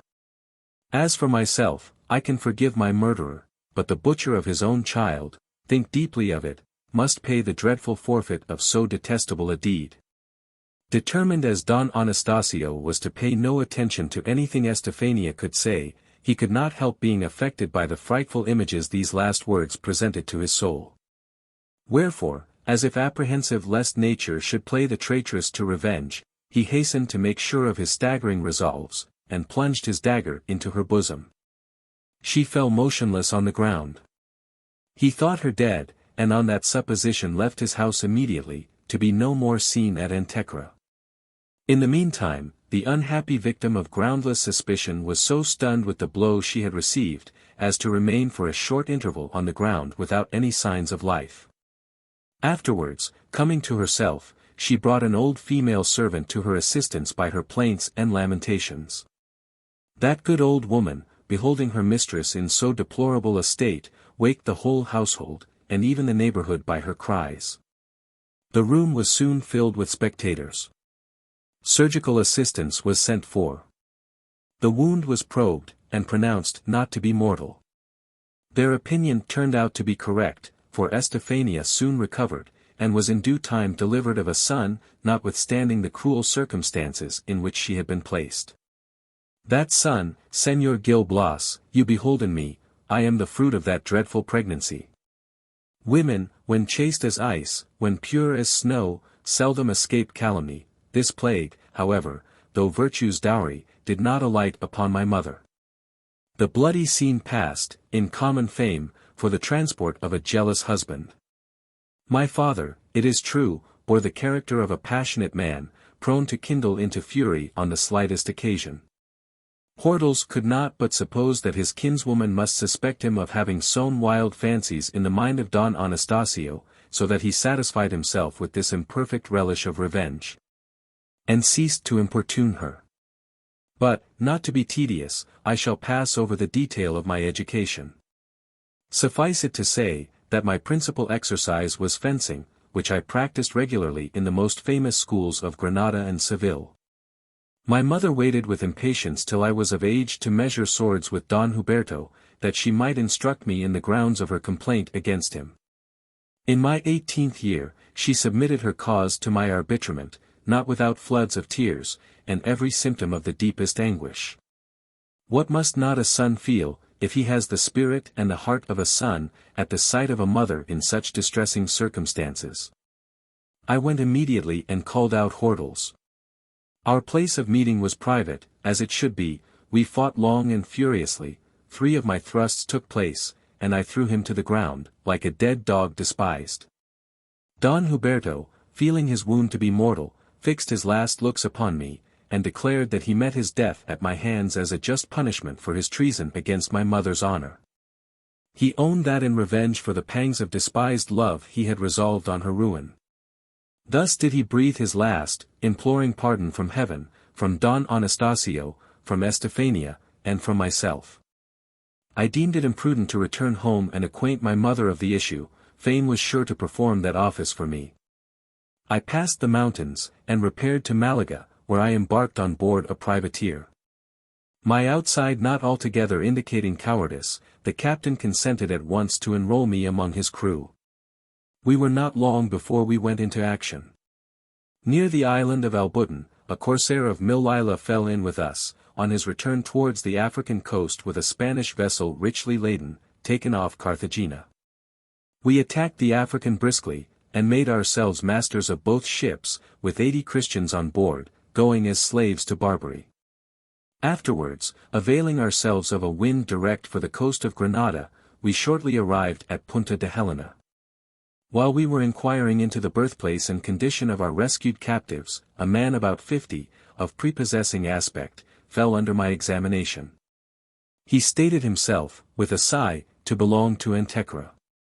My heart palpitated, without my knowing why, and my emotion, too strong to pass unnoticed, excited a visible sympathy in him. I avowed myself his townsman, and asked his family name. "Alas," answered he, "your curiosity makes my sorrow flow afresh. 18 years ago did I leave my home, where my remembrance is coupled with scenes of blood and horror. You must yourself have heard but too much of my story. My name is Don Anastasio de Rada."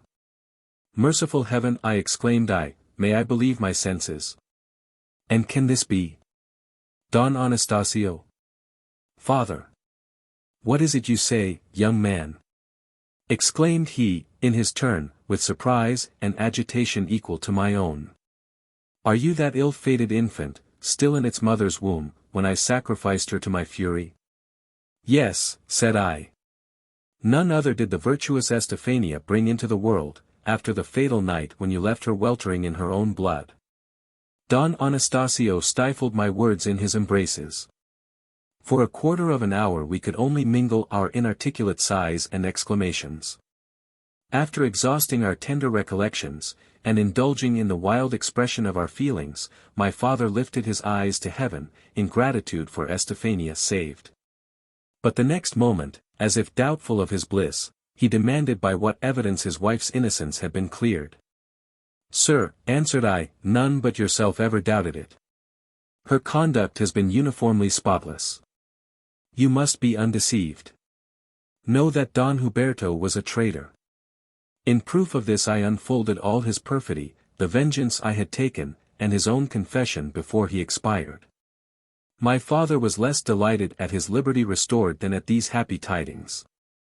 In the forgetfulness of ecstasy, he repeated all his former transports. His approbation of me was ardent and entire. "Come, my son," said he, "let us set out for Antecra.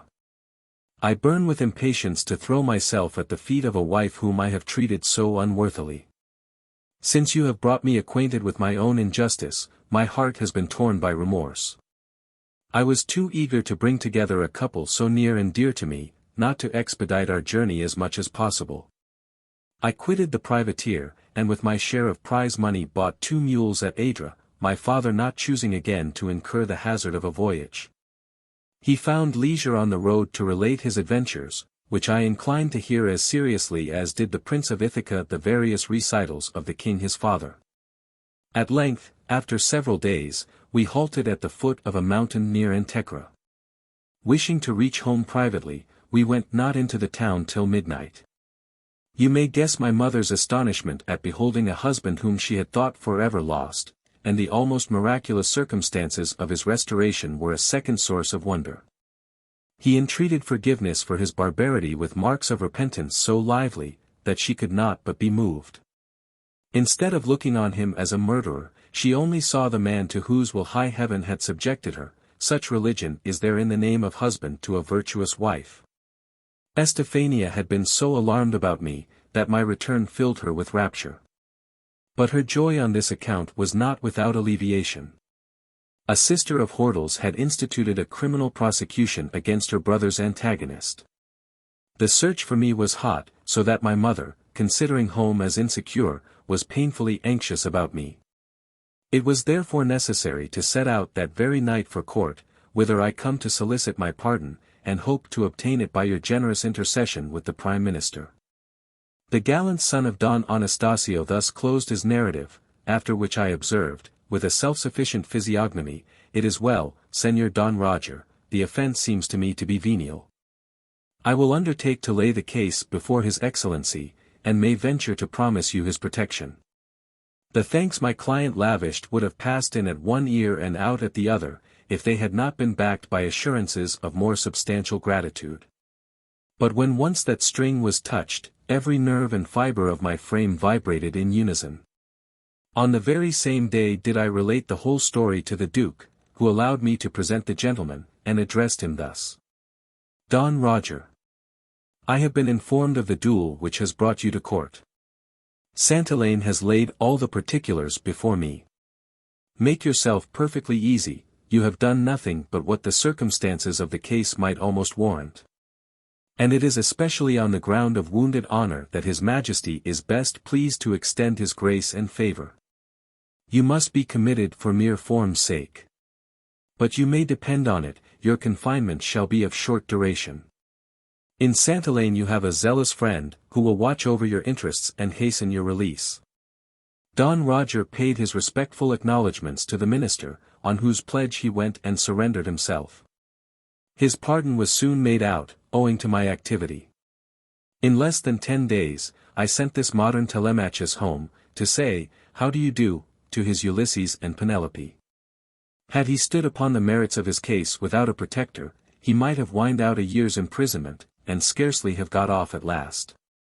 My commission was but a poor 100 pistoles.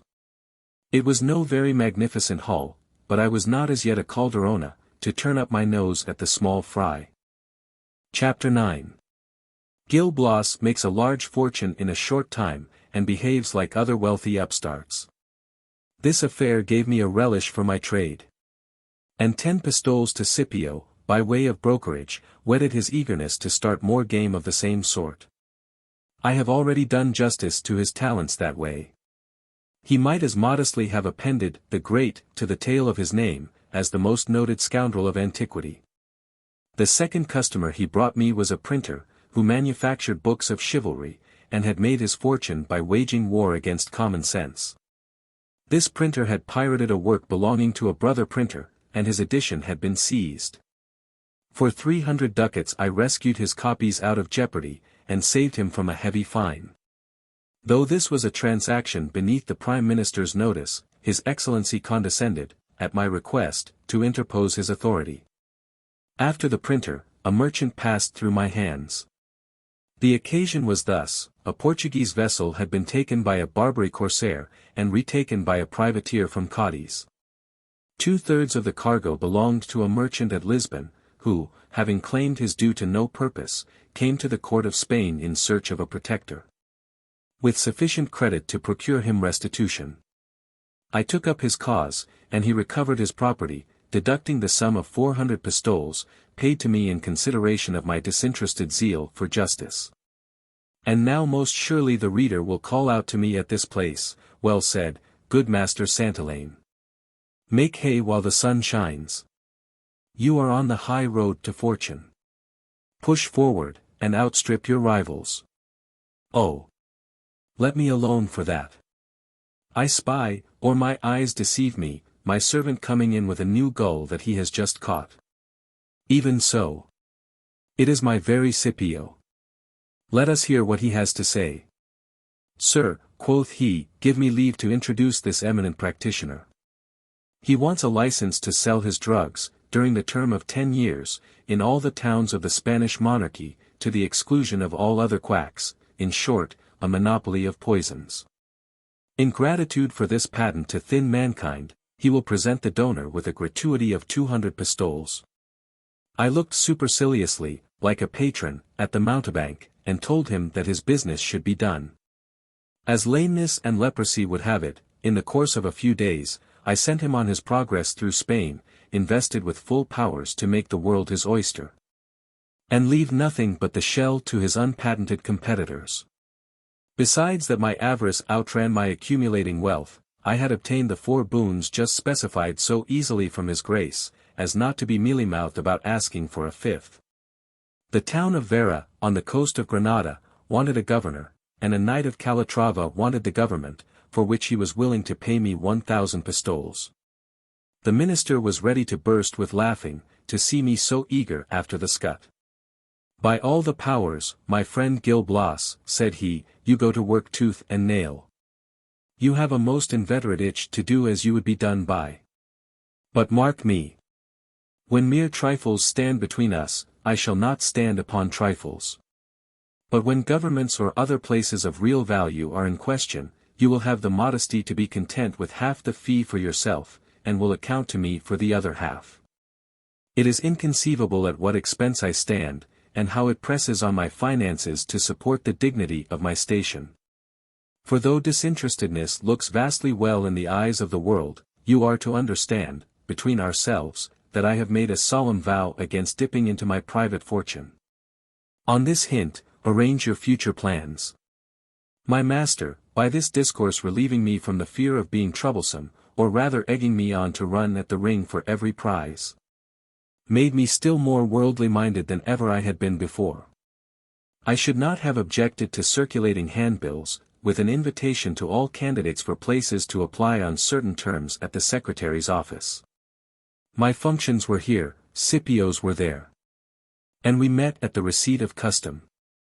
My client got the government of Vera for his 1,000 pistoles, and as our price was fixed, a night of St. James met his brother of Calatrava in the market on an equal footing. But mere governors were paltry fish to fry.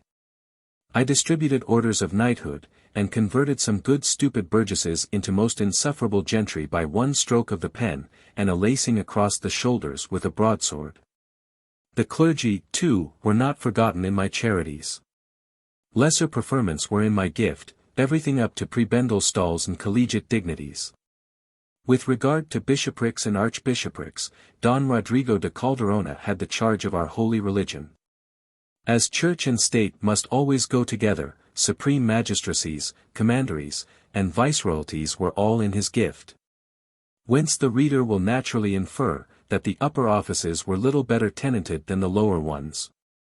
Since the subjects on whom our election fell, establishing their pretensions on a certain palpable criterion, were not necessarily and unavoidably either the cleverest or the best principled people in the world.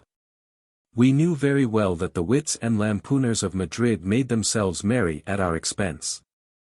But we borrowed our philosophy from misers, who hug themselves under the hootings of the people, when they count over the accumulation of their pelf. Isocrates was in the right to insinuate, in his elegant Greek expression, that what is got over the devil's back is spent under his belly. When I saw myself master of 30,000 ducats, and in a fair way to gain perhaps 10 times as much, it seemed to be a necessity of office to make such a figure as became the right hand of a prime minister. I took a house to myself, and furnished it in the immediate taste. I bought an attorney's carriage at second hand. He had set it up at the suggestion of vanity, and laid it down at the suggestion of his banker. I hired a coachman and 3 footmen. Justice demands that old and faithful servants should be promoted. I therefore invested Scipio with the threefold honor of valet de chamber, private secretary, and steward. But the minister raised my pride to its highest pitch, for he was pleased to allow my people to wear his livery. My poor little wits were now completely turned. I was little more in my senses than the disciples of Porcius Latro, who, by dint of drinking cumin, having made themselves as pale as their master, thought themselves every whit as learned. So I could scarcely refrain from fancying myself next of kin and presumptive heir to the Duke of Lerma himself. The populace might take me for his cousin, and people who knew better, for one of his bastards, a suspicion most flattering to my pride of blood. Add to this, that after the example of his Excellency, who kept a public table, I determined to give parties of my own. Pursuant thereunto, I commissioned Scipio to find me out a professed cook. And he stumbled upon one who might have dished up a dinner for Nomentanus, of dripping pan notoriety. My cellar was well stored with the choicest wines. My establishment being now complete, I gave my housewarming. Every evening some of the clerks in the public offices came to sup with me, and affected a sort of political high life below stairs. I did the honors hospitably, and always sent them home half seas over. Like master like man. Scipio, too, had his parties in the servants' hall, where he treated all his chums at my expense. But besides that, I felt a real kindness for that lad. He contributed to grease the wheels of my establishment, and was entitled to have a finger in the dissipation. As a young man, some little license was allowable, and the ruinous consequences did not strike me at the time. Another reason, too, prevented me from taking notice of it. Incessant vacancies, ecclesiastical and secular, paid me amply in meal and in malt. My surplus was increasing every day. Fortune's curricle seemed to have driven to my door, there to have broken down, and the driver to have taken shelter with me. One thing more was wanting to my complete intoxication, that Fabricio might be witness to my pomp. He was, most probably, come back from Andalusia. For the fun of surprising him, I sent an anonymous note, importing that a Sicilian nobleman of his acquaintance would be glad of his company to supper, with the day, hour, and place of appointment, which was at my house. Nunez came, and was most inordinately astonished to recognize me in the Sicilian nobleman. "Yes, my friend," said I, "behold the master of this family. I have a retinue, a good table, and a strong box besides." "Is it possible," exclaimed he with vivacity, "that all this opulence should be yours? It was well done in me to have placed you with Count Galiano. I told you beforehand that he was a generous nobleman, and would not be long before he set you at your ease. Of course you followed my wise advice, in giving the rein a little more freely to your servants, you find the benefit of it. It is only by a little mutual accommodation, that the principal officers in great houses feather their nests so comfortably." I suffered Fabricio to go on as long as he liked, complimenting himself for having introduced me to Count Galiano. When he had done, to chastise his ecstasies at having procured me so good a post, I stated at full length the returns of gratitude with which that nobleman had recompensed my services. But, perceiving how ready my poet was to string his lyre to satire at my recital, I said to him, "The Sicilian's contemptible conduct I readily forgive. Between ourselves, it is more a subject of congratulation than of regret. If the Count had dealt honorably by me, I should have followed him into Sicily, where I should still be in a subordinate capacity, waiting for dead men's shoes. In a word, I should not now have been hand in glove with the Duke of Lerma." Nunez felt so strange a sensation at these last words, that he was tongue-tied for some seconds. Then gulping up his stammering accents like Harlequin, "Did I hear aright?" said he. "What? You hand in glove with the Prime Minister?" "I on one side, and Don Rodrigo de Calderona on the other," answered I, "and according to all appearance, my fortunes will move higher." "Truly," replied he, "this is admirable. You are cut out for every occasion. What a universal genius! To borrow an expression from the tennis court, you have a racket for every ball, nothing comes amiss to you. At all events, my lord, I am sincerely rejoiced at your lordship's prosperity." "The deuce and all, Master Nunez," interrupted I, "good now, dispense with your lords and lordships. Let us banish such formalities, and live on equal terms together." "You are in the right," replied he, "altered circumstances should not make strange faces. I will own my weakness. When you announced your elevation, you took away my breath, but the chill and the shudder are over, and I see only my old friend Gil Blas." Our conversation was interrupted by the arrival of 4 or 5 clerks.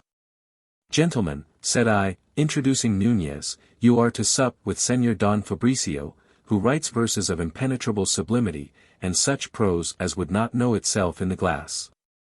Unluckily I was talking to gentry who would have had more fellow-feeling with an orangutan than with a poet. They scarcely condescended to look at him. In vain did he pun, parody, rally, or rail to hit their fancies, for they had none. He was so nettled at their indifference, that he assumed the poetic license, and made his escape. Our clerks never missed him, but forgot at once that he had been there. Just as I was going out the next morning, the poet of the Asturias came into my room. "I beg pardon," said he, "for having cut your clerks so abruptly last night, but, to deal freely, I was so much out of my element, that I should soon have played old chaos with them. Proud puppies, with their starch and self-important air. I cannot conceive how a clever fellow like you can sit it out with such loutish guests. Today I will bring you some of more life and spirit. I shall be very much obliged to you, answered I, your introduction is sufficient. Exactly so, replied he. You shall have the feast of reason and the flow of soul. I will go forthwith and invite them, for fear they should engage themselves elsewhere, for happy man be his dole who can get them to dinner or supper, they are such excellent company. Away went he. And in the evening, at supper time, returned with 6 authors in his train, whom he presented one after another with a set speech in their praise. According to his account, the wits of Greece and Italy were nothing in comparison of these, whose works ought to be printed in letters of gold. I received this deputation from the tuneful sisters very politely. My behavior was even in the extravagance of good breeding. For the Republic of Authors is a little monarchical in its demands upon our flattery. Though I had given Scipio no express direction respecting the number of covers at this entertainment, yet knowing what a hungry and voluptuous race were to be crammed, he had mustered the courses in more than their full complement. At length, supper was announced, and we fell to merrily. My poets began talking of their poems and themselves. One fellow, with the most lyrical assurance, numbered up whole hosts of first-rate nobility and high-flying dames, who were quite enraptured with his muse. Another, though it was not for him to arraign the choice which a learned society had lately made of 2 new members, could not help saying that it was strange they should not have elected him. All the rest were much in the same story. Amid the clatter of knives and forks, my ears were more discordantly dinned with verses and harangues. They each took it by turns to give me a specimen of their composition. One languishes out a sonnet, another mouths a scene in a tragedy, and a third reads a melancholy criticism on the province of comedy. The next in turn spouts an ode of Anacreon, translated into most unanacreontic Spanish verse. One of his brethren interrupts him, to point out the unclassical use of a particular phrase. The author of the version by no means acquiesces in the remark. Hence arises an argument, in which all the literati take one side or the other. Opinions are nearly balanced, the disputants are nearly in a passion, as argument weakens, invective grows stronger. They get from bad to worse, over goes the table, and up jump they to fisticuffs. Fabricio, Scipio, my coachman, my footman, and myself have scarcely lungs or strength to bring them to their senses. The moment the battle was over, off scampered they as if my house had been a tavern, without the slightest apology for their ill behavior. Nunez, on whose word I had anticipated a very pleasant party, looked rather blue at this conclusion. Well, my friend, said I, what do you think of your literary acquaintance now? As sure as Apollo is on Parnassus, you brought me a most blackguard set. I will stick to my clerks, so talk no more to me about authors. I shall take care, answered he, not to invite any of them to a gentleman's house again, for these are the most select and well-mannered of the tribe. Chapter 10. The morals of Gil Blas become at court much as if they had never been at all, a commission from the Count de Lemos, which, like most count commissions, implies an intrigue. When once my name was up for a man after the Duke of Lerma's own heart, I had very soon my court about me. Every morning was my antechamber crowded with company, and my levees were all the fashion. 2 sorts of customers came to my shop.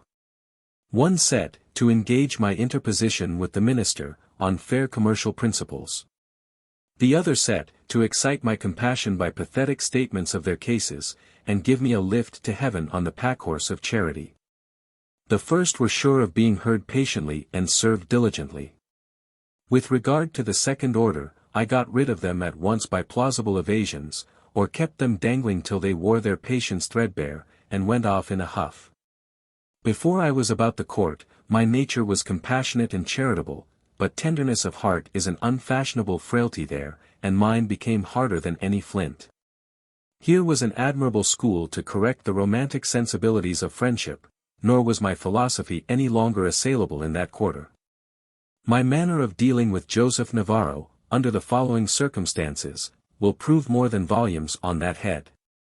This Navarro, the founder of my fortune, to whom my obligations were thick and threefold, paid me a visit one day.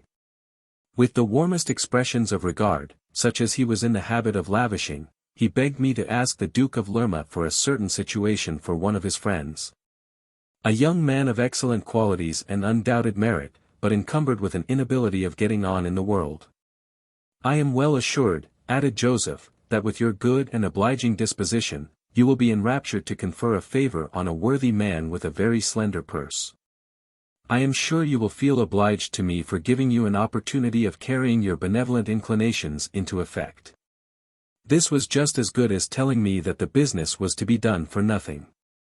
Though such doctrine was not quite level to my capacity, I still affected a wish to do as he desired. It gives me infinite pleasure, answered I to Navarro, to have it in my power to evince my lively sense of all your former kindness to me. It is enough for you to take any man living by the hand. From that moment he becomes the object of my unwearied care. Your friend shall have the situation you want for him, nay, he has it already, it is no longer any concern of yours. Leave it entirely to me. On this assurance Joseph went away in high glee. Nevertheless, the person he recommended had not the post in question. It was given to another man, and my strong box was the stronger by 1,000 ducats. This sum was infinitely preferable to all the thanks in the world, so that I looked pitifully blank when next we met, saying, "Ah, my dear Navarro, you should have thought of speaking to me sooner. That Calderona got the start of me, he has given away a certain thing that shall be nameless. I am vexed to the soul not to meet you with better tidings. Joseph was fool enough to give me credit, and we parted better friends than ever, but I suspect that he soon found out the truth, for he never came near me again. This was just what I wanted. Besides that the memory of benefits received grated harshly, it would not have been at all the thing for a person in my then sphere to keep company with a certain description of people. The Count de Lemos has been long in the background, let us bring him a little forwarder on the canvas. We met occasionally.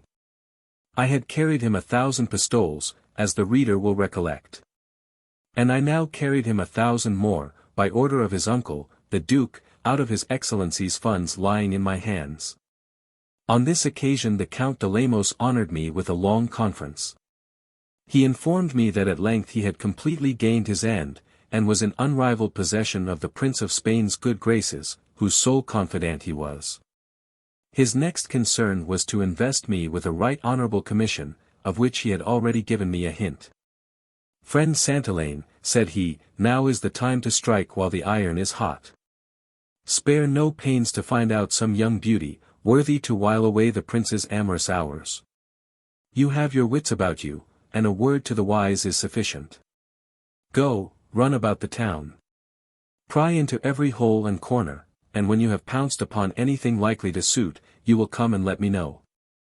I promised the Count to leave no stone unturned in the due discharge of my employment, which seemed to require no great force of genius, since the professors of the science are so numerous. I had not hitherto been much practiced in such delicate investigations, but it was more than probable that Scipio had, and that his talent lay peculiarly that way. On my return home I called him in, and spoke thus to him in private: "My good fellow, I have a very important secret to impart. Do you know that in the midst of fortune's favors there is something still wanting to crown all my wishes?" "I can easily guess what that is," interrupted he, without giving me time to finish what I was going to say. "You want a little snug bit of contraband amusement, to keep you awake of evenings, and rub off the rust of business. And, in fact, it is a marvelous thing that you should have played the Joseph in the heyday of your blood, when so many grey beards around you are playing the elder." "I admire the quickness of your apprehension," replied I with a smile. "Yes, my friend, a mistress is that something still wanting, and you shall choose for me. But I forewarn you that I am nice hungry, and must have a pretty person, with more than passable manners." "The sort of thing that you require," returned Scipio, "is not always to be met with in the market. Yet, as luck will have it, we are in a town where everything is to be got for money, and I am in hopes that your commission will not hang long on hand." Accordingly within 3 days he pulled me by the sleeve: "I have discovered a treasure. A young lady whose name is Catalina, of good family and matchless beauty, living with her aunt in a small house, where they make both ends meet by clubbing their little matters, and set the slanderous world at defiance. Their waiting maid, a girl of my acquaintance, has given me to understand that their door, though barred against all impertinent intruders, would turn upon its hinges to a rich and generous suitor.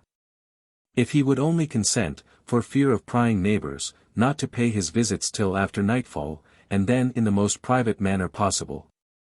Hereupon I magnified you as the properest gentleman in the world, and entreated Piety in patents to offer your humble services to the ladies. She promised to do so, and to bring me back my answer tomorrow morning at an appointed place. That is all very well, answered I.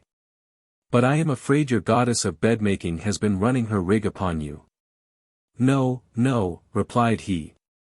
Old birds are not to be caught with chaff. I have already made inquiry in the neighborhood, and by the general report of her, Señora Catalina is a second Danae, on whom you will have the happiness of coming down, like Jove descending from his tower, to court her in a silver shower. Out of conceit as I was with the intrinsic value of ladies' favors, this was not to be scoffed at. And as our Mercury in petticoats came the next day to tell Scipio that it only depended on me to be introduced that very evening, I dropped in between 11 and 12 o'clock. The knowing one received me without bringing a candle, and led me by the hand into a very neat apartment, where the two ladies were sitting on a satin sofa, dressed in the most elegant taste. As soon as they saw me enter, they got up and welcomed me in a style of such superior breeding, as would not have disgraced the highest rank. The aunt, whose name was Señora Mencía, though with the remains of beauty, had no attractions for me. But the niece had a million, for she was a goddess in mortal form. And yet, to examine her critically, she could not have been admitted for a perfect beauty. But then there was a charm above all rules of symmetry, with a tingling and luxurious warmth about her, that seized on men's hearts through their eyes, and prevented their brains from being too busy. Neither were my senses proof against so dazzling a display. I forgot my errand as proxy, and spoke on my own private individual account, with the enthusiasm of a raw recruit in the tender passion.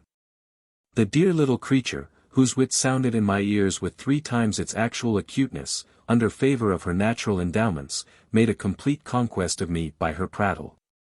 I began to launch out into foolish raptures, when the aunt, to bring me to my bearings, led the conversation to the point in hand. Señor de Santillana, I shall deal very explicitly with you.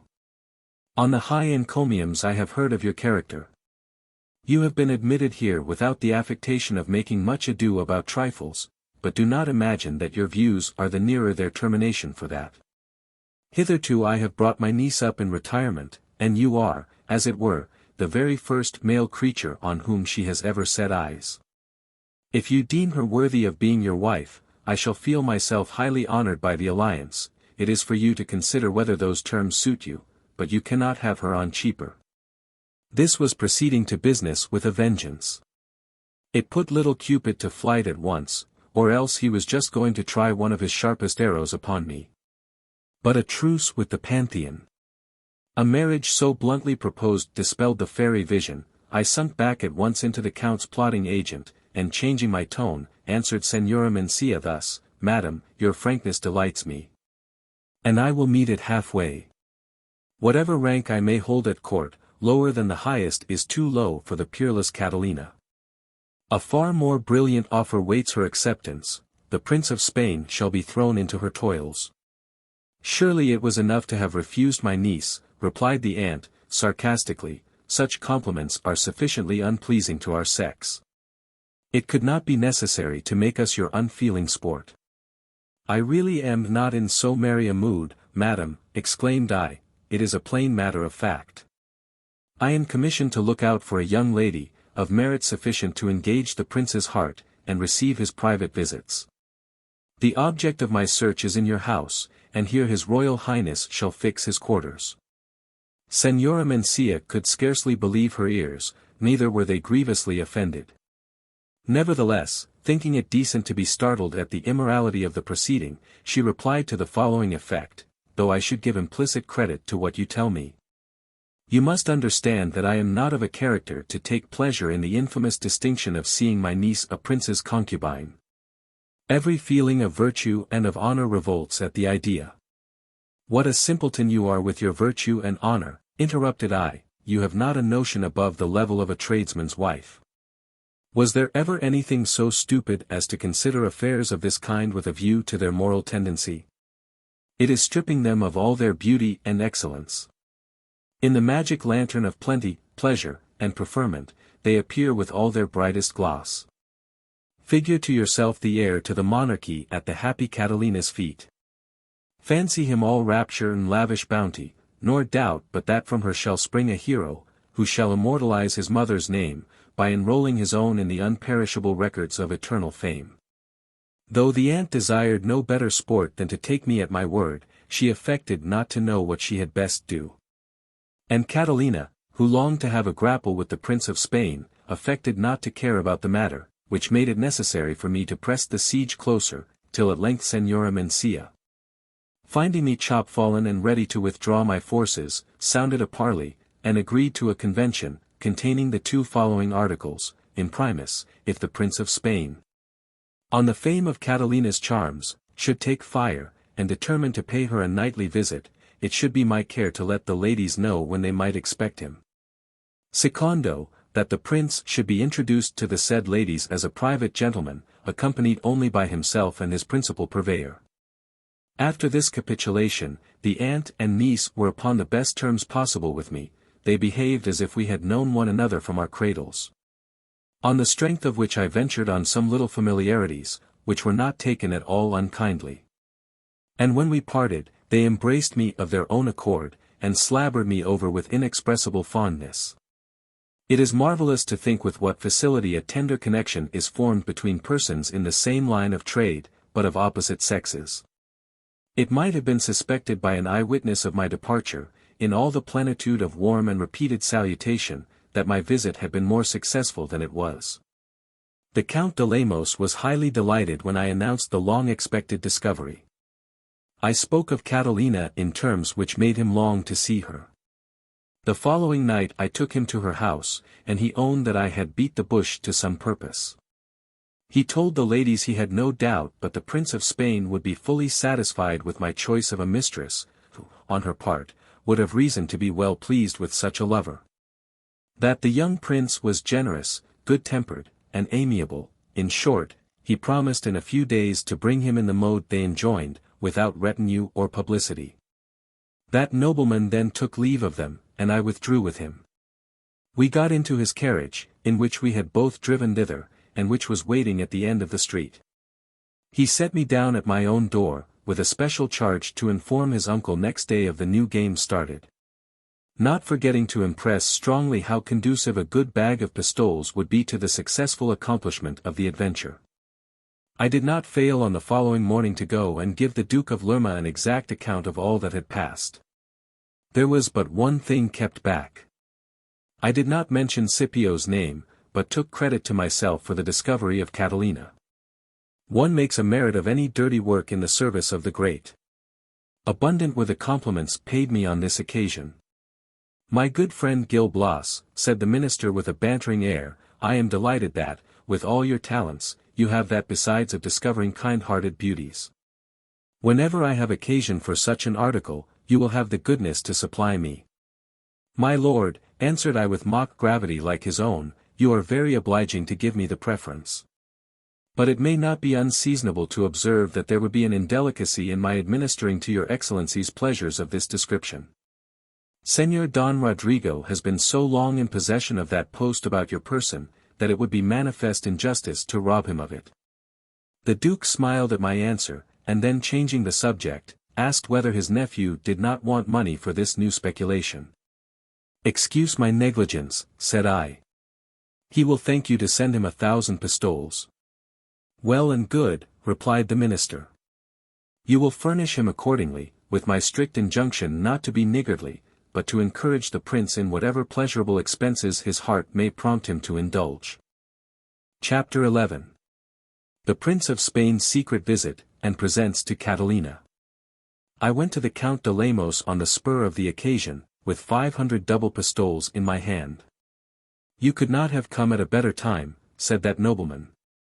I have been talking with the prince, he has taken the bait, and burns with impatience to see Catalina.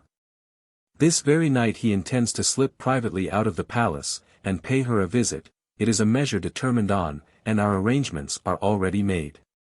Give notice to the ladies, through the medium of the cash you have just brought. It is proper to let them know they have no ordinary lover to receive, and a matter of course that generosity in princes should be the herald of their partialities.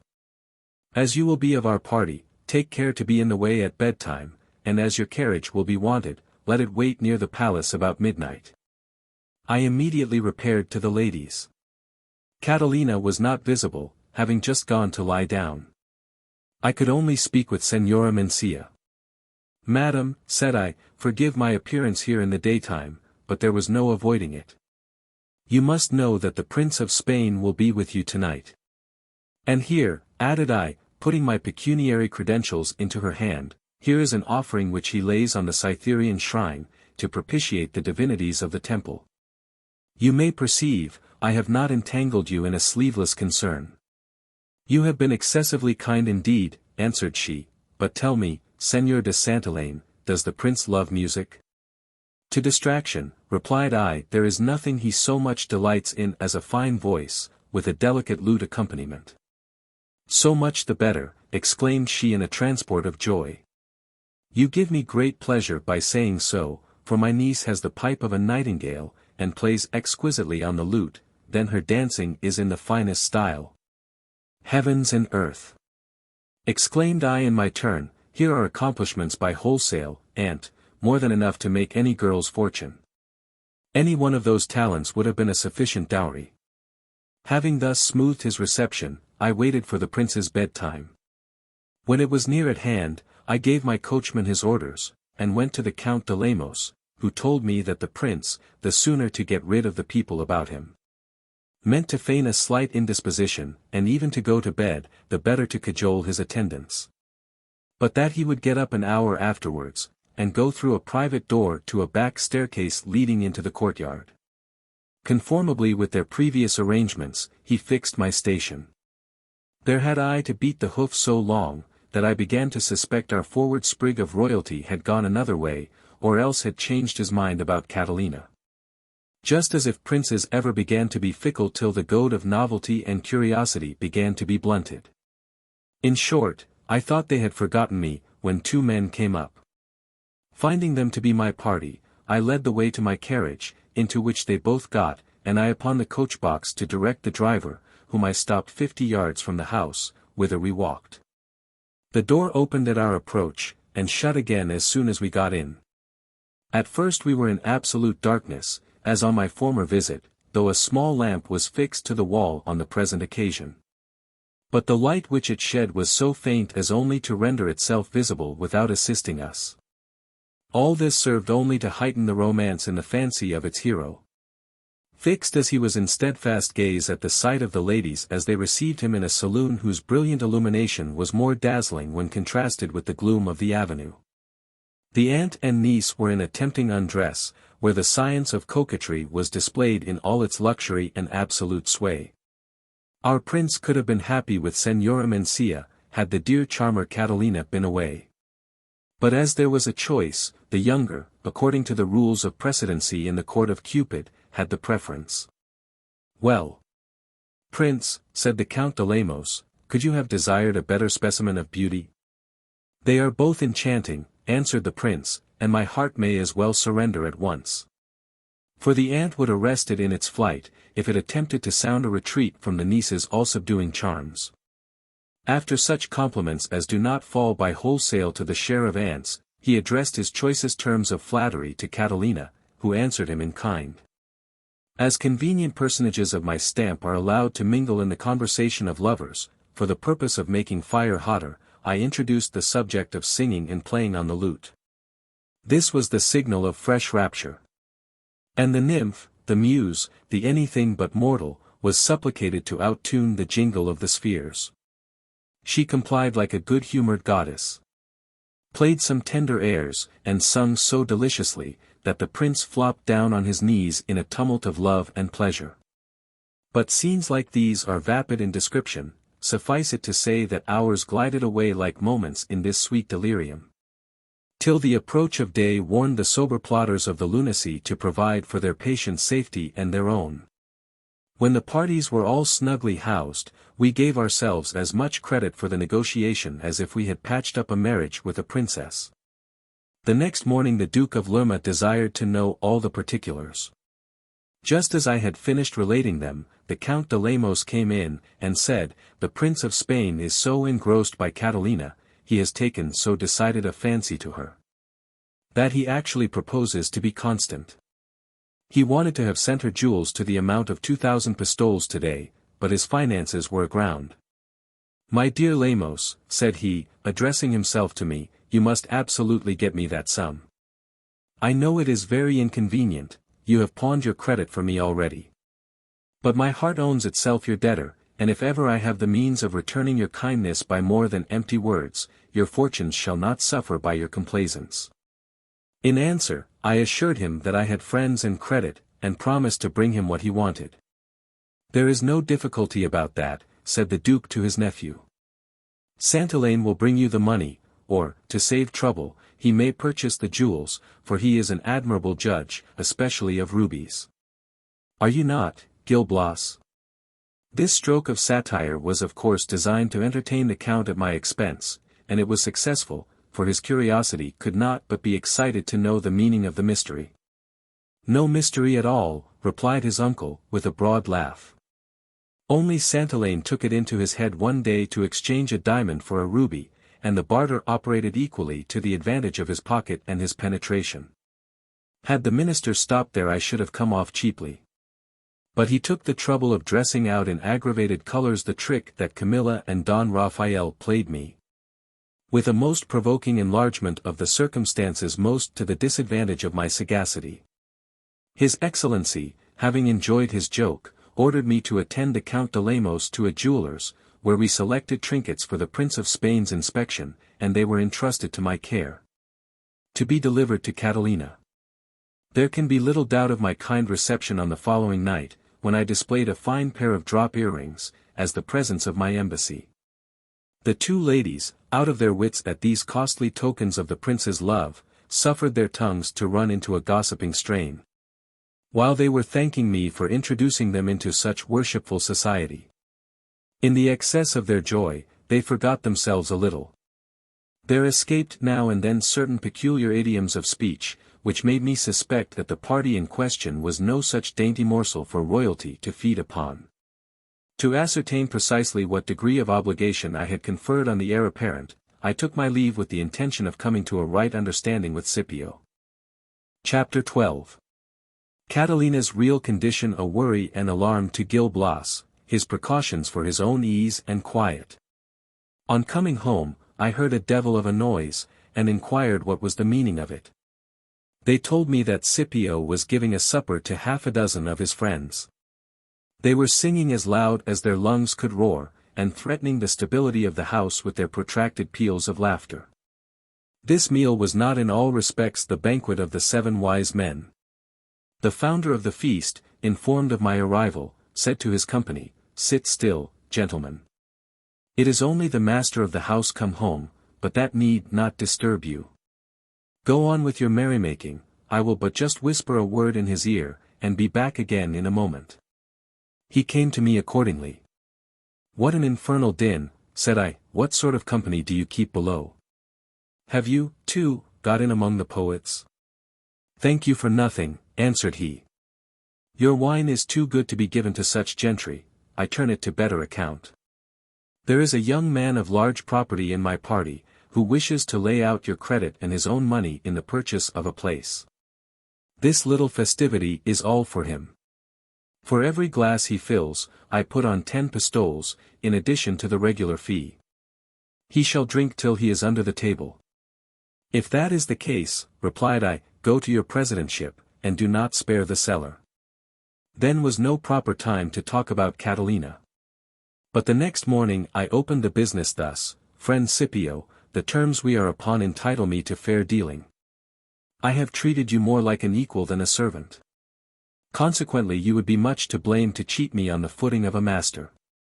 Let us, therefore, have no secrets towards each other. I am going to tell you what will surprise you. And you, on your part, shall give me your sincere opinion about the two women with whom you have brought me acquainted. Between ourselves, I suspect them to be no better than they should be. With so much the more of the knave in their composition, because they affect the simpleton. If my conjecture be right, the Prince of Spain has no great reason to be delighted with my activity. For I will own to you frankly that it was for him I spoke to you about a mistress. I brought him to see Catalina, and he is over head and ears in love with her. Sir, answered Scipio, you have dealt so handsomely by me, that I shall act upon the square with you. I had yesterday a private interview with the Abigail, and she gave me a most entertaining history of the family. You shall have it briefly, though it did not come briefly to me. Catalina was daughter to a sort of gentleman in Aragon. An orphan at 15, with no fortune but a pretty face, she lent a complying ear to an officer who carried her off to Toledo, where he died in 6 months. Having been more like a father than a husband to her. She collected his effects together, consisting of their joint wardrobe and 300 pistoles in ready money, and then went to housekeeping with Senora Mencia, who was still in fashion, though a little on the wane.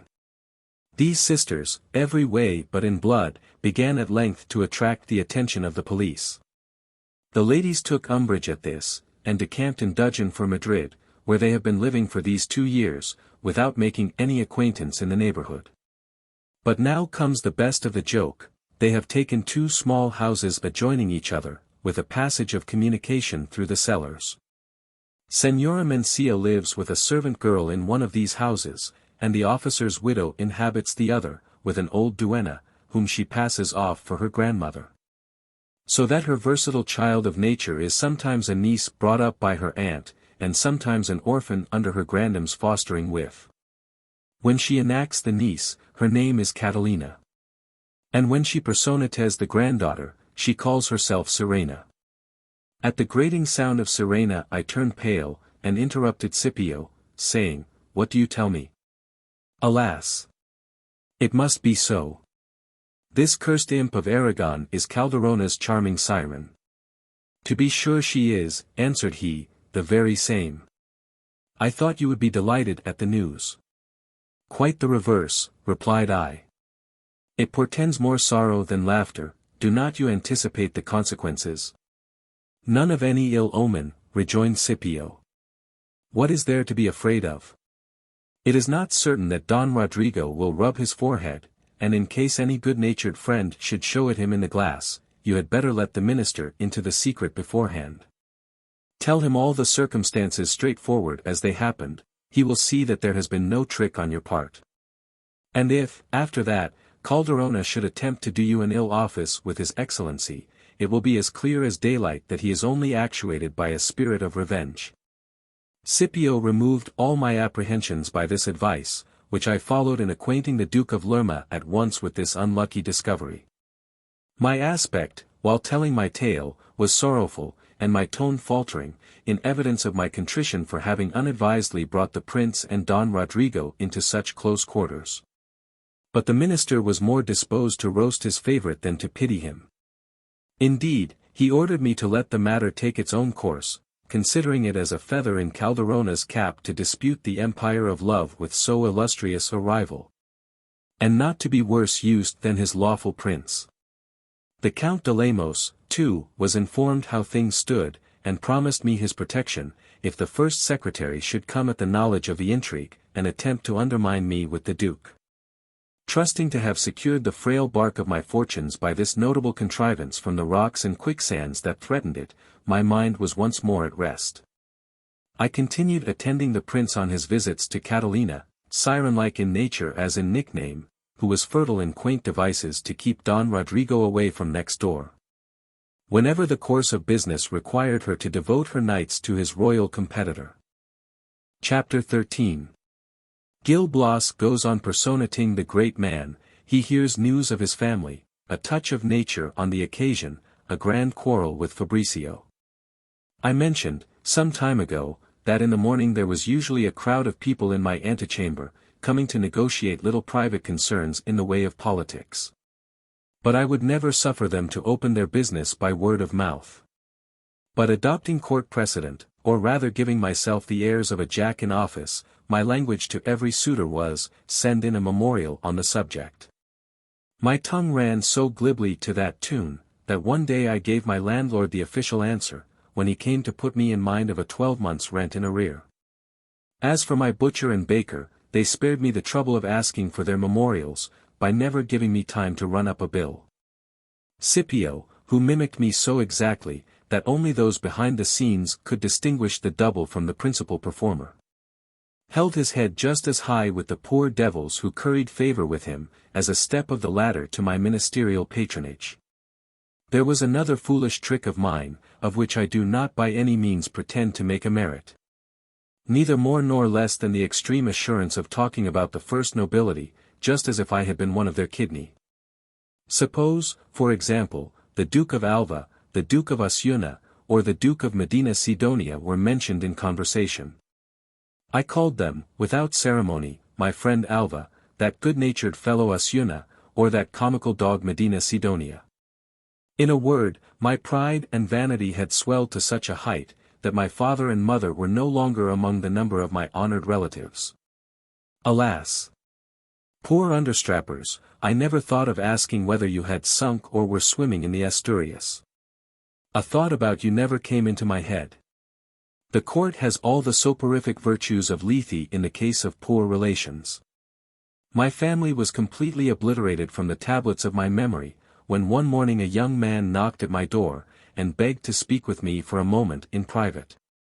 He was shown into my closet, where, without asking him to take a chair, as he seemed to be quite a common fellow, I desired to know abruptly what he wanted. "How? Señor Gil Blas," said he, "do you not remember me?" It was in vain that I perused the lines of his face over and over again. I was obliged to tell him fairly that he had the advantage of me. "Why, I am one of your old schoolfellows," replied he, "bred and born in Oviedo, Bertrand Moscata, the grocer's son, next-door neighbor to your uncle the canon. I recollect you as well as if it was but yesterday. We have played 1,000 times together at blind man's buff and prison bars." "My youthful recollections," answered I, "are very transient and confused. Blind man's buff and prison bars are but childish amusement. The burden of state affairs leaves me little time to ruminate on the trifles of my younger days. I am come to Madrid," said he, "to settle accounts with my father's correspondent. I heard talk of you. Folks say that you have a good berth at court, and are already almost as well off as a Jew broker. I thought I would just call in and say, how d'ye do? On my return into the country, your family will jump out of their skins for joy, when they hear how famously you are getting on." It was impossible in decency to avoid asking how my father, my mother, and my uncle stood in the world. But that duty was performed in so gingerly a manner as to leave the grocer little room to compliment Dame Nature on her liberal provision of instinct. He seemed quite shocked at my indifference for such near kindred, and told me bluntly, with his coarse shopman's familiarity, "Methinks you might have shown more heartiness and natural feeling for your kinsfolk. Why, you ask after them just as if they were vermin. Your father and mother are still at service, take that in your dish. And the good canon, Gil Perez, eaten up with gout, rheumatism, and old age, has one foot in the grave. People should feel as people ought. And seeing that you are in a berth to be a blessing to your poor parents, take a friend's advice, and allow them 200 pistoles a year. That will be doing a handsome thing, and making them comfortable, and then you may spend the rest upon yourself with a good conscience." Instead of being softened by this family picture, I only resented the officiousness of unasked advice. A more delicate and covert remonstrance might perhaps have made its impression, but so bold a rebuke only hardened my heart. My sulky silence was not lost upon him, so that while he moralized himself out of charity into downright abuse, my choler began to overflow. "Nay, then. This is too much," answered I, in a devil of a passion. "Get about your business, Master Moscata, and mind your own shop. You are a pretty fellow to preach to me. As if I were to be taught my duty by you. Without further parley I handed the grocer out of my closet by the shoulder, and sent him off to weigh figs and nutmegs at Oviedo. The homestrokes he had laid on were not lost to my sober recollection. My neglect of filial piety struck home to my heart, and melted me into tears. When I recollected how much my childhood was indebted to my parents, what pains they had taken in my education. These affecting thoughts gave language for the moment to the still small voice of nature and gratitude. But the language was never translated into solid sense and service. An habitual callousness succeeded this transient sensation, and peremptorily cancelled every obligation of humanity. There are many fathers besides mine who will acknowledge this portrait of their sons. Avarice and ambition, dividing me between them, annihilated every trace of my former temper. I lost all my gaiety, became absent and moping, in short, a most unsociable animal. Fabricio, seeing me so furiously bent on accumulation, and so perfectly indifferent to him, very rarely came to see me. He could not help saying one day, "In truth, Gil Blas, you are quite an altered man. Before you were about the court, you were always pleasant and easy. Now you are all agitation and turmoil. You form project after project to make a fortune, and the more you realize, the wider your views of aggrandizement extend. But this is not the worst. You have no longer that expansion of heart, those open manners, which form the charm of friendship. On the contrary, you wrap yourself round, and shut the avenues of your heart even to me. In your very civilities I detect the violence you impose upon yourself. In short, Gil Blas is no longer the same Gil Blas whom I once knew." "You really have a most happy talent for bantering," answered I, with repulsive jocularity. "But this metamorphose into the shag of a savage is not perceptible to myself." "Your own eyes," replied he, "are insensible to the change, because they are fascinated. But the fact remains the same. Now, my friend, tell me fairly and honestly, shall we live together as heretofore? When I used to knock at your door in the morning, you came and opened it yourself, between asleep and awake, and I walked in without ceremony. Now, what a difference! You have an establishment of servants. They keep me cooling my heels in your antechamber, my name must be sent in before I can speak to you. When this is got over, what is my reception? A cold inclination of the head, and the insolent strut of office. Anyone would suppose that my visits were growing troublesome. Can you suppose this to be treatment for a man who was once on equal terms with you? No, Santillana, it can never be, nor will I bear it longer. Farewell. Let us part without ill blood. We shall both be better asunder, you will get rid of a troublesome censor, and I of a purse-proud upstart who does not know himself." I felt myself more exasperated than reformed by his reproaches, and suffered him to take his departure without the slightest effort to overcome his resolution. In the present temper of my mind, the friendship of a poet did not seem a catch of sufficient importance to break one's heart about its loss. I found ample amends in the intimacy of some subaltern attendants about the king's person, with whom a similarity of humour had lately connected me closely. These new acquaintances of mine were for the most part men from no one knows where, pushed up to their appointments more by luck than merit. They had all got into warm berths, and, wretches as they were, measuring their own consequence by the excess of royal bounty, forgot their origin as scandalously as I forgot mine. We gave ourselves infinite credit for what told so much and bitterly to our disgrace. O fortune! What a jade you are, to distribute your favors at haphazard as you do. Epictetus was perfectly in the right when he likened you to a jilt of fashion, prowling about in masquerade, and tipping the wink to every blackguard who parades the street. Book. Chapter 9. Chapter 1. Scipio's scheme of marriage for Gil Blas, the match, a rich goldsmith's daughter, circumstances connected with this speculation. One evening, on the departure of my supper company, finding myself alone with Scipio, I asked him what he had been doing that day. "Striking a masterstroke," answered he. "I intend that you should marry. A goldsmith of my acquaintance has an only daughter, and I mean to make up a match between you. A goldsmith's daughter, exclaimed I, with a disdainful air. Are you out of your senses? Can you think of tying me up to a trinket maker? People of a certain character in society, and on a certain footing at court, ought to have much higher views of things. Pardon me, sir, rejoined Scipio, do not take the subject up in that light. Recollect that nobility accrues by the male side, and do not ride a higher horse than 1,000 jockeys of quality whom I could name. Do you know that the heiress in question will bring 100,000 ducats in her pocket? Is not that a pretty little sprig of jewelry? To the resounding echo of so large a sum my ears were instantly symphonious. The day is your own, said I to the secretary, the fortune determines the case in the lady's favor. When do you mean to put me in possession? Fair and softly, sir, answered he, the more haste, the worse speed. It will be necessary for me first to communicate the affair to the father, and instill the advantage of it into his capacity. Good, rejoined I, with a burst of laughter. Is it thereabouts you are? The match is far advanced in its progress towards consummation. Much nearer than you suppose, replied he. But 1 hour's conversation with the goldsmith, and I pledge myself for his consent. But, before we go any farther, let us come to an agreement, if you please. Supposing that I should transfer 100,000 ducats to you, what would my commission be? 20,000, was my answer.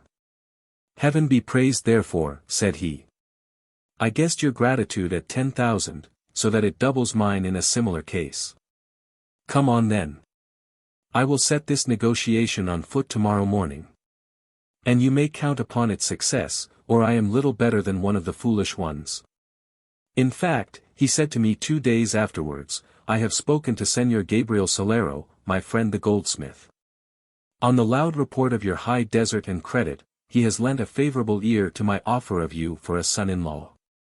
You are to have his daughter with 100,000 ducats, provided you can make it appear clearly that you are in possession of the minister's good graces.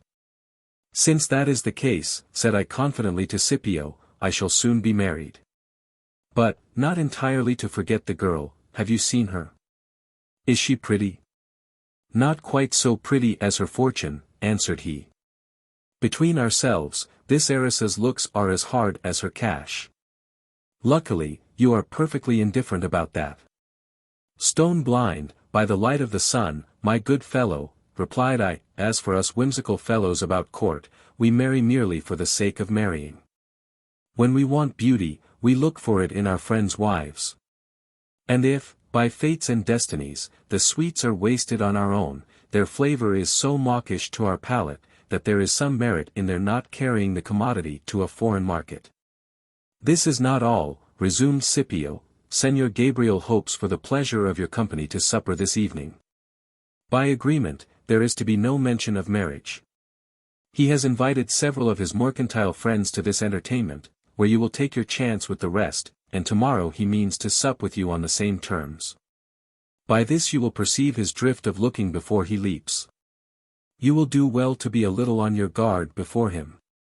Oh, for the matter of that, interrupted I, with an air of confidence, let him scrutinize me as closely as he pleases, the result cannot fail to be in my favor.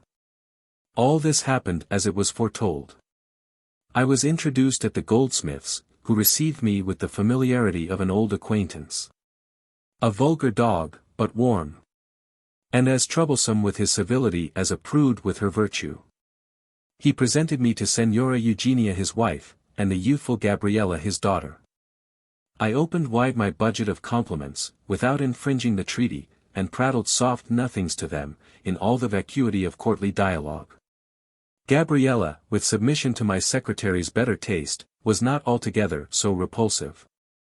Whether by dint of being outrageously bedizened, or because I looked at her in the raree show box of her fortune. A charming house this of Señor Gabriel. There is less silver, I verily believe, in the Peruvian mines, than under his roof. That metal presented itself to the view in all directions, under 1,000 different forms. Every room, and especially that where we were entertained, was a fairy palace. What a bird's-eye view for a son-in-law! The old codger, to do the thing genteelly, had collected 5 or 6 merchants about him, all plodding, spirit-wearing personages. Their tongues could only talk of what their hearts were set upon. It was high change all supper time, but unfortunately wit was at a discount. Next night it was my turn to treat the goldsmith. Not being able to dazzle him with my sideboard, I had recourse to another artifice. I invited to supper such of my friends as made the finest figure at court, hangers-on of state, noted for the unwieldiness of their ambition. These fellows could not talk on common topics. The brilliant and lucrative posts at which they aimed were all canvassed in detail. This too made its way. Poor counting-house Gabriel, in amazement at the loftiness of their ideas, shrunk into insignificance, in spite of all his hoards, on a comparison with these wonderful men. As for me, in all the plausibility of moderation, I professed to wish for nothing more than a comfortable fortune. A snug box and a competence. Whereupon these gluttons of the loaves and fishes cried out with one voice that I was wrong, absolutely criminal. For the Prime Minister would do anything upon earth for me, and it was an act of duty to anoint my fingers with birdlime. My honored papa lost not a word of all this, and seemed, at going away, to take his leave with some complacency. Scipio went, of course, the next morning, to ask him how he liked me. Extremely well indeed, answered the Knight of the Ledger, the lad has won my very heart. But, good Master Scipio, I conjure you by our long acquaintance to deal with me as a true friend. We have all our weak side, as you well know. Tell me where Señor de Santillana is fallible. Is he fond of play? Does he wench? On what lay are his snug little vices? Do not fight shy, I beseech you.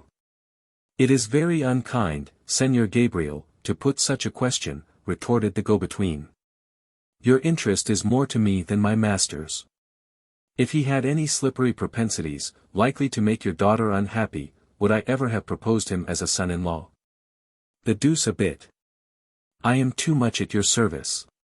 But, between ourselves, he has but one fault, that of being faultless. He is too wise for a young man. So much the better, replied the goldsmith, he is the more like me. You may go, my friend, and tell him he shall have my daughter, and should have her, though he knew no more of the minister than I do. As soon as my secretary had reported this conversation, I flew to thank Salero for his partiality. He had already told his mind to his wife and daughter, who gave me to understand, by their reception, that they yielded without disgust. I carried my father-in-law to the Duke of Lerma, whom I had informed the evening before, and presented him with due ceremony.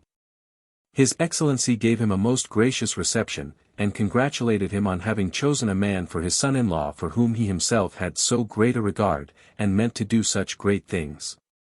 Then did he expatiate on my good qualities, and, in fact, said so much to my honor, that honest Gabriel thought he had met with the best match in Spain. His joy oozed out at his eyes. On parting, he pressed me in his arms, and said, My son, I am so impatient to see you Gabriella's husband, that the affair shall be finally settled within a week at latest. Chapter 2. In the progress of political vacancies, Gil Blas recollects that there is such a man in the world as Don Alfonso de Leyva, and renders him a service from motives of vanity. Let us leave my marriage to take care of itself for a season. The order of events requires me to recount a service rendered to my old master Don Alfonso. I had entirely forgotten that gentleman's existence, but a circumstance recalled it to my recollection.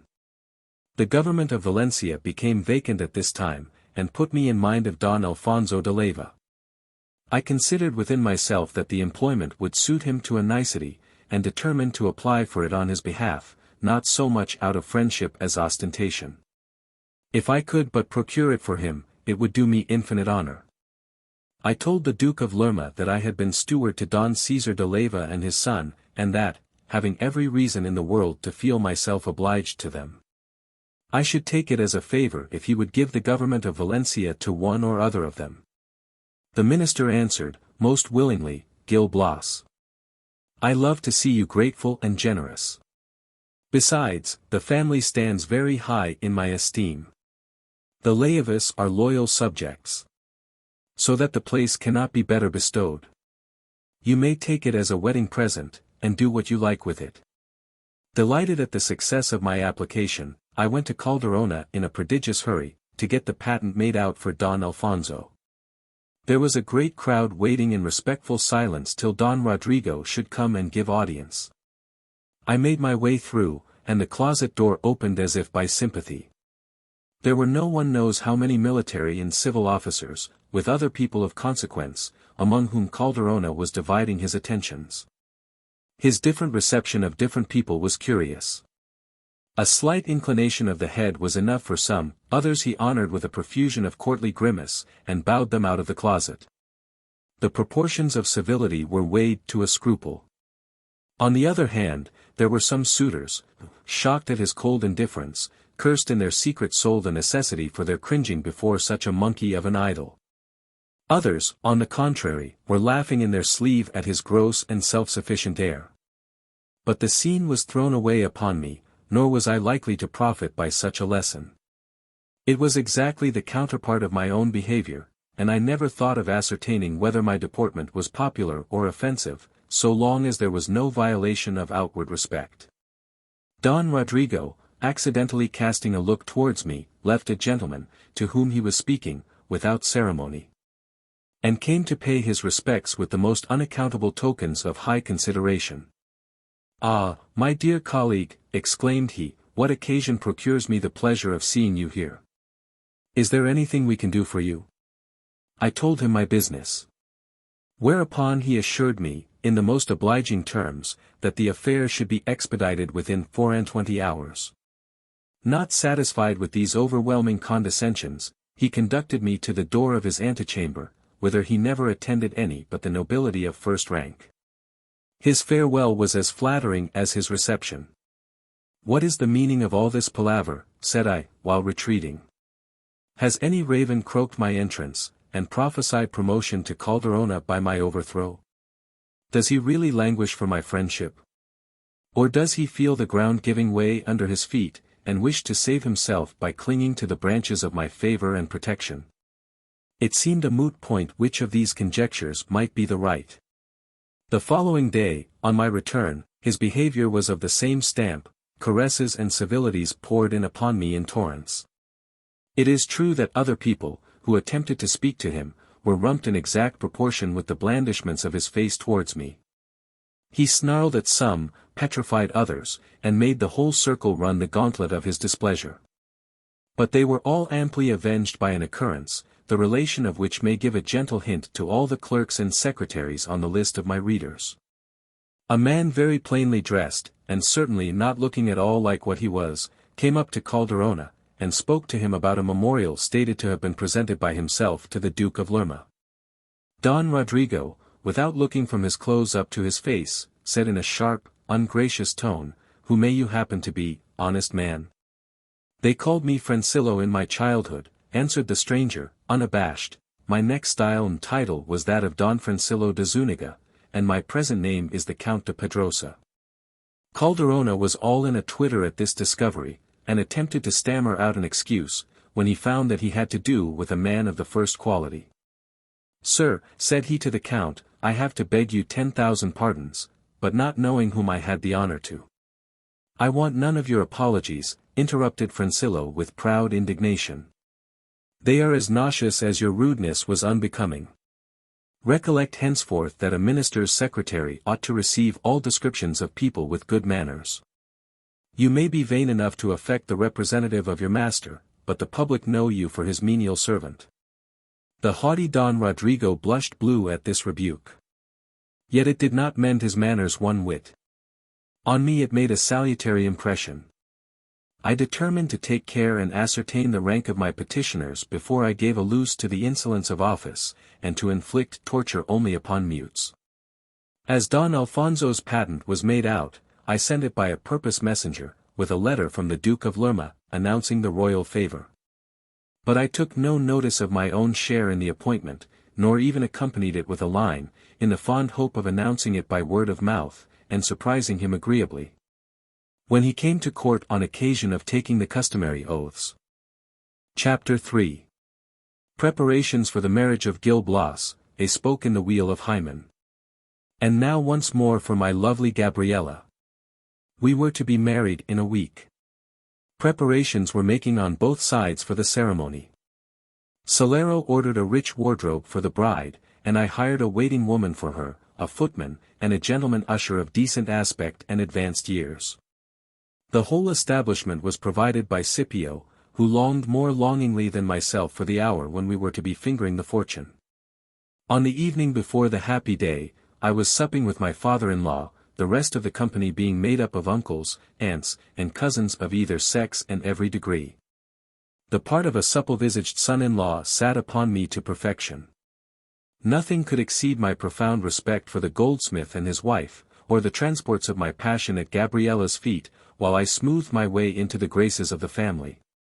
By listening with impregnable patience to their witless repartees and irrational ratiocinations. Thus did I gain the great end of all my forbearance, the pleasure of pleasing my new relations. Every individual of the clan felt himself a foot taller for the honor of my alliance. The repast ended, the company moved into a large room, where we were entertained with a concert of vocal and instrumental music, not the worst that was ever heard. Though the performers were not selected from the choicest bands at Madrid. Some lively airs put us in mind of dancing. Heaven knows what sort of performers we must have been, when they took me for the Coryphaeus of the opera, though I never had but 2 or 3 lessons from a petty dancing master, who taught the pages on the establishment of the Marchioness de Chaves. After we had tired our tendons, it was time to think of going home. There was no end of my bows and God bless yous. Farewell, my dear son-in-law, said Salero, as he squeezed my hand. I shall be at your house in the morning with the portion in ready money. You will be welcome, come when you list, my dear father-in-law, answered I. Afterwards, wishing the family good night, I jumped into my carriage, and ordered it to drive home. Scarcely had I got 200 yards from Senor Gabriel's house, when 15 or 20 men, some on foot and some on horseback, all with swords and firearms, surrounded and stopped the coach. Crying out, in the name of our sovereign lord the king. They dragged me out by main force, and thrust me into a hack chaise, when the leader of the party got in with me, and ordered the driver to go for Segovia. There could be no doubt but the honest gentleman by my side was an alguazil. I wanted to know something about the cause of my arrest. But he answered in the language of those gentry, which is very bad language, that he had other things to do than to satisfy my impertinent curiosity. I suggested that he might have mistaken his man. No, no, retorted he, the fool is wiser than that. You are Senor de Santillana, and in that case you are to go along with me. Not being able to deny that fact, it became an act of prudence to hold my tongue. For the remainder of the night we traversed Manzanares in sulky silence, changed horses at Colmena, and arrived the next evening at Segovia, where the lodging provided for me was in the tower. Chapter 4. The treatment of Gil Blas in the Tower of Segovia, the cause of his imprisonment. Their first favor was to clap me up in a cell, where they left me on the straw like a criminal, whose only earthly portion was to con over his dying speech in solitude. I passed the night, not in bewailing my fate, for it had not yet presented itself in all its aggravation, but in endeavoring to divine its cause. Doubtless it must have been Calderona's handiwork. And yet, though his branching honors might have pressed thick upon his senses, I could not conceive how the Duke of Lerma could have been induced to treat me so inhumanly. Sometimes I apprehended my arrest to have been without His Excellency's knowledge. At other times I thought him the contriver of it, for some political reasons, such as way with ministers when they sacrificed their accomplices at the shrine of state policy. My mind was vibrating to and fro with these various conjectures, when the dawn, peeping in at my little grated window, presented to my sight all the horror of the place where I was confined. Then did I vent my sorrows without ceasing, and my eyes became 2 springs of tears, flowing inexhaustibly at the remembrance of my prosperous state. Pending this paroxysm of grief, a turnkey brought me my day's allowance of bread and water. He looked at me, and on the contemplation of my tear-besprinkled visage, jailer as he was, there came over him a sentiment of pity. Do not despair, said he. This life is full of crosses, but mind them not. You are young, after these days, you will live to see better. In the meantime, eat at the king's mess with what appetite you may. My comforter withdrew with this quaint invitation, answered by my groans and tears. The rest of the day was spent in cursing my wayward destiny, without thinking of my empty stomach.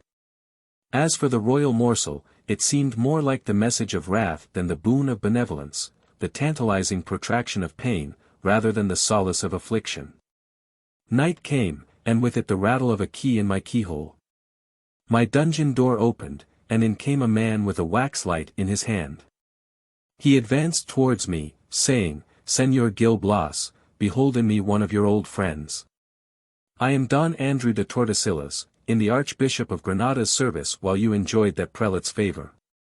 You may recollect engaging his interest in my behalf, and thereby procuring me a post in Mexico, but instead of embarking for the Indies, I stopped in the town of Alicante.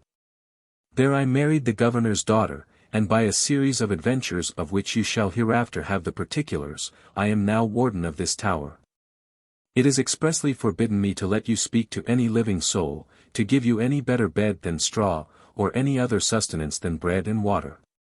But besides that your misfortunes interest my humanity, you have done me service, and gratitude countervails the harshness of my orders.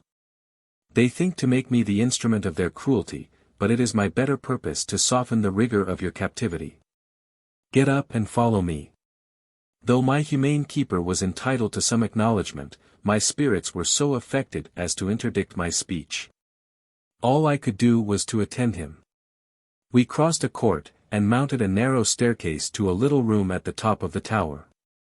It was no small surprise, on entering, to find a table, with lights on it, neatly set out with covers for two.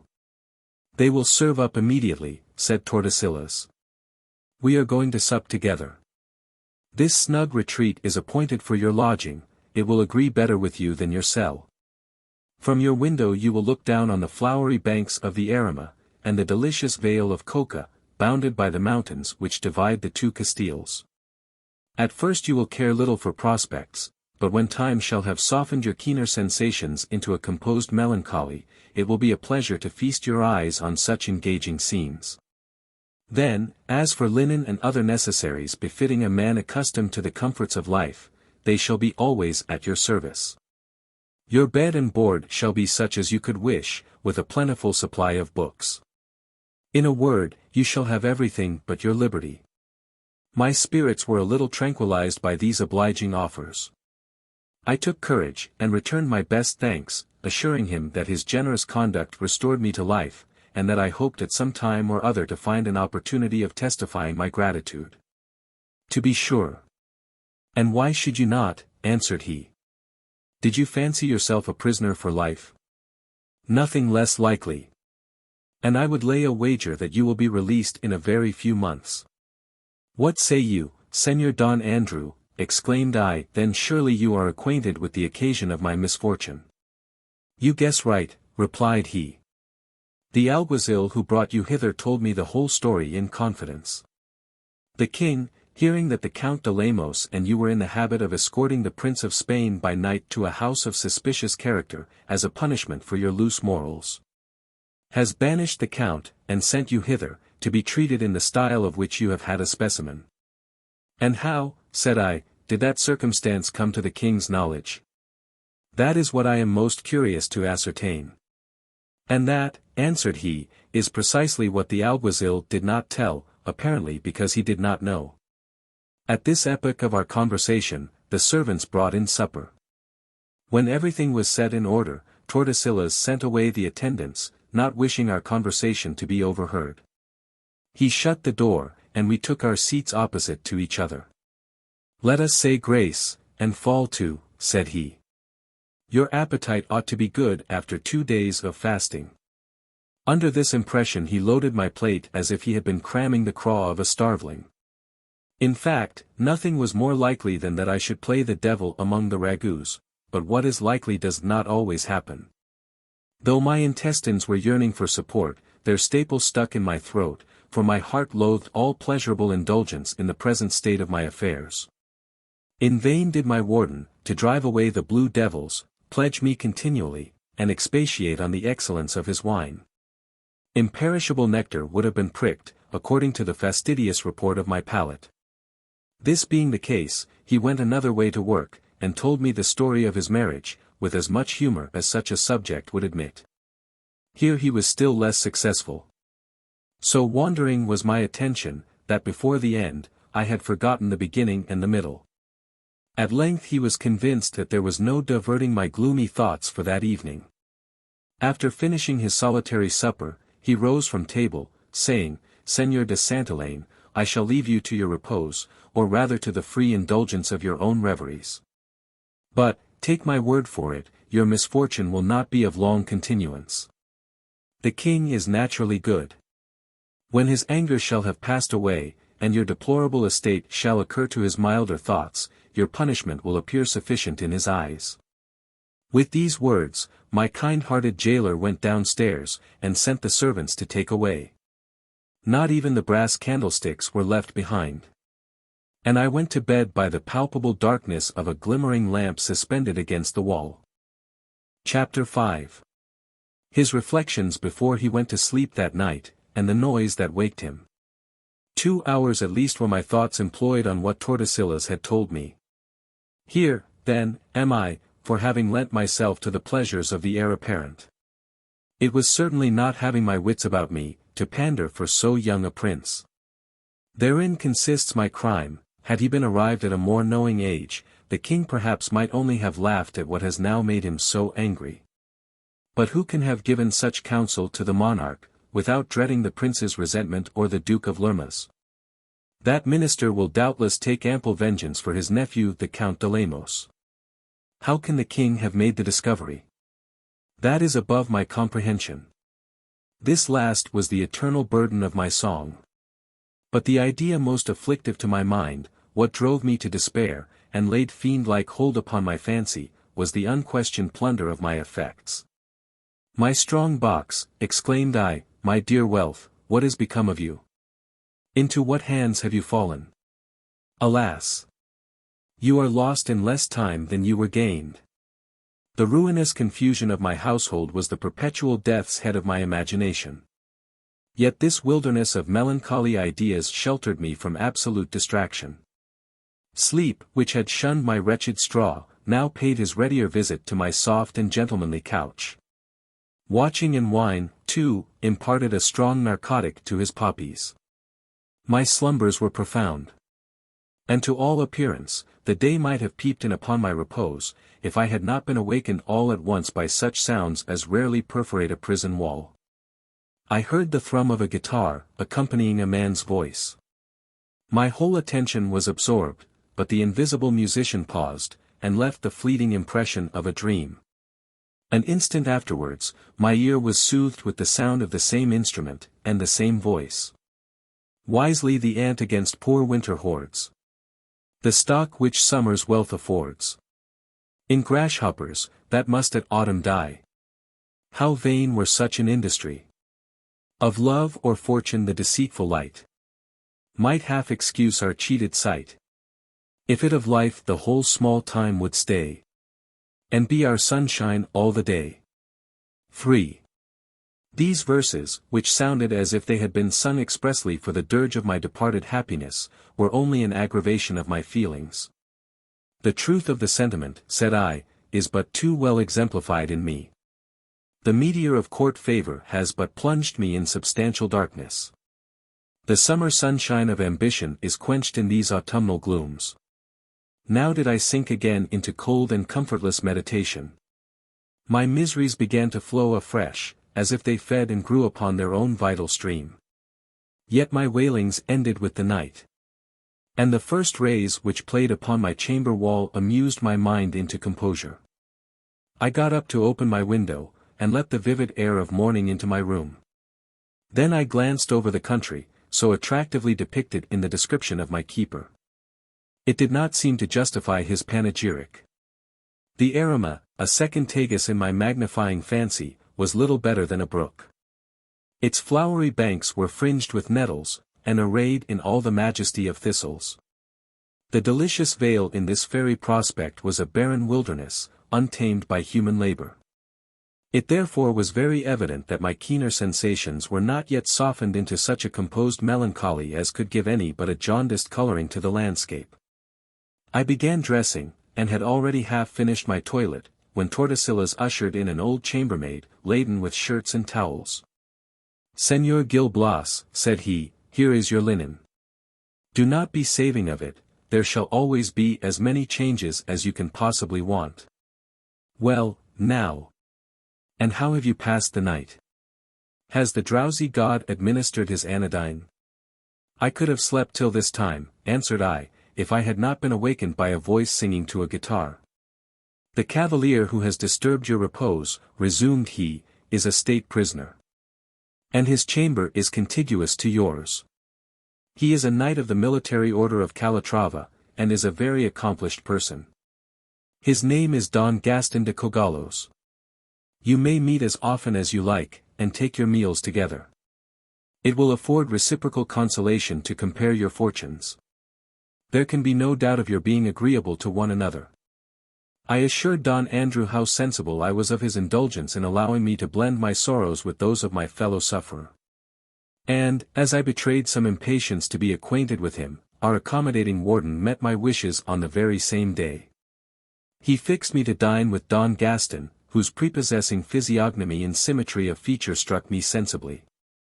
Judge what it must have been to make so strong an impression on eyes accustomed to encounter the dazzling exterior of the court.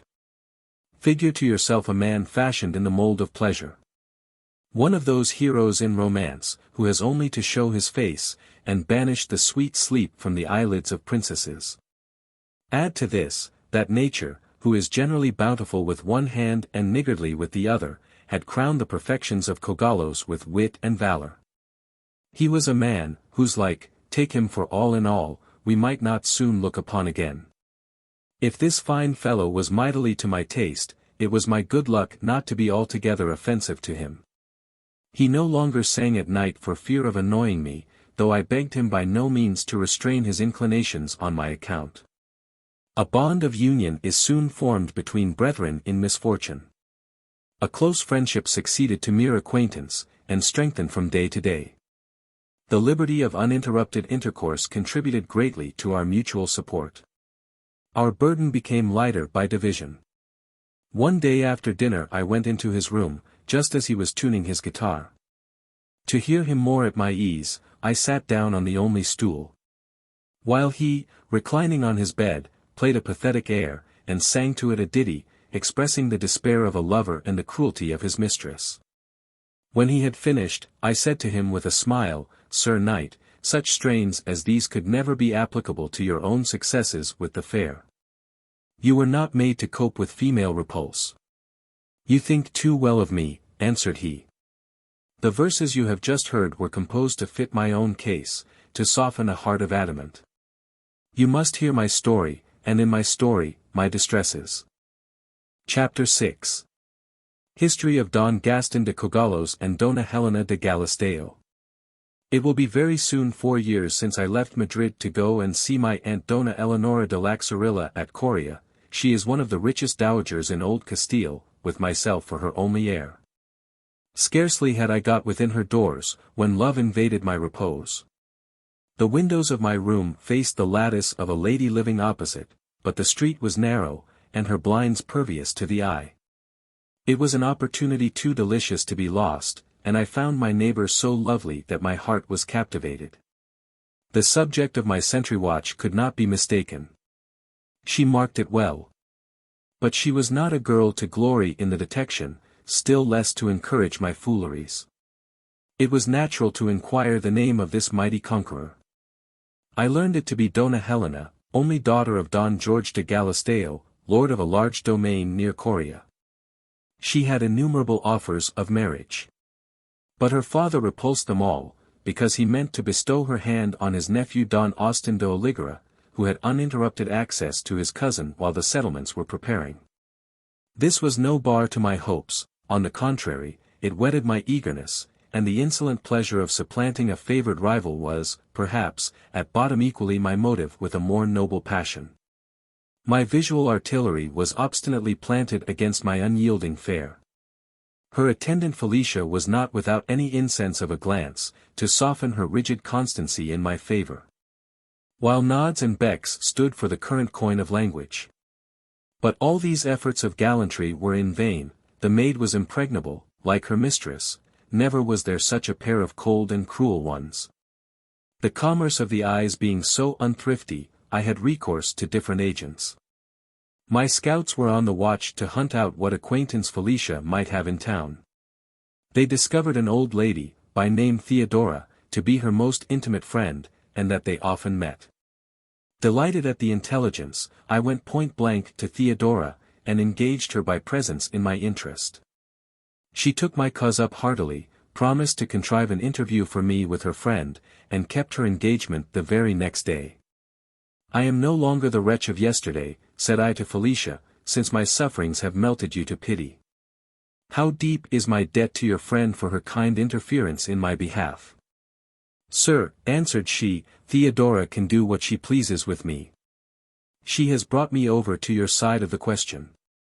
And if I can do you a kindness, you shall soon be at the summit of your wishes, but, with all my partiality in your favor, I know not how far my efforts may be successful. It would be cruel to mislead you, the prize will not be gained without a severe conflict. The object of your passion is betrothed to another gentleman, and her character most inauspicious to your designs. Such is her pride, and so closely locked are her secrets within her own breast, that if, by constancy and assiduities, you could extort from her a few sighs, fancy not that her haughty spirit would indulge your ears with their music. Ah! My dear Felicia, exclaimed I, in an agony, why will you thus magnify the obstacles in my way? To set them in array will kill me. Lead me on with false hopes, if you will, but do not drive me to despair. With these words I took one of her hands, pressed it between mine, and slid a diamond on her finger, value 300 pistoles, with such a moving compliment as made her weep again. Such speeches and corresponding actions deserved some scanty comfort. She smoothed a little the rugged path of love. Sir, said she, what I have just been telling you need not quite quench your hope. Your rival, it is true, is in possession of the ground. He comes back and forth as he pleases. He toys with her as often as he likes, but all that is in your favor. The habit of constant intercourse sheds a languor over their meetings. They part without pain, and come together without emotion. One would take them for man and wife. In a word, my mistress has no marks of violent love for Don Austin.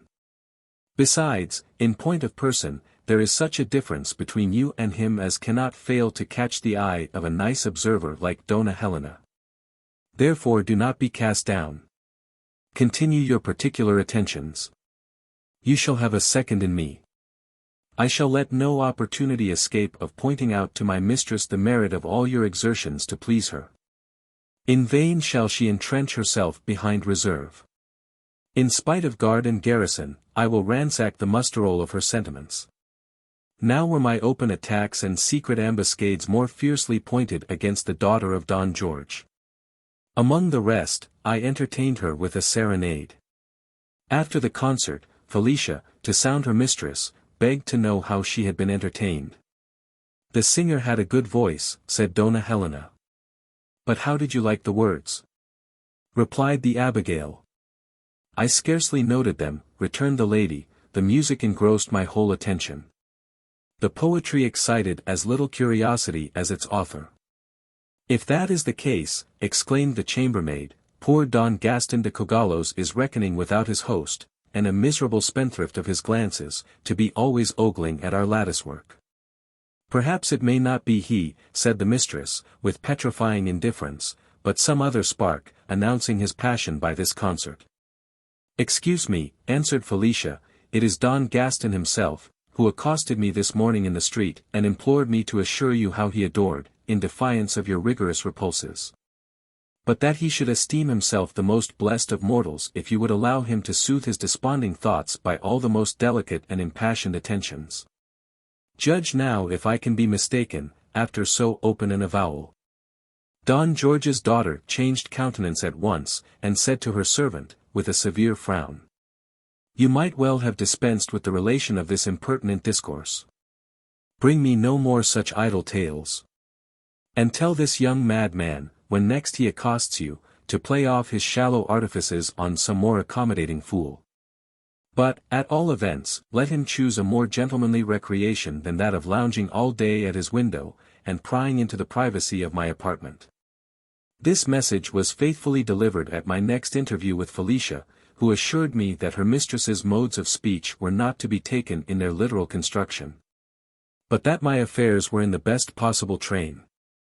For my part, being little read in the science of coquetry, and finding no favorable sense on the face of the author's original words, I was half out of humor with the wire-drawn comments of the critic. She laughed at my misgiving, and asked her friend for pen, ink, and paper, saying, "Sir Knight of the doleful countenance, write immediately to Donna Helena as dolefully as you look. Make echo ring with your sufferings, outside the river's murmur, and, above all, let rocks and woods resound with the prohibition of appearing at your window. Then pawn your existence on obeying her, though without the possibility ever to redeem the pledge. Turn all that nonsense into pretty sentences, as you gay deceivers so well know how to do, and leave the rest to me. The event, I flatter myself, will redound more than you are aware to the honor of my penetration." He must have been a strange lover who would not have profited by so opportune an occasion of writing to his mistress. My letter was couched in the most pathetic terms. Felicia smiled at its contents, and said that if the women knew the art of infatuating men, the men, in return, had borrowed their influence over women from the arch-wheedler himself. My privy councillor took the note, and went back to Don George's, with a special injunction that my windows should be fast shut for some days. "Madam," said she, going up to Donna Helena, "I met Don Gaston. He must needs endeavour to come round me with his flattering speeches." In tremulous accents, like a culprit pleading against his sentence, he begged to know whether I had spoken to you on his behalf. Then, in prompt and faithful compliance with your orders, I snapped up the words out of his mouth.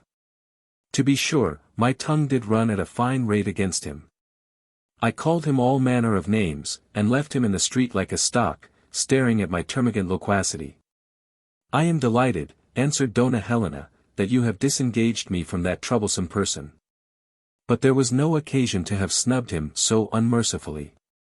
A creature of your degree should always keep a good tongue in its mouth." "Madam," replied the domestic, "one cannot get rid of a determined lover by mincing one's words, though it comes to much the same thing when one flies into a passion. Don Gaston, for instance, was not to be bullied out of his senses. After having given it him on both sides of his ears, as I told you, I went on that errand of yours to the house of your relation. The lady, as ill luck would have it, kept me longer than she ought. I say longer than she ought, because my plague and torment met me on my return. Who the deuce would have thought of seeing him?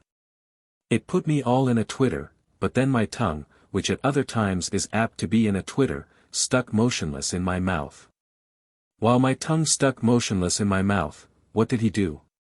He slid a paper into my hand without giving me time to consider whether I should take it or no, and made off in a moment. After this introduction, she drew my letter from under her stays, and gave it with half a banter to her mistress, who affected to read it in humorous scorn, but digested the contents most greedily. And then put on the starch, offended prude. "In good earnest, Felicia," said she, with all the gravity she could assume, "you were extremely off your guard, quite bewildered and fascinated, to have taken the charge of such an epistle. What construction would Don Gaston put upon it? What must I think of it myself? You give me reason, by this strange behavior, to mistrust your fidelity, while he must suspect me of encouraging his odious suit. Alas! He may, perhaps, lay that flattering unction to his soul, that my love is legible in these characters, and not his trespass. Only consider how you lay my towering pride." "Oh, quite the reverse, madam," answered the petticoat pleader, "it is impossible for him to think that, and if he did, he would soon be convinced with a flea in his ear.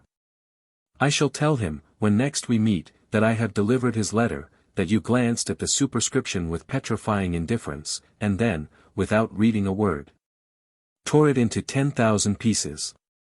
You may swear that I did not read it with a safe conscience, replied Dona Helena. I should be puzzled to retrace a single sentiment. Don George's daughter, not contented with these words, suited the action to them, tore my letter, and imposed silence on my advocate. As I had promised no longer to play the lover at my window, the farce of obedience was kept up for several days. Ogling being interdicted, my courtship was doomed to enter in at my Helena's obdurate ears. One night I attended under her balcony with musicians.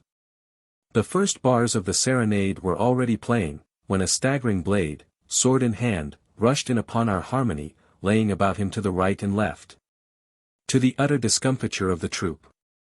Such mad warfare fired my tilting propensities to equal fury. The affray became serious.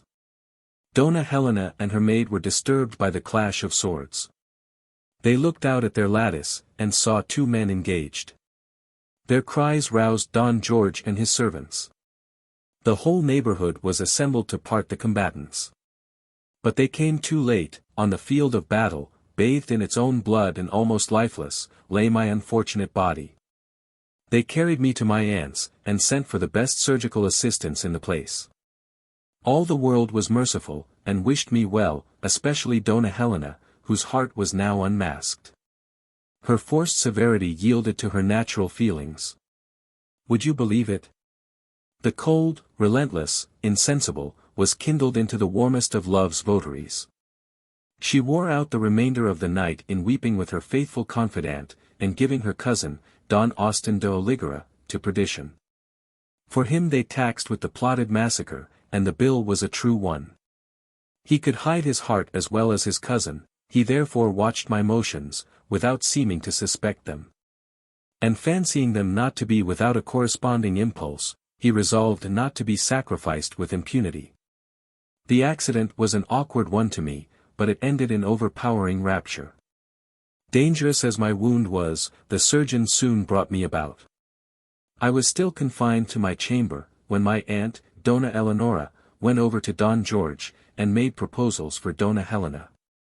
He consented the more readily to the marriage, as he never expected to see Don Austin again. The good old man was afraid of his daughter's not liking me, because cousin Oligara had kept her company. But she was so tractable to the parental behest, as to furnish grounds for believing that in Spain, as in other countries, the species, not the individual, is the object with the sex. Felicia, at our first private meeting, communicated the emotions of her mistress on my misfortune. Now, like another Paris, I thought Troy well lost for my Helen, and blessed the happy consequences of my wound. Don George allowed me to speak with his daughter in presence of her attendant. What a heavenly interview! I begged and prayed the lady so earnestly to tell me whether her sufferance of my vows was forced upon her by her father. That she at length confessed her obedience to be in unison with her inclinations. After so delicious a declaration, my whole soul was given up to love and pleasurable gratifications. Our nuptials were to be graced by a magnificent procession of all the principal people in Coria and the neighborhood. I gave a splendid party at my aunt's country house, in the suburbs on the side of Manroy. Don George, his daughter, the family, and friends on both sides were present. There was a concert of vocal and instrumental music, with a company of strolling players, to represent a comedy. In the middle of the festivities, someone whispered me that a man wanted to speak with me in the hall. I got up from table to go and see who it was. The stranger looked like a gentleman's servant. He put a letter into my hand, containing these words. If you have any sense of honor, as a knight of your order ought to have, you will not fail to attend tomorrow morning in the plain of Manroy. There you will find an antagonist ready to give you your revenge for his former attack upon your person, or, what he rather hopes and meditates, to spoil your connubial transports with Dona Helena. Don Austin de Oligara. If love is a Spanish passion, revenge is the Spanish lunacy. Such a note as this was not to be read with composure. At the mere subscription of Don Austin, there kindled in my veins a fire which almost made me forget the claims of hospitality. I was tempted to steal away from my company, and seek my antagonist on the instant. For fear of disturbing the merriment, however, I bridled in my rage, and said to the messenger, "My friend, you may tell your employer that I shall meet him on the appointed spot at sunrise." And resumed the contest with obstinacy equal to his own. After sending this answer, I resumed my seat at table with so composed a mien that no creature had the least suspicion of what had occurred.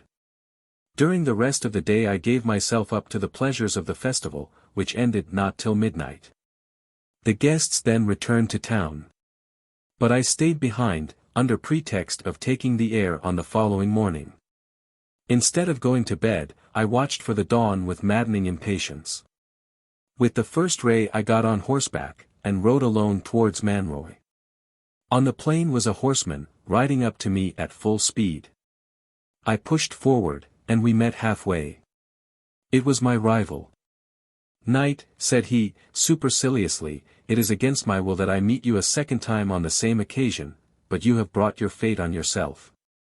After the adventure of the serenade, you ought to have waived your pretensions to Don George's daughter. Or at least to have been assured that the support of them must cost you dearer than a single encounter." "You are too much elated," answered I, "with an advantage which is less owing, perhaps, to your superior skill, than to the darkness of the night. Remember that victory is of the same blind family with fortune." "It shall be my lot to teach you," replied he with insulting scorn, "that I have unsealed the eyes of both." At this proud defiance, we both dismounted, tied our horses to a tree, and engaged with equal fury. I must candidly acknowledge the prowess of my antagonist, who was a consummate master of fencing. My life was exposed to the greatest possible danger. Nevertheless, as the strong is often vanquished by the weak, my rival, in spite of all his science, received a thrust through the heart, and fell a lifeless corpse. I immediately returned, and told a confidential servant what had happened, requesting him to take horse and acquaint my aunt, before the officers of justice could get intelligence of the event. He was also to obtain from her a supply of money and jewels, and then join me at the first inn as you enter Placentia. All this was performed within 3 hours. Dona Eleonora rather triumphed than mourned over a catastrophe which restored my injured honor, and sent me large remittances for my travels abroad till the affair had blown over. Not to dwell on different circumstances, suffice it to say, that I embarked for Italy, and equipped myself so as to make a respectable figure at the several courts. While I was endeavoring to beguile the weary hours of absence, Helena was weeping at home from the same cause. Instead of joining in the family resentment, her heart was panting for a compromise, and for my speedy return.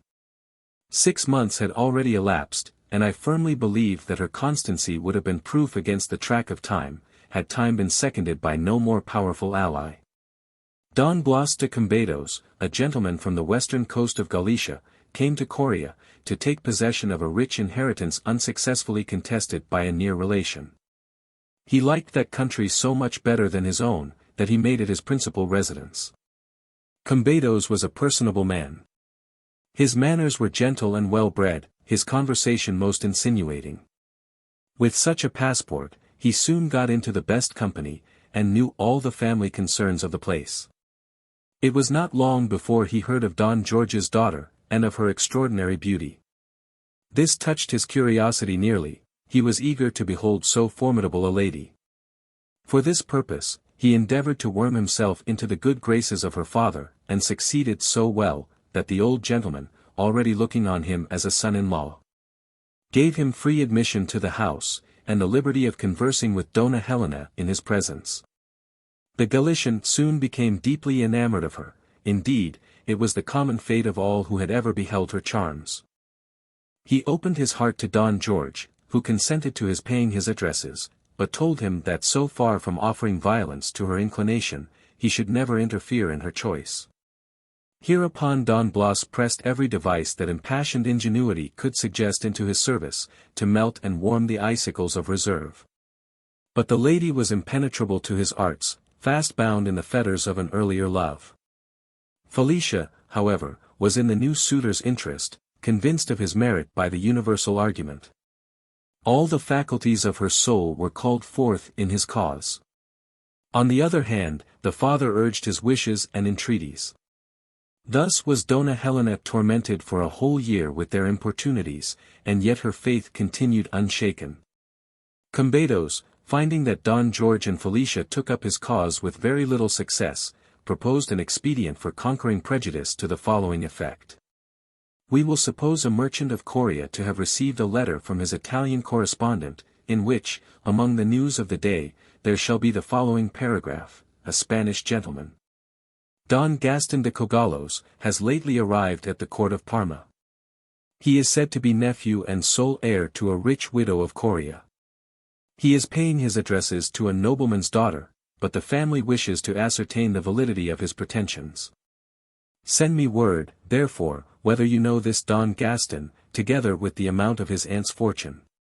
On your answer the marriage will depend. Parma, day of, etc. The old gentleman considered this trick as a mere ebullition of humor, a lawful stratagem of amorous warfare. And the jade of a go-between, with conscience still more callous than her master's, was delighted with the probability of the maneuver. It seemed to be so much the more happily imagined, as they knew Helena to be a proud girl, capable of taking decisive measures in the moment of surprise and indignation. Don George undertook to be the herald of my fickleness, and by way of coloring the contrivance more naturally, to confront the pretended correspondent with her. This project was executed as soon as formed. The father, with counterfeit emotions of displeasure, said to Dona Helena, "Daughter, it is not enough now to tell you that our relations inveigh against an alliance with Don Austin's murderer. A still stronger reason henceforward presses to detach you from Don Gaston. It may well overwhelm you with shame to have been his dupe so long. Here is an undeniable proof of his inconstancy. Only read this letter, just received by a merchant of Coria from Italy." The trembling Helena caught at this forged paper, glanced over the writing, then weighed every expression, and stood aghast at the import of the whole. A keen pang of disappointment wrung from her a few reluctant tears, but pride came to her assistance. She wiped away the falling drops of weakness, and said to her father, in a determined tone, "Sir, you have just been witness of my folly, now bear testimony to my triumph over myself. The delusion is past, Don Gaston is the object of my utter contempt. I am ready to meet Don Blas at the altar, and be beforehand with the traitor in the pledge of our transferred affections." Don George, transported with joy at this change, embraced his daughter, extolled her spirit to the skies, and hastened the necessary preparations. With all the self-complacency of a successful plotter. Thus was Dona Helena snatched from me. She threw herself into the arms of Cambados in a pet, not listening to the secret whispers of love within her breast. Nor suspecting a story which ought to have seemed so improbable in the annals of true passion. The haughty are always the victims of their own rash conclusions. Resentment of insulted beauty triumphed wholly over the suggestions of tenderness. And yet, a few days after marriage, there came over her some feelings of remorse for her precipitation. It struck her that the letter might have been a forgery. And the very possibility disturbed her peace. But the enamored Don Blas left his wife no time to nurse up thoughts injurious to their newfound joys. A succession of gaiety and pleasure kept her in a thoughtless whirl, and shielded her from the pangs of unavailing repentance. She appeared to be in high good humor with so spirit-stirring a husband, so that they were living together in perfect unanimity, when my aunt adjusted my affair with Don Austin's relations. Of this she wrote me word to Italy. I returned on the wings of love. Dona Eleonora, not having announced the marriage, informed me of it on my arrival, and remarking what pain it gave me, said, "You are in the wrong, nephew. To show so much feeling for a faithless fair. Banish from your memory a person so unworthy to share in its tender recollections." As my aunt did not know how Dona Helena had been played upon, she had reason to talk as she did. Nor could she have given me better advice.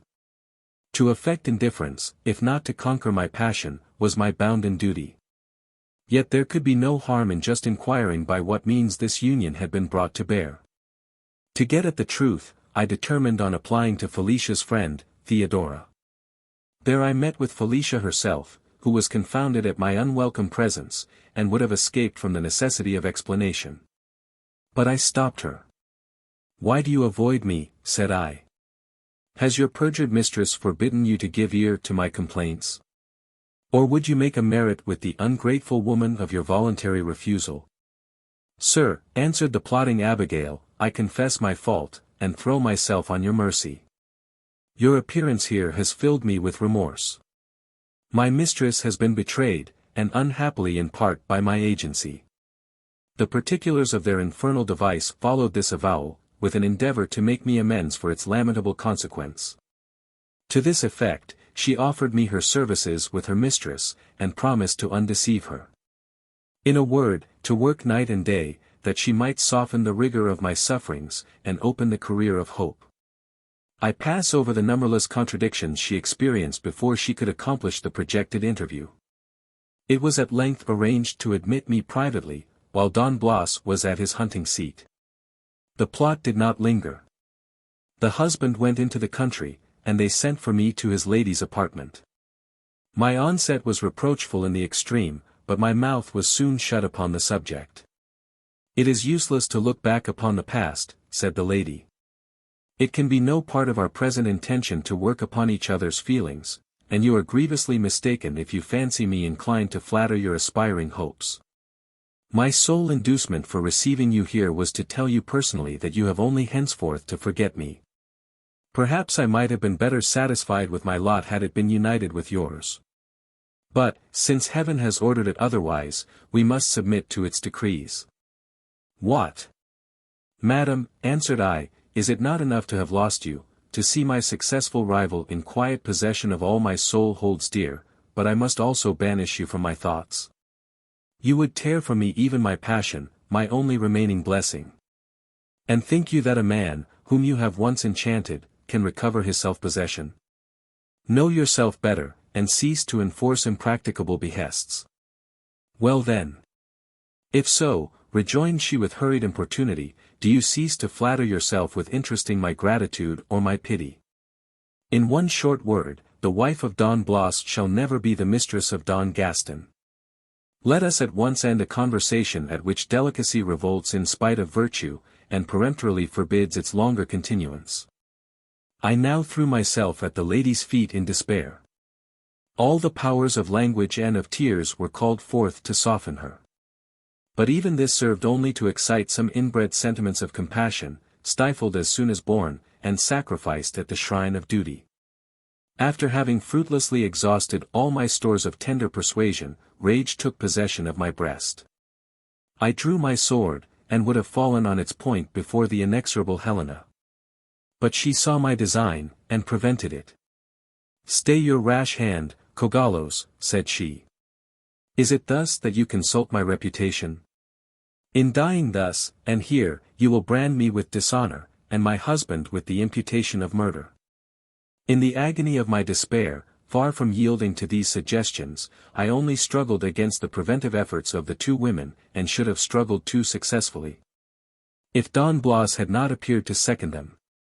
He had been apprised of our assignation, and, instead of going into the country, had concealed himself behind the hangings, to overhear our conference.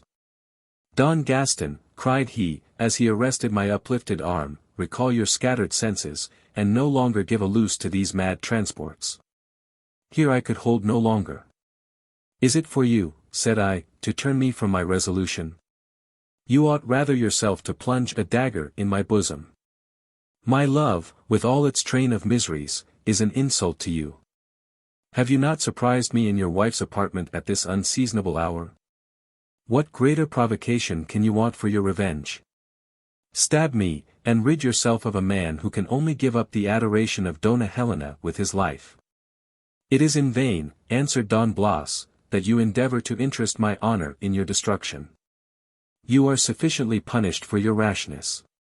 And my wife's imprudence, in giving you this opportunity of indulging it, is sanctified by the purity of her sentiments. Take my advice, Cogalos, shrink not effeminately from your wayward destiny, but bear up against it with the patient courage of a hero." The prudent Galician, by such language, gradually composed the ferment of my mind, and waked me once more to virtue. I withdrew in the determination of removing far from the scene of my folly, and went for Madrid 2 days afterwards. There, pursuing the career of fortune and preferment, I appeared at court, and laid myself out for connections. But it was my ill luck to attach myself particularly to the Marquis of Villarreal, a Portuguese grandee, who, lying under a suspicion of intending to emancipate his country from the Spanish yoke, is now in the castle of Alicante. As the Duke of Lerma knew me to be closely connected with this nobleman, he gave orders for my arrest and detention here. That minister thought me capable of engaging in such a project. He could not have offered a more outrageous affront to a man of noble birth and a Castilian. Don Gaston thus ended his story.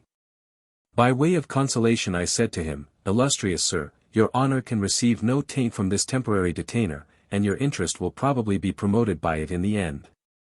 When the Duke of Lerma shall be convinced of your innocence, he will not fail to give you a considerable post, and thus retrieve the character of a gentleman unjustly accused of treason."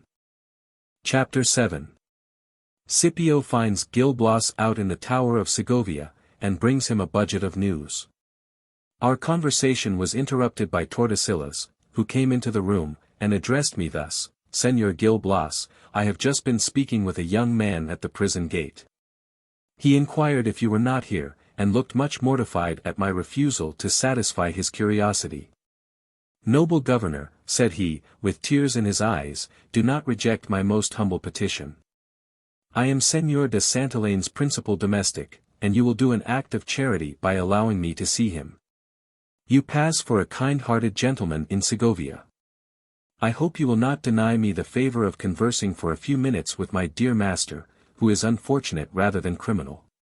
In short," continued Don Andrew, "the lad was so importunate, that I promised to comply with his wishes this evening. I assured Tordesillas that he could not have pleased me better than by bringing this young man to me, who could probably communicate tidings of the last importance. I waited with impatience for the entrance of my faithful Scipio, since I could not doubt him to be the man, nor was I mistaken in my conjecture. He was introduced at the time appointed. And his joy, which only mine could equal, broke forth into the most whimsical demonstrations. On my side, in the ecstasy of delight, I stretched out my arms to him, and he rushed into them with no courtly, measured embrace. All distinctions of master and dependent were levelled in the sympathetic rapture of our meeting.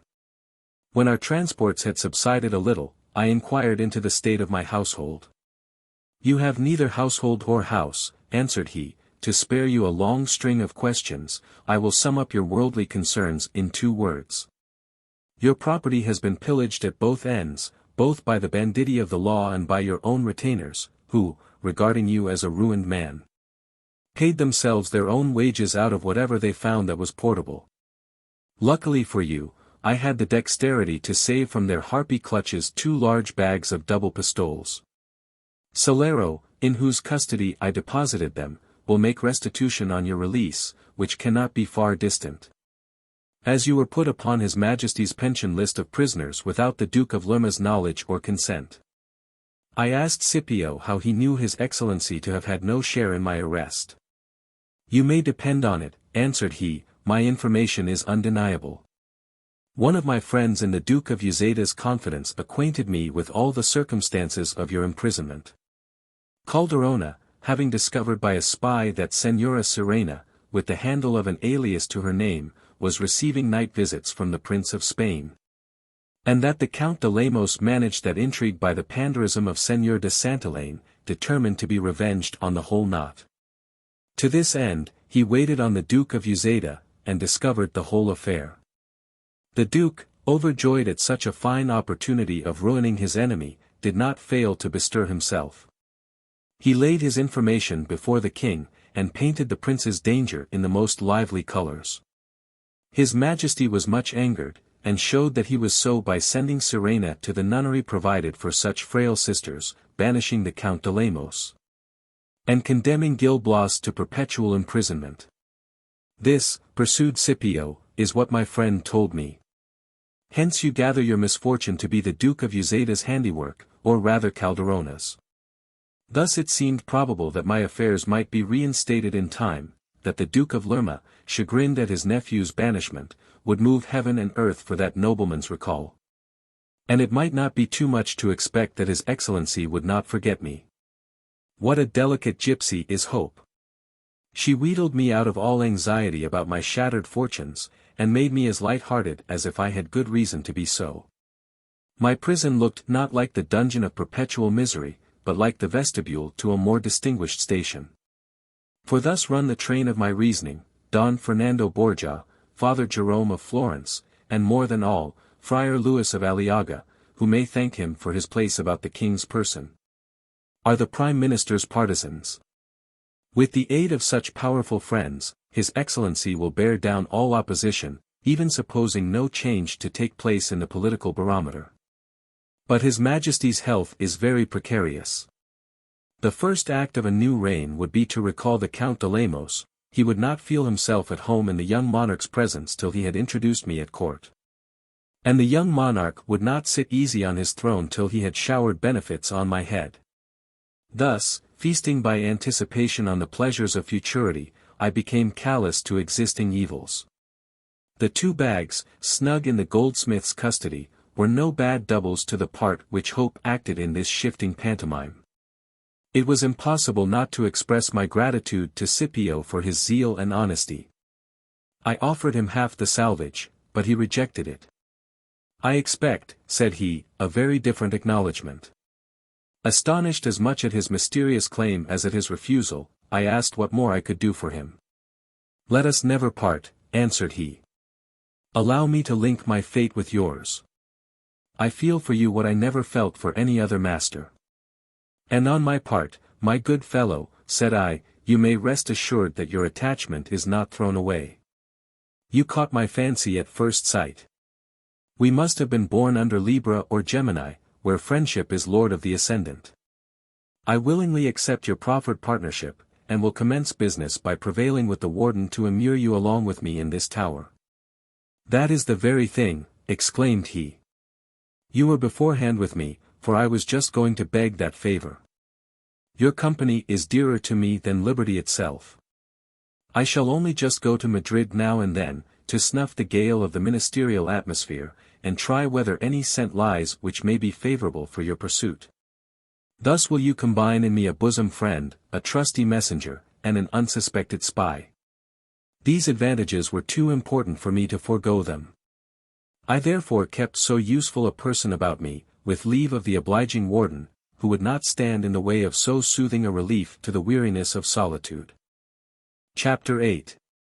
Scipio's first journey to Madrid, its object and success. Gil Blas falls sick, the consequence of his illness. If it is a common proverb that our direst enemies are those of our own household, the converse ought equally to be admitted among the saws of a more candid experience. After such incontestable proof of Scipio's zeal, he became to me like another self.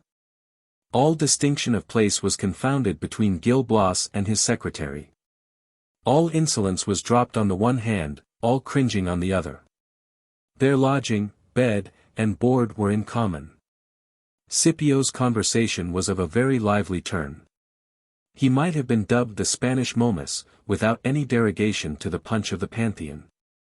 But he had a long head, as well as a fanciful brain, combining the characters of counsellor and jester. "My friend," said I, one day, "what do you think of writing to the Duke of Lerma? It could, methinks, do no harm." "Why, as to that," answered he, "the great are such chameleons, that there is no knowing where to have them. At all events, you may risk it. Though I would not lay the postage of your letter on its success.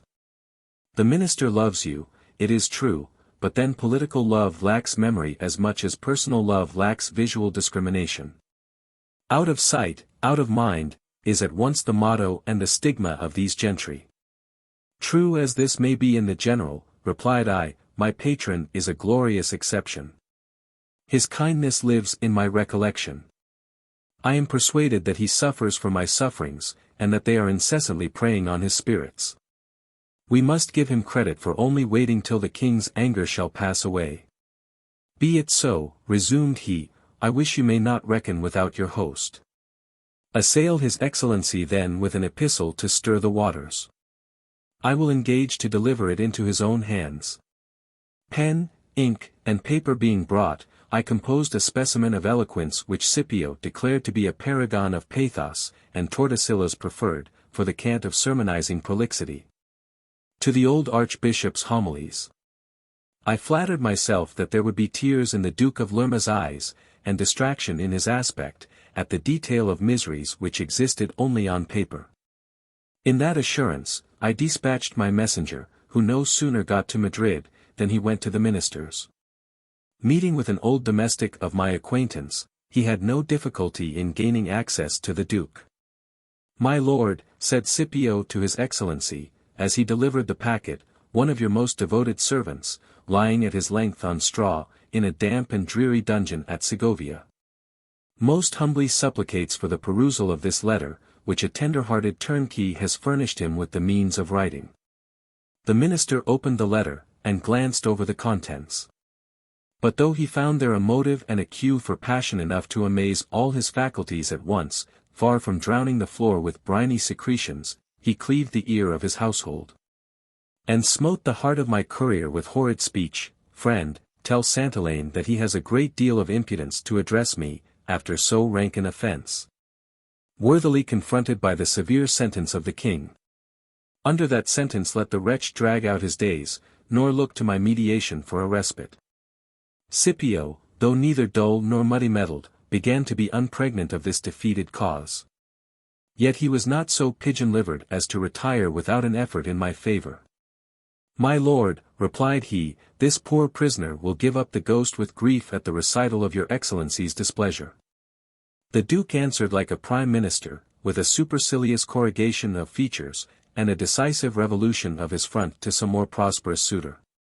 This he did to cover his own share in the shame of pimping. And such treatment must all those hireling scavengers expect, who rake in the filth and ordure of rotten statesmen, courtiers, and politicians. My secretary came back to Segovia, and delivered the result of his mission. And now behold me, sunk deeper than on the first day of my imprisonment in the gulf of affliction and despair. The Duke of Lerma's turning king's evidence gave a hanging posture to my affairs. My courage was run out. And though they did all they could to keep up my spirits, the agitation and distress of my mind threw me into a fever. The warden, who took a lively interest in my recovery, fancying in his unmedical head that physicians cured fevers, brought me a double dose of death in two of that doleful deity's most practised executioners. "Señor Gil Blas," said he, as he ushered in their grisly forms, "here are two godsons of Hippocrates, who are come to feel your pulse, and to augment the number of their trophies in your person." I was so prejudiced against the whole faculty, that I should certainly have given them a very discouraging reception, had life retained its usual charms in my estimation. But being bent on my departure from this vale of tears, I felt obliged to Tordesillas for hastening my journey by a safer conveyance than the crime of suicide. "My good sir," said one of the pair, "your recovery will, under Providence, depend on your entire confidence in our skill." "Implicit confidence," answered I, "with your assistance, I am fully persuaded that a few days will place me beyond the reach of fever, and all the shocks that flesh is heir to." "Yes. With the blessing of heaven," rejoined he, "it is a consummation devoutly to be wished, and easily to be effected. At all events, our best endeavours shall not be wanting." And indeed it was no joke. For they got me into such fine training for the other world, that few of my material particles were left in this. Already had Don Andrew, observing me fumble with the sheets, and smile upon my fingers' ends, and thinking there was but one way, sent for a Franciscan to show it me, already had the good father, having mumbled over the salvation of my soul, retired to the refection of his own body, and my own opinion leaned to the immediate necessity of making a good end. I beckoned Scipio to my bedside. "My dear friend," said I, in the faint accents of a tortured and evacuated patient, "I give and bequeath to you one of the bags in Gabriel's possession. The other you must carry to my father and mother in the Asturias, who, if still living, must be in narrow circumstances. But, alas! I fear they have not been able to bear up against my ingratitude. Mascata's report of my unnatural behavior must have brought their grey hairs with sorrow to the grave. Should heaven have fortified their tender hearts against my indifference, you will give them the bag of doubloons, with assurances of my dying remorse. And, if they are no more, I charge you to lay out the money in masses for the repose of their souls and of mine. Then did I stretch out my hand, which he bathed in silent tears. It is not always true that the mourning of an heir is mirth in masquerade. For some hours I fancied myself outward bound, and on the point of sailing, but the wind changed. My pilots having quitted the helm, and left the vessel to the steerage of nature, the danger of shipwreck disappeared. The fever mutinying against its commanding officers, gave all their prognostics the lie, and acted contrary to general orders. I got better by degrees, in mind as well as in body. My consolation was all derived from within. I looked at wealth and honors with the eye of a dying anchorite, and blessed the malady which restored my soul. I abjured courts, politics, and the Duke of Lerma. If ever my prison doors were opened, it was my fixed resolve to buy a cottage, and live like a philosopher. My bosom friend applauded my design, and to further its execution, undertook a second journey to solicit my release, by the intervention of a clever girl about the person of the prince's nurse. He contended that a prison was a prison still, in spite of kind indulgence and good cheer. In this I agreed, and gave him leave to depart, with a fervent prayer to heaven that we might soon take possession of our hermitage. Chapter 9. Scipio's second journey to Madrid. Gil Blas is set at liberty on certain conditions, their departure from the Tower of Segovia, and conversation on their journey. While waiting for Scipio's return from Madrid, I began a course of study. Tordesillas furnished me with more books than I wanted. He borrowed them from an old officer who could not read, but had fitted up a magnificent library, that he might pass for a man of learning. Above all, I delighted in moral essays and treatises, because they abounded in commonplaces, according with my antipathy to courts, and philosophic relish of solitude. 3 weeks elapsed before I heard a syllable from my negotiator, who returned at length with a cheerful countenance. And news to the following effect, by the intercession of 100 pistoles with the chambermaid, and her intercession with her mistress. The Prince of Spain has been prevailed with to plead for your enlargement with his royal father. I hastened hither to announce these happy tidings, and must return immediately to put the last hand to my work. With these words he left me, and went back to court. At the week's end my expeditious agent returned, with the intelligence that the prince had procured my liberty, not without some difficulty. On the same day my generous keeper confirmed the assurance in person, with the kindest congratulations, and the following notice: your prison doors are open, but on 2 conditions. Which I am sorry that my duty obliges me to announce, because they will probably be disagreeable to you. His Majesty expressly forbids you to show your face at court, or to be found within the limits of the 2 Castiles on this day month. I am extremely sorry that you are interdicted from court. And I am delighted at it, answered I, witness all the powers above. I asked the king for only one favor, he has granted me 2. With my liberty thus confirmed, I hired a couple of mules, on which we mounted the next day, after taking leave of Cogallos.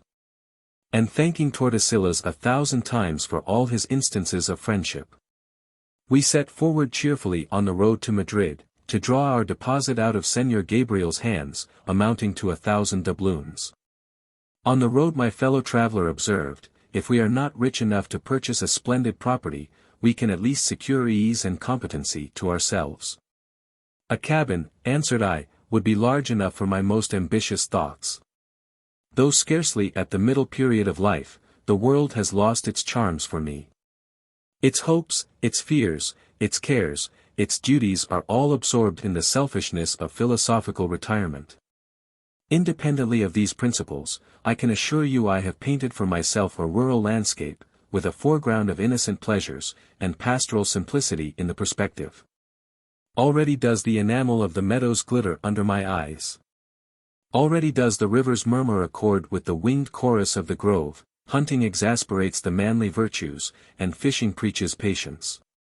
Only figure to yourself, my friend, what a continual round of amusement solitude may furnish, and you will pant to be admitted of her crew. Then, for the economy of our table, the simplest will be the cheapest, and of course the best. Unadulterated Ceres shall be our official caterer. When hunger shall have tamed our fastidious appetites into sobriety, a mumbled crust will relish like an ortolan. The supreme delight of eating is not in the thing ate, but in the palate of him who eats, a proposition in culinary philosophy proved by the frequent loathing of my own stomach. Through a long series of ministerial dinners. Abstemiousness is a luxury of the most exquisite refinement, and the best recipe in the materia medica. With your good leave, Señor Gil Blas, interrupted my secretary, I am not altogether of your mind respecting the luscious treat of abstemiousness. Why should we mess like the bankrupt sages of antiquity? Surely we may indulge the carnal man a little, without any reasonable offense to the spiritual. Since we have, by the blessing of Providence and my forecast, wherewithal to keep the spit and the spigot in exercise, do not let us take up our abode with famine and wretchedness. As soon as we get settled, we must stock our cellar, and establish a respectable larder, like people who know what is what. And do not separate themselves from the vulgar crowd to renounce the good things of this life, but to taste them with a more exquisite relish. As Hesiod says, enjoy thy riches with a liberal soul. Plenteous the feast, and smiling be the bowl. And again, to stint the wine a frugal husband shows, when from the middle of the cask it flows. What the devil, Master Scipio, interrupted I in my turn, you can cap verses out of the Greek poets. And pray where did you get acquainted with Hesiod? In very learned company, answered he. I lived some time with a walking dictionary at Salamanca, a fellow up to the elbows in quotation and commentary. He could put a large volume together like a house of cards. His library furnished him with a hodgepodge of Hebrew, Greek, and Latin commonplaces, which he translated into buckram Castilian. As I was his transcriber, some tags of verses, stings of epigrams, and sage truisms stuck by the way. With such an apparatus, replied I, your memory must be most philosophically stocked. But, not to lose sight of our future prospects, whereabouts in Spain had we best fix our Socratic abode? My voice is for Aragon, resumed my counselor. We shall there enjoy all the beauties of nature, and lead the life of paradise. Well, then, for Aragon, said I. May it teem with all the dear delights that youthful poets fancy when they dream. Chapter 10. Their doings at Madrid, the rencounter of Gil Blas in the street, and its consequences. On our arrival in Madrid, we alighted at a little public house where Scipio had been accustomed to put up, whence our first visit was to my banker, Salero. He received us very cordially, and expressed the highest satisfaction at my release. Indeed, added he, your untoward fate touched me so nearly as to change my views of a political alliance. The fortunes of courtiers are like castles in the air, so I have married my daughter Gabriella to a wealthy trader. You have acted very wisely, answered I. For besides that a bird in the hand is worth two in a bush, when a plodding citizen aspires to the honor of bringing a man of fashion into his family, he very often has an impertinent puppy for his son-in-law. Then changing the topic and coming to the point, Señor Gabriel, pursued I, we came to talk a little about the 2,000 pistoles which. Your money is all ready, said the goldsmith. Interrupting me. He then took us into his closet, and delivered the 2 bags, carefully labeled with my name on them. I thanked Salero for his exactness, and heaven in my sleeve for my escape from his daughter. At our inn, we counted over the money, and found it right, deducting 50 doubloons for the expenses of my enlargement. Our thoughts were now wholly bent upon Aragon. My secretary undertook to buy a carriage and 2 mules. It was my office to provide household and body linen. During my peregrinations for that purpose, I met Baron Steinbach, the officer in the German guards with whom Don Alfonso had been brought up. I touched my hat to him. He knew me again, and returned my greeting warmly.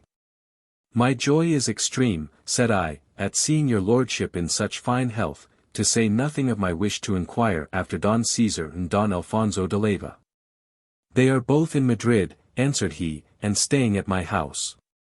They came to town about 3 months ago, to be presented on occasion of Don Alfonso's promotion. He has been appointed governor of Valencia, on the score of old family claims, without having in any shape pushed his interest at court. Nothing could be more grateful to his feelings, or prove more strongly our royal master's goodness, who delights to recognize the merits of ancestry in the persons of their descendants. Though I knew more of this matter than Steinbach, I kept my knowledge in the background. Yet so lively was my impatience to hail my old masters, that he would not damp my ardor by delay. I had a mind to try Don Alfonso, whether he still retained his regard for me. He was playing at chess with Baroness Steinbach. On my entrance, he started up from his game, ran towards me, and squeezing me tight in his embrace, "Santillane," said he, with demonstrations of the sincerest joy, at length, "then. You are restored to my heart. I am delighted at it. It was not my fault that we ever parted. You may remember how strongly I urged you not to withdraw from the castle of Leyva. You were deaf to my entreaties. But I must not chide your obstinacy, because its motive was the peace of the family. Yet you ought to have let me hear from you, and to have spared my fruitless inquiries at Granada, where my brother-in-law, Don Ferdinand, sent me word that you were. And now tell me what you are doing at Madrid. Of course you have some situation here. Be assured that I shall always take a lively interest in your concerns." "Sir," answered I, "it is but 4 months since I occupied a considerable post at court. I had the honor of being the Duke of Lerma's confidential secretary." "Can it be possible?" exclaimed Don Alfonso, as if he could scarcely believe his ears. "What, were you so near the person of the Prime Minister?" I then related how I had gained and lost his favor, and ended with avowing my determination to buy a cottage and garden with the wreck of my shattered fortunes. The son of Don Caesar heard me attentively, and made this answer: "My dear Gil Blas, you know how I have always loved you, nor shall you longer be Fortune's puppet. I will set you above her vagaries, by securing you an independence. Since you declare for a country life, a little estate of ours near Lirias, about 4 leagues from Valencia, shall be settled on you. You are acquainted with the spot. Such a present we can make without putting ourselves to the least inconvenience. I can answer for my father's joining in the act, and for Serafina's entire approbation." I threw myself at Don Alfonso's feet, who raised me immediately. More penetrated by his affection than by his bounty, I pressed his hand and said, "Sir, your conduct charms me. Your noble gift is the more welcome, as it precedes the knowledge of a service it has been in my power to render you, and I had rather owe it to your generosity than to your gratitude." This governor of my making did not know what to understand by the hint, and pressed for an explanation. I gave it in full, to his utter astonishment. Neither he nor Baron Steinbach could ever have the slightest suspicion that the government of Valencia was owing to my interest at court. Yet, having no reason to doubt the fact, my friend proposed to grant me an annuity of 2,000 ducats, in addition to the little farm at Lirias. "Hold your hand, Señor Don Alfonso," exclaimed I at this offer. "You must not set my avarice afloat again. I am myself a living witness, that fortune may give superfluities to her favorites, but has no competence to bestow. With pleasure will I accept of the estate at Lirias, where my present property will be sufficient for all my wants. Rather than increase my cares with my possessions, I would build a hospital out of my existing funds. Riches are a burden. And it must be a foolish animal that would bear fardels in the manger or the field." While we were talking after this fashion, Don Caesar came in. His joy was not less than his son's at the sight of me, and being informed of the family obligations, he again pressed me to accept of the annuity, which I again refused. When the writings were drawn, the father and son made the assignment their joint act and deed, transferring to me the fee simple, and putting me in immediate possession. My secretary half stared the eyes out of his head when I told him we had a landed estate of our own, and how we came by it. "What is the value of this little freehold?" says he. 500 ducats per annum, answered I, and the farm in high cultivation, within a ring fence. I have often been there during my stewardship. There is a small house on the banks of the Guadalaviar, in a little hamlet, surrounded by a charming country. What pleases me better than all, cried Scipio, is, that we shall have plenty of sporting, rare living, and excellent wine. Come, master, let us leave this crowded city, and hasten to our hermitage. I long to be there as much as you can do, answered I, but I must first go to the Asturias. My father and mother are not in comfortable circumstances. They shall therefore end their days with me at Lirias. Heaven, perhaps, has thrown this windfall in my way to try my filial duty, and would punish me for the neglect of it. Scipio approved my purpose, and urged its speedy execution. Yes, my friend, said I, we will set out as soon as possible. I shall consider it as my dear delight to share the gifts of fortune with the authors of my existence. We shall soon be settled in our country retreat. And then will I write these 2 Latin verses over the door of my farmhouse, in letters of gold, for the pious edification of my rustic neighbors. In vini portum. Specie fortuna, bellit. Sat me lucistis, ludite nunc alios. Book. Chapter 10. Chapter 1. Gil Blas sets out for the Asturias, and passes through Valladolid, where he goes to see his old master, Dr. Sangrado. By accident, he comes across Señor Manuel Ordóñez, governor of the hospital.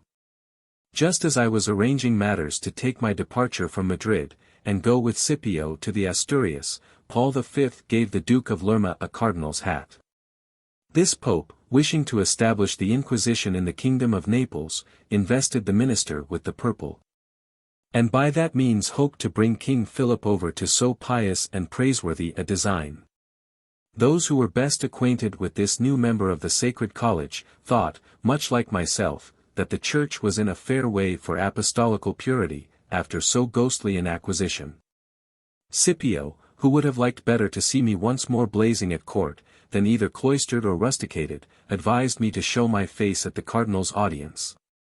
Perhaps, said he, his eminence, finding you at large by the king's order, may think it unnecessary to affect any further displeasure against you, and may even reinstate you in his service. My good friend Scipio, answered I, you seem to forget that my liberty was granted only on condition of making myself scarce in the 2 Castiles. Besides, can you suppose me so soon inclined to become an absentee from my domain of Lirias? I have told you before, and I tell it you once again, though the Duke of Lerma should restore me to his good graces, though he should even offer me Don Rodrigo de Calderona's place, I would refuse it. My resolution is taken, I mean to go and find out my parents at Oviedo, and carry them with me to Valencia.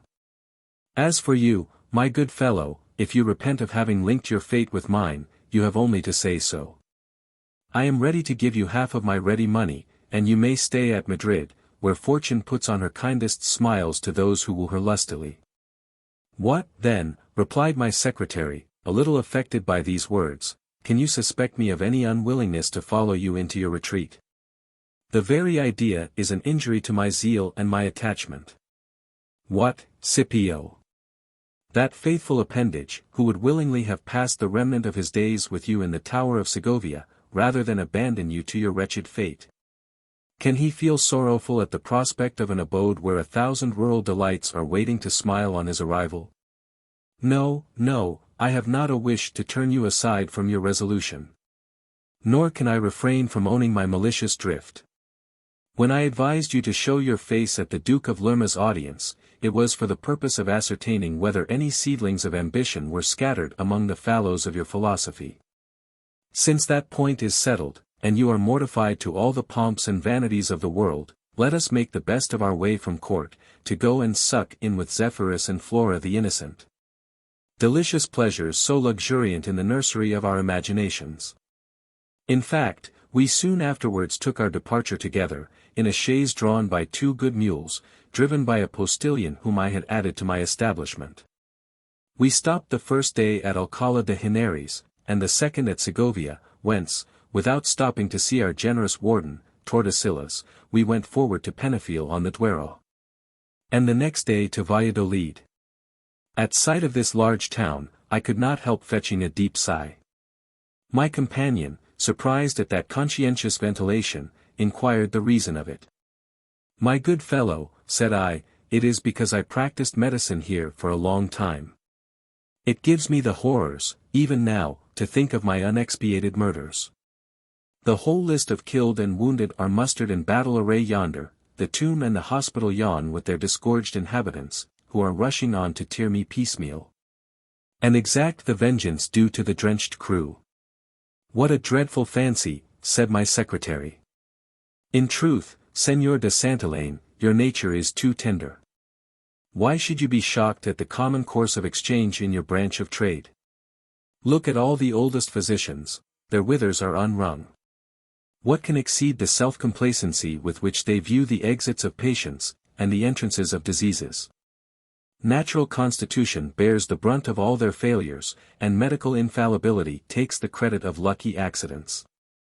"It is very true," replied I, "that Dr. Sangrado, on whose practice I formed myself, was like the rest of the old physicians in point of self-complacency. It was to little purpose that 20 people in a day yielded to his prowess. He was so persuaded that bleeding in the arm and copious libations of warm water were specifics for every case, that instead of doubting whether the death of his patients might not possibly invalidate the efficacy of his prescriptions, he ascribed the result to a vacillating compliance with his system." "By all the powers," cried Scipio with a burst of laughter, "you open to me an incomparable character." "If you have any curiosity to be better acquainted with him," said I, "it may be gratified tomorrow, should Sangrado be still living, and resident at Valladolid, but it is highly improbable. For he had one foot in the grave when I left him several years ago." Our first care, on putting up at the inn, was to inquire after this doctor.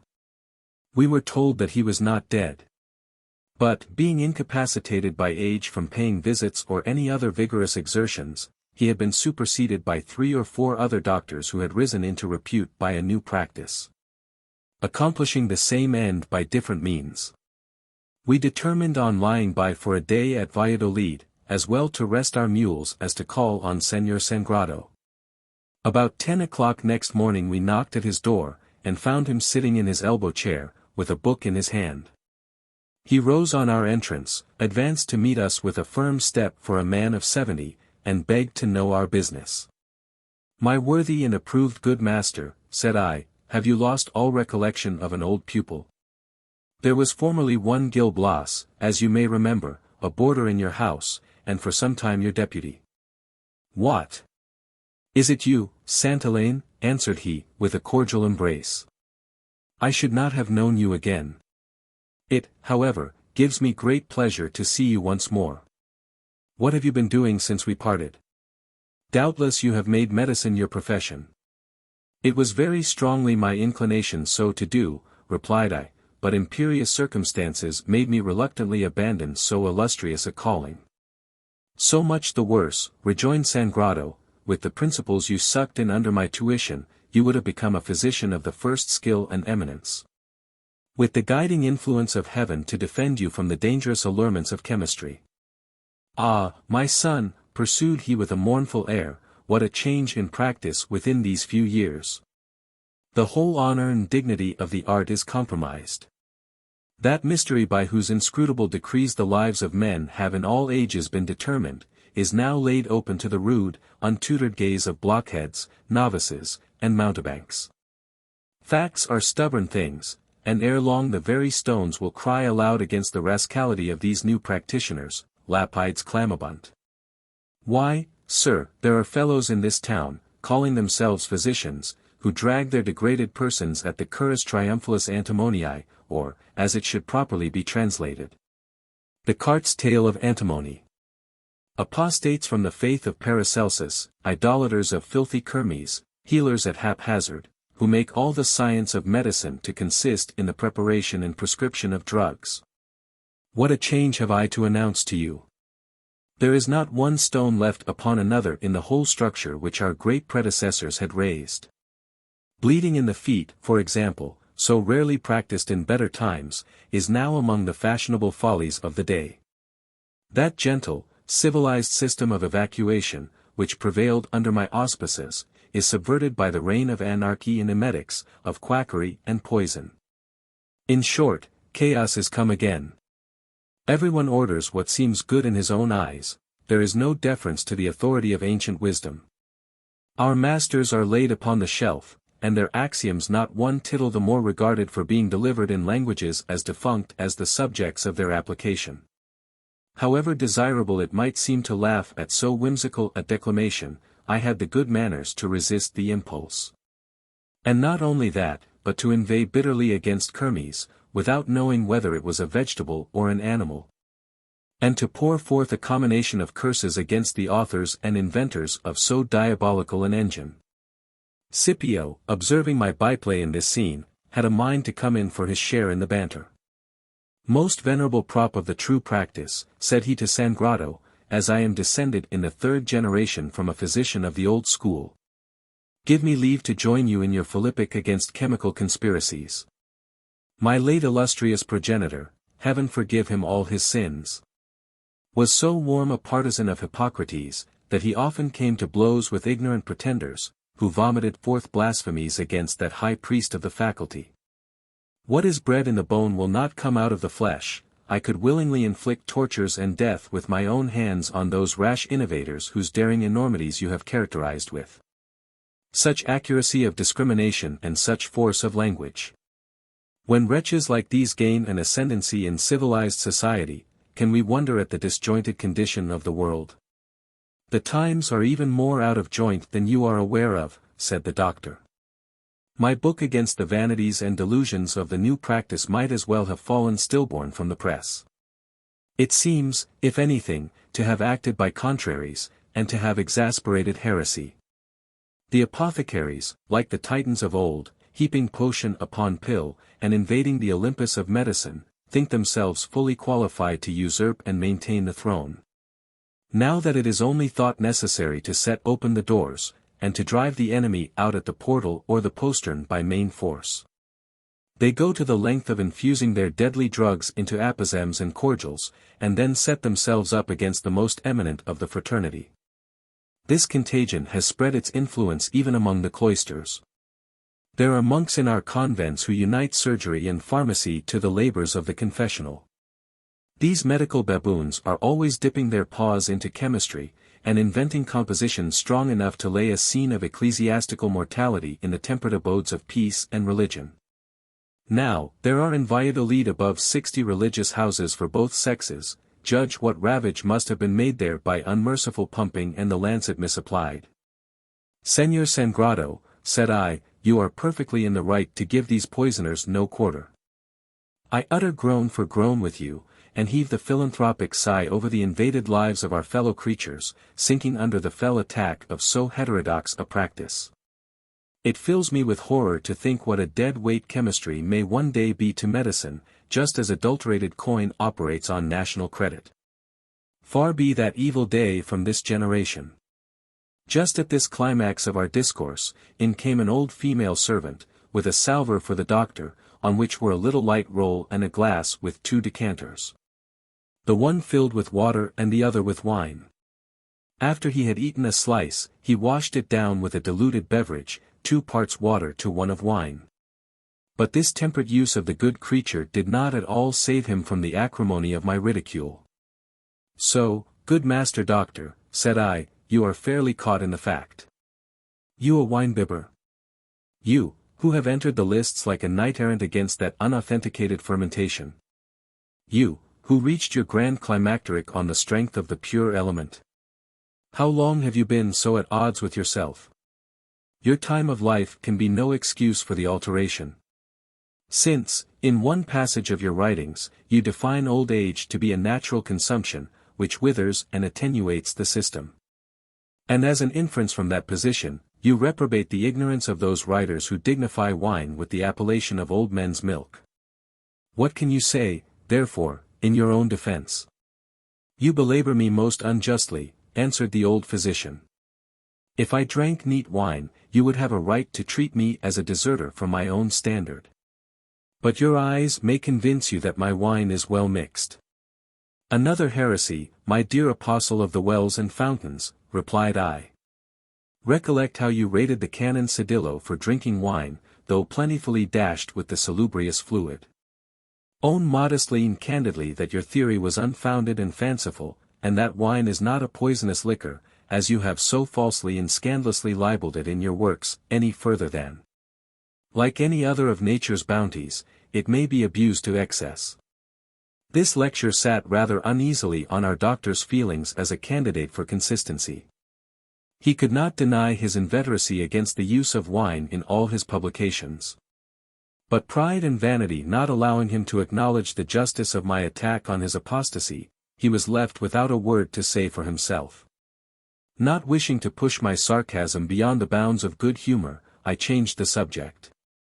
And after a few minutes' longer stay, took my leave, gravely exhorting him to maintain his ground against the new practitioners.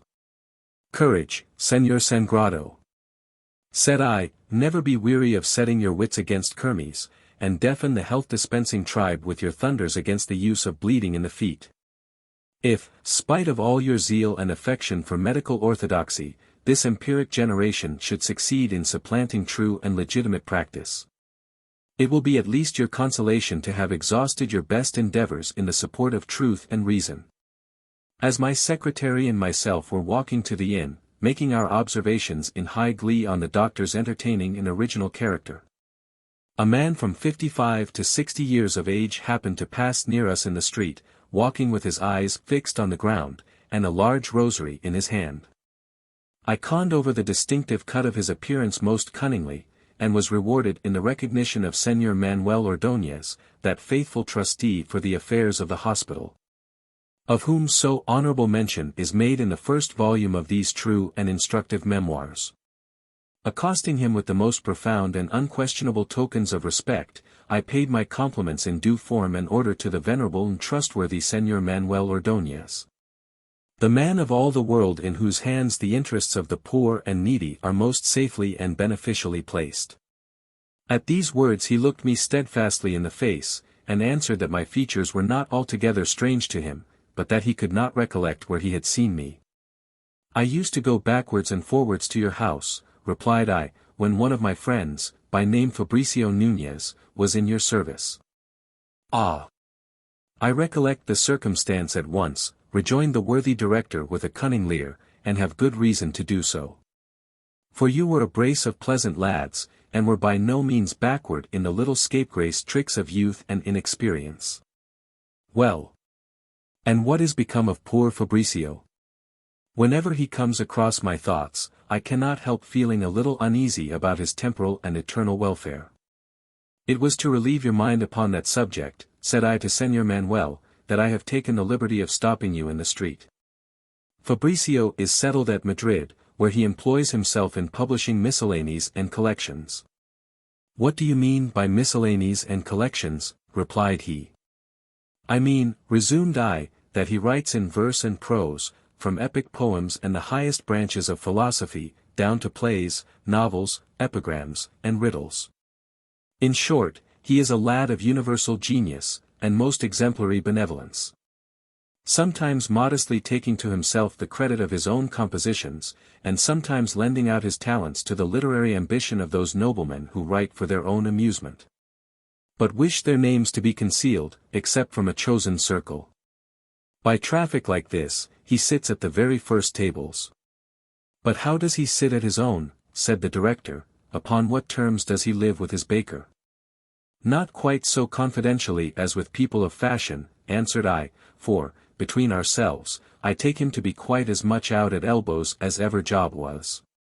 More bonds and judgments against him than ever Job had, take my word for it, replied Ordóñez. Let him lick the spittle of his titled friends and patrons, till his stomach heaves at the nauseating saliva. His printed dedications and his oral flattery, in spite of all the cringing and all the toad-eating which constitute the stock in trade of his profession, with all the profits of his works, whether by subscription or ordinary publication, will not bring grist enough to his mill to keep hunger from the door. Mind if what I say does not turn out to be true. He will come to the dogs at last. Nothing more likely, replied I. For he cohabits with the muses already, and many a plain man has found to his cost, that there is no keeping company with the sisters without being worried by their bullying brethren. My friend Fabricio would have done much better by remaining quietly with your lordship. He would now have been lying on a bed of roses, and everything he had touched would have turned to gold. He would at least have been in a very snug berth, said Manuel. He was a great favorite of mine. And I meant, by a regular gradation from subaltern to principal situations, to have established him in ease and affluence on the basis of public charity. But the foolish fellow took it into his head to set up for a wit. He wrote a play, and brought it out at the theatre in this town. The piece went off tolerably well, and nothing thenceforth would serve his turn but commencing author by profession. Lope de Vega, in his estimation, was but a type of him, preferring, therefore, the intoxicating vapour of public applause to the plain roast and boiled of this substantial ordinary. He came to me for his discharge. It was to no purpose for me to argue the point, or to prove to him what a silly cur he was. To drop the bone and run after the shadow, the mad blockhead was so suffocated by the smother of authorship, that the instinctive dread of fire could not rouse his alacrity to escape burning. In short, he was miserably unconscious of his own interest, as his successor can testify.